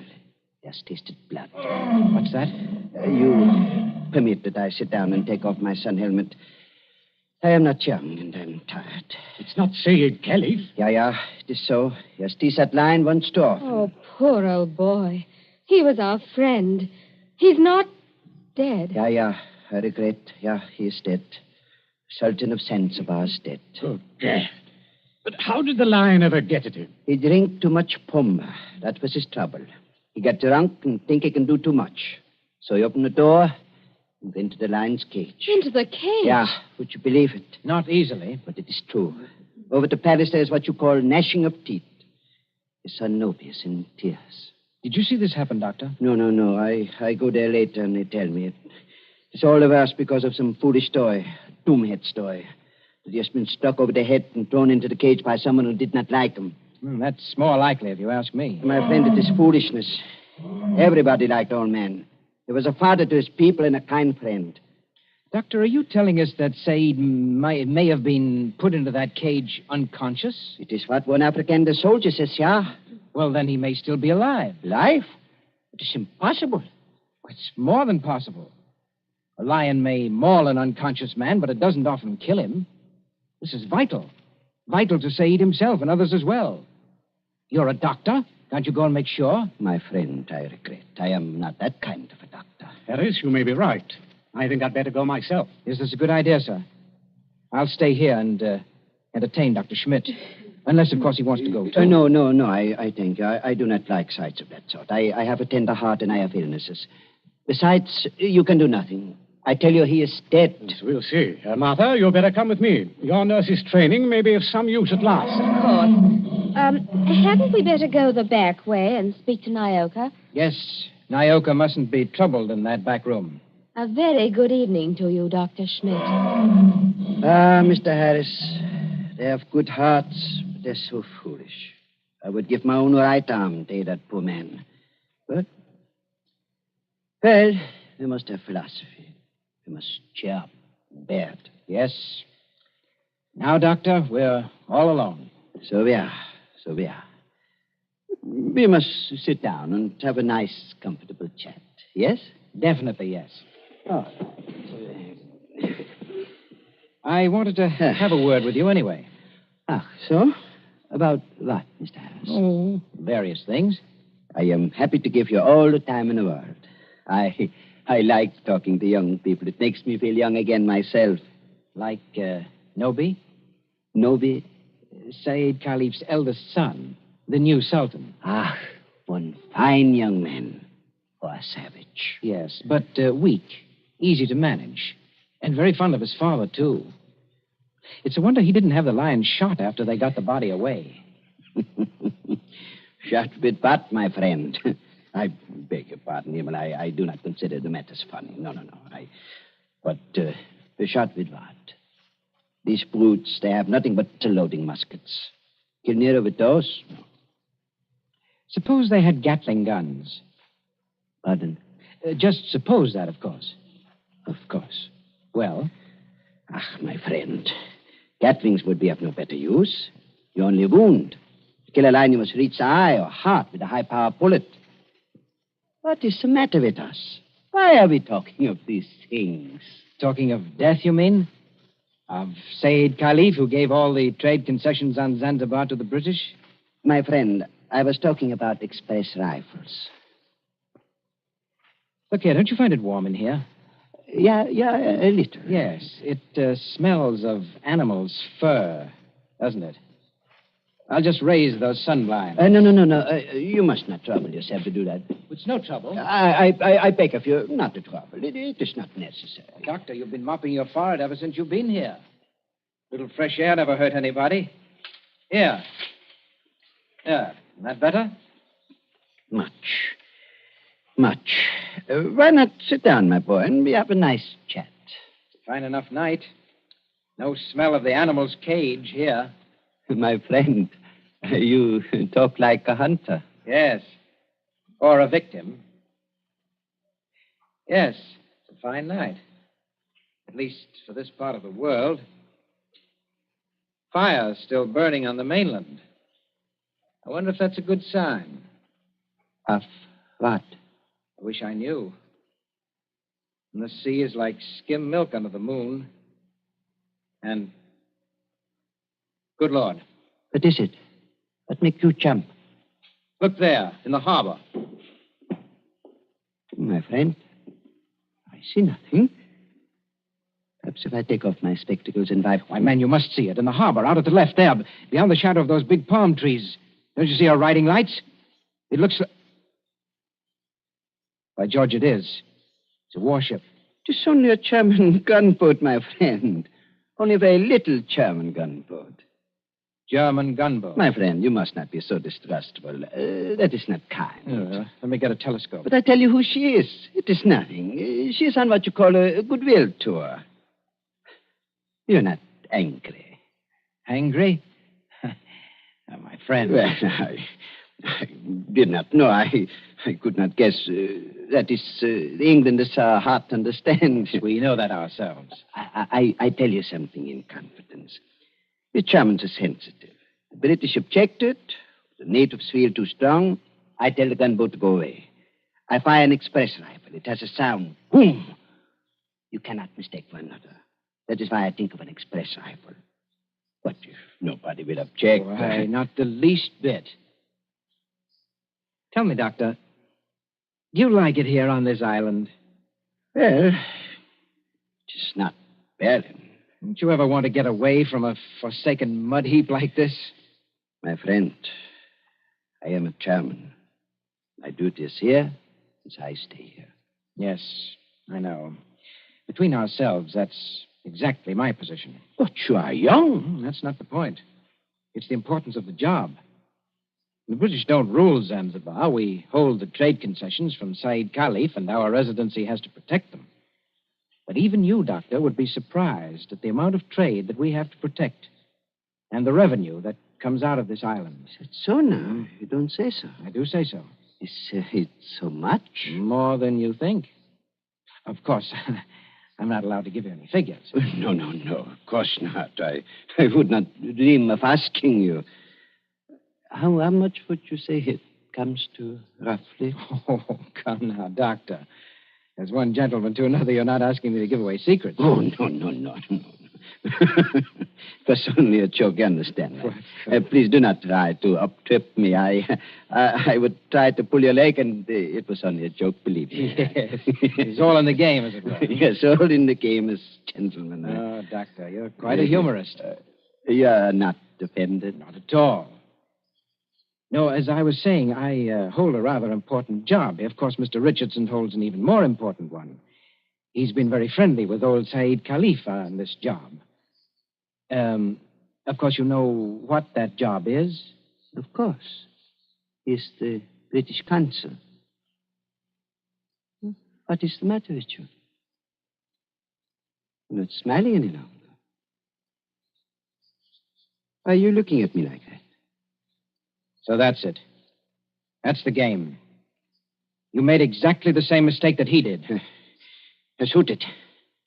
Dr. Schmidt, have you met the great lord of the witch doctors? The maker of spells and the tamer of lions? I am a good Christian. I pay no attention to what natives say. I do not believe in witch doctors. No, neither do I. Not in this one, at any rate. What one? The witch doctor who came here tonight and said that he was on a mission for the British Foreign Office. He's an imposter from the word go, and you're working with him. Oh, don't upset your chair like that, Dr. Schmidt. Because if you fall on it, you may hurt yourself. I have not hurt myself, young man. Oh, yes, you have. The fellow who came here tonight addressed Mr. Richardson as the British consul. That might have been a slip of the tongue. But then you see the letter on the table there? I have eyesight, I thank you. That letter is supposed to come from the Foreign Office, and it calls him the British consul, too. I heard it read aloud. The Foreign Office may make mistakes, but they don't make mistakes like that. That letter, Doctor, is a forgery. It was forged by a German, and probably by the German who calls himself Barney Hicks, or the Great Mephisto. He's in the back room now. No, he's not, Governor. He's standing in the doorway behind you now. Yes, I thought I heard you. But don't turn around to look at me. I'm just warning you. Have you got anything to enforce that? Yes. I've got a 500 express rifle that could smear you all over the opposite wall. Karl, was du auch immer tust? Ja, Und keinen... Well, if you fellas are going to shoot me, I wish you'd speak English about it. Karl, I beg of you. No. Don't fire that rifle. Exactly. You see, Carl, I'm turning around. This is all very... now, Karl. You see what the doctor means, Carl? If you fire that rifle, you'll send your gunboat out of that harbor just when you need it. Isn't that the signal, Doctor? To send the gunboat away? Karl, I beg of you. Yes, it is. Very simple, economical German signal. So, you two killed Said Khalif. That is slander. That cannot be proved. Had to do it, I imagine. Said was the one chief that you couldn't buy or frighten with your witch doctor, so you got rid of him. Tomorrow morning, the witch doctor would have appeared. He'd have scared the daylights out of a weak and superstitious son, Noby. I told you I was fairly good at my work, Governor. And I am. Yes, and then the witch doctor would have taken over everything. The British resident had to be bamboozled for 24 hours to keep him out of the way with a ghost story about a British agent. And there was a gunboat in the harbor in case of trouble. Slight mistake there, Governor. There is a gunboat in the harbor. Yes. It's really worked out beautifully. The Emperor should be pleased. I don't think your White Queen will be very happy, though. I'm the great witch doctor to that frightened mob over there. Said is dead. And there's a German gunboat in the harbor. Listen. I think I hear something. Whoever's out there, stay back. Whoever's out there, stay back. Bill, listen to me. Sayed's alive. He's alive. This is impossible. We can see him breathe. We don't even think he's badly hurt, but he's still in the cage, unconscious. Still in the cage? You mean they can't get him out of there? If he wakes up or they attempt anything, Nero will tear him to pieces. The whole crowd over there is nearly crazy, but they don't dare go into the cage. Well, gentlemen, you should have been more careful. If they do get Said out of there alive, you're done for. Be quiet. Listen. Noby and the rest of the natives are coming up here now. See here, miss. Are you talking about the old boy's son? Noby, yes. He wants to see the witch doctor. The witch doctor? This puts you in some slight trouble, Carl. Listen to me, miss. I couldn't get that old buzzard away from a mad lion, even if I've got to get out of here. Too late now, my dear witch doctor. The natives have surrounded the house. Who's that? It's Noby. He's coming down the hall.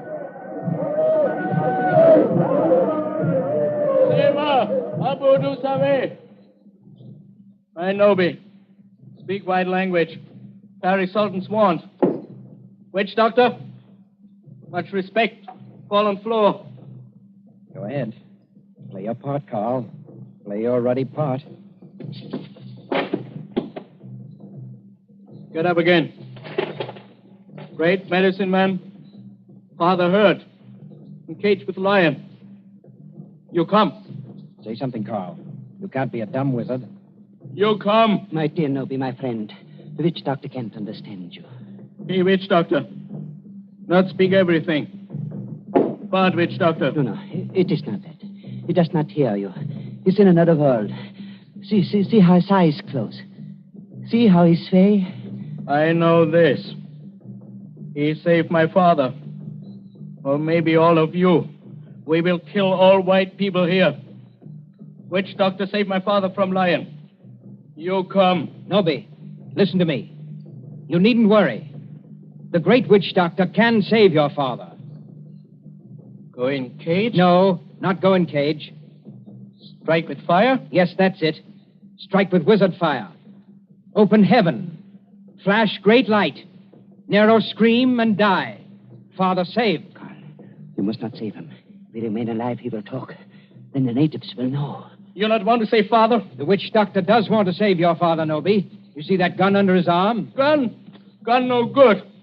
Not use gun. Only wound lion. Lion in pain kill father. No, that's not like your muskets, Noby. It's an express gun. It's a magic gun. Magic gun? Listen, Noby. Magic gun save your father with one shot. Just like that. Lion fall over dead. Your father well again. And our friend. We use gun. Give me gun. No, you could not use it, Noby. Witch doctor can use it best. Tell him to use it. Tell him to be sure that he hits the lion. Now, look here, Harris. I've had enough of this. Yes, Noby. If he wants to hit Nero with that white fire, he can strike the lion dead before you could wink your eyes. Then do. You'd better try it, Carl. And you'd better not miss him, or you know what'll happen to every white person in this room. My hands are shaking. Magician with shaky hands? That won't do. I take your shoulder. You follow. Yala, Ngamba. All come.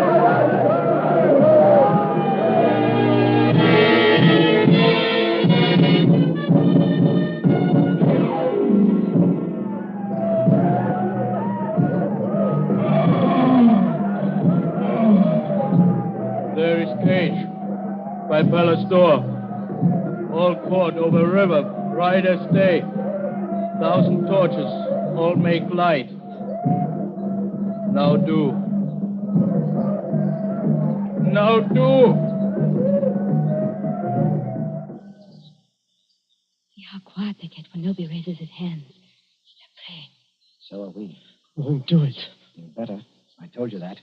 They're out of hand now. If you miss, you're no witch doctor. And if you had any thought of hitting Saeed instead, just imagine what they do to you. I can't see. These torches blind me. You do. I think the old man's moving. If he stirs, the lion will kill him. You know what that means. That's right. Up with a rifle. My hands are shaking. Be careful of your sights. It's a point-blank shot.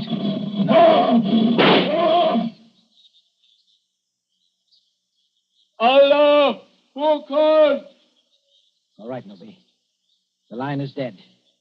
They can go in and carry your father out now. Lion dead? German magic is great magic. Yes, Noby, it is. But English magic is greater. English magic better than German magic? Yes, Noby, and I'll prove it. Turn around. Look out towards the harbor.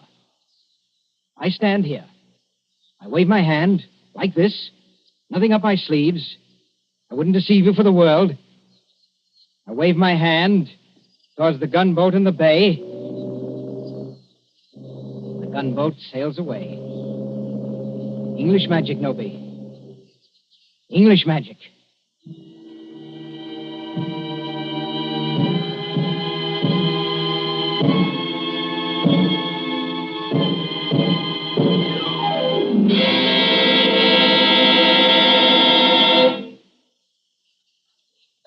so ends The Lord of the Witch Doctors. Tonight's story of Suspense.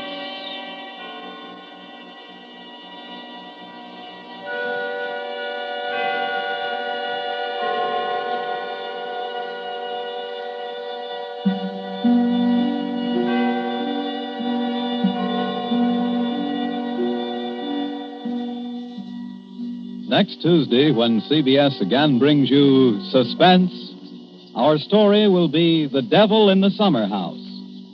The broadcast for next week only is scheduled for 10 p.m. Eastern Wartime, a half hour later than usual. William Spear, the producer, John Dietz, the director, Bernard Herrmann, the composer-conductor, and John Dixon Carr, the author, are all collaborators on Suspense.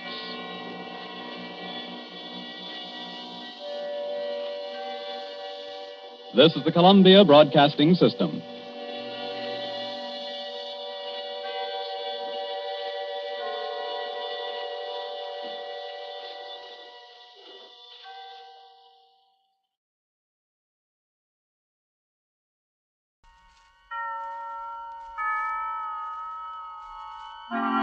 Suspense.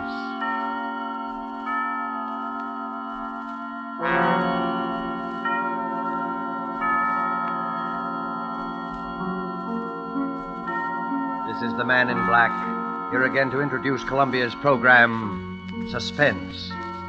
With us in Hollywood tonight as star is Mr. Otto Kruger, whose career on the screen and on the stage has afforded him a precisely equal number of appearances as a character on the right and on the wrong side of the law. Whether the man Mr. Kruger portrays tonight is devil or saint, we shall leave for you to judge when the play is over. It is called After Dinner Story. The author is Cornell Woolrich, the radio adapter Robert L. Richards. And so, with the performance of Otto Kruger as Mr. Hardecker, who told this extraordinary after-dinner story, we again hope to keep you in suspense.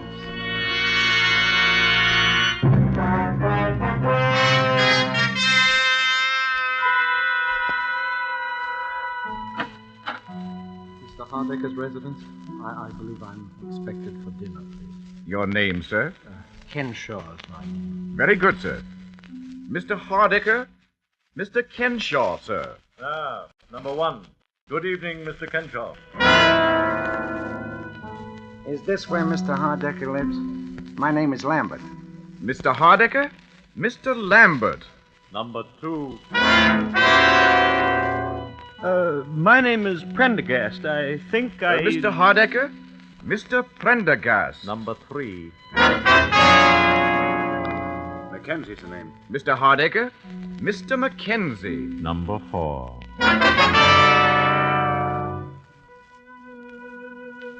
One, two, three, four. So you're all here, gentlemen? Yes. Then suppose we go into dinner, and after dinner I shall tell you why you are here, what I have in mind. In fact, I shall tell you in the form of a story, a sort of after-dinner story. All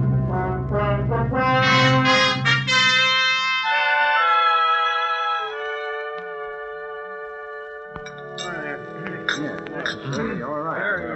That's a great cup of coffee. I enjoyed it. You pass that, please. Well, gentlemen, did you enjoy your dinner? Yeah, it was swell. Then, if you'll excuse me for just a moment, I have certain instructions to give the servants, and after that I shall rejoin you. I shan't be long. Certainly. Well, what did that crack mean? Certain instructions to the servants. How should I know? I don't like the looks of the whole thing. Why all the mystery? Well, I suggest that you have patience, Mr. Prendergast. Mr. Hardecker clearly intends to tell us in his own good time. Yeah. And another thing. I don't eat in those fancy Park Avenue joints as a rule myself, but I've seen them in the movies. They always pass the food around to everybody. They don't bring it out of the kitchen already on your plate and just hand it to you. Well, what possible difference can that make? Well, I don't know, but I know it ain't right. Oh, none of it's right. Why does a man invite four perfect strangers to dinner? What is this thing he has in mind for us he keeps talking about? Well, all I know, he says he'll make it worth our while, and I can use a little of that worth your while stuff, the way business has been lately. Obviously, the connection between us is that we were all in that elevator a year ago. Oh, what of it? There's no mystery about that. The police cleared that up the very next day. Maybe Mr. Hardiker doesn't think so. Sorry to have kept you, gentlemen. Now, suppose we get down to business. Mr. Hardiker, none of us wish to seem rude, but we were just wondering what this business is all about. You had come to the obvious conclusion, of course, that it has to do with my son. Well, yeah. I don't see why we're all sorry, naturally, but that's all over and done with, Yes, and I... almost. But there are one or two little details that I thought you gentlemen might help me to clarify. Oh, sure. Oh, well. Fine. Yeah. Well, then, if you don't mind, I know you must remember most of it, but it's almost a year ago.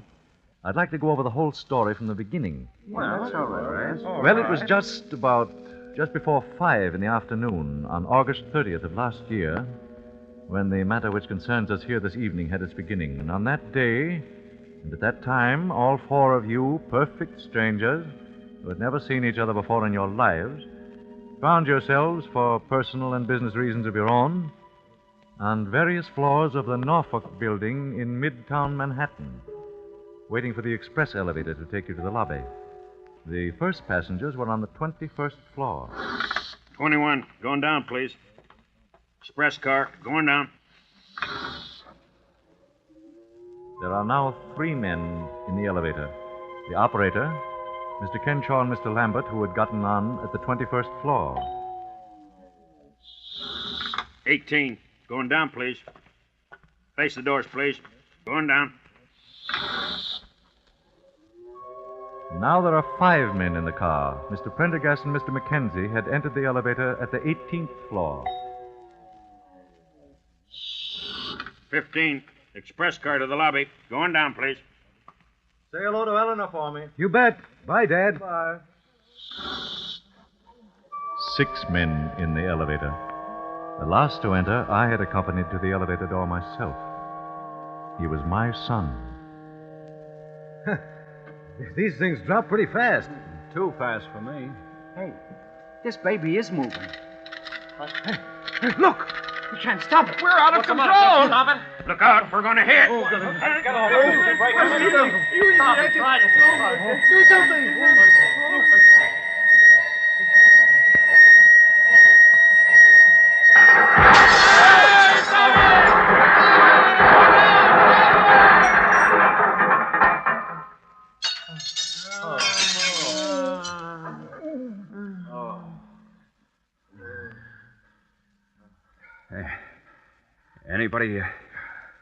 Anybody got a match?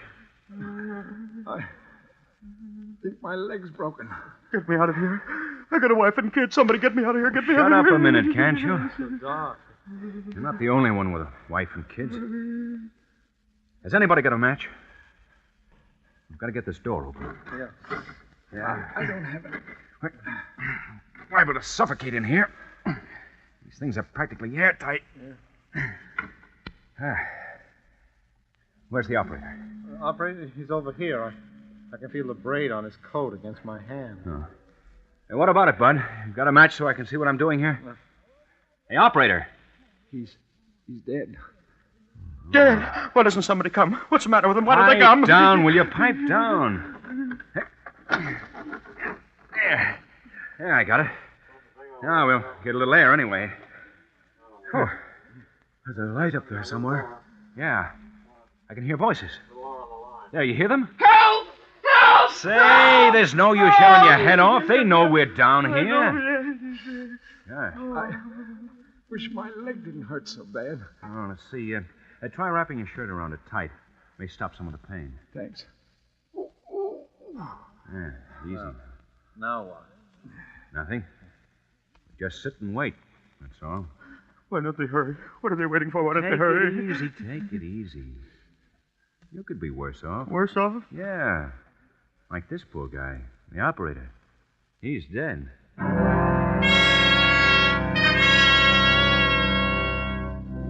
And so you waited. 6 men, 5 living, 1 dead.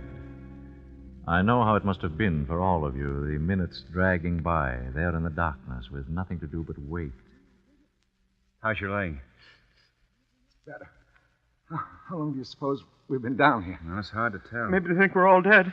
Maybe they're just taking their time. Don't worry. They heard you hollering all But right. Gee, the poor guy.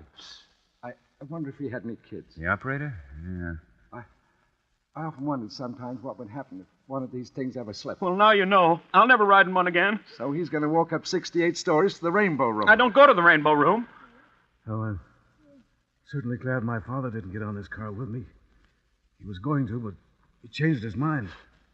Wish I'd changed my mind. You know, if I hadn't gone back to make a phone call, I'd have been on another car. What's the use of wishing? It's happened, and here we are. Listen, there they are up They're there. going to get us out. Yeah. Hello! Hello up there! Yeah, we're coming to you. Take it easy. Hurry, can't you? Hurry! Hurry! We'll hurry. Anybody hurry? Yeah, one guy's dead. We'll be through to you in a minute. Okay, Ronnie, let it on now.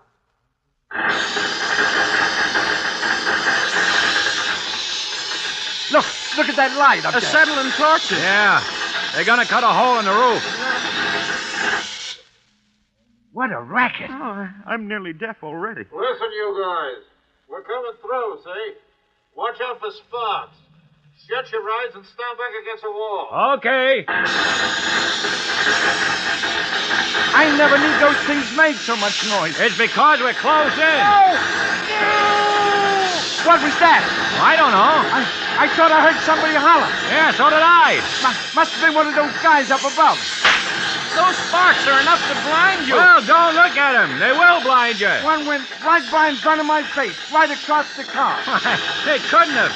They're dropping down. Did you see it? It was awful bright. Oh, just a reflection. Don't look at it. I guess they got it cut through. Phew, yeah. I couldn't have stood much more of that. They're pulling off the top. It won't be long now. All right. Stand clear down there. I'm going to jump down. Hey, cop. And no cop ever looked lovelier. All right. Pass them ropes down now. Rookie, hold it. All right. Who's first now? Who's the worst hurt of you all? How about this fella? Now, that's the operator. He's dead. Hey, look. Those other two guys have both passed out. Yeah, shocking, yes. Officer, I've got to get out of here. I feel pretty bad. Hey, hold your horses. There's nothing wrong with you. But I... That man's got a broken leg there. Who's got a broken leg? I have, I think. All right. Can you sit in this rope sling here? I'll try. Now, hang on with both your hands. I'll be all right. Okay. Pull him up. Well, so long, fellas. Take care of that leg. Thanks. Yeah, thanks.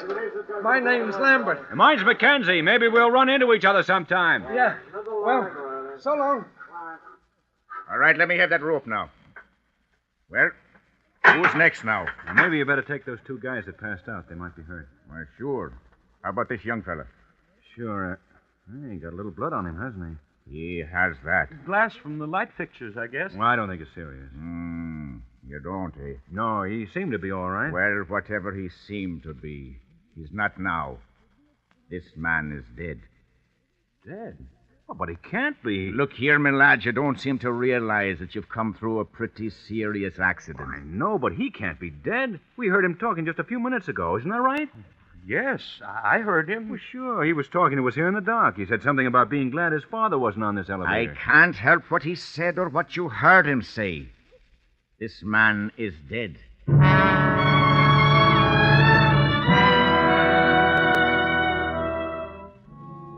My son, who had survived the original accident without apparent injury, was dead. You gentlemen were more fortunate. You lived. 5 days later, you four met again. It was at police headquarters.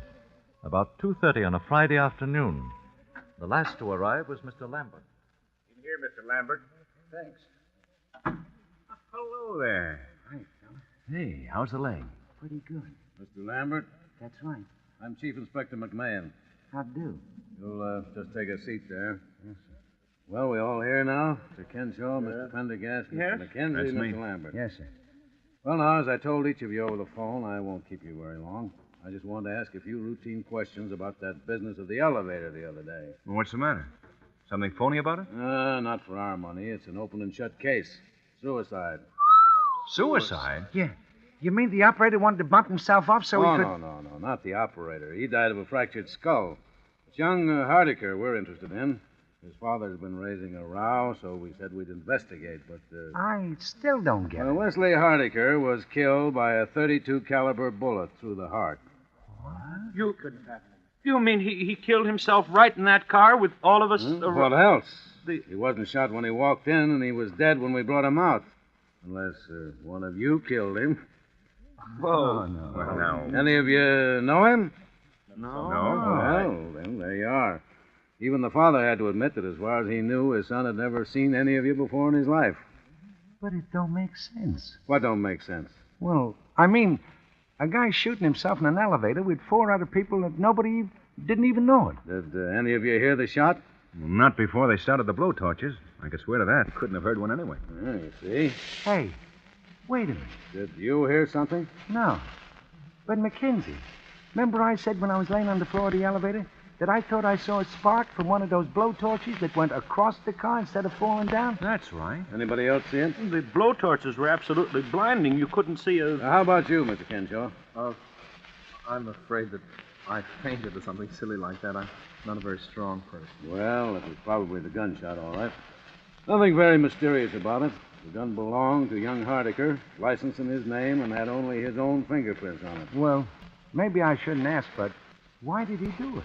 The official verdict is suicide while of unsound mind. He seemed all right.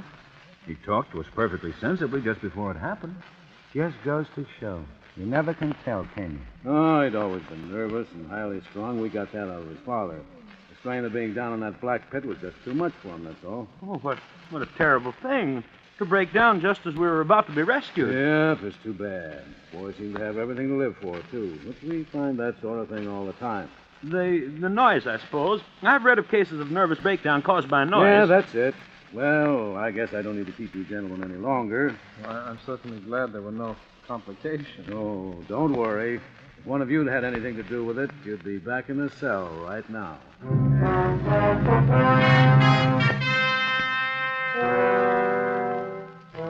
That was almost a year ago. Last week, each of you received a phone call from me. I can well understand and sympathize with the fact that you were somewhat astonished, perhaps a little suspicious of what you heard. I don't doubt that most of you debated at some length in your minds the advisability of accepting my invitation at all. You, for instance, Mr. Mackenzie, you are married, as I remember. I imagine that you talked quite seriously with your wife about the whole affair. I phoned your home, I believe, at about 8:30 last Monday evening. Yes? This is Mr. Mackenzie speaking. Well, I'm sorry, but I don't seem to place you. Oh, of course, Mr. Hitch-Hiker. Well, frankly, I don't see the point. You don't know me, and I don't know you. Yeah? Yeah, I see. Well, all right, Mr. Hitch-Hiker. I'll be there. That's a funny name. Who was it, dear? His name is Hitch-Hiker, the father of that boy who killed himself in the elevator last year. Oh? Well, what does he want? He wants me to come to dinner with him on Saturday at his home. Why, how lovely. He's a very important man, isn't he? Did he ask both of us? No. As a matter of fact, he's asking the 4 men who were in that elevator with his son when he died. What a strange idea. Seems sort of gruesome to me. Yeah, that's what I thought. Didn't he say anything? Oh, he said quite a lot. Well, what did he say? I'm just thinking. Oh, now, please, Stephen, don't sit there and be so tantalizing. What did he say? Well, he said something about his son's estate. Seems his son had quite a lot of money in his own right. The old man said he didn't need it, and there weren't any other relations, and... Well, he sort of hinted that he thought it might be a good idea to split it up between the 4 men who were with his son in his last moments of life, as he put it. Why, Stephen, how wonderful. Why aren't you excited? How much is it? Do you suppose it's a lot of money? I don't know. Why, it might be several $1,000s. It might be several $100,000. Oh, Stephen, what's the matter with you? Well, just such a crazy thing to do, that's all. Don't see that makes any difference. If a man wants to do a nice, kind, generous thing. Look, honey, if it was generosity, he'd give it to charity. If it was a sort of memorial to his son, Well, he'd set up a scholarship or build a hospital or something. Well, The old man was pretty broken up about it when it happened. I remember reading something about his being in a sanitarium for a while afterwards. And he never did believe the verdict of suicide. The police as much as told us that at the time. How do I know he doesn't think one of us killed the boy? that's absurd. All right. But anybody who's crazy enough to divide up a wad of dough between four perfect strangers is crazy enough to think a perfect stranger killed his son. Oh, why, that... Maybe he thinks we all did it. Maybe he's wacky and has some crazy idea about revenge and is going to use the dough as bait to get us all together. I hadn't thought of it like that. Perhaps you ought not to go. I already said I would. Oh, anyway, maybe it's on the level. Stephen, do you still have that gun you used to have when you worked at the bank? Yeah, I have it there. I think you ought to take it with you Saturday night. Honey, I think you've got something there. I think that's a very good idea.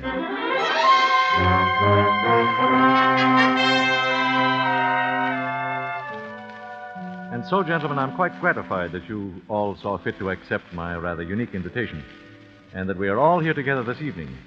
By the way, Mr. Mackenzie, I'm afraid I must ask you to give me that gun that you brought along. So that's it. And, Mr. Mackenzie, you will notice that one of my servants who is standing in the door directly behind you has got you covered, is the phrase, I believe. Oh, okay. Thank you. How did you know? Why, the butler sort of patted all your pockets when he removed your coats, but aside from that, I've spent most of my waking hours during the past year looking into the backgrounds of all you gentlemen. So I was right about this setup after all. Now, look here, Mr. Hardecker. I came here tonight in perfectly good faith. I even canceled a very important business appointment. With Mr. Joseph Donahue of Celluloid Products. Yeah. All right, let's cut out the mystery. What's this all about? Yes, what's the idea? Now, wait a minute. One moment, gentlemen, one moment. But I didn't ask you up here under false pretenses. I fully intend to divide my son's estate precisely as I suggested over the phone. I sincerely hope you don't resent my investigation of your backgrounds. Well, gee, Mr. Hardecker, my background isn't much, I guess, but... Perhaps we all owe you an apology, Mr. Hardecker, but you must admit the whole thing's been a little strange. It has indeed been very strange. I think, however, that phase of the matter is about over. Now, before we get down to business, there is one detail that I'd like you to help clear me up. Why, sure, we'll be glad.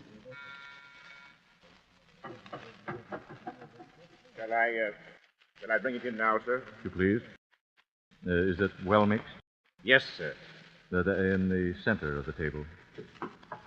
Thank you, Johnson. Now, please see that we are not disturbed on any account whatsoever. Yes, sir. Say, that looks good. What is it? Oh, it's got quite a number of things in it. White of egg, mustard, milk. It sounds like an antidote for poison. It is an antidote for poison. A what? Gentlemen, there is a murderer in this room. One of you killed my son and hasn't paid for it yet. Oh, don't be a fool. The coroner's verdict was suicide. This is not a discussion, Mr. Mackenzie. This is an execution. I'm getting out of here. There is a man with a gun outside each door. You'll find them very unreceptive to that idea, Mr. Prendergast. Sit down. He's got us. Well, The only thing we can do is try to talk a little sense into I'm it. not open to arguments, Mr. Mackenzie. One of you killed my son. I know who that man is. It's taken me a year to find out, but I now know. The food that man ate tonight was poison. Yeah, no, but In poison? 10 minutes, he'll drop dead. You can't take the law into your own hands that way. Unfortunately, the law demands a very specific type of evidence. The police, whom I consulted repeatedly, do not believe it possible to get a conviction on the evidence I have. And therefore, the conviction must come tonight. Well, you wouldn't dare. You couldn't kill a man in cold blood that way. There is an alternative, Mr. Prendergast. Hmm? It is there in the center of the table. The antidote. Oh. The murderer may either confess his crime by drinking the contents of that bowl, or he may keep silent and go to his death here tonight. Privately executed for what cannot be publicly proved. They could send you to the chair for that. I am quite aware of that contingency, Mr. Crenshaw, and quite willing to accept the consequences. But the murderer will have gone to his death before me. But How do we know you poisoned the right? The murderer knows, Mr. Prendergast. The rest need have no fear. Hey, I think the guy's crazy. Maybe he poisoned all of us. Look, Mr. Hardiker, this whole thing is insane. Nobody killed your son. As to that, we shall shortly see, Mr. Mackenzie. The man who killed my son has approximately 7 minutes to live. 7 minutes? It's me. I know it's me he's poisoned. My whole insides are on fire. It's me he's Don't poisoned. fall for it unless you're sure. The whole thing may be a gag. I assure you, nothing has ever been more serious, Mr. Mackenzie. You know, I don't feel so good myself. Neither do I. Probably just indigestion. After dinner story like this is enough to give indigestion to a horse. No kidding. Hey, supposing this guy's a maniac. Suppose he just made it all up in his own head and poisoned all of us. Listen, Mr. Hardiker. Let me just tell you this. If I come out of this alive, I'm going to beat your brains out of it. It's the last thing I do. I can't stand it. Mr. Hardiker, I didn't do it. I swear I didn't. I didn't do it. Shut up. 5 more minutes. Hey, I feel awful.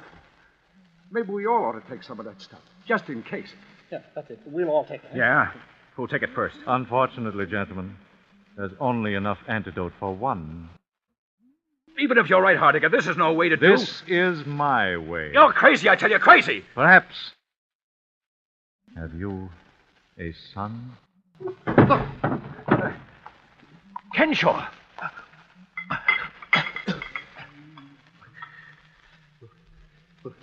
Will it save me? Well, gentlemen, now you know. All right. All right, what do I care? I killed him. And I do it again. I hated him all my life. In school, in college, he never even knew that I existed. He was too good for someone like me. And he had everything. Money, everything. Then he married the girl that I loved. She didn't know how I felt. I never told her. And then she died. Pneumonia, they said. She wouldn't have died if she hadn't married him.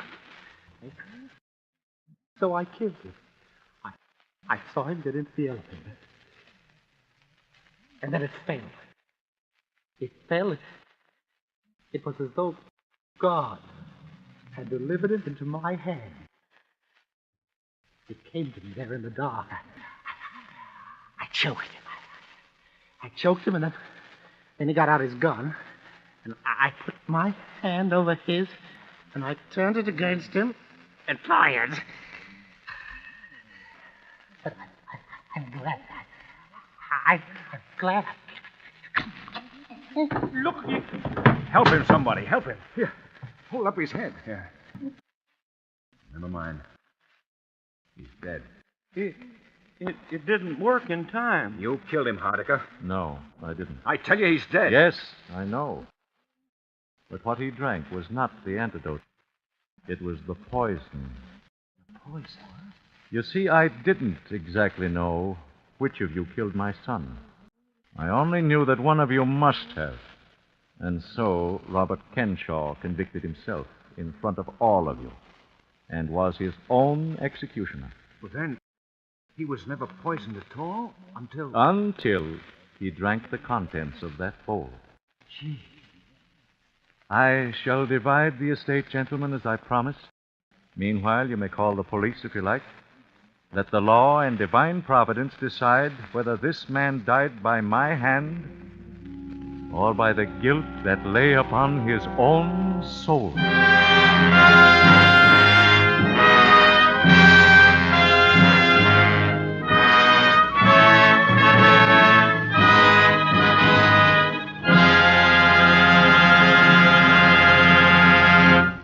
And so closes After Dinner Story by Cornell Woolrich, starring Otto Kruger. Tonight's tale of Suspense.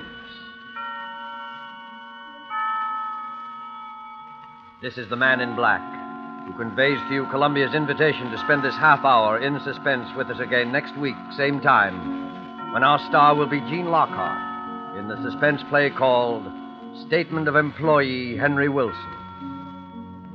The producer of Suspense is William Spear, who tonight also directed the broadcast, and who, with Lud Gluskin and Lucian Morawick, conductor and composer, and Robert L. Richards, the radio author, collaborated on tonight's Suspense.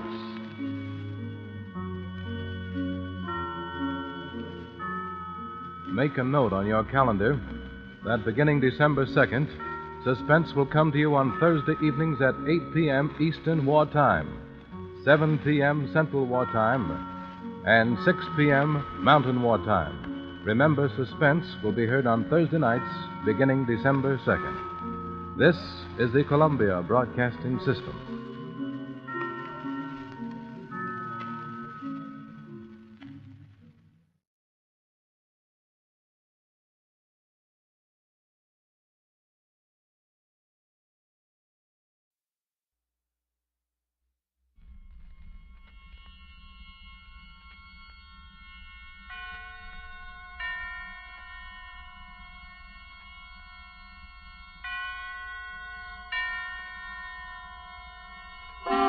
Suspense.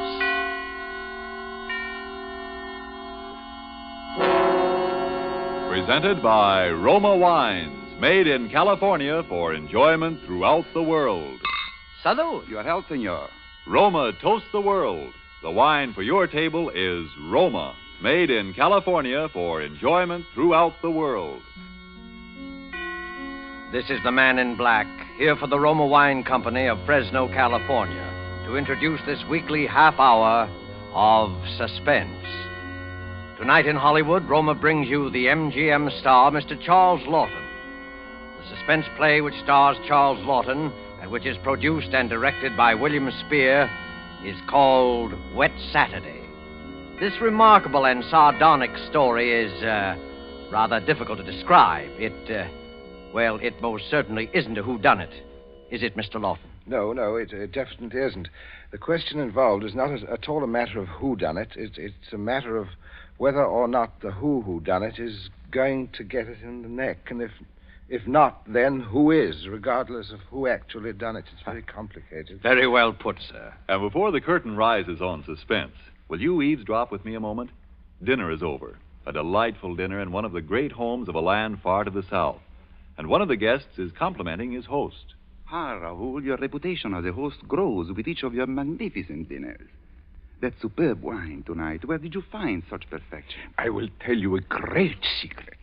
When I visited our good neighbor nearby, the United States, I tasted the wines of their California and knew instantly it was a great wine country. And I learned that some of their very choicest vineyards produced the wine we enjoyed tonight. Roma wine. Our good neighbor to the south is right. Our own sunny California provides perfect conditions of climate and soil to produce some of the world's finest wines. And note this. What your wine connoisseur of another land prized as an expensive import, with import duties and high shipping costs included in his purchase price, comes to you from the great Roma wineries in California as an inexpensive American product. Roma's wide varieties of types and Roma's modest cost means that you can enjoy these fine wines often when entertaining guests as a pre-meal appetizer to serve with meals or for after-dinner enjoyment. You will be amazed at how little your dealer will ask for an assortment of several types of these fine Roma wines. Visit your dealer tomorrow and ask him for Roma, R-O-M-A, America's largest selling wine. Made in California for enjoyment throughout the world. And now, with Wet Saturday, and with the performance of Charles Lawton, we again hope to keep you in suspense.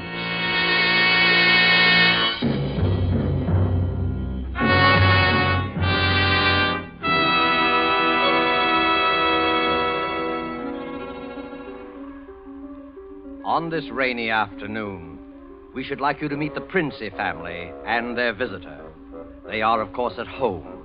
Mrs. Princey, daughter Millicent, George, the son and heir, sprawled on a couch, and finally, Mr. Princey, biting on a dry pipe.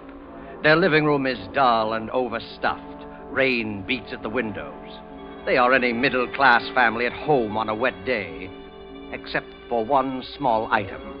As you sit with them in the living room, you can see through the door to the sun porch a pair of men's feet, encased in high black shoes. They look like the feet of a curate. There is a tenseness in the room. The air is charged with excitement. But the feet are very still.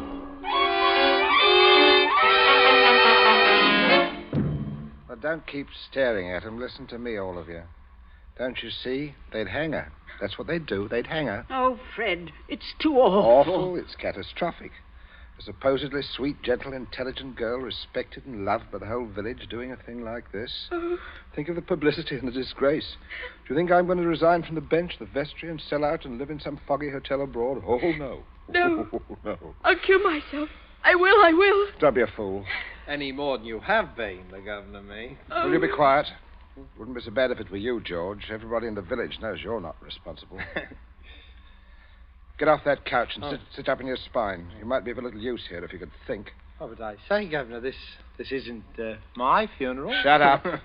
As long as I can remember, George, you've been a trial and tribulation to me. Oh, I can't stand it. I can't stand it. You've got to stand it, my dear, and keep that hysterical note out of your voice. Do you hear? Yes. Yes. We're talking about the weather. Now, George. Yeah? George, if he fell down the old well, say, striking his head several times, what about that? I really don't know, Governor. What about it? Don't be an ass, George. I'm asking you to think. He'd have had to hit the side several times in 30 or 40 feet, and at all the correct angles. No, I'm afraid not. I'm afraid that won't do it. Oh, we'll have to go over it all again, Millicent. Oh, no, Father. No, I couldn't. Millicent, we must go over it all again. Fred, you're torturing her. Oh, face facts, mater. With him lying there, no use pretending it's a picnic. They might hang you, Millicent. Oh, do stop that shaking. Stop it, Millicent. Stop it. You must stop it. And you must keep your voice quiet, Millicent. We are talking about the weather. Now we will proceed. I can't, not with those feet there. You should have thought of that, Millie. I'm not moving her. Shut up, George. And stop shuffling your feet. Now, Millicent, look at me and answer me truthfully. Do you hear? Answer me. You were in the croquet court? Yes. Who knew you were in love with this wretched curate? The whole village knows. They've been sniggering about it in the pub for the 3 years past. Shut up, George. Millicent, we continue. You were on the croquet court? Yes. You were putting the croquet set into its box? Yes, it was starting to rain. I was carrying the balls and mallets into the sun porch. The box was there. You heard someone enter the garden gate and come across the yard? Yes. Could you see who it was? Not at first. I was going into the sun porch. I threw down all the mallets but the red one and turned around. And it was Withers? Yes. So you called him? Yes. Loudly? Oh. Did you call him loudly? Could anyone have heard? No, Father, I'm sure not. I didn't really call him. I just spoke his name. He saw me as I went to the door, and he just waved his hand and came over. Now, can I find out from you whether there was anyone about, whether he could have been seen? I'm sure not, Father. I'm quite sure. So you both went into the sun porch? Yes, it was raining hard then. What did he say? He said, "Hello, Millie," and excuse his coming in the back way, but he'd set out to walk over to Liston. Yes? And he said, passing the park, he'd seen the house and suddenly thought of me, and he thought he'd just look in for a minute. He had something to tell me. Yes, go on. He said he was so happy he wanted me to share it. He'd heard from the bishop he was to have vicarage, and it wasn't only that. It meant he could marry. And he began to stutter and get all confused, and because I thought it meant me. Don't tell me what you thought. Tell me exactly what he said, nothing else. Yes, answer, Governor. Well, oh, dear. Stop crying. It's a luxury you can no longer afford. Tell me what happened. He said, no. He said it wasn't me.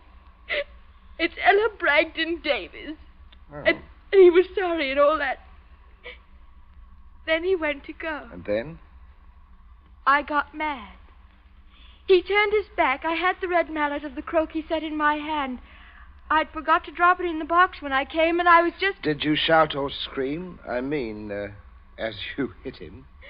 No, I'm sure I didn't. Did he? Come on, speak up. You've got a tongue in your head. No, Father. And then? I threw it down. I came straight in here. I went to look for Mother. That's all. My poor baby. And you're sure no one else was about? No one. Leave the child alone, Fred. You're not such a child, Mater. Oh, Millie, I had no idea. George, will you keep quiet? I'm thinking. You see, George, he probably told people he was going to list, and certainly no one knows he came here, for he didn't decide until he crossed the park. He might have been attacked in the woods. We must consider every detail. A curate with his head battered in. Oh, don't, Father, don't. Oh, shut up. A curate with his head battered in. A curate with his head battered in. Well, who would want to kill Withers? Who'd want to kill Withers? Well, I would, with pleasure. How do you do, Mrs. Princep? Captain Smollett. Well. Sit down. Pray, you mustn't get up for me, Mrs. Princep. You are the Millicent, my word. I'm just being neighborly on a bad day. I wanted to ask you about those dahlia bulbs, Princep. I took a short cut on account of the rain and walked right in. I knew you wouldn't mind. He heard you, Father. Oh, dear. We can all have our little jokes, can't we? Now, don't you pretend to be shocked. This way, Smollett. This chair facing the fireplace, old man. Sit down, Mother. Just straightening the curtain to the sun porch, dear. It looks so gloomy out there. Might as well shut the rain out. Well, we were just talking about a little theoretical curate killing, Smollett. Young people these days like thrillers. Parsonicide? Justifiable parsonicide.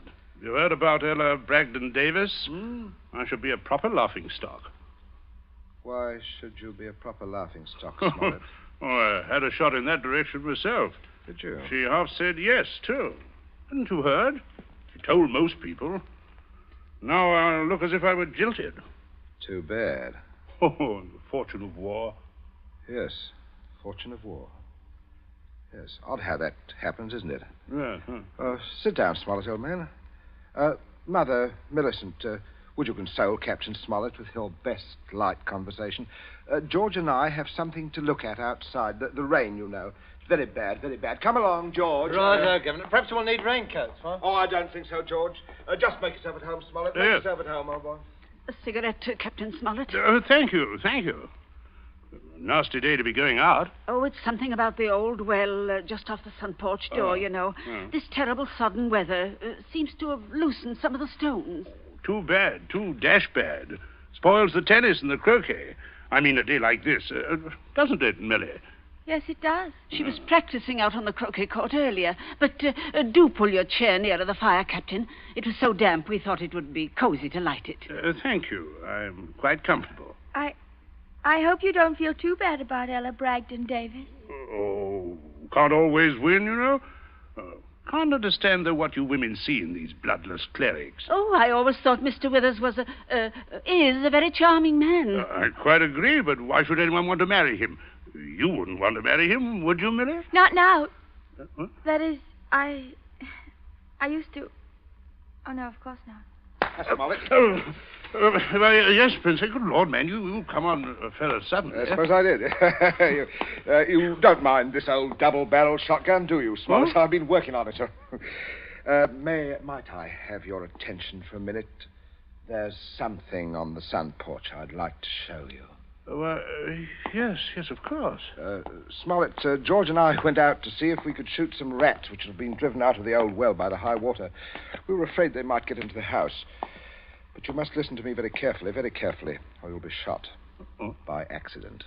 Princey, what's the matter with you? You heard me ask as you came in who would kill Withers. You also heard Millicent make a comment. An unguarded comment.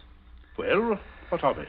Very little, unless you were to hear that Withers had met with a violent end this afternoon. And that, my dear Smollett, is what you are going to hear.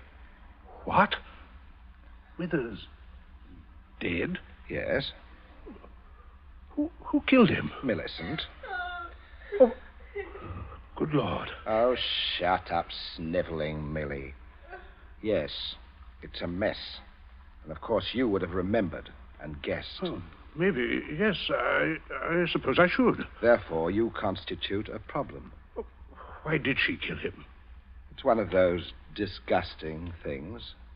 Pitiable, too, I think. She deluded herself that he was in love with her. Good heavens. Millie, yes, of course, I see. He told her about the Davis girl, Ella Bragdon Davis. I understand. I have no wish, as you will comprehend, that she should be proved either a lunatic or a murderess. I could hardly go on living here after that, could I? Besides, I'm rather fond of Millie. Quite. On the other hand, you know about it. Yes, I see that makes me a problem. You were wondering if I could keep my mouth shut. If I promised? I'm wondering if I could believe you. But if I promised? If things went smoothly, yes. But not if there was any sort of suspicion or any questioning. You would be afraid of being an accessory. I don't know. I do. What are we going to do? I can't see anything else. I mean, you'll never be fool enough to do me in. You can't get rid of two corpses. Well, I regard it as a better risk than the other. It could be an accident, or you and Withers could both disappear. There are possibilities in that, of course. Listen, you can't... I can. But there may be a way out. There is, Smollett. You gave it to me yourself. I did? What? Well, you said you would kill Withers. You have a motive. Oh, look here now. I was listen, joking. Smollett, I can't trust you. You must trust me, or else I will kill you now in the next minute. I mean that. You can choose between living and dying. Go on.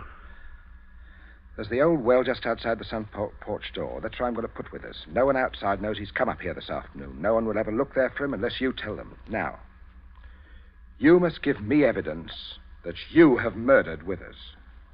I murdered him? Why do you want that? So that I shall be dead sure that you'll never open your lips on the subject. I see. What evidence? George. Yes, Governor? Hit him in the face. Sure. You keep out of this, man. Oh, Captain, you should be more careful.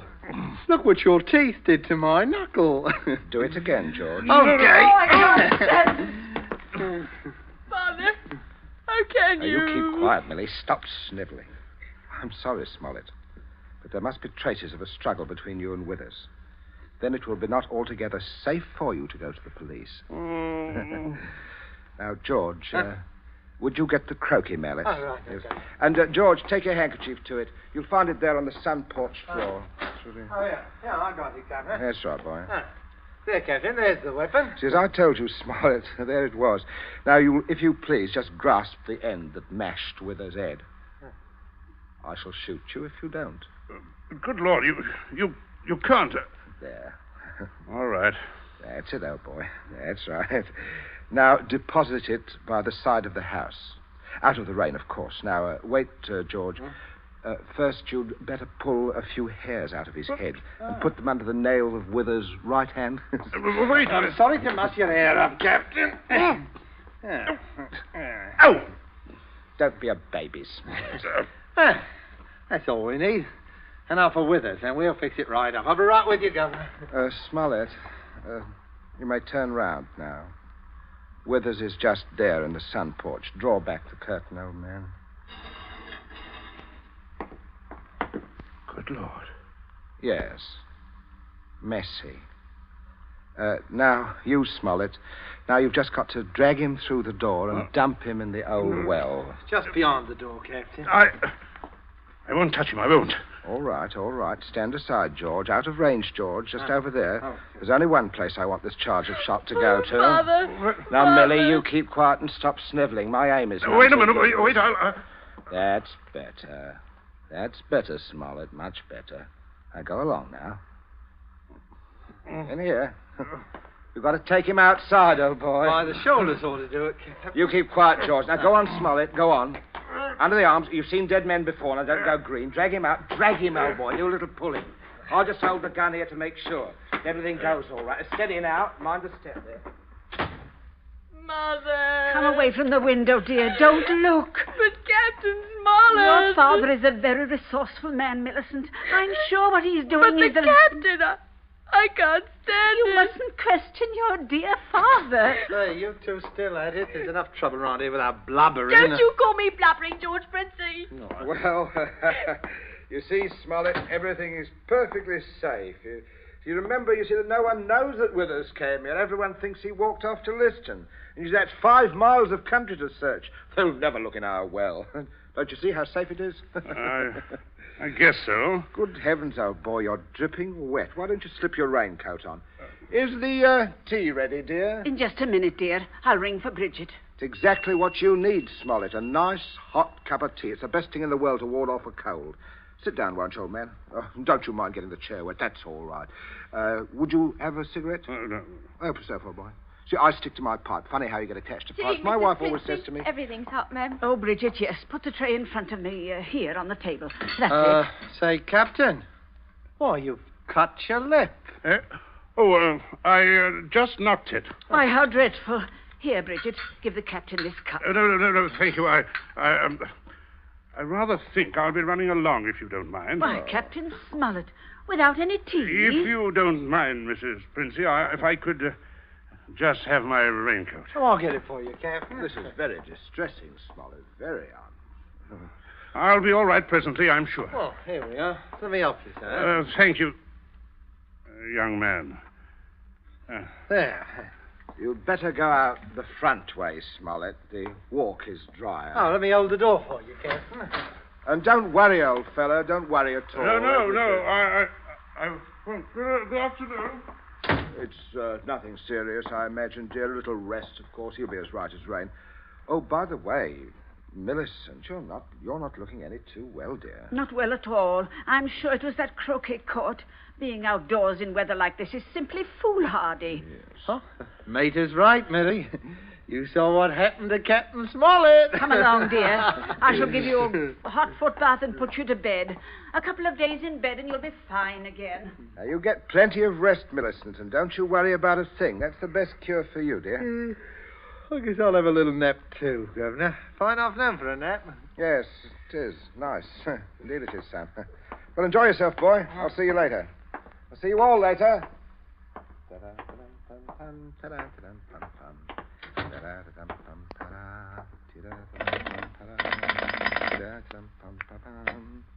number, please. Oh, would you get me to the police station? Police station? Right away, sir.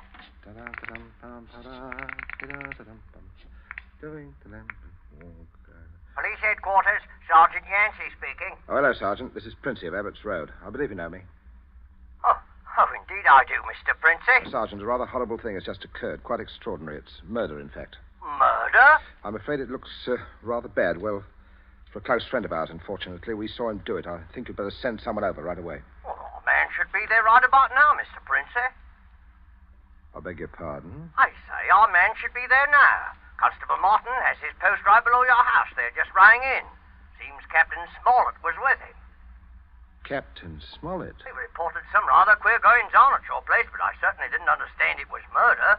But just don't touch anything, Mr. Princey, and don't worry. Don't worry at all. No, Sergeant. I won't worry, thank you. Governor, where are you?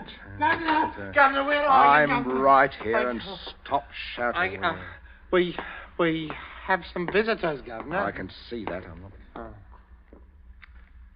Well, Constable, good afternoon. Hello, Smollett.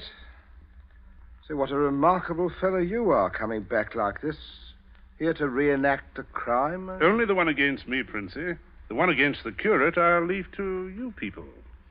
Extraordinary sense of humor you have. Mr. Princey, I just had a look at what's in your well. Not a pretty sight, that. Not pretty at all.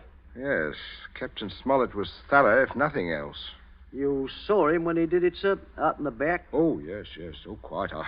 We were just returning from a walk, and Smollett had evidently been laying for the curate, hiding out in those bushes by the road, I imagine. He was never inside this house? Never.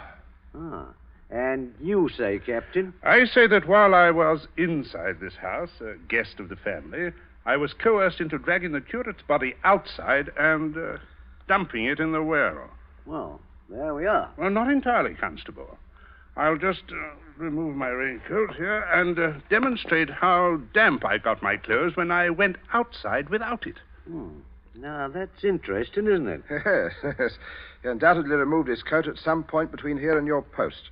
I might as well tell you that his weapon, A red croquet mallet is out by the side of this house. I shouldn't be at all surprised that you'd find his fingerprints all over it. All over the end of the mallet, Constable. The end that mashed Withers' head. Not the end I'd have to grasp in order to do the mashing. That's a decent try, Smollett, but it won't work. There must be other evidence, Constable. You'll undoubtedly find it when you examine the body. He means the hair under Withers' nails. Well, sir, I happened to notice something when your young George there opened the door for me. If you'll carefully look, I believe you'll find a few of my precious hairs under his nails, too. Well, what are you trying to Shut up, say? George, will you? Constable, this is a complete waste of time. So far as a violent struggle between Smollett and Withers is concerned, Smollett's face speaks for itself quite eloquently. But no more eloquently than your son's knuckles. As you see, Constable, a fresh abrasion. He did that on my teeth. Oh, Or did he? What? I said, or did he? He might have done that on Withers' teeth. Oh, I see. Yes. I see what you mean. Oh, but I didn't, Governor. He said that I did it on Now, Mr. you Withers. keep still, you nitwit. Let me think. As a matter of fact, George, the more I think of it, the more I'm convinced it was your voice I heard. Quite a vigorous quarrel. Something about the curate jilting your sister. Don't be ridiculous, Smollett. Very well, Princey. If he didn't do it, who did? Yes, that's what I'd like to know. How about it, Mr. Princey? Yes, that is a sticker, all right. George, my boy, it looks to me as if you're elected. Elected? Well, what do you mean? I didn't do it. Well, Keep your mouth shut, will But you? I won't, sir. I'm not going to take the blame for her. Millie did it. She did it with the mallet. I saw her. Me? Why, yeah. Millie? You could prove that? Prove it? Well, yes. Yes. Her fingerprints on the mallet. Why, the handle. George, don't you remember when you made me touch the mallet when you picked it up with your handkerchief? George, I'm sure you wiped that handle clean. No. Oh, well, I can hardly expect you to remember that if you can't even remember killing the curate. I told you to keep still, George. I am thinking. Well, Governor, you're not going to let him say that. As long as I can remember, George, you have been a trial and tribulation to me. What? You shouldn't have done it, George. Oh. You shouldn't have done it. Now let's all have a nice hot cup of tea. Warms the cockles of the arms. Very good for you, Mother. Where's the sugar?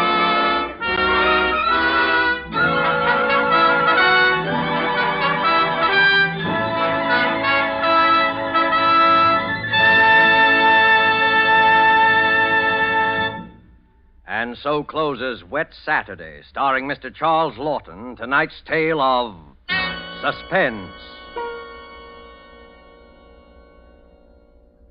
In just a moment, we shall hear again from Mr. Lawton. But first, let me ask you a question. Isn't it true that things we most enjoy are so often the little extra things, and more often than not, something that pleases the taste? That suggests a bottle of really good wine, Roma wine. It's so easy for you to make certain of high quality in your wine because all you have to do is to go to your dealer and ask for Roma, America's largest selling wines. They are made in California, one of the world's greatest wine-producing sections.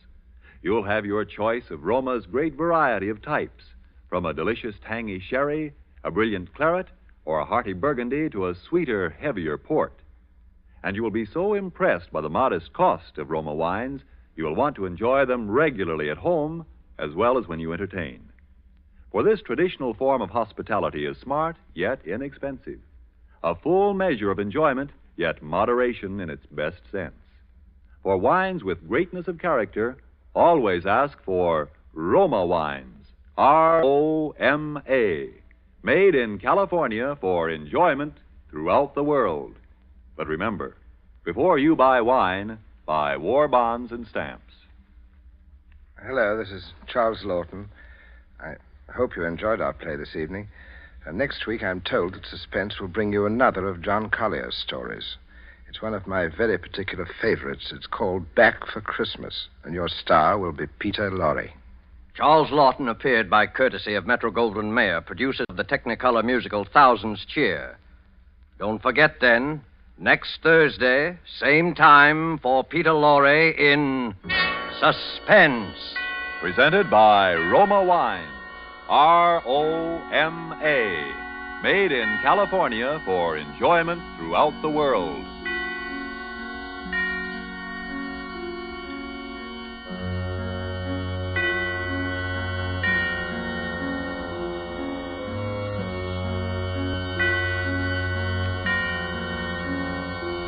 This is the Columbia Broadcasting System.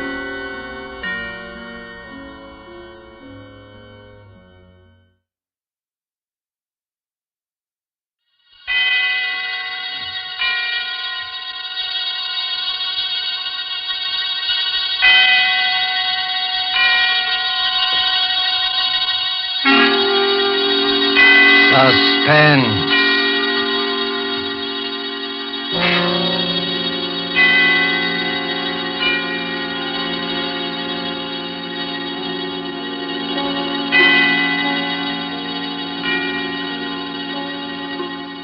This is the Man in Black, here again to introduce Columbia's program, Suspense.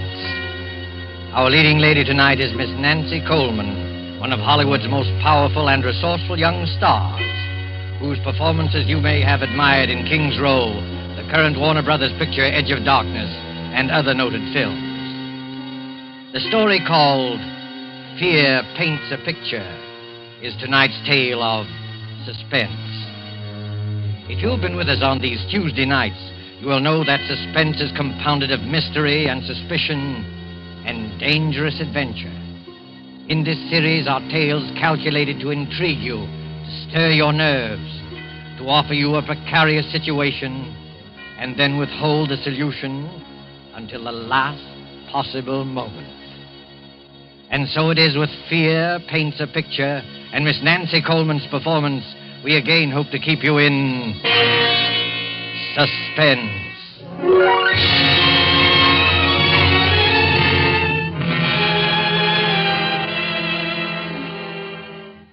There is a picture hanging on a wall. You look at it casually. An extraordinary picture, you'll say, skillfully done. Look at those fine brushstrokes, those superb colors. But isn't the subject matter a little bizarre? It is something more than just bizarre.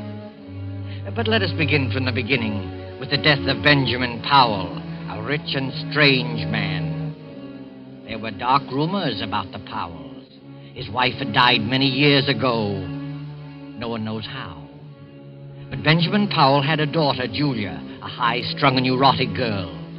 And many of us wondered about her, too. Benjamin Powell died. And in his last will and testament, he made Julia heir to all his considerable fortune, except that... But let me read you the will.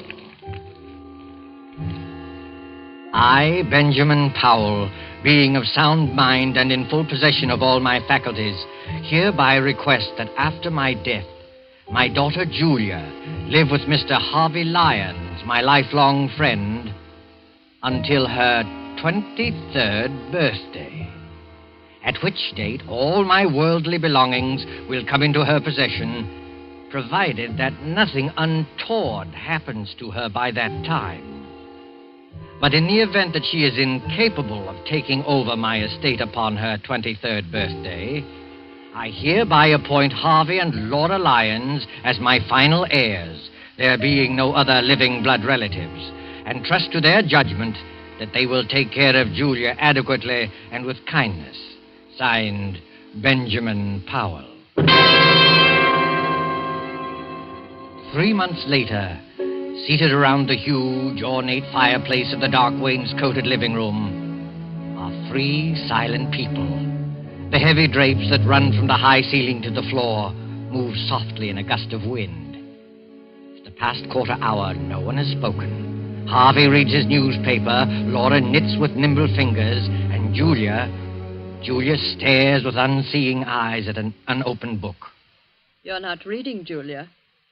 I'm not concentrating. Are you feeling all right? I'm all right. You do look a little tired, Julia. Perhaps you'd better get some rest. I'm not tired, Harvey. I've been wanting to ask you. In a week, Julia will be 23. Isn't that wonderful, Harvey? Next Tuesday's her birthday. We'll have a party. I'll get old Tom and his fiddle, and we'll have a real old-fashioned party. Harvey, what did Father mean by the will? The will? Julia, perhaps you better go to bed. You look a little pale. The will said I might not be able to take over the estate by my 23rd birthday. What does it mean? I don't remember that. I didn't read the will very carefully. Yes, you did, Harvey. You know what I'm talking about. Perhaps we better discuss it in the morning. You're tired, I'm Julia. not tired, Laura. Please, Julia, I'd rather you wouldn't ask me. That's a delicate handkerchief, Julia. Twisting it will only tear the lace. I'm sorry. I didn't realize it. It's one of your best handkerchiefs. It's no use, Laura. I've got to know. You're a very high-strung girl, Julia, and I'd rather not upset you before bedtime. Upset me? You sort of get moody very often, Julia. Harvey. Laura, I'm not going to bed until I find out what all this means. I've got to find out. You don't like your room, do you? No, I don't. It's too big. The wallpaper. I don't like the pictures on the wall. There's nothing wrong with a big room. Everyone prefers a large room. Everyone likes pictures on the wall. Well, maybe it's the kind of pictures. Yes, it's the pictures. They rub me the wrong way. You see, your feelings about things are different. Different from the feelings of normal people. Normal people? Oh, I'm sorry. I shouldn't. I can't stand this torturous way of telling her. I'll tell you, Julia. Your mother died in an asylum. She went mad after her 23rd year. It's been in the family for generations. I never saw my mother. I thought... We didn't want to tell you this. I wish we hadn't, but you forced us. You mean I'm liable to become insane? Well, you see, any one of us can become insane. There's nothing wrong with me. I'm perfectly all right. I'm as sane as anyone. Being high-strung doesn't make me mad. I don't like it here. I don't like this house. I'm sane. I'm sane. Of course you are, Julia. There's nothing the matter with you. You'll be all right. Your father wasn't sure, that's all. You're as sane as any of us. Come along. I'll take you to your room. We'll have a cup of tea together.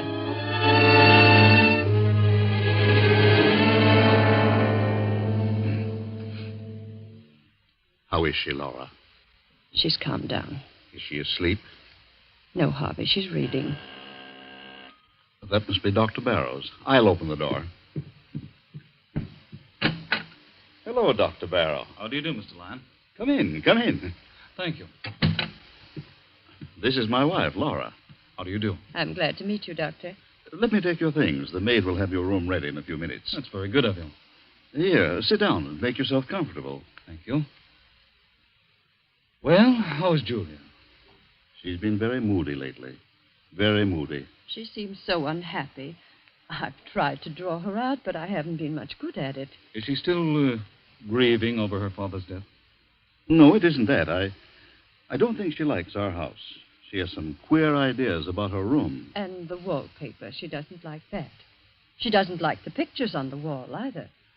I've caught Julia several times staring into the mirror, looking at herself with hate. Mm-hmm. I've heard her talking to herself very often. That's nothing. All of us talk to ourselves once in a while. I don't know, Doctor. I don't think she's very stable. There are things that go on in her mind that she won't talk about. All of us keep things to ourselves, things we never talk about. Mr. Powell described Julia's case to me just before he died. I've had occasion to observe her just once. Oh, you knew Mr. Powell, did you? Oh, yes, for quite a number of years. I treated his wife. Poor Mrs. Powell. She went mad. Started somewhat the same way as Julia. Oh, I wouldn't make that comparison. So far, there's no basis for any such theory. Well, then, let's say that Julia has strong dislikes. Took a hate to the pictures in her room. Pictures, eh? I'd like to go up and see her, if she's not asleep. Well, I guess it's all right. She's not asleep yet. Her room's the second from the right as you reach the top of the stairs. Thank you. I'll just stop in for a few minutes.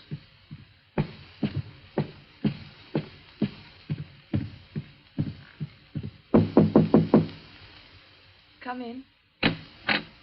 Hello, Julia. You remember me, don't you? No, not exactly. I'm Dr. Barrow, a friend of your father. I treated your mother. My mother? No, don't be alarmed. I'm staying with your guardians for a few weeks. you mind if I come in for a few minutes? No. Well, this is a fine room, Julia. A very comfortable one. I don't like it. It's too big, makes me uncomfortable. Nonsense. You're just imaginative.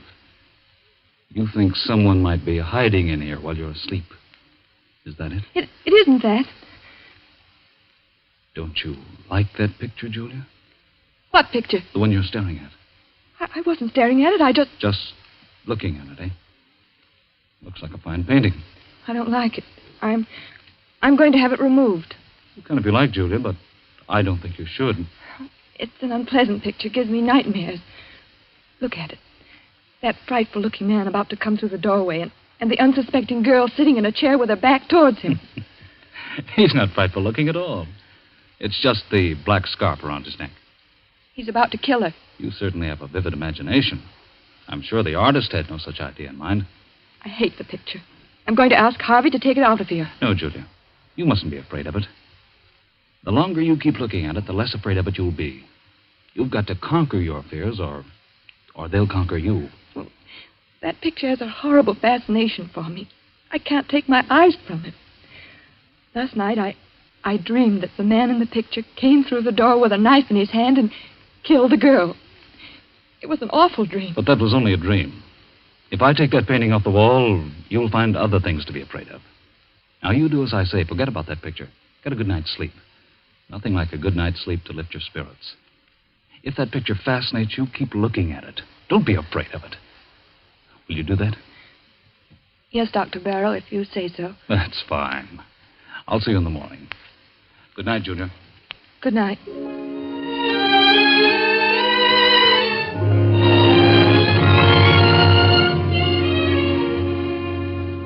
In this big rambling house of Harvey Lyons, midnight came and went. One by one the lights went out, and soon the whole house was blackened by the cover of night. Not a single light gleamed from any window, the ominous rumble of an approaching thunderstorm. In Julia's room, the large room with its many pictures, she was dreaming again of the man in the picture. The figure with the flowing black scarf is alive, and his hands grow longer and longer. Julia tosses in her sleep, as if trying to avoid him, trying not to look at him.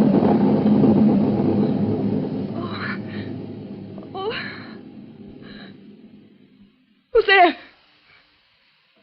Oh. It was only thunder. What a terrible dream. That awful picture. What was that? There's someone in this room. Someone's hiding in this room. The light. Where's the switch? Where is it? Oh, here. There's no one here. It's coming from the ceiling. From up above me. It's my imagination. There's nobody there at this hour. Nobody. I've got to go back to sleep. Dr. Barrow said I need sleep.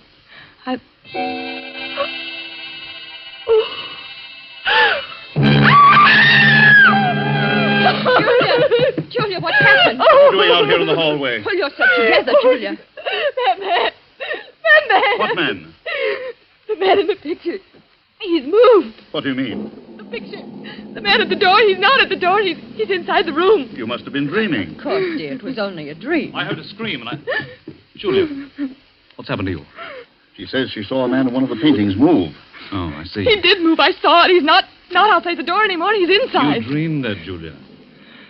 That's what I said. It wasn't a dream. The thunder awakened me. I woke up and heard footsteps coming from the ceiling. I thought it was my imagination, and then I looked at the picture. The picture I told you I didn't like, Doctor. The man was inside the room. That's hardly possible, Julia. Figures and pictures can't move. Of course not. It was just a bad dream. No, it's true. I saw it. Come along, Julia. We'll all take a look at the picture. No, I don't want to go back into the room. No. There's nothing to be afraid of. Come on, Julia. Don't be frightened. You've got to fight off these delusions. Here, give me your hand. Come along.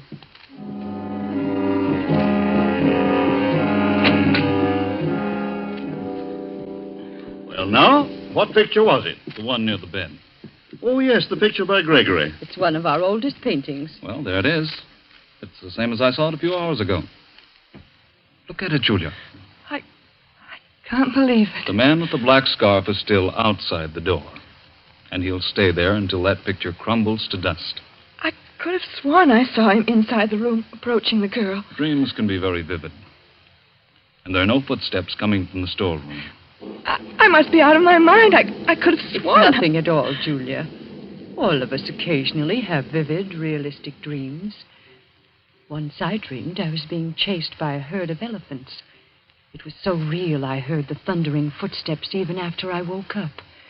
It was so... Delusions can be very real and horrifying. You do believe, don't you, Julia, that it was only a nightmare? Yes, I think so. If Julia wants to, I'll take the picture out of her room. I don't think it's wise. You have to fight these unreasonable fears. That's true, Julia. Never give in to them. Well, I'll go crazy if I keep looking at that picture. It might be the other way around, Julia. If you run away from it, the mental disease prevalent in your family will take firm hold in you. You will get worse and worse, as Dr. Barrow says, until you be afraid of your own shadow.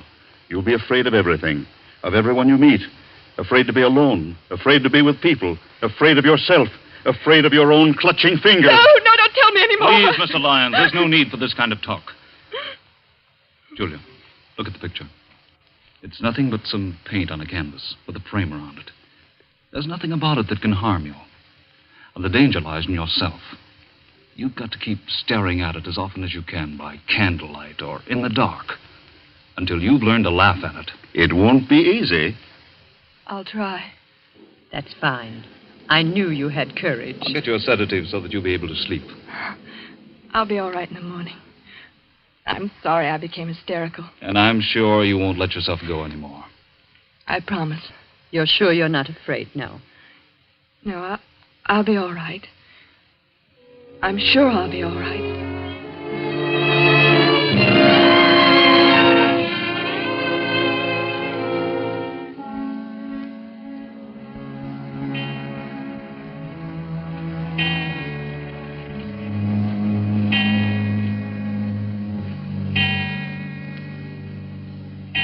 Well, Julia, it's 11 o'clock. You know what Dr. Barrow says. I'm not at all sleepy, Laura. I'd rather stay up for a while. I'm in the middle of a fascinating story. You run along. I'll go to bed presently. Is anything wrong, Julia? Oh, no, of course not. Everything's fine, Laura. You're afraid to go to sleep, aren't you, Julia? No, it isn't that. Is that picture bothering you again? Yes. Last night I heard footsteps again. Sound woke me, and the figure in the picture, it moved. It moved closer to the girl. Oh, how terrible. Why didn't you call me? We thought you were over it. It hasn't bothered you these past 3 nights. Oh, I didn't want anyone to know. I took some sleeping tablets, and I fell asleep again. In the morning, the picture was the same as ever. That's a brave girl. Laura, do you think I'm crazy? Of course not. You're as sane as I am. Tell me the truth. I must know. You're just nervous and high-strung, and you have a vivid imagination, that's all. You're trying to soothe me. Why didn't you tell the doctor that you thought the picture moved? I was ashamed. You shouldn't be ashamed. Dr. Barrow is here to help you get well. I don't think you are. Oh, that must be Harvey and Dr. Barrow now. Hello, Laura. I've arranged to have old Tom at his fiddle here tomorrow night for Julia's birthday, and I've invited the Grovers. They'll be delighted to come. That is, if Julia's feeling well. Julia, you should be in bed. It's after 11. She's afraid to go to sleep. Please, Laura. It's the footsteps in the picture again, isn't it? Yes, Doctor, it moved again. At least I thought it moved, but I went back to sleep. Well, that's an improvement.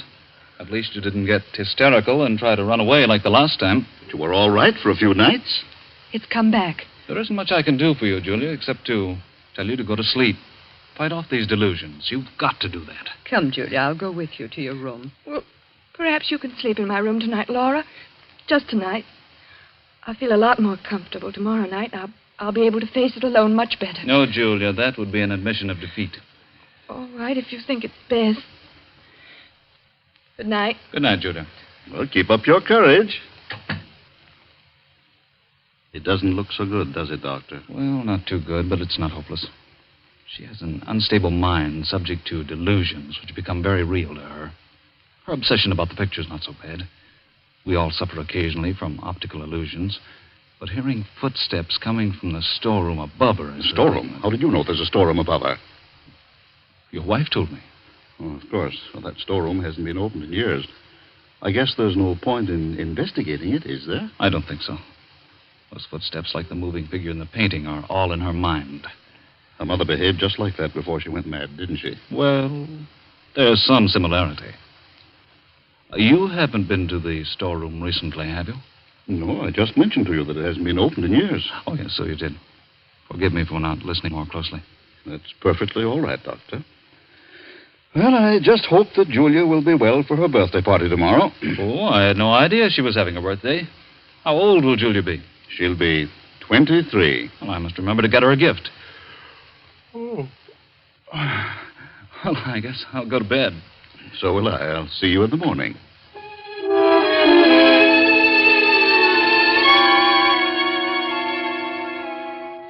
But Julia wasn't thinking about her birthday. During the 10 or 15 minutes she spent in Laura's room, fear fluttered in her heart. When she finally stood alone inside her own room, panic, black, unreasoning panic began to take hold of her. In wild haste, she began to undress, never looking at the picture. I won't look at it. I won't. I'll go right to sleep. I'll take some pills and fall asleep. What was that? Oh. It was nothing.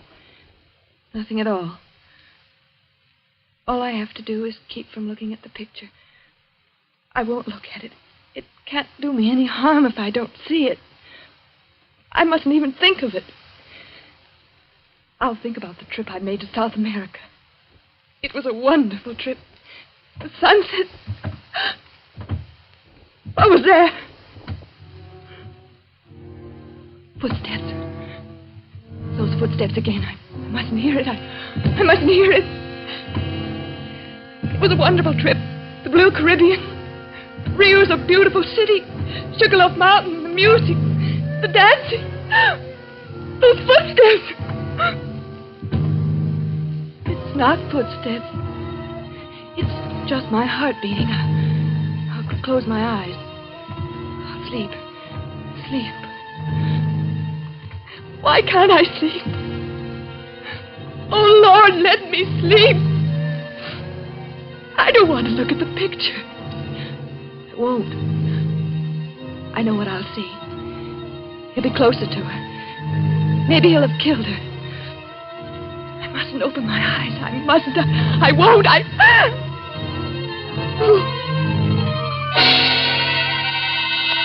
got to look at it.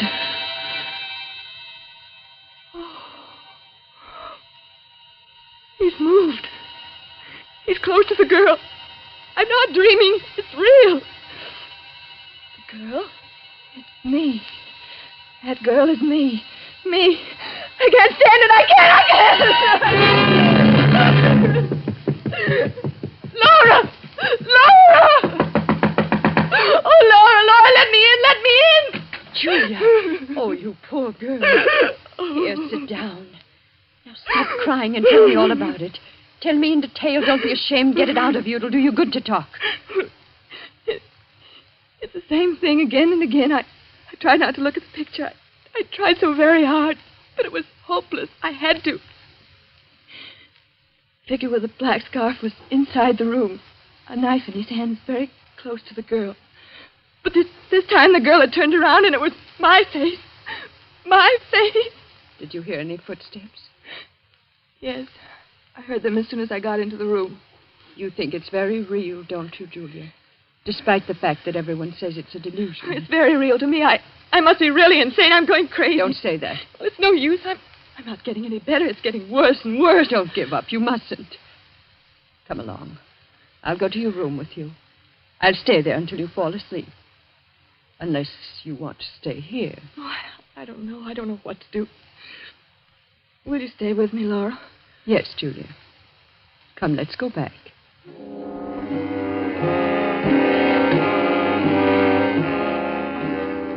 Well, the picture doesn't seem to... What's the matter, Laura? Nothing. Nothing at all. There. Did you hear it? Footsteps? It was probably a board creaking. Now you go to sleep. I think everything will be all right in the morning. You won't leave me? No, Julia. I'll be here. Thank you, Laura. Thank you very much.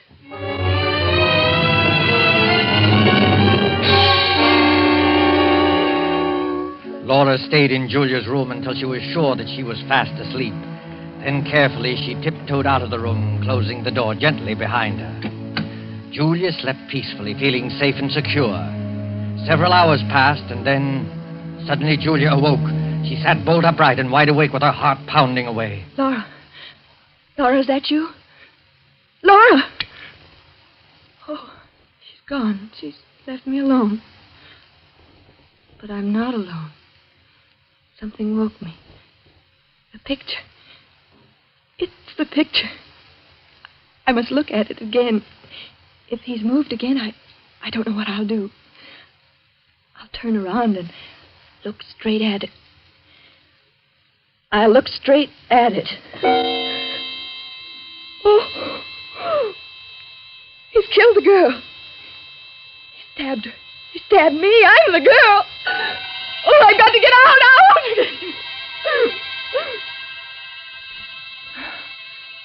It's no use. I've lost everything. My reason, my sanity. I can't fight it anymore. I can't fight against you and the black scarf. And now you're here. I can touch you. I can feel you. It's real this time. What do you want me to do? No. I won't run away. I won't scream. Do I want to spend the rest of my life in an asylum like my mother? No, I don't. I don't. You're pointing at the window. You want me to open the window? Yes. I'll open it. You say it will be best for everybody if I jump. Yes. It's the only way out. The only way. I'll do it. I'll do it now without thinking. It will only take a moment. Julia! Julia! Harvey, Stop. Laura! We came just in time. I've got her, Harvey. She's safe. I'm safe. You can come out from behind that chair, my friend. Friend? Come out or I'll shoot. I don't understand. My head's going around in a circle. I can explain everything. I was merely Dr. observing Julia. Barrow. The procedure was a little unusual. I'll do the I- explaining, Dr. Barrow. You tried to drive Julia crazy. Tried to drive me crazy. That's right. He tried to do it with the picture. You're all making a serious mistake. Mistake? Look at the picture. The figure is inside the room stabbing the girl. No, it wasn't your imagination, Julia. He painted several pictures, each one of them with the figure close to the girl. He used the storeroom upstairs. That's why you heard footsteps. I got suspicious when I found a black scarf in his room. And when I looked at the picture a little while ago, it was full of dust. I dusted it off myself a few hours before. Yes, and Dr. Barrow seemed to know there was a storeroom above you. I couldn't understand how he knew that since it had been closed for years. Why? Why should he want to drive me crazy? Because he's not Dr. Barrow. He's Ralph Powell, your cousin, who disappeared many years ago. Everyone thought he was dead. After I got suspicious, Harvey and I went up to the storeroom and found a lot of pictures he's been painting. This scoundrel is a very talented artist. He's been changing the pictures on the wall. His plan was to drive you insane and then contest the will, since he's your nearest blood relative. Oh, horrible, and I really thought it... I had no intention of killing Julia. I swear I didn't. I just wanted to frighten her. Almost jumped out of the window. I might have been dead. Right now, lying dead outside. Don't think about it, Julia. It's all over now. You're all right. I'm not insane. Of course not, Julia. Why, I almost forgot. It's already Tuesday. Happy birthday, Julia. How does it feel to be 23 years old? It feels wonderful.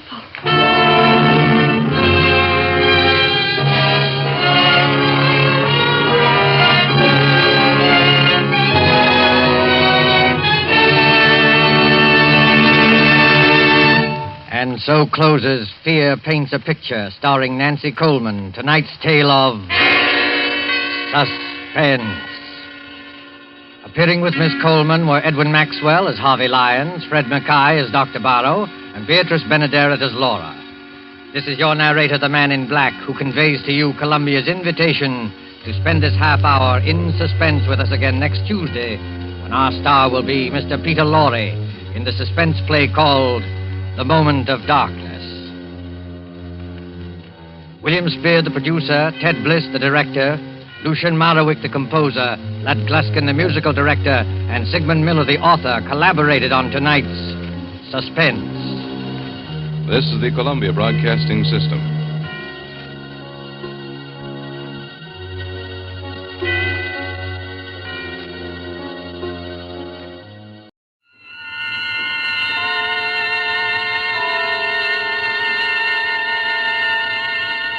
The Columbia Network takes pleasure in bringing you Suspense.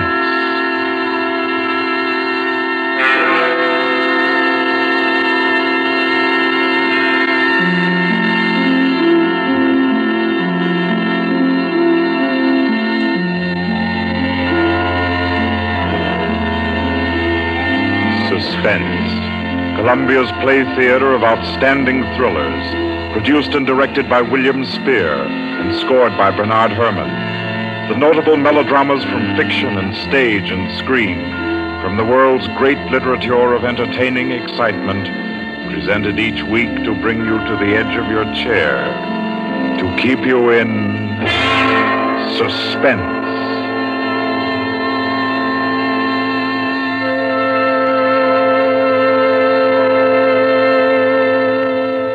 Tonight's adventure in suspense is from the pen of Dorothy Sayers. She called it The Cave of Ali Baba. Like the tale told by Scheherazade, a distinguished ancestress in the storytelling art, Miss Sayers' thriller deals with 40 thieves and with 2 magic words. For your uneasy listening, then, Suspense presents The Cave of Ali Baba.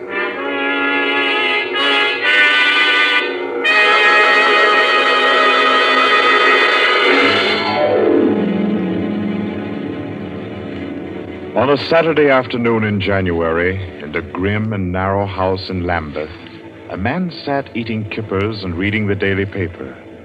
He was smallish and spare, with brown hair rather too regularly waved and a strong, brown, pointed beard. His double-breasted navy blue suit, his socks, tie, and handkerchief were all scrupulously matched, and his brown boots just a trifle too highly polished. He did not look a gentleman, not even a gentleman's gentleman. Yet there was something about his appearance which suggested that he was accustomed to the manner of life in good families.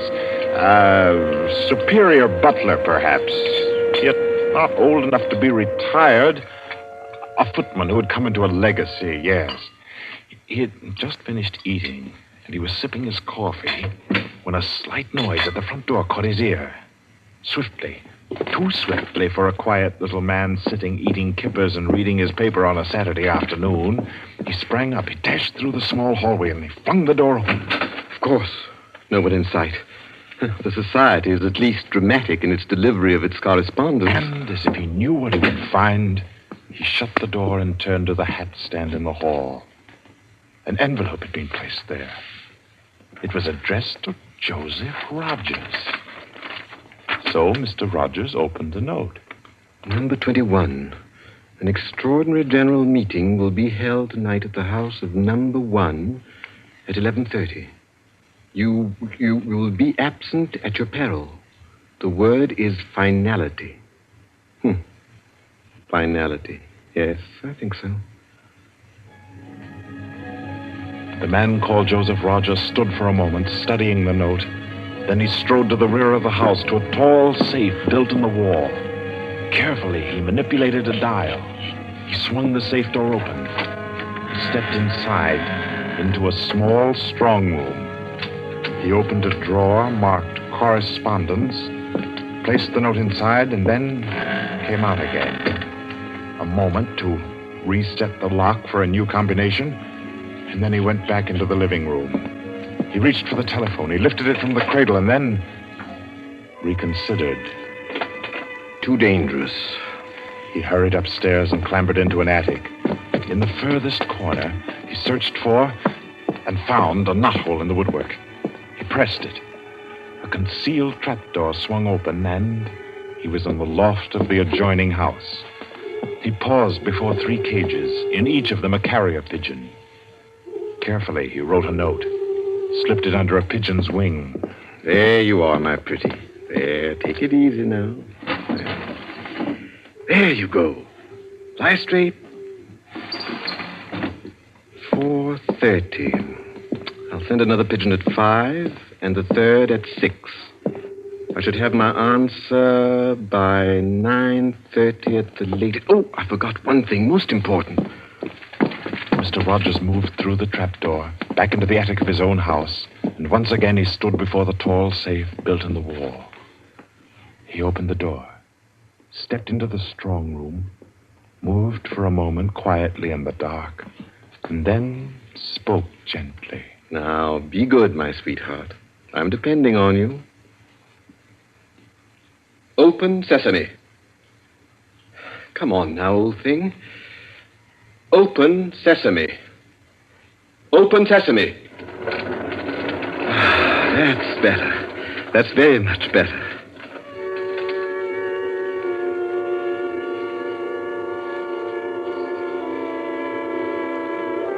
By 9:30, his answer was back. All the little piece of paper said was a hasty okay. At 11:15, he took his revolver from a locked drawer, inspected it carefully. Yes, loaded it with cartridges from an unbroken packet, and left the house. He walked quickly, keeping well away from the wall. And when he climbed on a bus, he sat next to the conductor, where he could watch all who got on and off. By 25 minutes after 11, he was out on lonely Hampstead Heath, pausing in the shadow of a large tree to adjust a black velvet mask on which, in white thread, was stitched the number 21. Then he stepped briskly to the door of the villa that lay before him and...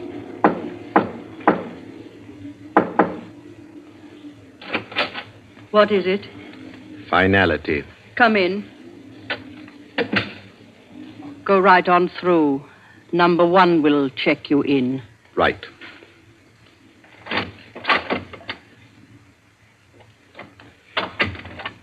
$21, sir. Lift your mask. Very well, 21. You may go on to the meeting room. Thank you, sir.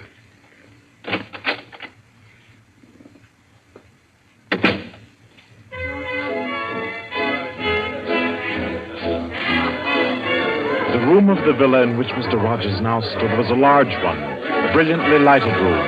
There was a gramophone in one corner blaring out a jazz tune. To its rhythm, couples, masked men and women, were dancing. Some were in evening dress, some in tweeds and jumpers. In another corner of the room was the bar. Mr. Rogers went up to it and asked the masked man in charge for a double whiskey. He consumed it slowly, leaning on the bar. The room filled. Presently, someone moved across to the gramophone and stopped it. Mr. Rogers looked around. Number 1, the massive gentleman in evening dress who had checked him in, appeared on the threshold. A tall woman in black stood beside him. Her mask, embroidered with a white number 2, covered her hair and her face completely. Only her fine bearing, her white arms, and her dark eyes, shining through the eye slits, proclaimed her as a woman of power, of physical attraction. The masked dancers were silent now as number 1 spoke. Ladies and gentlemen, we are short 2 members tonight. I need not inform you of the disastrous failure of our plan for obtaining the plans of the Court Windlesham Heliscoper. Our courageous and devoted friends, number 15 and number 38, were betrayed and taken by the police. Some of you might fear that under examination these 2 would break down and give away our society. There is no need for such a fear. I gave the usual orders, and their tongues have been silenced. Their defense will be discreetly compensated in the usual manner. I call upon number 12 and 34 to undertake this agreeable task. They will attend me at my office for their instructions after the meeting. Will the numbers I have named kindly signify by raising their hands that they are able and willing to perform this duty? Thank you. Ladies and gentlemen, please take your partners for the next dance. The gramophone struck up again. Mr. Rogers turned to a girl near him in a red dress. She nodded, and they slipped into the movement of a foxtrot. The couples gyrated solemnly and in silence. Their shadows were flung against the blinds as they turned and stepped to and fro. The girl in red spoke to Mr. Rogers. What's happened? I'm frightened, aren't you? I feel as if something awful was about to happen. It does take one a bit short. Number one's way of doing things. But it's safer like that. Oh, those poor men. No talking, please. You know the rules. Sorry. In silence, the dance continued. And then it came to an end. And then when it had finished, the dancers came again to where number one sat and waited with tense eagerness for him to speak. Ladies and gentlemen, you may wonder why this extraordinary meeting has been called. The reason is a serious one. The failure of our recent attempt was no accident. The police were not on the premises that night by accident. We have a traitor amongst us. This last failure was not the first. You'll remember the unfortunate way in which the affair of the Dinglewood pearls turned out. And there were others. However, I am happy to say that our minds can now be easy. All these troubles have been traced to their origin. The offender has been discovered and will be removed. The misguided member who introduced the traitor to our ranks will be placed in a position where his lack of caution will have no further ill effects. There's no cause for alarm. Ladies and gentlemen, please take your partners for the next dance.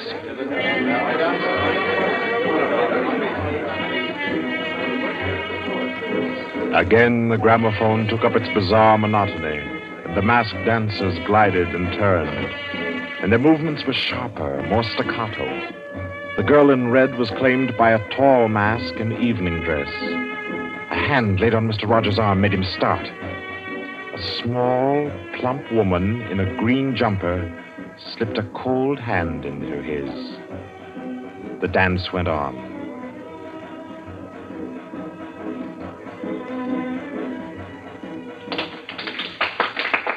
When it stopped, everyone stood detached, stiffened in expectation.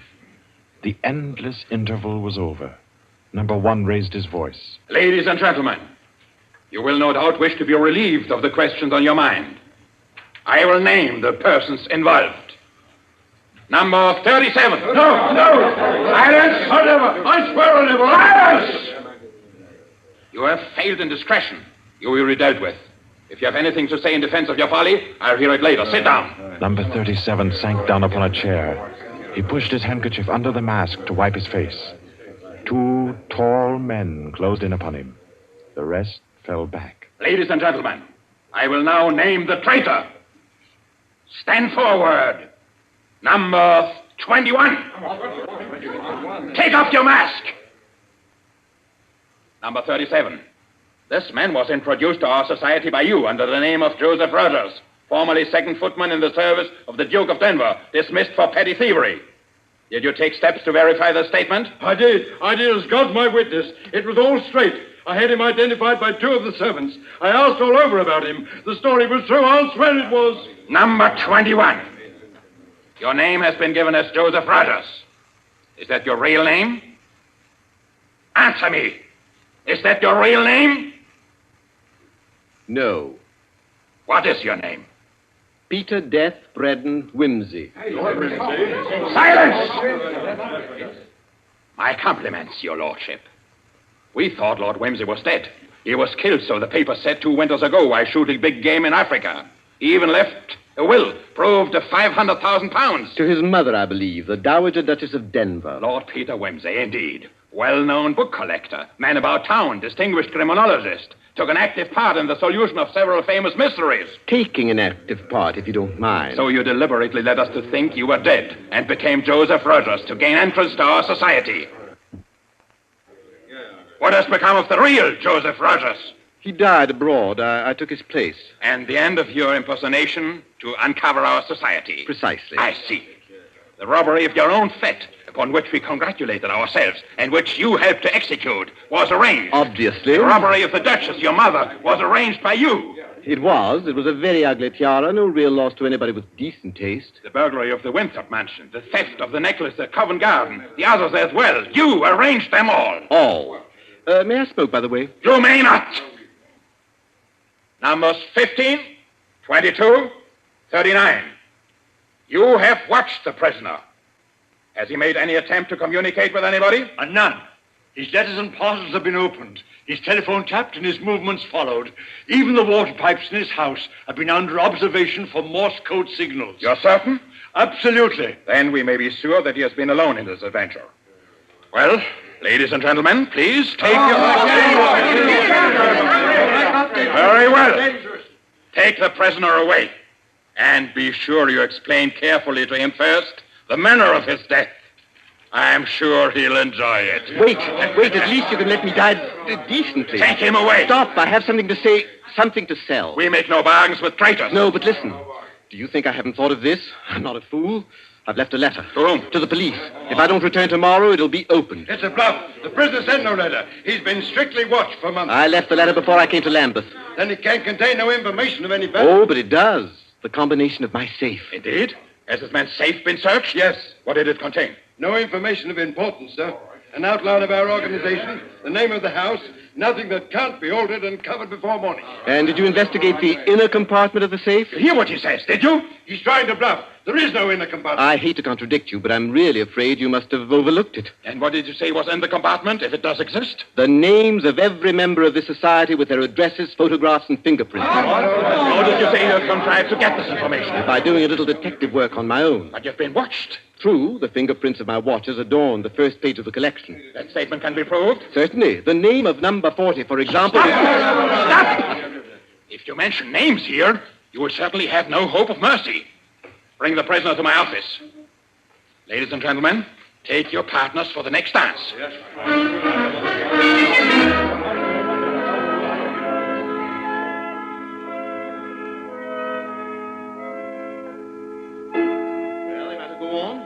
Prove that I know your gang from number 1 through number 25. Do you want me to prove that I know the others as well? My lord, your story fills me with regret that you are not, in fact, a member of our society.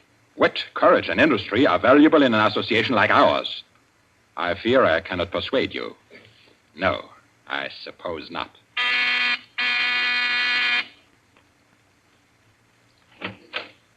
Yes? Ask the members kindly to proceed to the supper room.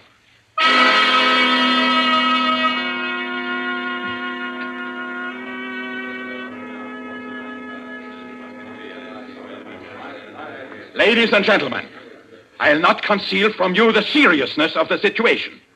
The prisoner has recited to me 25 names and addresses which were thought to be unknown except to their owners and to me. There has been great carelessness. Fingerprints have been obtained. He showed me some photographs of them. He tells me that the book of names and addresses is to be found in the inner compartment of his safe, together with certain letters and papers stolen from the houses of members, and several objects with fingerprints. I believe he tells the truth.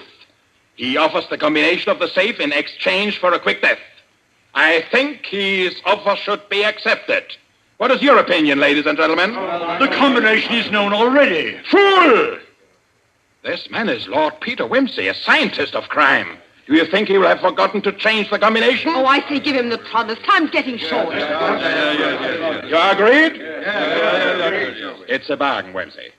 What is the combination? The word of the combination is unreliability. And the inner door, the inner compartment? In anticipation of the visit of the police, the inner door is open. Good. Number 12 and 36. You will go to the prisoner's house and... Why should any more members... That's right. I agree. Nobody ought to be trusted. Then what, ladies and gentlemen, do you suggest? You go yourself. You're the only one that knows all the names. You go yourself. I second that motion. Is the wish of the meeting, then, that I should go? No. I say no. No, don't go. Number 1 is our president, the head and soul of our society. If anything should happen to him, where should we be? You've all blundered. We have your carelessness to thank for all this.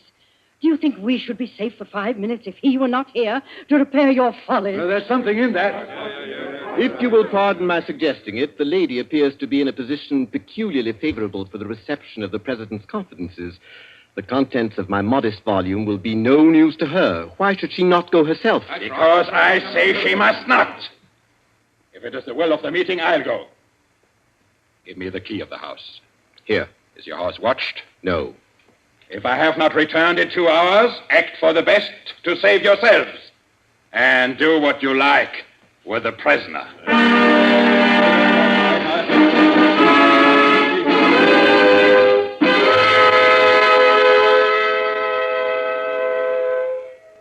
The president has been gone 2 hours. Traitor! What's happened to him? How should I know? Perhaps he's looked after himself and gone while the going was good. Liar! Oh.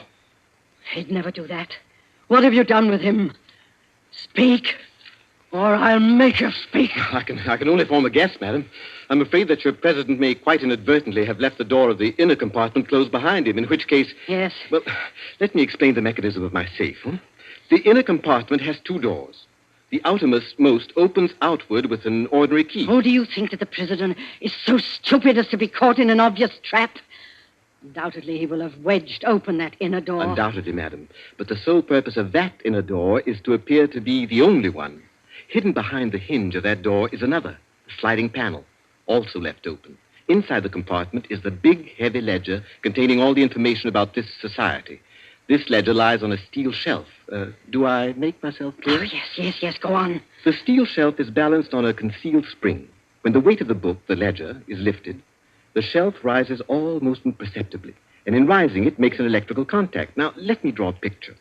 Your president steps into the inner compartment, sees the book, takes it up anxiously to examine to see if it's the right one. The shelf rises, the electrical contact is made, and the steel panel behind him slides into place. He's trapped. You devil!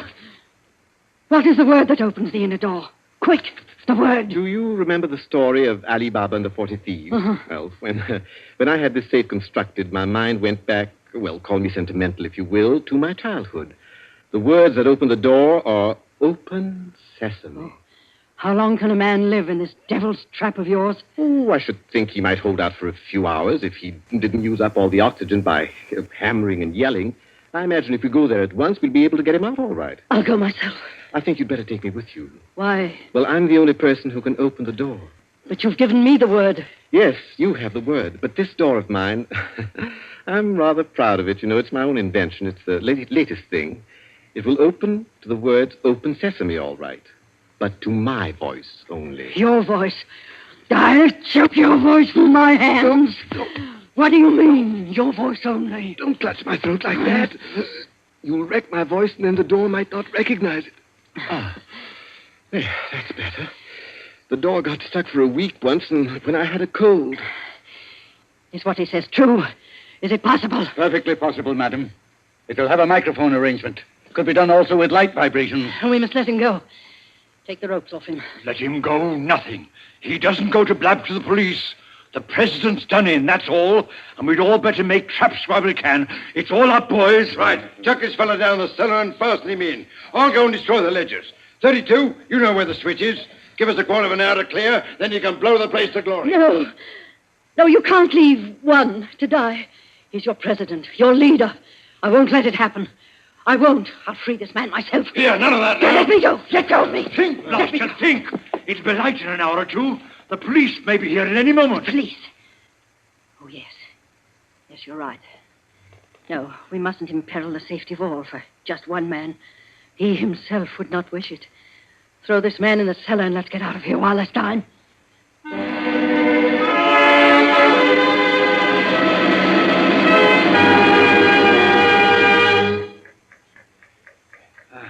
Here. This is good enough. Leave him here. Right. Let's go. Hey, you chaps. Yeah? Should have gagged him. I say, it's lonesome down here in this cellar. You might at least leave the light on. Don't worry about the dark. They're taking you here as the time fuse for the bomb that's going to blow out this place. It's all set. You won't have long to wait. Not long.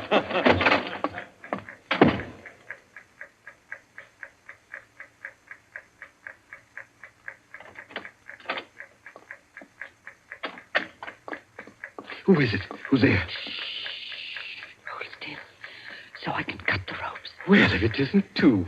My compliments, madam, on your loyalty to your president. Quick. They've set the time fuse. The house is mine. Follow me as fast as you can. Number one must be saved. And only you can do it. Well, how did you manage to? There's no time for questions. Get up and follow me. You will release him. You promise. I promise. But I warn you, madam, that this house is surrounded. When my safe door closed, it gave a signal to Scotland Yard. All the members of the society are taken. Never mind them. Here, outside. Quick. All right, who's there? Is that you, Inspector? Get your fellows away, quick. The house is going up in a minute.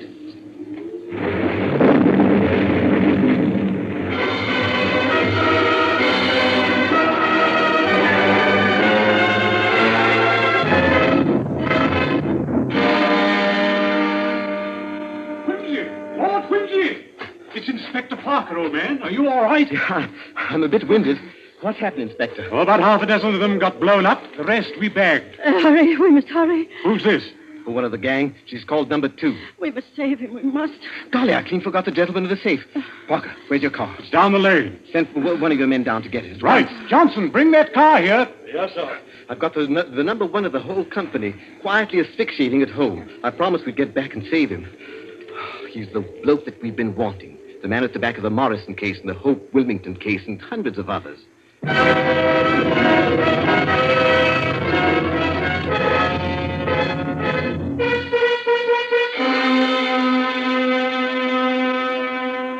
Is this it? Quite a contraption. Yes, I only hope he hasn't upset the adjustment by thumping at it. Oh, please, hurry. I hope you haven't hurt my voice. You sound all right. If I can only be conversational. Come on, old thing. Show us your paces. Open sesame. Open sesame. Confound you. Open sesame. Open sesame.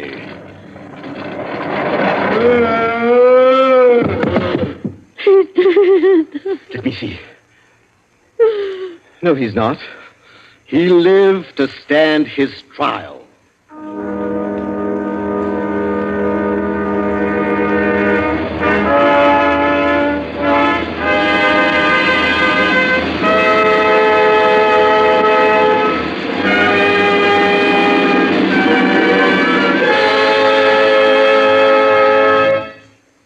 And so, all's right with the world, as it always is when Lord Peter Wimsey is involved. The Cave of Ali Baba by Dorothy Sayers was the story which gave us tonight's Suspense. Suspense is produced by William Spear. Our guest director for this evening was Robert Louis Sheehan. Tonight's radio drama was written by Peter Lyon and scored by Bernard Herrmann. Romney Brent was Peter Wimsey, William Moulton played number 1, and Ira Gerald, the lady in the case. Others in the cast were Kathleen Cordell, Victor Beecroft, Roland Bottomley, J.W. Austin, William Podmore, Ian Martin, and William Moulton. Next Wednesday, Suspense will not be heard because of a special all-star Hollywood broadcast which Paramount Pictures will present. 2 weeks from tonight, at this time, Columbia will bring you another selected story from the world's great literature of thrills. Another study in suspense.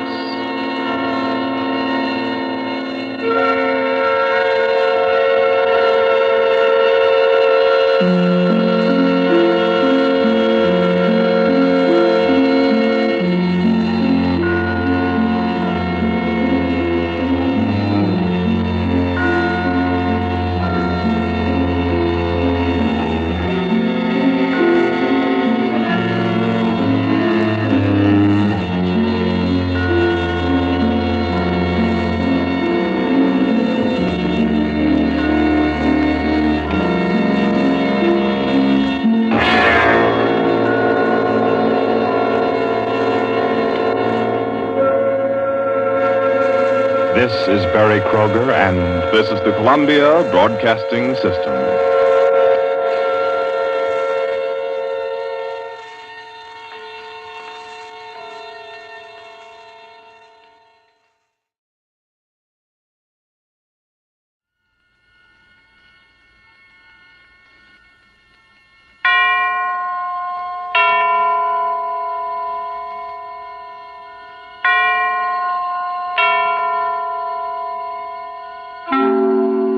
Suspense.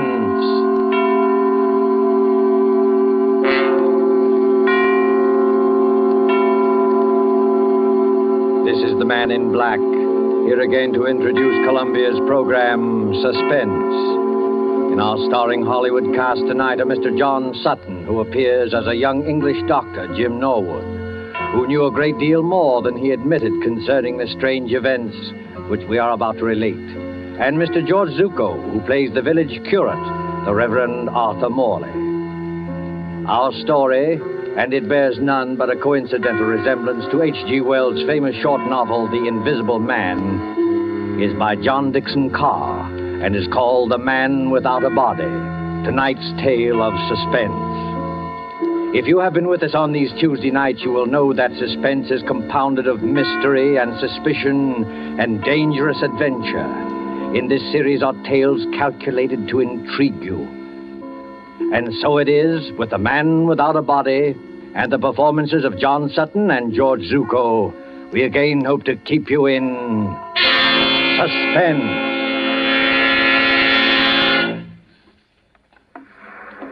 A lonely beach of low white sand hills edged by the surf of the North Sea. And back from the beach, drowsing as it has drowsed for 10 centuries, lies the village of Aldbridge in Suffolk. There is the seawall, now defaced by air raid shelters. And there are the rolling grain fields, the thatched white cottages, the spire of St. Luke's Church above the oak trees. Ancient and bell-haunted, lost among hedgerows, this village could never cause consternation in London newspaper offices. And yet, on that warm night nearly 4 years ago... This time it's really happened. A man without a body, completely invisible. Copy, boy. Copy, boy. Look at this dispatch. Reign of terror in Suffolk Village. Has another of H.G. Wells' romances come true? An invisible man? I can't believe it. What's the matter with that village? They all gone scatty? Mr. George Wellman, builder, states that as he was returning home along the main road from Bury St. Edmunds... He distinctly saw a man's hat, without any head under it, moving towards him about 6 feet above the ground. Oh, George must have been full of beer. We can't use this story. Copy, boy! Even more surprising evidence was given by the Reverend Arthur Morley, vicar of St. Luke's Church. Who? The parson? You don't think he was full of beer? One question above all agitates the village. Who is Professor Ansmith? Who is this elderly American, said to be an inventor, who has settled at Aldbridge and leased a part of the house belonging to the local doctor? Out of some terrifying workshop, to strike like a maniac, where least expected, has there at last emerged... A real invisible man? The Church of St. Luke, Aldbridge, on that same Sunday evening. The evening service is over now, though an echo of bells still lingers. In the vestry at the rear of the church, where white surplices hang like ghosts, the Reverend Arthur Morley sits with his daughter Janice. It is a stone room of painted windows, now many-colored in the sunset. And here, as the drowsy summer light turns to dusk... Janice, I don't believe it. I know, Father. I saw it with my own eyes, yet I don't believe it. You don't think we were dreaming, do you? No, Father. We weren't dreaming. If this goes on, the whole village will be in a frenzy. But what can I do? We could go to Professor Ansmith and ask him straight out. Ask him whether he's responsible for these... Yes. I wonder, Janice. A man isn't hurting anybody, you know. You couldn't ask for a quieter person or a better neighbor. And yet... What's that? Father, you are upset. It's only Mr. Emmett coming down from the belfry. Emmett? Oh, yes, of course. Is that you, Mr. Emmett? It's me, all right, sir. And very much in the flesh. Did you think I was the invisible man? Mr. Emmett, I forbid you to mention that subject. Very good, sir. But there's others, begging your pardon, that do mention it. Oh, yes, forgive me. I spoke too sharply. Oh, that's all right, sir. No harm done, no bones broken. Mind you not that I hold with this talk about invisible men. It ain't natural, I say. It ain't hardly Christian. I'm a greengrocer by trade, and I believe in what I can weigh and feel and... What's the matter, Mr. Emmett? Is anything wrong? Excuse me, sir. And you too, miss. Do you see anybody in this room except us? No, of course not. Why?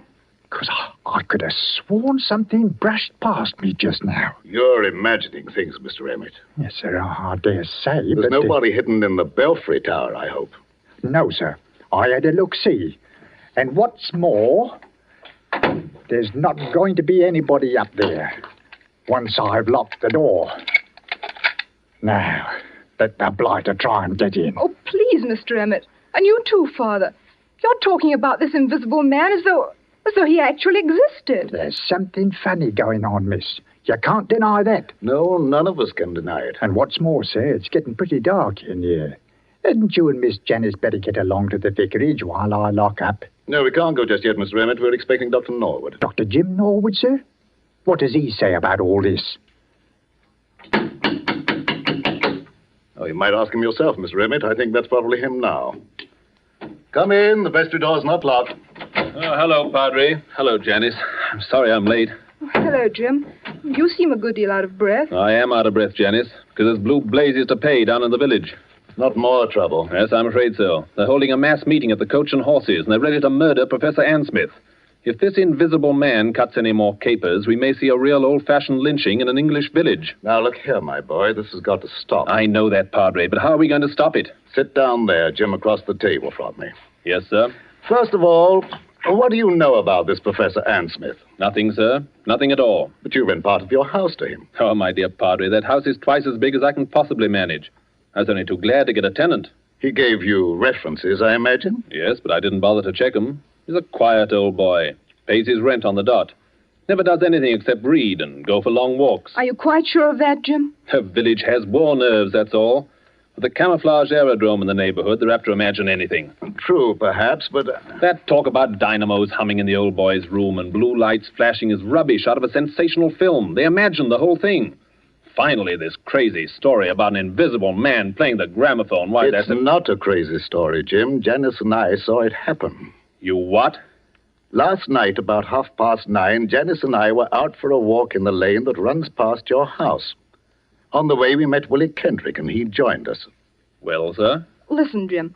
On that side of the house, there's a little square room with 2 windows and no furniture except a round table and a couple of chairs. Do you know the one we mean? Yes, of course. Professor Ansmith uses it. What about the room? It wasn't quite blackout time. The windows were up, the curtains weren't drawn, and the room was brightly lighted. On the table stood an old-fashioned gramophone with a horn and a crank handle. Beside it lay a pair of white cotton gloves, like gardener's gloves. The gramophone was playing away for dear life, but there was nobody in the room. Janice thought that was a bit odd, a gramophone going full tilt with nobody there, and called my attention to it. Just then, the gramophone started to run down. We could hear the record slow and go off key. As it did so... Well, sir, go on. As it did so, those white gloves got up off the table. Got up off the table? Got up off the table, took hold of the gramophone, and wound it up again. Mr. Emmett, what on earth are you doing?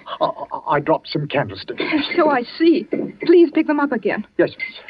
Padre, are you serious? Perfectly serious. A pair of gloves without any hands inside them? Yes. But what did they do exactly? The left-hand glove steadied the gramophone. The right-hand glove wound it up. Then they both hung in the air, beating time to the music. It should have been funny. I can only assure you it was not funny. Oh, what happened then? Oh, Jim, it was horrible. Willie Kendrick let out a yell and ran down the lane between the apple trees as though the devil were after him. I can't say I blame him. Father and I just stood there and... Stared is the word, my dear. Yes, stared. I can't forget any of it. The 3-legged table and the whirling record and the blue flowers on the wallpaper. But there was nobody there. We could see past the table and under the table and all over the room. And there was nobody there. Except the man without any body. Confound the man without any body. Father, suppose it is true. As a clergyman, my dear, I prefer to remain agnostic. This thing is a trick. Yes, but how's it done and why? That's the whole point, Jim. What worries me is the effect on our people here. We call ourselves intelligent, and yet, look at us. Even Mr. Emmett there. Hey, what's that about me, sir? A few minutes ago, you thought something brushed past you when you were coming down the stairs from the bell tower. Now, didn't you? Well, yes, sir. You see what I mean, Jim? But I didn't really think so, sir. Not really. It was imagination, just like the doctor said. Because I searched that tower. I locked the door afterwards. Exactly.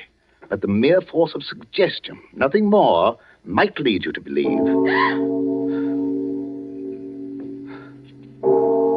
That's not suggestion, Father. Sir, I'll stake my Bible oath there's nobody in that belfry. Bells can't ring by themselves, old man. There's somebody pulling the rope up there, and we're going to find out who it is. Now, one moment, all of you. What's wrong, Padre? You're as white as a ghost. This blasphemous mockery, it seems, extends even to the church. Very well. You will stay with Janice, my boy. Emmett and I will collar this invisible man. Why can't I go too? I don't believe in this, but I should prefer to have someone with Janice. You're not afraid, Mr. Emmett? If it's alive, sir, I'm not afraid of it. And if it's dead, well, you're not afraid of it. The tower door's open, sir. I'm ready. Don't do it, Father. Don't go. You can't help them, Janice. Sit down here. Take it easy. Jim Norwood, what's wrong with you? Wrong with me? You've got an odd look, too. And the light's fading. And the surplices look like ghosts. And in another minute, that bell would drive me mad. Suppose he has got in. Who? The invisible man. Oh, don't talk rot. As there are sounds that the ear cannot hear, so there are colors that the eye cannot see. I read that somewhere. He hasn't hurt anybody yet. But suppose he turns nasty and does hurt somebody. He can't hurt anybody. How do you know? Janice, listen to me. Take my hand. Oh, but Jim... I want to tell you a few things you won't understand. I don't ask you to understand. I just ask you to remember. Well, what is it? The first is a question. If you were a government official and wanted to find an expert on camouflage, where would you go? An expert on camouflage? Yes. And the second point is this. I studied medicine in Germany. Oh, I know that, but that's One night on a bet, I hid backstage at the Winter Garden Theater in Berlin. I saw the whole show from backstage, and I learned a great deal. Jim Norwood, what on earth are you talking George about? Wellman and I have talked the whole thing over. In a way, Janice, there is an invisible man. I can tell you who he is and how he works. But there's no danger, do you understand? There's no danger at all. Jim, what was that? I don't know. You do know. I can see it in your face. You do know. I think somebody's fallen Fallen? from the top of the belfry. Oh, Father! Stay here, Janice. You can't do any good. Let go of my arm. I'm going up there. No, you're not. I didn't think what the danger might be. Besides, there's somebody coming down the stairs now. Stay just where you are and don't move until... Oh, Father. Father, are you all right? Steady, sir. Take it easy now. I'm perfectly all right, yes. But you'd better go into the churchyard and see to Emmett. He fell? No, Janice, he did not fall. He was thrown. Oh. Thrown? By whom? There's no time to argue now. You're a doctor. Go out and see to him. Well, is he in... I don't know. Go. Yes, sir. For I will work a deed in your days which ye will not believe, though it be told you. Janice, this is incredible. Why? You heard the bell ring. I saw it ring. Without anybody there? I was as close to that bell as I am to you now. No hand held the rope. There were no strings or wires or any tricks to make it move. Yet it clanged back and forth alone in the tower. And I thought I heard someone laugh. Laugh? Oh, don't take that too seriously. We were both overwrought, and the noise of the bell was deafening. What about Mr. Emmett? Emmett yelled some words I couldn't hear and lunged for the bell. Then something caught him. Something caught him and gave him a sledgehammer blow in the back. That belfry is nothing but open arches. You heard him scream. I saw his face just before he went over. Lock the door to the tower, Father. Lock it. I can't lock it. Emmett has the key. But why should I lock it? Because he's still in there. He? He hadn't done any harm before, but he's done harm now. There's no telling what might happen if he gets loose. You mean? I mean Professor Ann Smith's protege, whoever he is. The man without a body.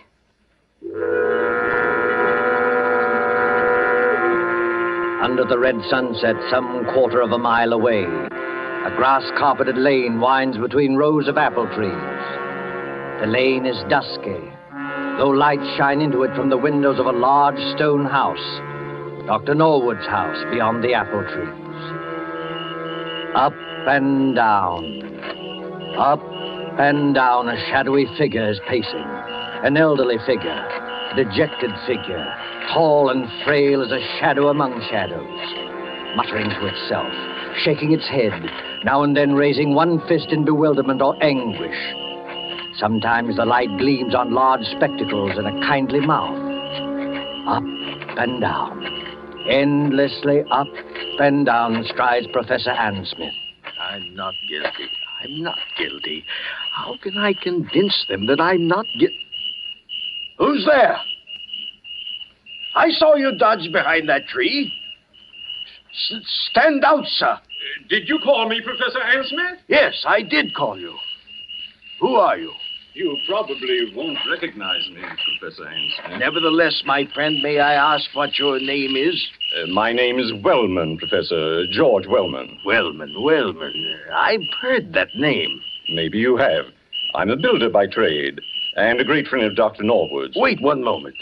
Aren't you the young man whose firm is putting up these air-raid shelters along the seawall and making such an unholy din with your riveting machines? That's me. And come to think of it, aren't you the one who first started this alarm about an invisible man? Yes, because I met him. You did not meet him, sir. This whole thesis is scientific nonsense, and I won't have it. You won't have what? I'm an old man, Mr. Wellman. I never did anybody the least harm.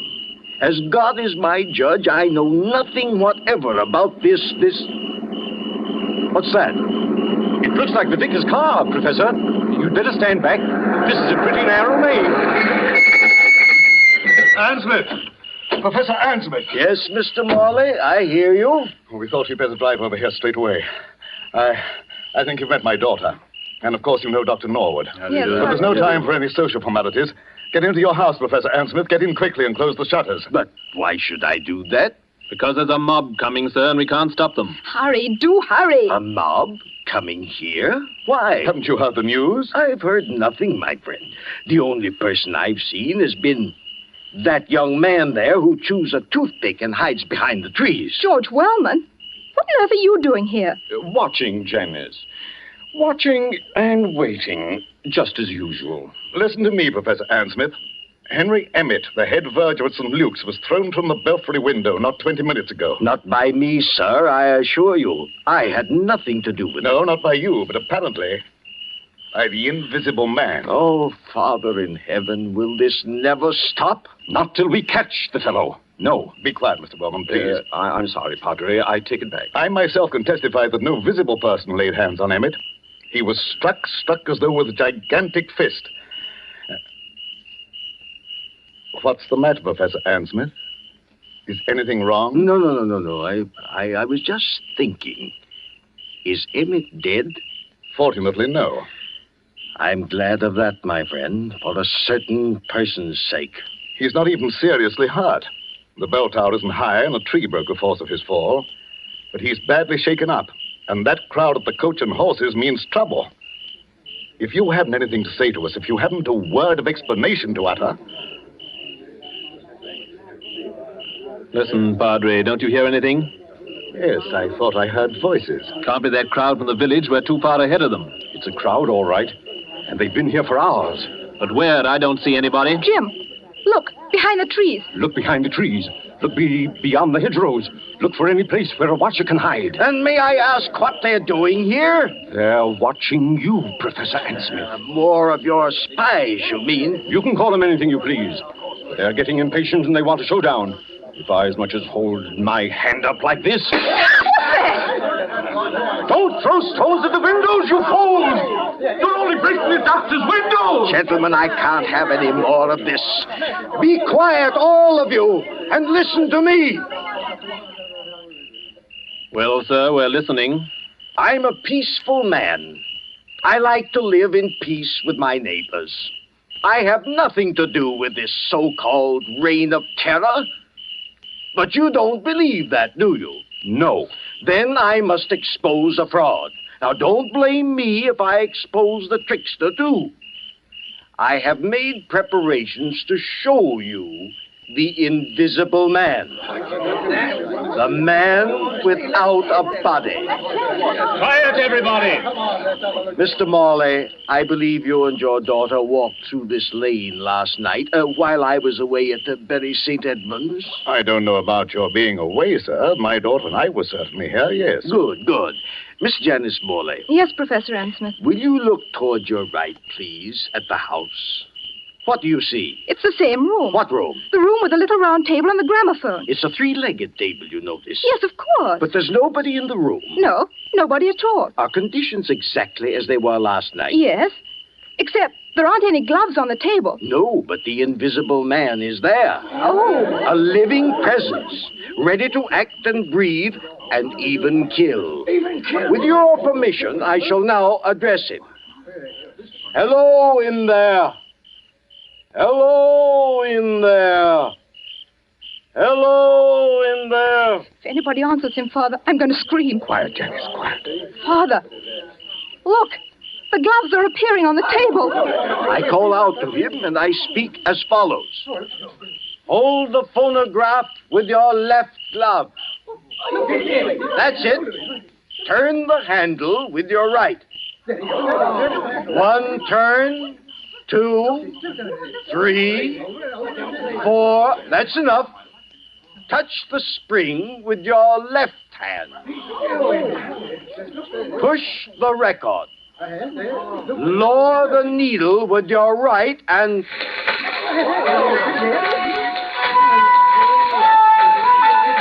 Ladies and gentlemen, the Invisible Man.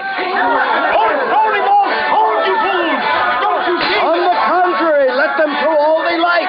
Aim at the table, my friend. Aim at the table. Why at the table? Because then they'll see the trick. I don't follow you. What trick? The trick of the looking glasses. There. You see now, my friend? I think I do. The legs of the table form a triangle with its point toward you. Panels of looking glass are fitted in the two sides facing you. What do you know about that? You think you can see under the table, but what you actually see are the side walls of the room reflected in those two mirrors. Oh, wait a minute. You mean... I mean that my old servant, hidden behind the mirrors, has just been working the gloves to a panel in the tabletop. It's a very old trick, first shown by Colonel Stadair at the London Polytechnic. And that's what happened last night? Yes. And you had nothing to do with it? Nothing whatever, nor had my servant. Then who did do it and why? What is the explanation of all this? Well, I can't tell you why. That's what beats me. But I can tell you everything else. This Invisible Man who's been scaring us all silly? My dear young lady, there's no Invisible Man. There never has been. I might believe that, Professor Ansmith, if I hadn't seen a church bell ringing where there was no hand to ring it. And poor old Emmett flung out of the tower as though a giant hand had got hold of him. You're not saying that was done with the looking glasses? No, my friend, not at all. That was really clever. Strings? Wires? Ropes? No, they weren't necessary. But the thing's impossible. Oh, no. The same principle was used by my old friend J.N. Maskelyne to make mechanical figures work. Psycho played whist, and Zoe drew pictures. I myself, Go on, sir. You yourself. What are you going to say? The secret I was about to say remains unknown even today. You were right, in a way, when you tell us that Emmett acted as though a giant had got hold of him. A giant had got hold of him. At least, a gigantic force. Oh, before we all go completely mad, would you mind telling us what this gigantic force was? Not at all. It was compressed air. Compressed air? But don't you see it even yet, any of you? No. A compressed air pipe with 1,000 pounds pressure behind it was run up into the tower facing the bell. It could be operated from the ground outside. The pressure was turned on and off in bursts. It made that heavy bell swing like a toy. Emmett, don't you remember? Emmett rushed forwards towards the bell. And the air pressure? The air pressure struck him like a sledgehammer and flung him headlong out of the tower. There's your miracle, gentlemen. That's all there was to it. Sir, I can't doubt what you say. It's too circumstantial and too right. But what, my friend? The compressed air tanks, the mechanical apparatus to work this trick. Well, what about it? Where did it come from? Such things don't grow on bushes. No, but they do grow on riveting machines. Riveting machines? Yes, such as the riveting machine they're using on the air raid shelters along the seawall. Would you care to tell us, Dr. James Norwood, why you and your friend Wellman have been playing all these tricks?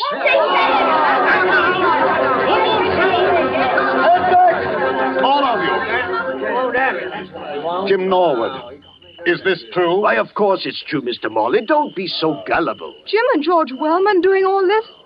I don't believe it. Take a look at their faces, young lady. Did you ever see a guiltier-looking pair? So we look guilty, do we? Frankly, you do. We played the whole game and convinced the village there was an invisible man. Is that it? Yes.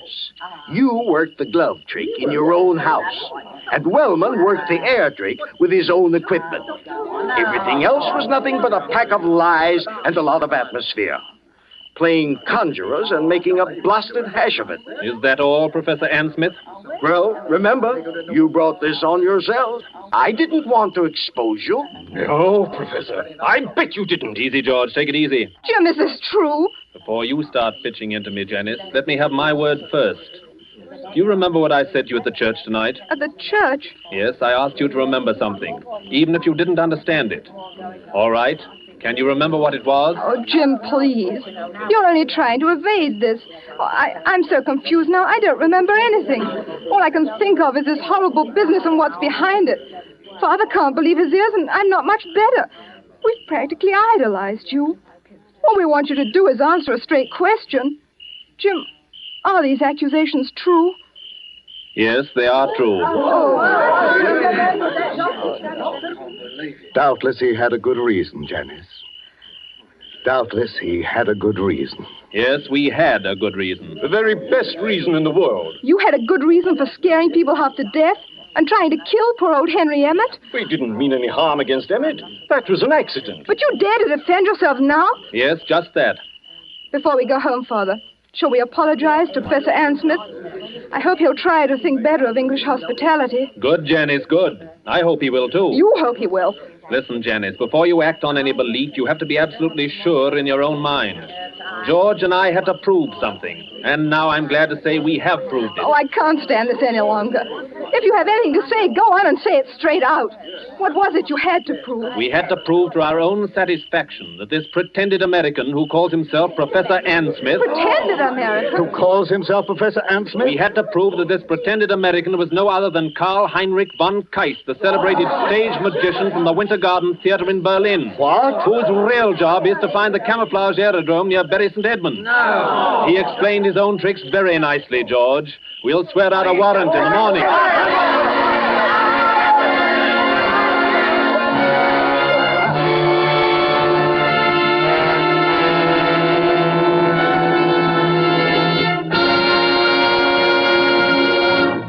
And so closes The Man Without a Body, starring John Sutton and George Zucco. Tonight's tale of Suspense. This is your narrator, the Man in Black, who conveys to you Columbia's invitation to spend this half hour in suspense with us again next Tuesday, when the distinguished actress, Miss Agnes Moorehead, will be heard in one of her many brilliant characterizations. Starring with Miss Moorehead will be Miss Ellen Drew, who as Carol Linden tells the amazing story of Uncle Henry's Rosebush. The producer of these broadcasts is William Spear, with Ted Bliss, the director, Bernard Herrmann and Lucian Mahowick, conductor and composer, and John Dixon Carr, the author, collaborated on tonight's Suspense. This is the Columbia Broadcasting System.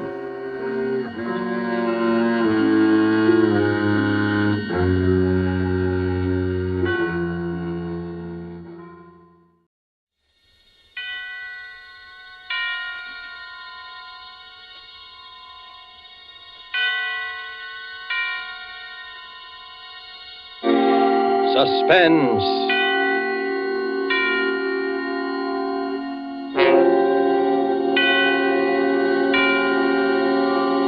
This is the Man in Black. here to introduce Columbia's program, Suspense.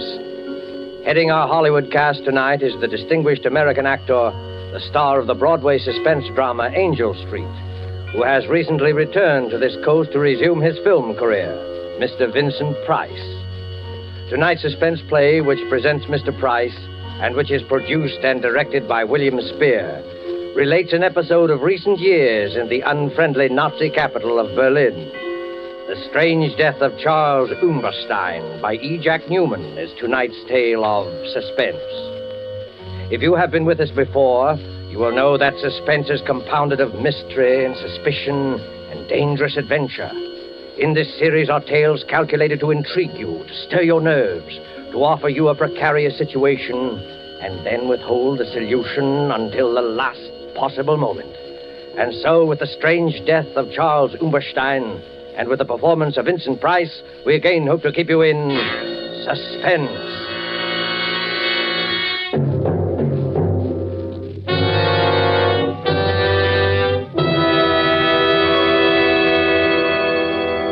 I was infuriated to think I had been trapped.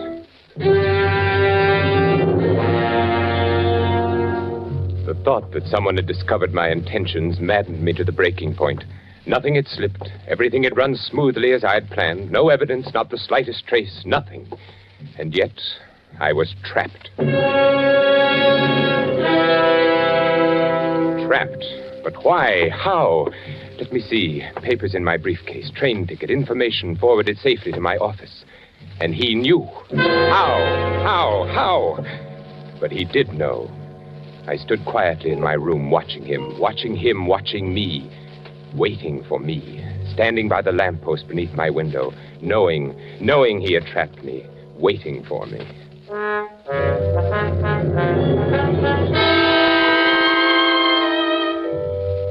I recognized him almost immediately. Captain von Hind. Once before I had seen him briefly in Herr Miller's office. I had been working on some corrections. Herr Miller was escorting him through the plant on an inspection tour. They stopped for a moment outside my office. I glanced up as Herr Miller gestured my way through the partially open door. Aha, Herr Hauptmann. Das ist unser neuer Architekt. So, ist Ihr neuer Architekt. Well, here it was. They were talking about me. My heart stopped. He was explaining how I had been recommended by the Führer himself, my qualification. They continued on their tour. Herr Miller explained later when I went to his office. Aha, Umberstein, there you are. Herr Miller, you sent for me? Yes, Umberstein. This morning, when Captain von Hind and myself passed by your office, I knew it was you. You knew it was me? Yeah. Captain von Hind is head of Gestapo intelligence in this area. He was conducting a routine inspection this morning, and it was he who suggested that What? Well, since your recommendations were by the Führer himself... Yes? Your work here has been excellent. I knew you were the man when I passed by today. My work? Huh? Oh, no, of course, not that. Why, you have become one of our best men. Oh, thank you, Herr Miller. No, this is it. Yes, Herr Miller. Through various posts, we are releasing more prints on munitions areas in this country and other countries. Huh? You are to be in complete charge of their release from the war. I understand, Herr Miller. As a citizen of the Reich, I am greatly honored that I have been given such an opportunity. An opportunity to show your loyalty. And honor. I will give you the combinations. You will see that no other person enters the war. Of course, Herr Miller. One moment, Umberstein. Yes? I think I should tell you that a few months ago, in one of the neighboring plants, the Gestapo apprehended a spy. Yes? He was working for an enemy espionage service, found in possession of certain vital documents which he had access to in his work. And what did they learn from him? Oh, many things. He was reluctant to speak at first, but it's difficult to hold out indefinitely. Well, he finally gave them enough information to locate other agents who had filtered in. It was well he was detected then. Oh, yes. The Gestapo is still on the alert for some of his co-workers, still expected to arrive. Of course, they are ignorant of his confession. And his face. So, Herr Umberstein, I must warn you to take all the necessary steps against the possibility of espionage. We cannot be too careful. I shall be careful. In you, Umberstein, is exemplified the efficiency of the Third Reich.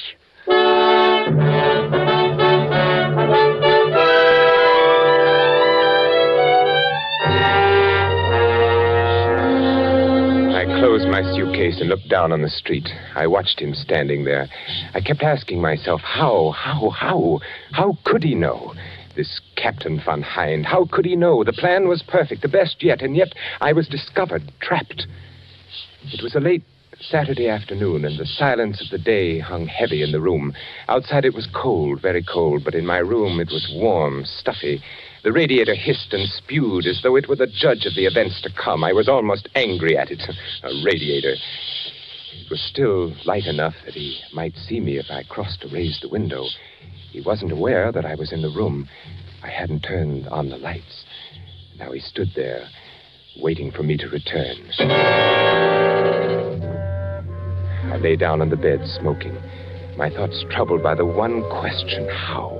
How had he discovered me? Safely, I had avoided all connections with anyone who might have a chance to spy on my work. There was not the least cause for suspicion. An established citizen of the Reich, well-recommended, pure Aryan, employed as an architect in one of the country's largest munitions plants. Certainly there was no reason for him to suspect me. The Gestapo, this Captain von Hind, waiting to take me. Fräulein Kettler. Fräulein Kettler. Absurd. Oh, of course not. Not she. But could you ever trust a woman? Fräulein Kettler. Did I give her any reason at all?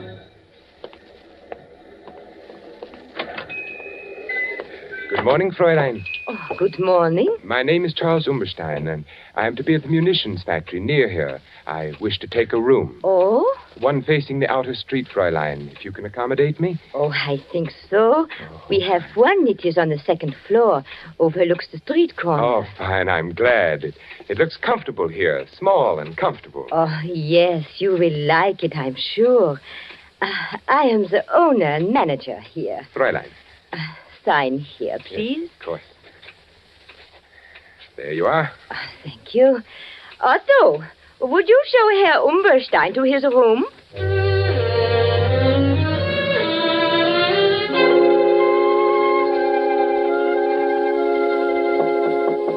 Yes? Yes, who is it? It's I, Fräulein Kettler. Oh, just a moment. Yes, Fräulein? I have brought you some extra blankets. Oh. You may be cold. Oh, that's very thoughtful of you, Fräulein. And Herr Umberstein, down the street, a little cafe. You may find nice meals and a little music, too. Oh, wonderful. I am indebted to you, Fräulein. Oh, but you are my charge. I look after my guests. It is my job. Oh, that is most kind, Fräulein. Herr Umberstein, yes. I also dine at a little cafe often. Oh. I hope I see you there.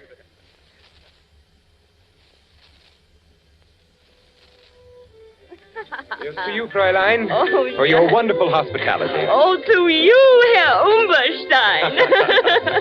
Fräulein, it's growing late. I must be off. I have a great many things to do tomorrow. Oh, and so do I.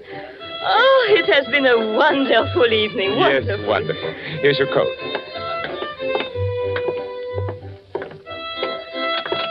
It's growing colder now, isn't it? Yes, the winter will be here soon. Too soon. Yes, but I won't be... You won't be? Oh, nothing, Fräulein, nothing.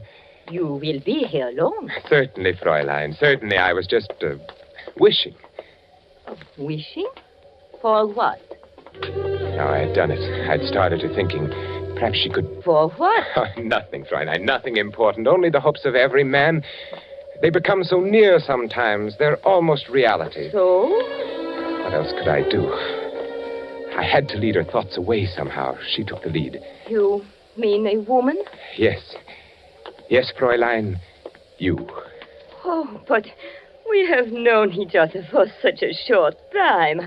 Only 2 weeks. That's true, but I've been aware of you for a longer time, though I've just met you. Oh, Oh, Herr Umberstein, Charles. Oh, Charles.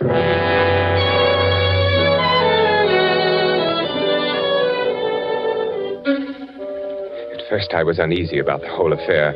And after a while, I did grow rather fond of her. She was so accommodating, and we dined together each evening, and I played my role to the letter. Never once did she mention my work. Oh. Fräulein Keller, what are you doing in my room? Well, I was... You've been looking through my papers. Why? I was looking for something. But what right have you? What are you looking for? I was looking for a letter. A letter? What letter? One that you haven't got. I thought perhaps you might have it. Now, out with it. A letter from a woman. Very well, Charles, if you must know, I suspect you of nothing filthy. She was actually looking for a letter from some woman. Any woman. She didn't trust me. She didn't trust her Charles.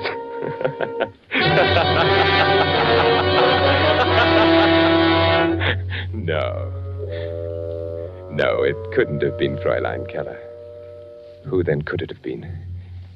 I walked over to the window and looked down at the figure who so patiently kept his vigil there.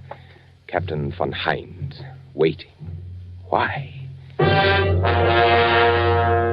There had been something wrong with the passport, but no, that was perfect, not the passport. All passengers will report to the trainmaster for passport examination. Yeah, all in order. You can take your luggage to Berlin. Yeah, this way. Next. Next. Here you are. Name? Charles Umberstein. Residence? Berlin. Nationality? German. All in order. Picture, luggage, all in order. Thank you, trainmaster. You must be careful, you know. When may I catch my train for Berlin? It should be by any moment. Next. As I stood there in the shadows waiting for my train, I examined my passport again, as I had done 100 times before. No one would have any reason to doubt anything so genuine as that. All passengers for Berlin. All passengers for Berlin.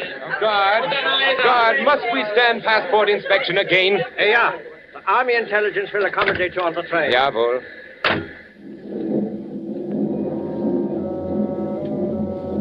At 3 stops, my passport was inspected. A good test?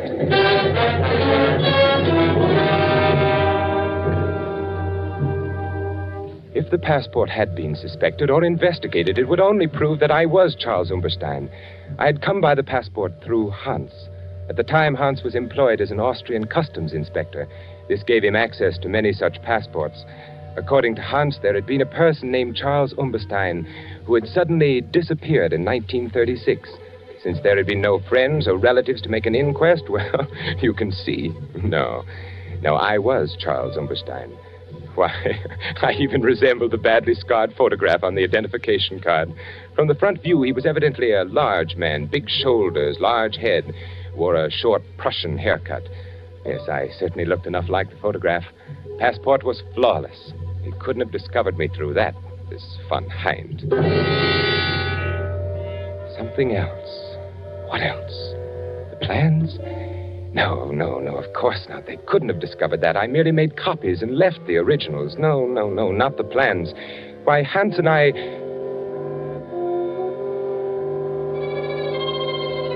Hans. Oh, no, not Hans. Never. We'd worked so well together. Oh, no, not Hans. A strange, silent boy, perhaps, but surely... That night in 1936, when he gave me the passport, he was our man in Austria, but strange things happen even to the most loyal. All set, Charles. Then I will not see you again, Hans. Until I arrive, eh? I will be attached to an Army Ordnance Division in the city. You will receive additional information on the first day of each month. From you? Yes. There's a hotel not far from the factory. Here is the address. Fräulein Keller runs this hotel. Now, on the second floor in one corner sits a mahogany table. On it are a set of silver candlesticks. 4 of them. Beneath the candlestick nearest the right, you may find your information on the first day of each month. It will be written in code? Naturally. Be very careful when you pick it up. I see. And make no effort to contact me in any other way. And can I leave anything I might learn in the same place? Is it safe? Yes. Now, remember, sooner or later we are bound to be introduced, you and I. My duties with the Ordnance Division will, of course... So near and yet so far kind of thing, eh? Yeah, very far. Once inside the city, I'm Oberleutnant Hans Neumann of Army Ordnance, understand? I am Herr Charles Umberstein, architect. Right. Well, time grows short. I must go. Everything checked. Your passport? Perfect. I even resemble the photograph. Look, Hans, don't you think so? Yes, not bad. Very considerate of Umberstein to have looked this way. Tickets? Right here, through to Berlin. I report to Franz Miller in the munitions factory, produce my credentials. He's been expecting me. I haggle a little about the salary, then I accept. At first opportunity, become acquainted with MB plans. And I will see that you are highly recommended from a reliable source. Just as a matter of curiosity, Hans, who will recommend me? Oh, you needn't worry, Herr Umberstein. It'll be good, I assure you. Then goodbye, Hans. Oberleutnant Neumann, if you please. Oberleutnant Hans Neumann. Well, then, my Herr Charles Umberstein, auf Wiedersehen. Wiedersehen. Heil Hitler. Heil Hitler.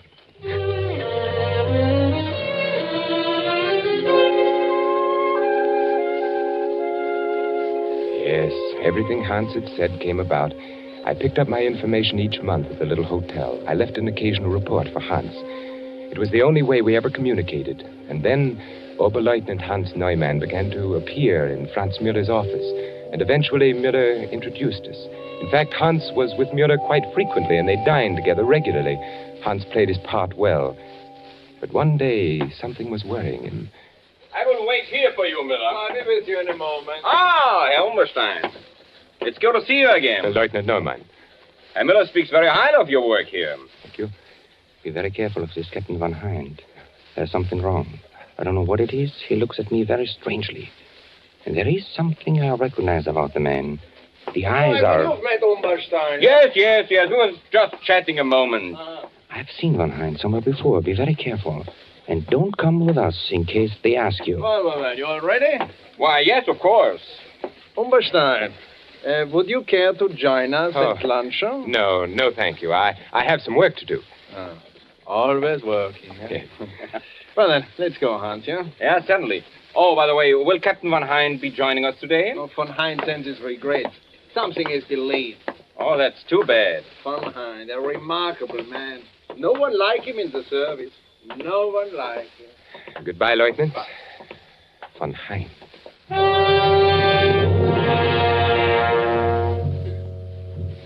Such a brief warning. Curt and sinister. Hans was frightened. He would never have taken the chance to speak to me if he had not been frightened. Something that he recognized about Van Hind. Saturday was the first of the month, and there was no information at the hotel. Hans didn't appear again to lunch with Herr Müller. Something was wrong. Something had happened to Hans. Today I found out. We will enjoy ourselves today, Umberstein. Yes. We should lunch together more often, you and I. I like good company when I eat. Good food, good company, good digestion, Herr Müller. And this is a wonderful restaurant that we are going to. You know, they serve Norwegian smoked salmon that is exquisite. And cheap, too. Nothing like these new foods we are getting from Norway. I've heard of Norwegian salmon. And this is the best. You and Oberleutnant Neumann dine here often, don't you? Hans Neumann, yeah. We came here often, yeah. Hans Neumann will not come here for a long, long time again, I'm afraid. I don't understand. Yeah, you don't. You remember Captain Van Hind? Oh, yes, the Gestapo man who was inspecting our factory a few weeks ago. Yeah, a most efficient man. He has apparently been observing Hans Neumann for some time. Oh? Oberleutnant Neumann is being detained by Captain Van Hind, no? Was he... He was a spy. Spy? How do you know? Van Hind arrests only spies. And Van Hind never makes a mistake. The man is incredible. Was there something suspicious about Hans? There's something suspicious about everyone to Van Hind. He himself asked me to cultivate Oberleutnant Neumann so that he could better observe his action. Yes, I noticed that you two lunch together very often. We lunch together at this very same restaurant you and I are going to now. That made it easy for Van Hind. Easy? Well, to study the man in leisure. Van Hind always wants to be certain of his quarry. And where is Hans now? Who knows?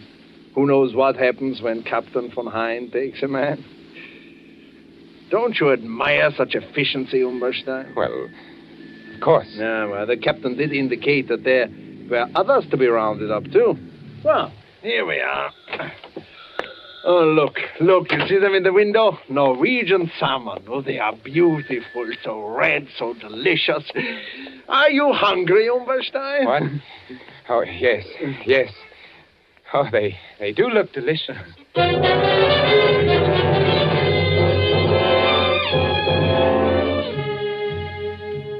Captain von Hind. I looked at him out of the window again. I could see his breath now. It was growing very cold. He was well dressed in a neatly tailored overcoat and dark hat. It was too dark to tell the exact color.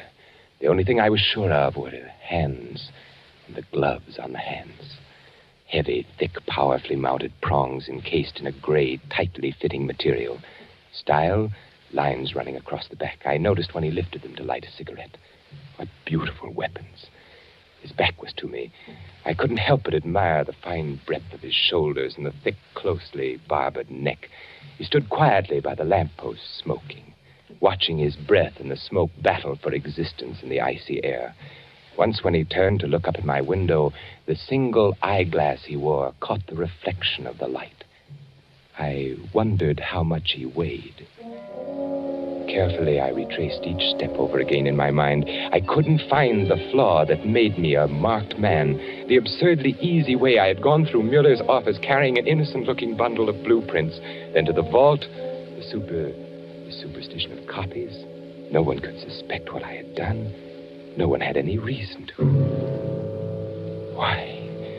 Why then was I trapped?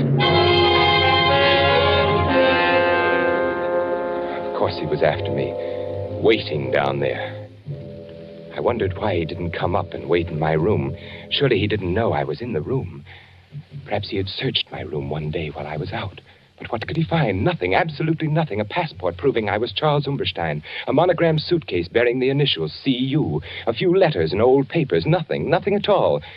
I had never talked. I had never known anyone else in service except Hans. Franz Mueller was too stupid to suspect anything. Fräulein Kettler, no. The passport, perfect. Only one other way. Only one other way could he possibly know. For an instant, the possible answer flashed through my brain. For a full 5 minutes, I watched him very discerningly. Could it be? Could it possibly be? The stillness of the street below was broken from time to time by the blare of an occasional horn and the rattle of armored cars carrying soldiers to different parts of the city. Turning from the window, I groped about in the darkness of my room, searching for the automatic I had concealed in the slit compartment of my traveling bag. When I found it, I tested the chamber. Yes, it was loaded. I jammed it in my coat pocket, and putting on my hat, I stood there by the window, watching him. He seemed very ominous, very assured, waiting for me. He must have been getting anxious with his long vigil. I watched him signal to an accomplice across the street. Walking back and forth under the streetlight, I noticed something familiar. Very familiar. A bolt from off the bed, tied to a piece of cord attached to the light switch. Near the radiator pipe, room enough to pass it through, the weighted end dragging the string to the lobby below. I picked up my suitcase and stepped out of the door. The hall was dark and quiet. I walked down the stairs. The lobby was empty, deserted. At the bottom of the stairs, I placed the suitcase by the door, and I crossed to the desk. Hastily, I jammed a few bills in an envelope and addressed it to Fräulein Kettler. Now, as I picked up my suitcase, I could see him very plainly on the corner. He was only a few feet from the entrance. The cord with its weighted end had fallen just short of the door. I stood there quietly. He looked up at my room. I pulled the cord.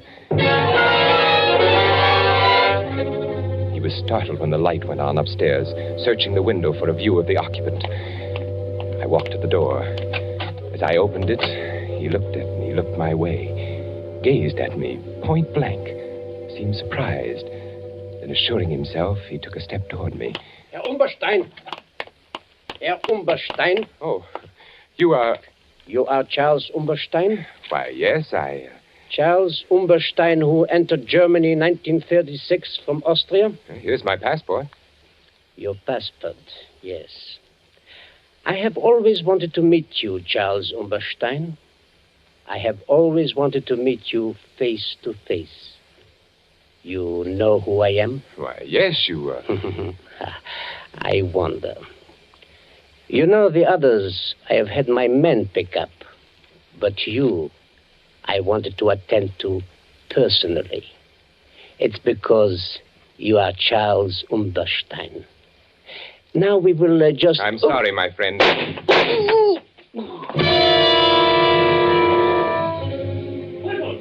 sat down hard on the curb, looked up at me, mumbled strangely, then fell over with his head in the gutter.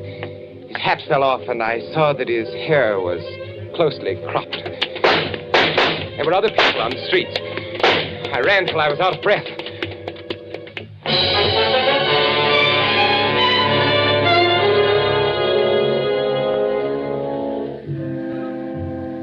The next day, I picked up a Berlin paper on the railroad station. On the second page, I read the headline, Gestapo official murdered. Saturday, January 25th, Captain Charles von Hind, high-ranking official of the Gestapo intelligence service, was instantly killed last night by the bullets of an unknown assailant whom he was attempting to arrest on charges of espionage. Captain von Hind had been connected with the Gestapo since 1936. Prior to his affiliation with the Gestapo intelligence, he had been known by his real name, Charles Umberstein. His entry into such dangerous work made necessary a complete retirement from all public life. The Reich will long honor the memory of Charles Umberstein. I wired flowers from Geneva with a card marked Sympathy, signed C.U.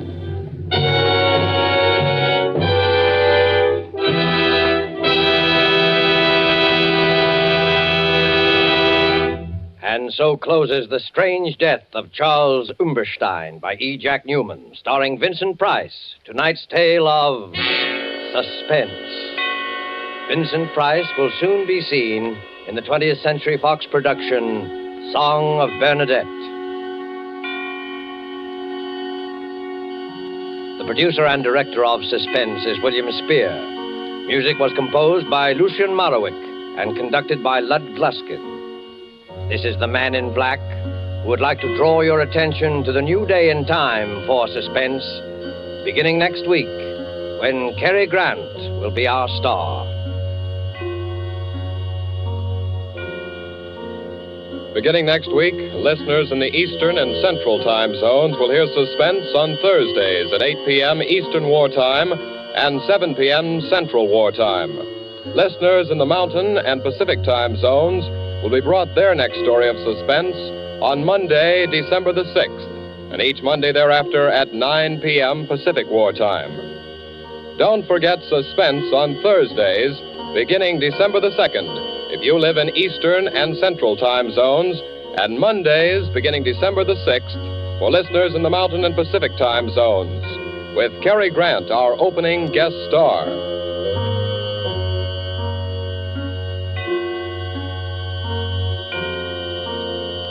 This is CBS, the Columbia Broadcasting System.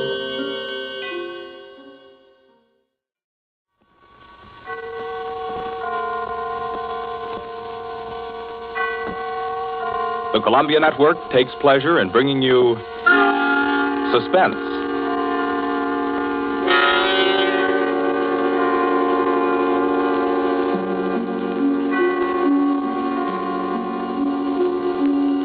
Suspense, a new series of programs with one strict purpose in view, your entertainment. Each week at this time, CBS sets aside 30 minutes to excite you, to mystify you, and on occasion to horrify you with a catalog of the world's great thrillers, dramas from the stage and screen, from fiction and radio, dramas that bring you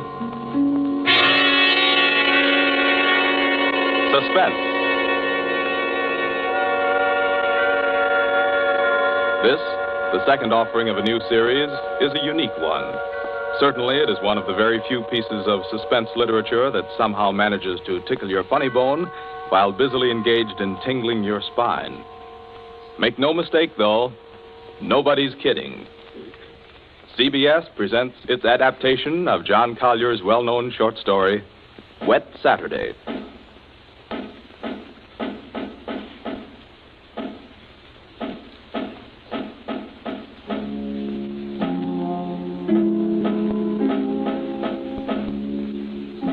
Yes, it's a wet Saturday. Never saw it rain harder. I'm Princey, Frederick Princey, just an ordinary family man. I have a son, a daughter, and a wife. I might be out golfing now if it hadn't been for the I'm rain. Mrs. Princey. I plan to drive over to the nurseries this afternoon for some arbutus.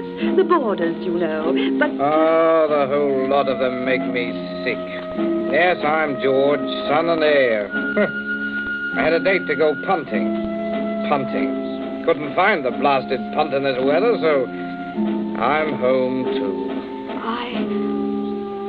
I'm Millicent. I was going to play croquet. That's how I happened to have a mallet. Yes, that's the Princey family. We find them at home. Mrs. Princey, Millicent, George sprawled on a couch, Mr. Princey biting on a dry pipe. Their living room is dull and overstuffed. Rain beats at the windows.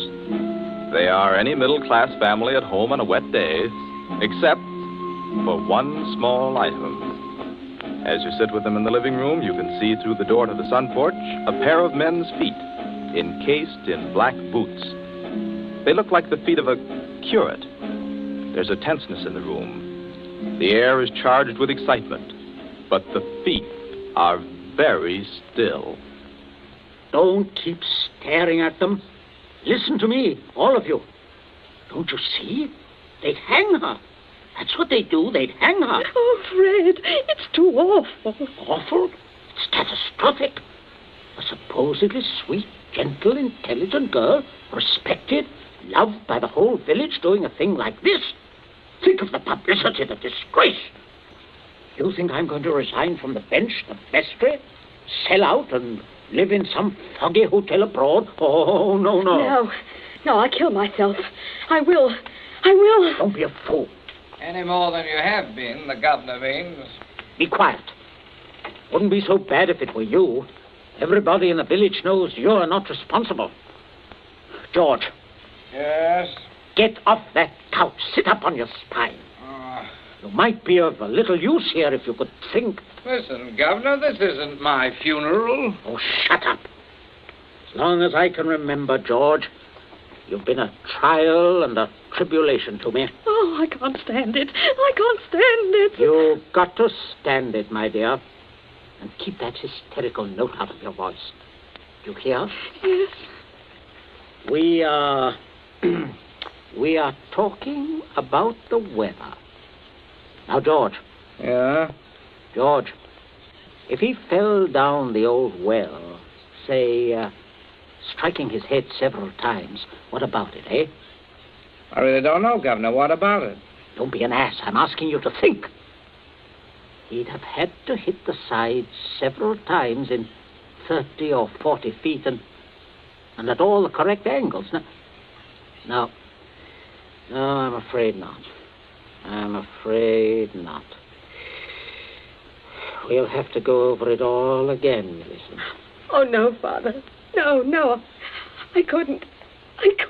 Millicent, we must go over it all again. Oh, Fred, you're torturing her. Oh, face facts, mater. With him lying there, there's no use pretending it's a picnic. They might hang you, Millicent. Oh, stop that shaking. Stop it here. You must stop it. Just keep your voice quiet. Millicent, we are talking of the weather. Now, we will proceed. I can't. Not with those boots. Oh, Should have thought of those boots, Millie. I'm not moving them. Oh, sit up, George. Stop shuffling your feet. Now, Millicent, look at me. Answer me truthfully, you hear? Answer me. You were in the croquet courts. Yes. Who knew you were in love with this wretched curate? Oh, the whole village. They've been sniggering about it at the pub for 3 years past. What a filthy mess. Millicent, we continue. You were on the croquet court. Yes. You were putting the croquet set into its box. Yes. It was starting to rain. I was carrying the balls and mallets into the sun porch. The box was there. You heard someone enter the garden gate and come across the yard? Yes. Could you see who it was? Oh, not at first. I was going into the sun porch. I threw down all the mallets but the red one and turned around. It was Withers? Yes. So you called him? Yes. Loudly? Did you call him loudly? Could anyone have heard? No, Father, I'm sure not. I didn't really call him. I just spoke his name. He saw me as I went to the door. He just waved his hand and came over. How can I find out from you whether there was anyone about? Whether he could have been seen? I'm sure not, Father. I'm quite sure. So, you both went into the sun porch? Yes. It was raining hard then. What did he say? He said, "Hello, Millie," and excuse his coming in the back way, but he set out to walk over to Liston. Yes? And he said, passing the park, he'd seen the house and suddenly thought of me. And he thought he'd just look in for a moment. He had something to tell me. Go on. He said he was so happy, he wanted me to share it. He'd heard from the bishop he was to have a vicarage. And it wasn't only that. It meant he could marry. Then he began to stutter, get all confused. And of course, I thought he meant me. Don't tell me what you thought. Tell me exactly what he said, nothing else. Well... Oh, stop crying. It's a luxury you can no longer afford. Tell me what happened. He said, no. He said it wasn't me. It's Ella Bragdon Davis. And he was sorry and all that. Then he went to go. And then? I went mad. He turned his back. I had the red mallet of the croquet set in my hand. I forgot to drop it in the box when he came. Did you shout or scream? I mean, as you hit him? No, I'm sure I didn't. Did he? Come on, speak up. No, Father. And then? I threw it down. I came straight in here. I went to look for Mother. That's all. My poor baby. No one. Leave the child alone, Fred. Not such a child, Mater. Millie, I had no idea Keep you had... quiet. I'm thinking. You see, George, he probably told people he was going to Liston. Certainly no one knows he came here, for he didn't decide until he crossed the park. He might have been attacked in the woods. We must consider every detail. A curate with his head battered in. Don't, Father, don't. A curate, head battered in. Now, who would want to kill Withers?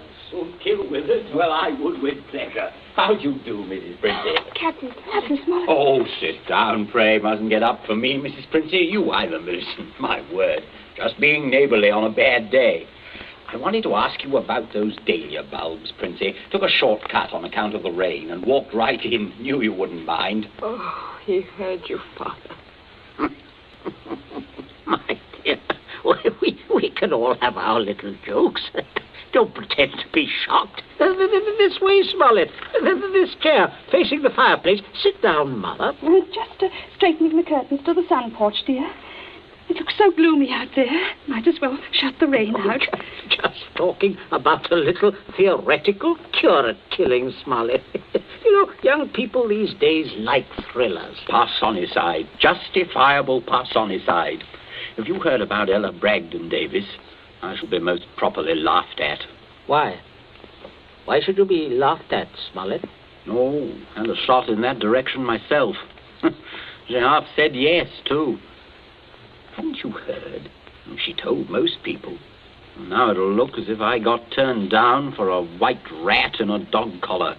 Oh, too bad. Oh, fortune of war. Yes, fortune of war. Odd how it happens, isn't it? Sit down, Smollett. Millicent, console Captain Smollett with your best light conversation. You too, Mother. George and I have something to look at outside. There's this rain, you know, very bad, very bad. Come, George. Righto, Governor. Maybe we'll need raincoats, what? Oh, I don't think so. Just make yourself at home, Smollett. Make yourself at home. A cigarette, Captain Smollett? Thank you, thank you. A nasty day to be going out. It's something about the old well, just off the sun porch door, you know. This terrible sodden weather seems to have loosened some of the stones. Oh, too bad. Dash too bad. Spoils the tennis and croquet, I mean, a day like this. Doesn't it, Millie? Doesn't it, Millie? Oh, yes, it does. She was practicing out on the croquet court earlier, but, do pull your chair nearer the fire, Captain. It was so damp, we thought it would be cozy to light it. Thank you, I'm quite comfortable. I hope you don't feel too bad about Ella Davis. Can't always win. Can't see, though, what you women see in these bloodless clerics.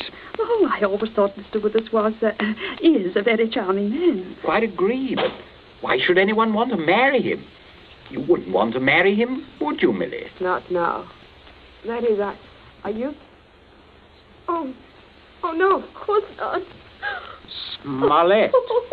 Yes, Princess. Good Lord, man, you come in on a fellow suddenly. Guess I did. Oh, don't mind this old double-barreled shotgun. Been working on it. Smollett, may I have your attention for a minute? There's something on the sun porch I'd like to show you. Why, yes, of course. Smollett, George and I went out to see if we could shoot some rats which have been driven out of the old well by the high water. Afraid they might get into the house. Now, you must listen to me very carefully. Very carefully, or you will be shot by accident. Princey, what's got into you? You heard me ask as you came in, who would kill Withers? You also heard Millicent make a comment, an unguarded comment. Well, what of it? Very little. Unless you were to hear that Withers had met a violent end this very afternoon. And that, my dear Smollett, is what you are going to hear. What? Withers? Yes. Who killed him? Millicent. Good Lord. Yes, it's a mess. And of course, you would have remembered and guessed. Maybe, yes, I suppose I should. Therefore, you constitute a problem. Why did she kill him? Oh, it's one of those disgusting things. Pitiable, too. She deluded herself that he was in love with her.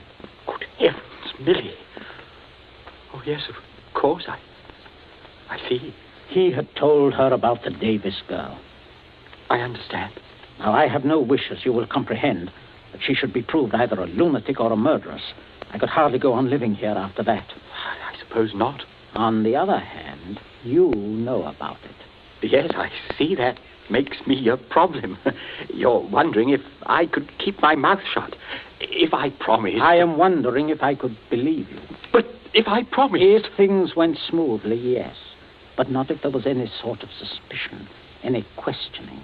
You would be afraid of being an accessory. Why, I don't know. I do.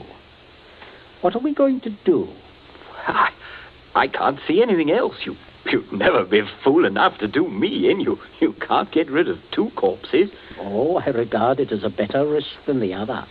It could be an accident.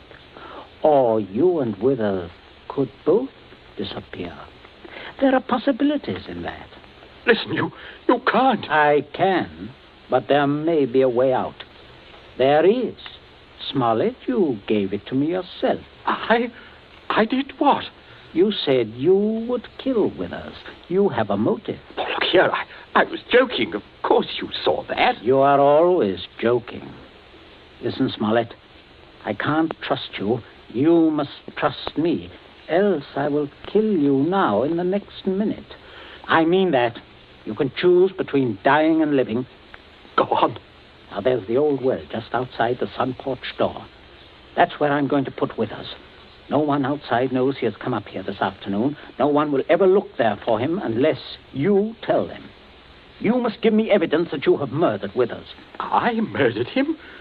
Why do you want that? So that I shall be dead sure that you will never open your lips on the subject. I see. What evidence? George, hit him in the face. Sure. George, don't. Keep out of this. Oh, Captain, you should be more careful.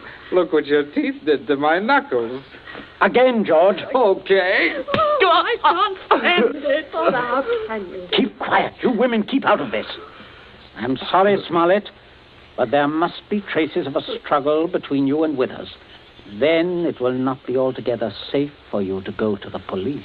But can't you take my word, man? I will when we are finished. George? Yes? Get the croquet mallet. Right, Governor. Take your handkerchief to it. In there, on the sun porch floor. Yeah. Yes, I got it, Governor. There, Captain. There's the weapon. As I told you, Smollett. Now, you'll just grasp the end that mashed Withers' head. I shall shoot you if you don't. But good Lord, you can't. All right. There. That's it. Now deposit it out by the side of the house. Out of the rain, of course. No. Wait, George. Yeah? First, you'd better pull a few hairs out of his head and put them under the nails of Withers' right hand. Princey, have you gone mad? Do you know what you're doing? With this gun, yes. Go ahead, George.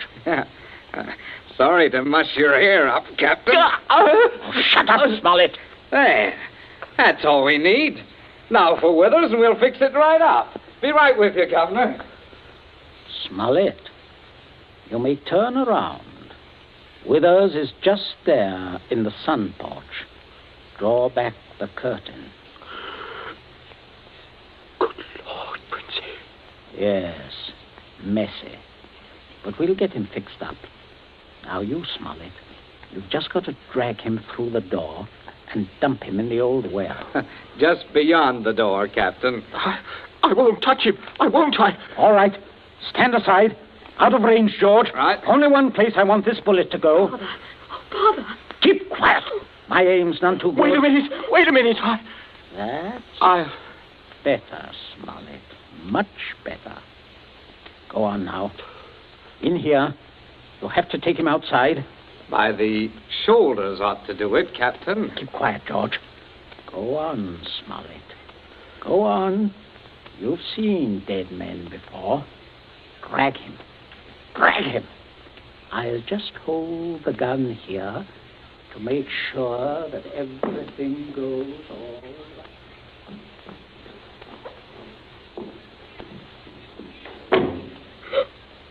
Oh, Mother, come away from the dim window, dear. Don't look. But, Captain Smollett, your father is a very resourceful man, Millicent. I'm sure what he's doing is right. But the Captain, I can't stand it. You mustn't question your dear father. I say, are you two still at it? There's enough trouble around here without blubbering. I'm not blubbering, George Princey. So, you see, Smollett, everything is perfectly safe. They'll never look in our well. You see how safe it is? I guess it is. Oh, good heavens, man, you're dripping wet. Why didn't you slip your raincoat on? Tea ready, my dear? In just a minute, dear. I'll ring for Bridget. Yeah, exactly what you need, Smollett. cup of tea. Best thing in the world to ward off a cold. Sit down, won't you? Oh, don't mind getting the chair wet. Cigarette? Help yourself. I stick to my pipe, you know. Funny how... Princey, everything's hot, ma'am. Oh, Bridget, yes. Put the tray in front of me here, on the table. Yes, ma'am. That's it. I say, Captain, you've gone and cut your lip. I just knocked it. Oh, how dreadful. Here, Bridget, yes, give the captain this cup. No, thank you. I rather think I'll be running along now, if you don't mind. Why, Captain Smollett, without any tea? If you don't mind, Mrs. Princey, if I could just have my raincoat. Oh, I'll get it for you, Captain. Oh, this is very distressing, Smollett, very. Oh, I'll be all right presently, I'm sure. Here we are now. Let me help you.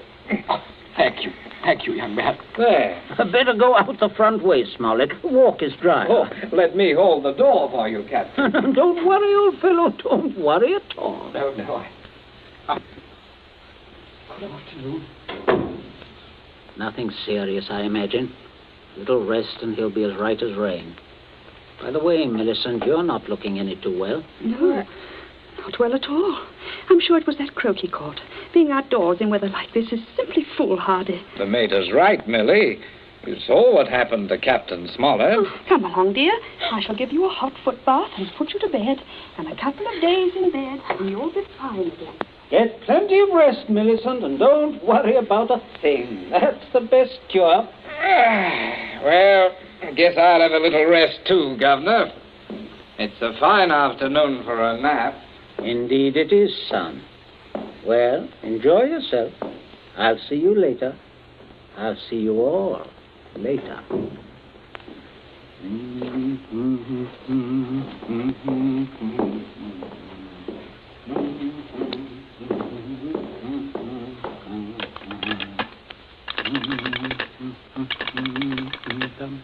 Your number, please.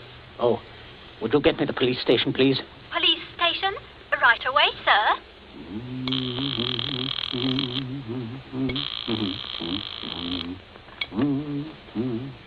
Police headquarters, Sergeant Yancey speaking.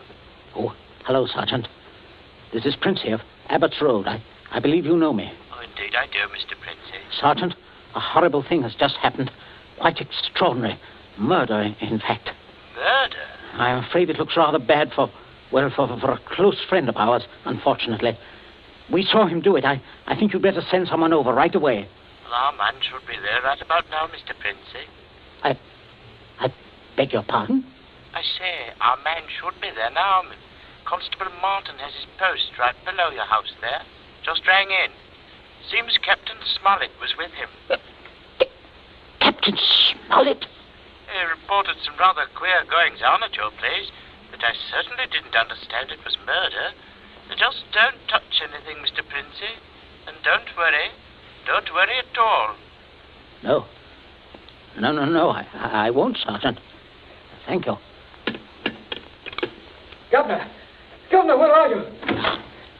There's a man I'm right outside. here. Stop shouting. We have some visitors, Governor. Oh, yes.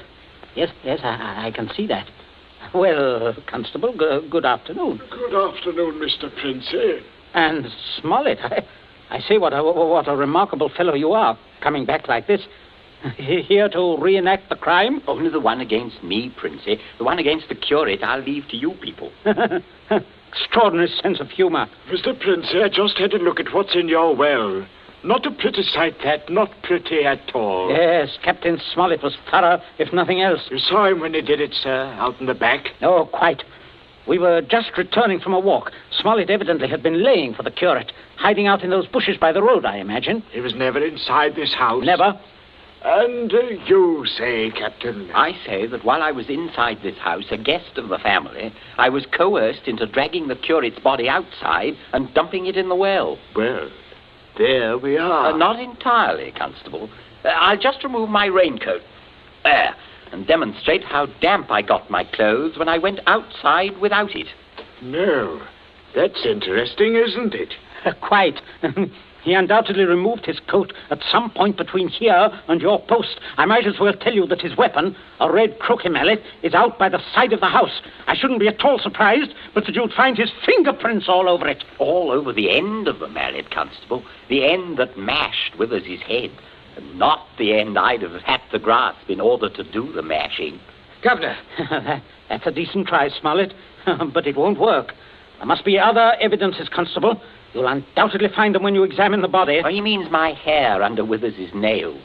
Well, sir, if you look carefully, I believe you'll find a few of my precious hairs under his son's nails, too. Here, what are you trying to... Shut up!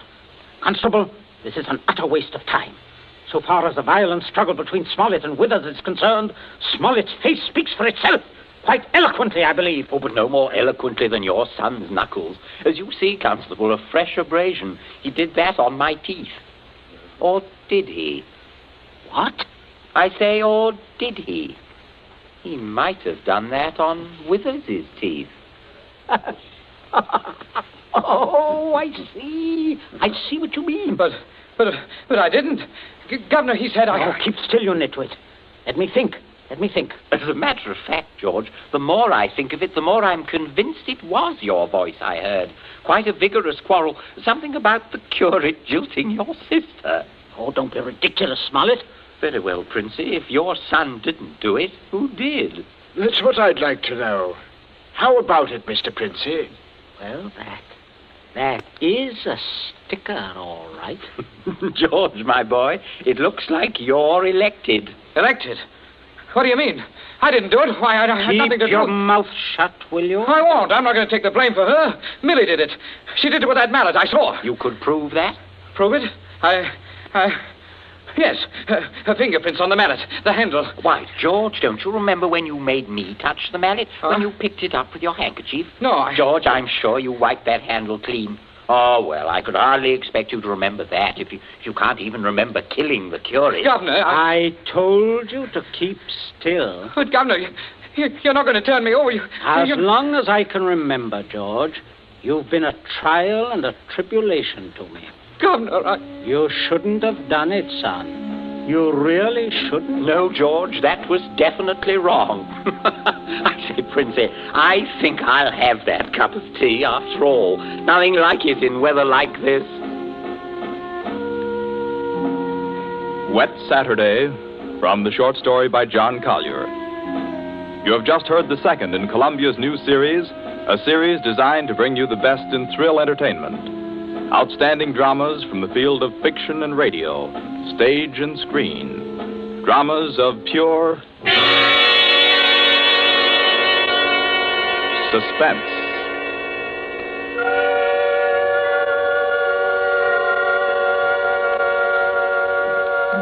This Columbia feature is produced and directed by Charles Vanda, with script by Harold Medford and score by Bernard Herrmann. Be with us again next week at this same time when we present Suspense. This is the Columbia Broadcasting System.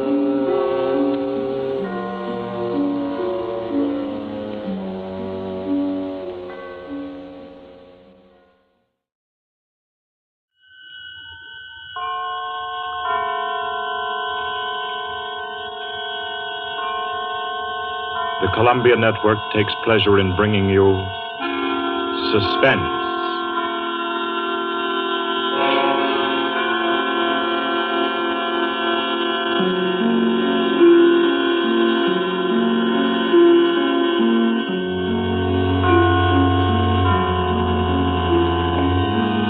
Suspense, Columbia's parade of outstanding thrillers, produced and directed by William Spear and scored by Bernard Herrmann. The notable melodramas from stage and screen, fiction and radio, presented each week to bring you to the edge of your chair, to keep you in suspense.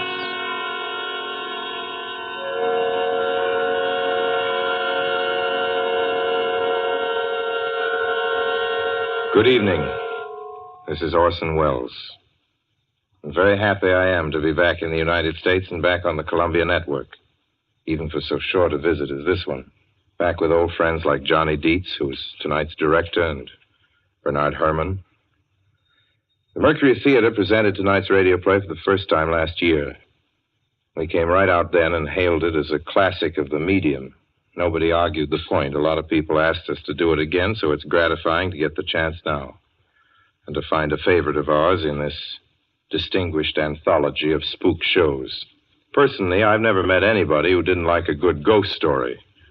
But I know a lot of people who think there are a lot of people who don't like a good ghost story.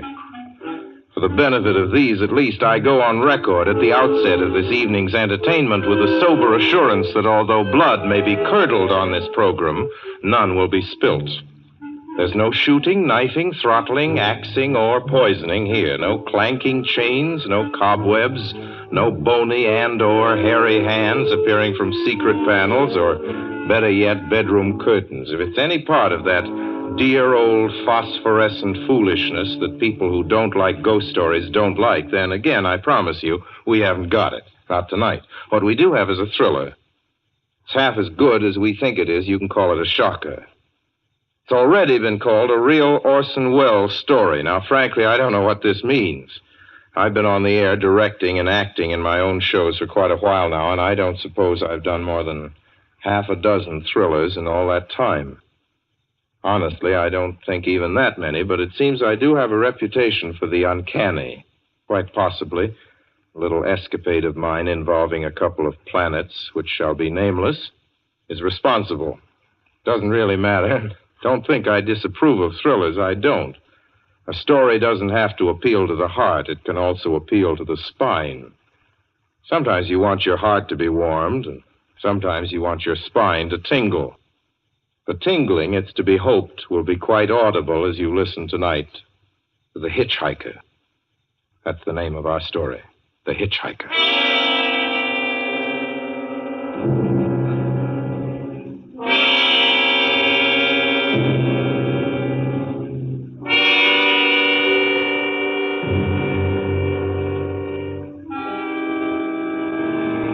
I'm in an auto camp on Route 66, just west of Gallup, New Mexico. If I tell it, perhaps it'll help me. Keep me from going crazy. I gotta tell this quickly. I'm not crazy now. I feel perfectly well, except that I'm running a slight temperature. My name is Ronald Adams. I'm 36 years of age, unmarried, tall, dark, with a black mustache. I drive a 1940 Buick, license number 6Y175189. I was born in Brooklyn. All this I know. I know that I'm at this moment perfectly sane. That it's not me who's gone mad. It's something else. Something utterly beyond my control. I've got to speak quickly. At any minute, the link may break. This may be the last thing I ever tell on Earth. The last night I ever see the stars. 6 days ago, I left Brooklyn to drive to California. Goodbye, son. Good luck to you, my boy. Goodbye, Mother. Here, give me a kiss, and I'll go. I'll come out with you to the car. Oh, no, it's raining. Stay here at the door. Hey, what's this? Tears? I thought you'd promised me you wouldn't cry. I know, dear. I'm sorry. But I do hate to see you go. I'll be back. It'll only be on the coast 3 months. Oh, it isn't that. It's just the trip. Ronald, I wish you weren't driving. Oh, Mother, there you go again. People do it every day. I know, but you'll be careful, won't you? Promise me you'll be extra careful. Don't fall asleep or drive fast or pick up any strangers on the road. Oh, gosh. I think I was still 17 here, you told me. Oh. And wire me as soon as you get to Hollywood, won't you, son? Of course I will. Don't you worry. There's nothing going to happen. It's just 8 days of perfectly simple driving on smooth, decent, civilized roads with a hot dog or a hamburger stand every 10 miles.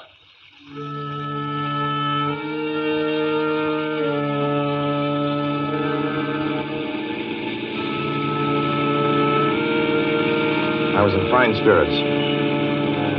The drive ahead of me, even the loneliness, seemed like a lark. I reckoned without him. Crossing Brooklyn Bridge that morning in the rain, I saw a man leaning against the cables. He seemed to be waiting for a lift. There were spots of fresh rain on his shoulders. He was carrying a cheap overnight bag in one hand. He was thin, nondescript, with a cap pulled down over his eyes. I would have forgotten him completely, except that just an hour later, while crossing the Pulaski Skyway over the Jersey Flats, I saw him again. At least, he looked like the same person. He was standing now with one thumb pointing west. I couldn't figure out how he got there, but I thought probably one of those fast trucks had picked him up, beaten me to the Skyway, and let him off. I didn't stop for him. Then late that night, I saw him again. It was on the new Pennsylvania Turnpike between Harrisburg and Pittsburgh. It's 265 miles long with a very high speed limit. I was just slowing down for one of the tunnels when I saw him, standing under an arc light by the side of the road. I'd seen quite distinctly the bag, the cap, even the spots of fresh rain spattered over his shoulders. He hallooed at me this time. Hello! Hello! I stepped on the gas like a shot. It's lonely country through the Alleghenies, and I had no intention of stopping. Besides, the coincidences, or whatever it was, gave it to Willie's. Stopped at the next gas station.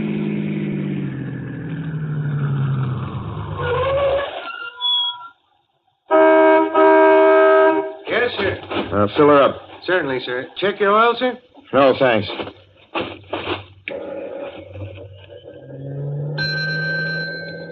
Nice night, isn't it? Yes. It hasn't been raining here recently, has it? Not a drop of rain all week. Oh?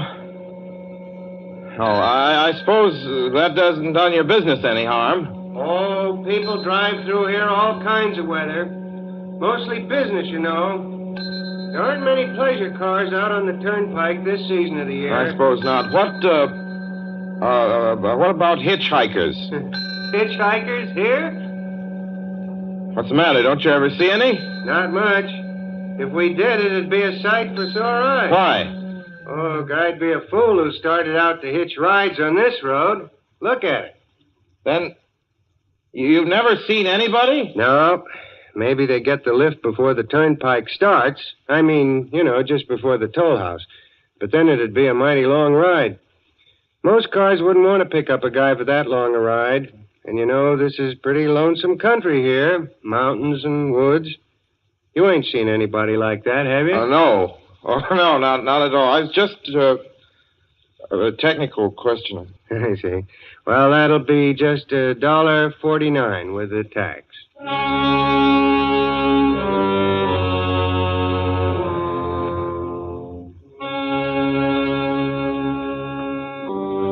Thing gradually passed through my mind as sheer coincidence. I had a good night's sleep in Pittsburgh. I didn't think about the man all next day until just outside of Zanesville, Ohio, I saw him again. It was a bright, sunshiny afternoon. The peaceful Ohio fields, brown with the autumn stubble, lay dreaming in the golden light. I was driving slowly, drinking it in, when the road suddenly ended in a detour. In front of the barrier, he was standing. Now, let me explain about his appearance before I go on. I repeat, there was nothing sinister about him. He was as drab as a mud fence, nor was his attitude menacing. He merely stood there, waiting, almost drooping a little, the cheap overnight bag in his hand. He looked as though he'd been waiting there for hours. And he looked up. He hailed me. He started to walk forward. Hello? Hello? Hello? No, not just now. Sorry. Going to California? No, not today. The other way, going to New York. Sorry.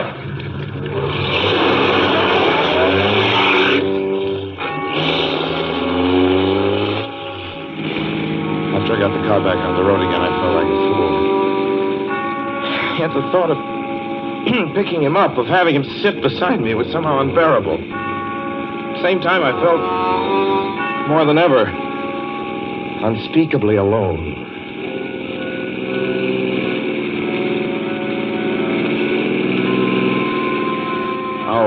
after hour went by. Fields, the towns ticked off one by one. The light changed. I knew now that I was going to see him again. And though I dreaded the sight, I caught myself searching the side of the road, waiting for him to appear.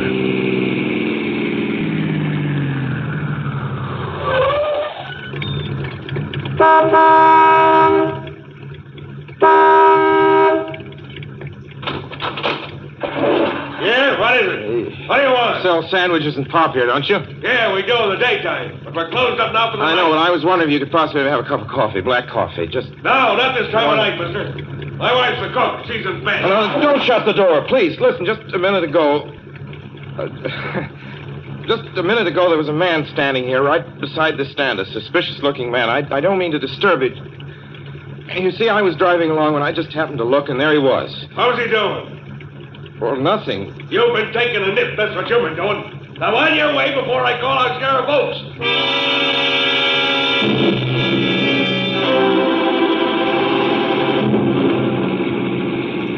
I got into the car again and drove on slowly. It's beginning to hate the car. If I could have found a place to stop, to rest a little. I was in the Ozark Mountains of Missouri now. A few resort places there were closed, only an occasional log cabin, seemingly deserted. That's all that broke the monotony of the wild, wooded landscape. I had seen him at that roadside stand. I knew I'd see him again. Maybe at the next turn of the road.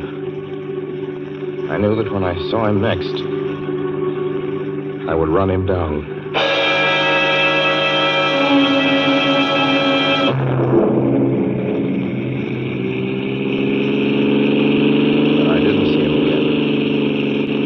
I didn't see him until late next afternoon.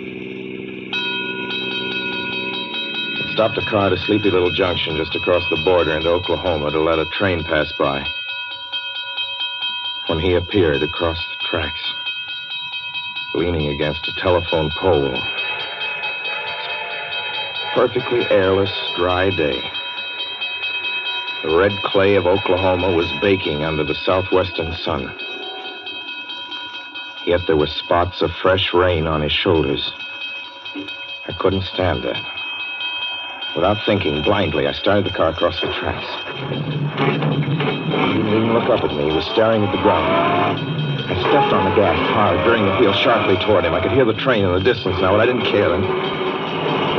Something went wrong with the car. The train was coming closer. I could hear its bell ringing and the cry of its whistle. Still, he stood there. And now I knew that he was beckoning me to my death.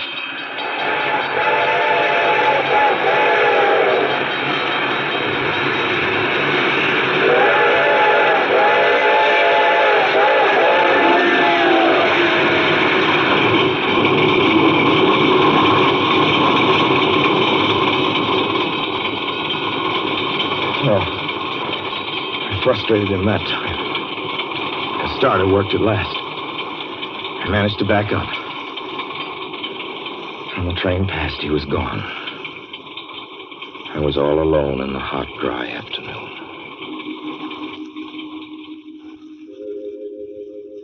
After that, I knew I had to do something. I didn't know who this man was or what he wanted of me. I only knew that from now on, I mustn't let myself alone on the road for 1 minute. Hello there. Like a ride? Well, what do you think? How far are you going? Where do you want to go? Amarillo, Texas. I'll drive you there. Gee.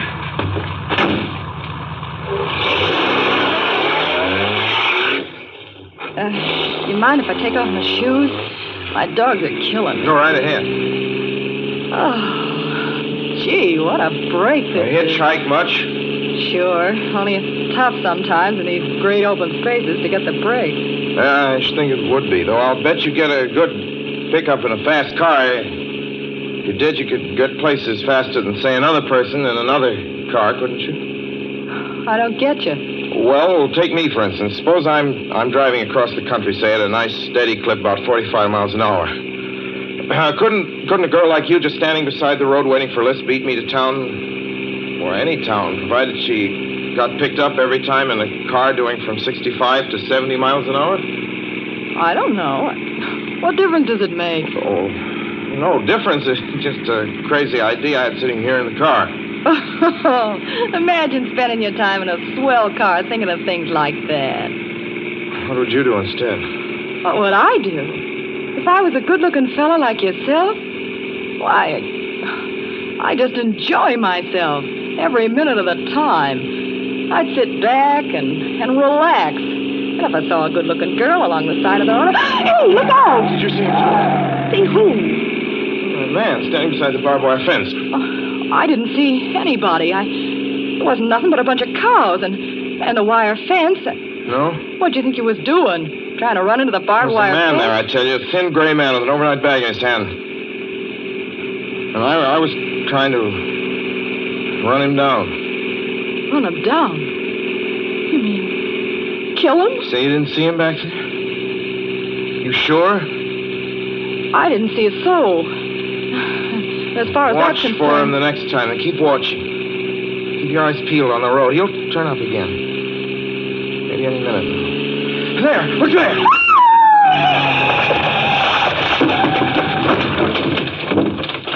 How does this door work? I'm getting out of here. Did you see him that time? No, I didn't see him that time.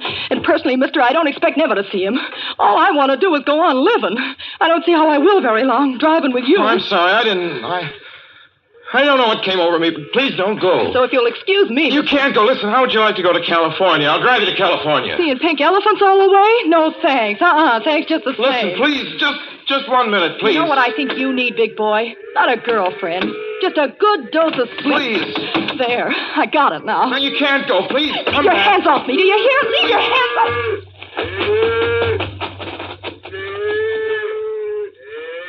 She ran from me. As though I were a monster. A few minutes later, I saw a passing truck pick her up. I knew then that I was utterly alone.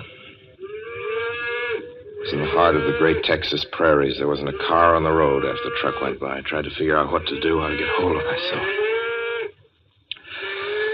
If I could find a place to rest, or even if I could sleep right here in the car for a few hours along the side of the road. I was getting my winter overcoat out of the back seat to use as a blanket when I saw him coming toward me, emerging from the herd of moving steer. Hello?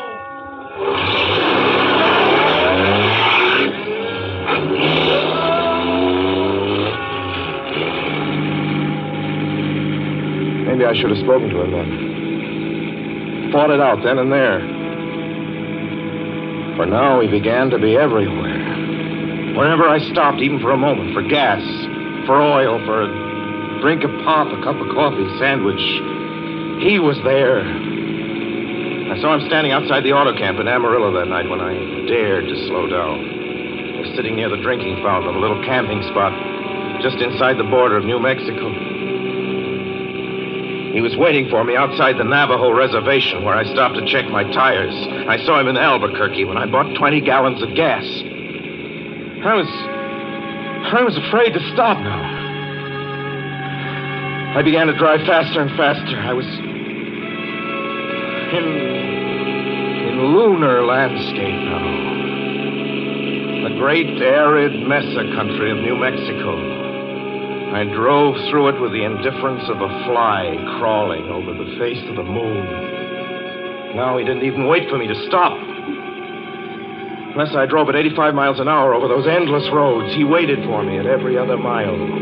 I'd see his figure, shadowless, flitting before me, still in that same attitude, over the cold, lifeless ground, flitting over dried-up rivers, over broken stones cast up by old glacial upheavals, flitting in that pure and cloudless air.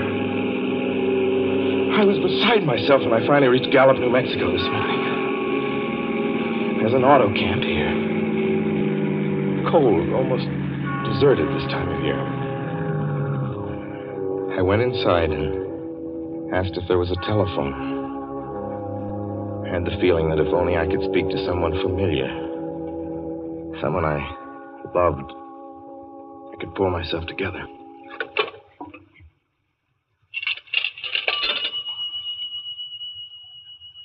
Your call, please. Long distance. Long distance, certainly.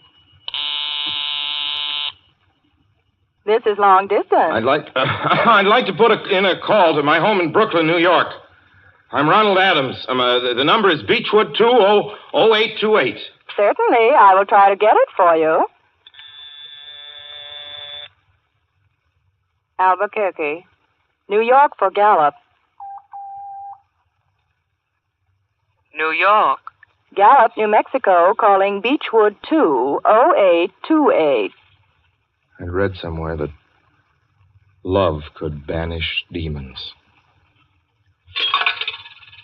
It's the middle of the morning. I knew Mother'd be home. I pictured her tall and white-haired in her crisp house dress, going about her tasks. Be enough, I thought, just to hear the even calmness of her voice. Will you please deposit $3.85 for the first 3 minutes? When you have deposited $1.50, will you wait until I have collected the money?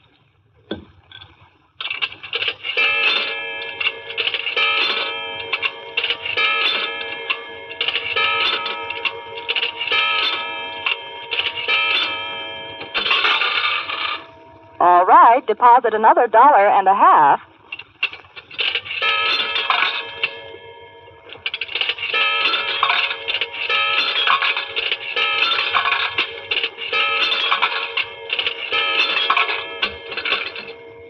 Will you please deposit the remaining 85 cents?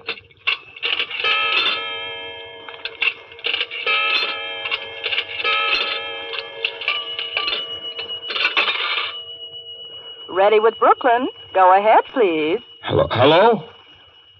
Mrs. Adams' residence. Hello, Mother? This is Mrs. Adams' residence. Who is it you wish to speak to, please? What? Who's this? This is Mrs. Whinney. Mrs. Whinney? I don't know any Mrs. Whinney. Is this Beechwood 20828? Yes? Where's my mother? Where's Mrs. Adams? Mrs. Adams is not at home. She's still in the hospital. The hospital? Yes. Who is this calling, please? Is it a member of the family? Well, what's she in the hospital for? She's been prostrated for 5 days. Nervous breakdown. But who is this Nervous calling? breakdown? Well, my mother never was nervous. It's all taken place since the death of her oldest son, Ronald. Death of her oldest son, Ronald? Hey, what's this? What number is this? This is Beechwood 20828. It's all been very sudden. He was killed just 6 days ago in an automobile accident on the Brooklyn Bridge. Your 3 minutes are up, sir. Your 3 minutes are up, sir. Your 3 minutes are up, sir. And so I'm sitting here in this deserted auto camp in Gallup, New Mexico. I'm trying to think. Trying to get hold of myself. Otherwise, I'm going to go crazy. Outside, it's night. The vast, soulless night of New Mexico. 1 million stars are in the sky. Ahead of me stretch 1,000 miles of empty mesa. Mountains, prairies, desert. Somewhere among them, he's waiting for me. Somewhere I shall know who he is and who I am.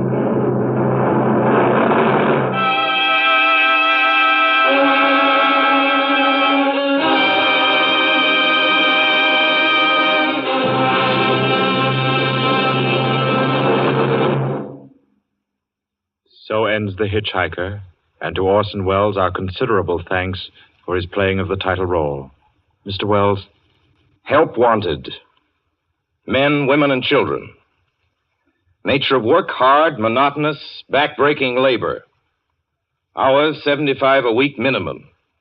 Pay, few cents an hour. Added inducement, 2 meals a day, including several ounces of bad bread and a cup of thin soup. Don't delay. Apply at once. How'd you respond to a want ad like that, Mr. and Mrs. American working man and woman?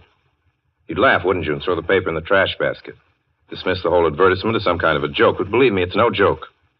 It's a simple statement of the working conditions that exist today in Nazi Germany and the conquered countries under Nazi rule. It's also an exact statement of the working conditions that will be imposed on you and every member of your family if the Nazis win this war. You yourself personally can stop them from winning, as you know. You don't have to give up your well-paid job to do it. You needn't have to be a soldier or a sailor or an airman or a nurse or a war worker to ensure American victory. Uncle Sam doesn't ask plain, ordinary, hard-working citizens like you to give him anything. All he does ask very seriously and very urgently is that you loan him 10 cents out of every dollar you make. That's all there is to it. Lend Uncle Sam a dime to win this war, and he'll pay you back with interest when he's won it. The easiest, most convenient way to lend him these dimes is to enroll in the payroll savings plan. Just tell your boss to deduct 10 cents from every dollar he pays you and lend it to Uncle Sam in your name. Sign up for this simple savings plan today, and when victory comes, you will have war bonds in your pockets instead of Axis bonds on your wrists. Suspense will be heard again 2 weeks from tonight. Next Wednesday night, September 9th, the Columbia Broadcasting System will present over many of these stations at 9:30 p.m. Eastern Wartime an address by W. Averill Harriman, the United States Lend-Lease Administrator in London. Mr. Harriman, as the personal representative of the President of the United States, attended the Moscow conferences between Winston Churchill and Joseph Stalin. Next Wednesday's broadcast will be Mr. Harriman's first public address since his return to this country. Suspense is produced and directed by William Spear. John Dietz was our guest director this evening. Tonight's radio drama was written by Lucille Fletcher. The original score was by Bernard Herrmann.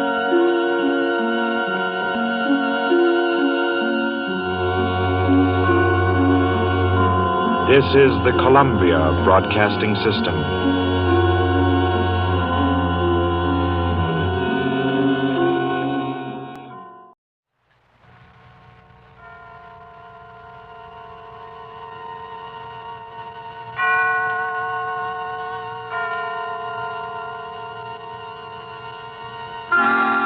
Suspense.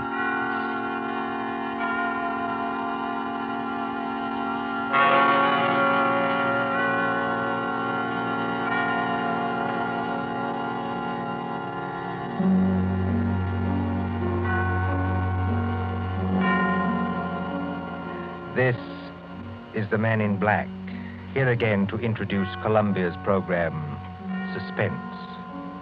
Our star tonight is Peter Lorre, playing the part of the Hungarian Count Stefan Kahari, a gentleman of sinister aspect.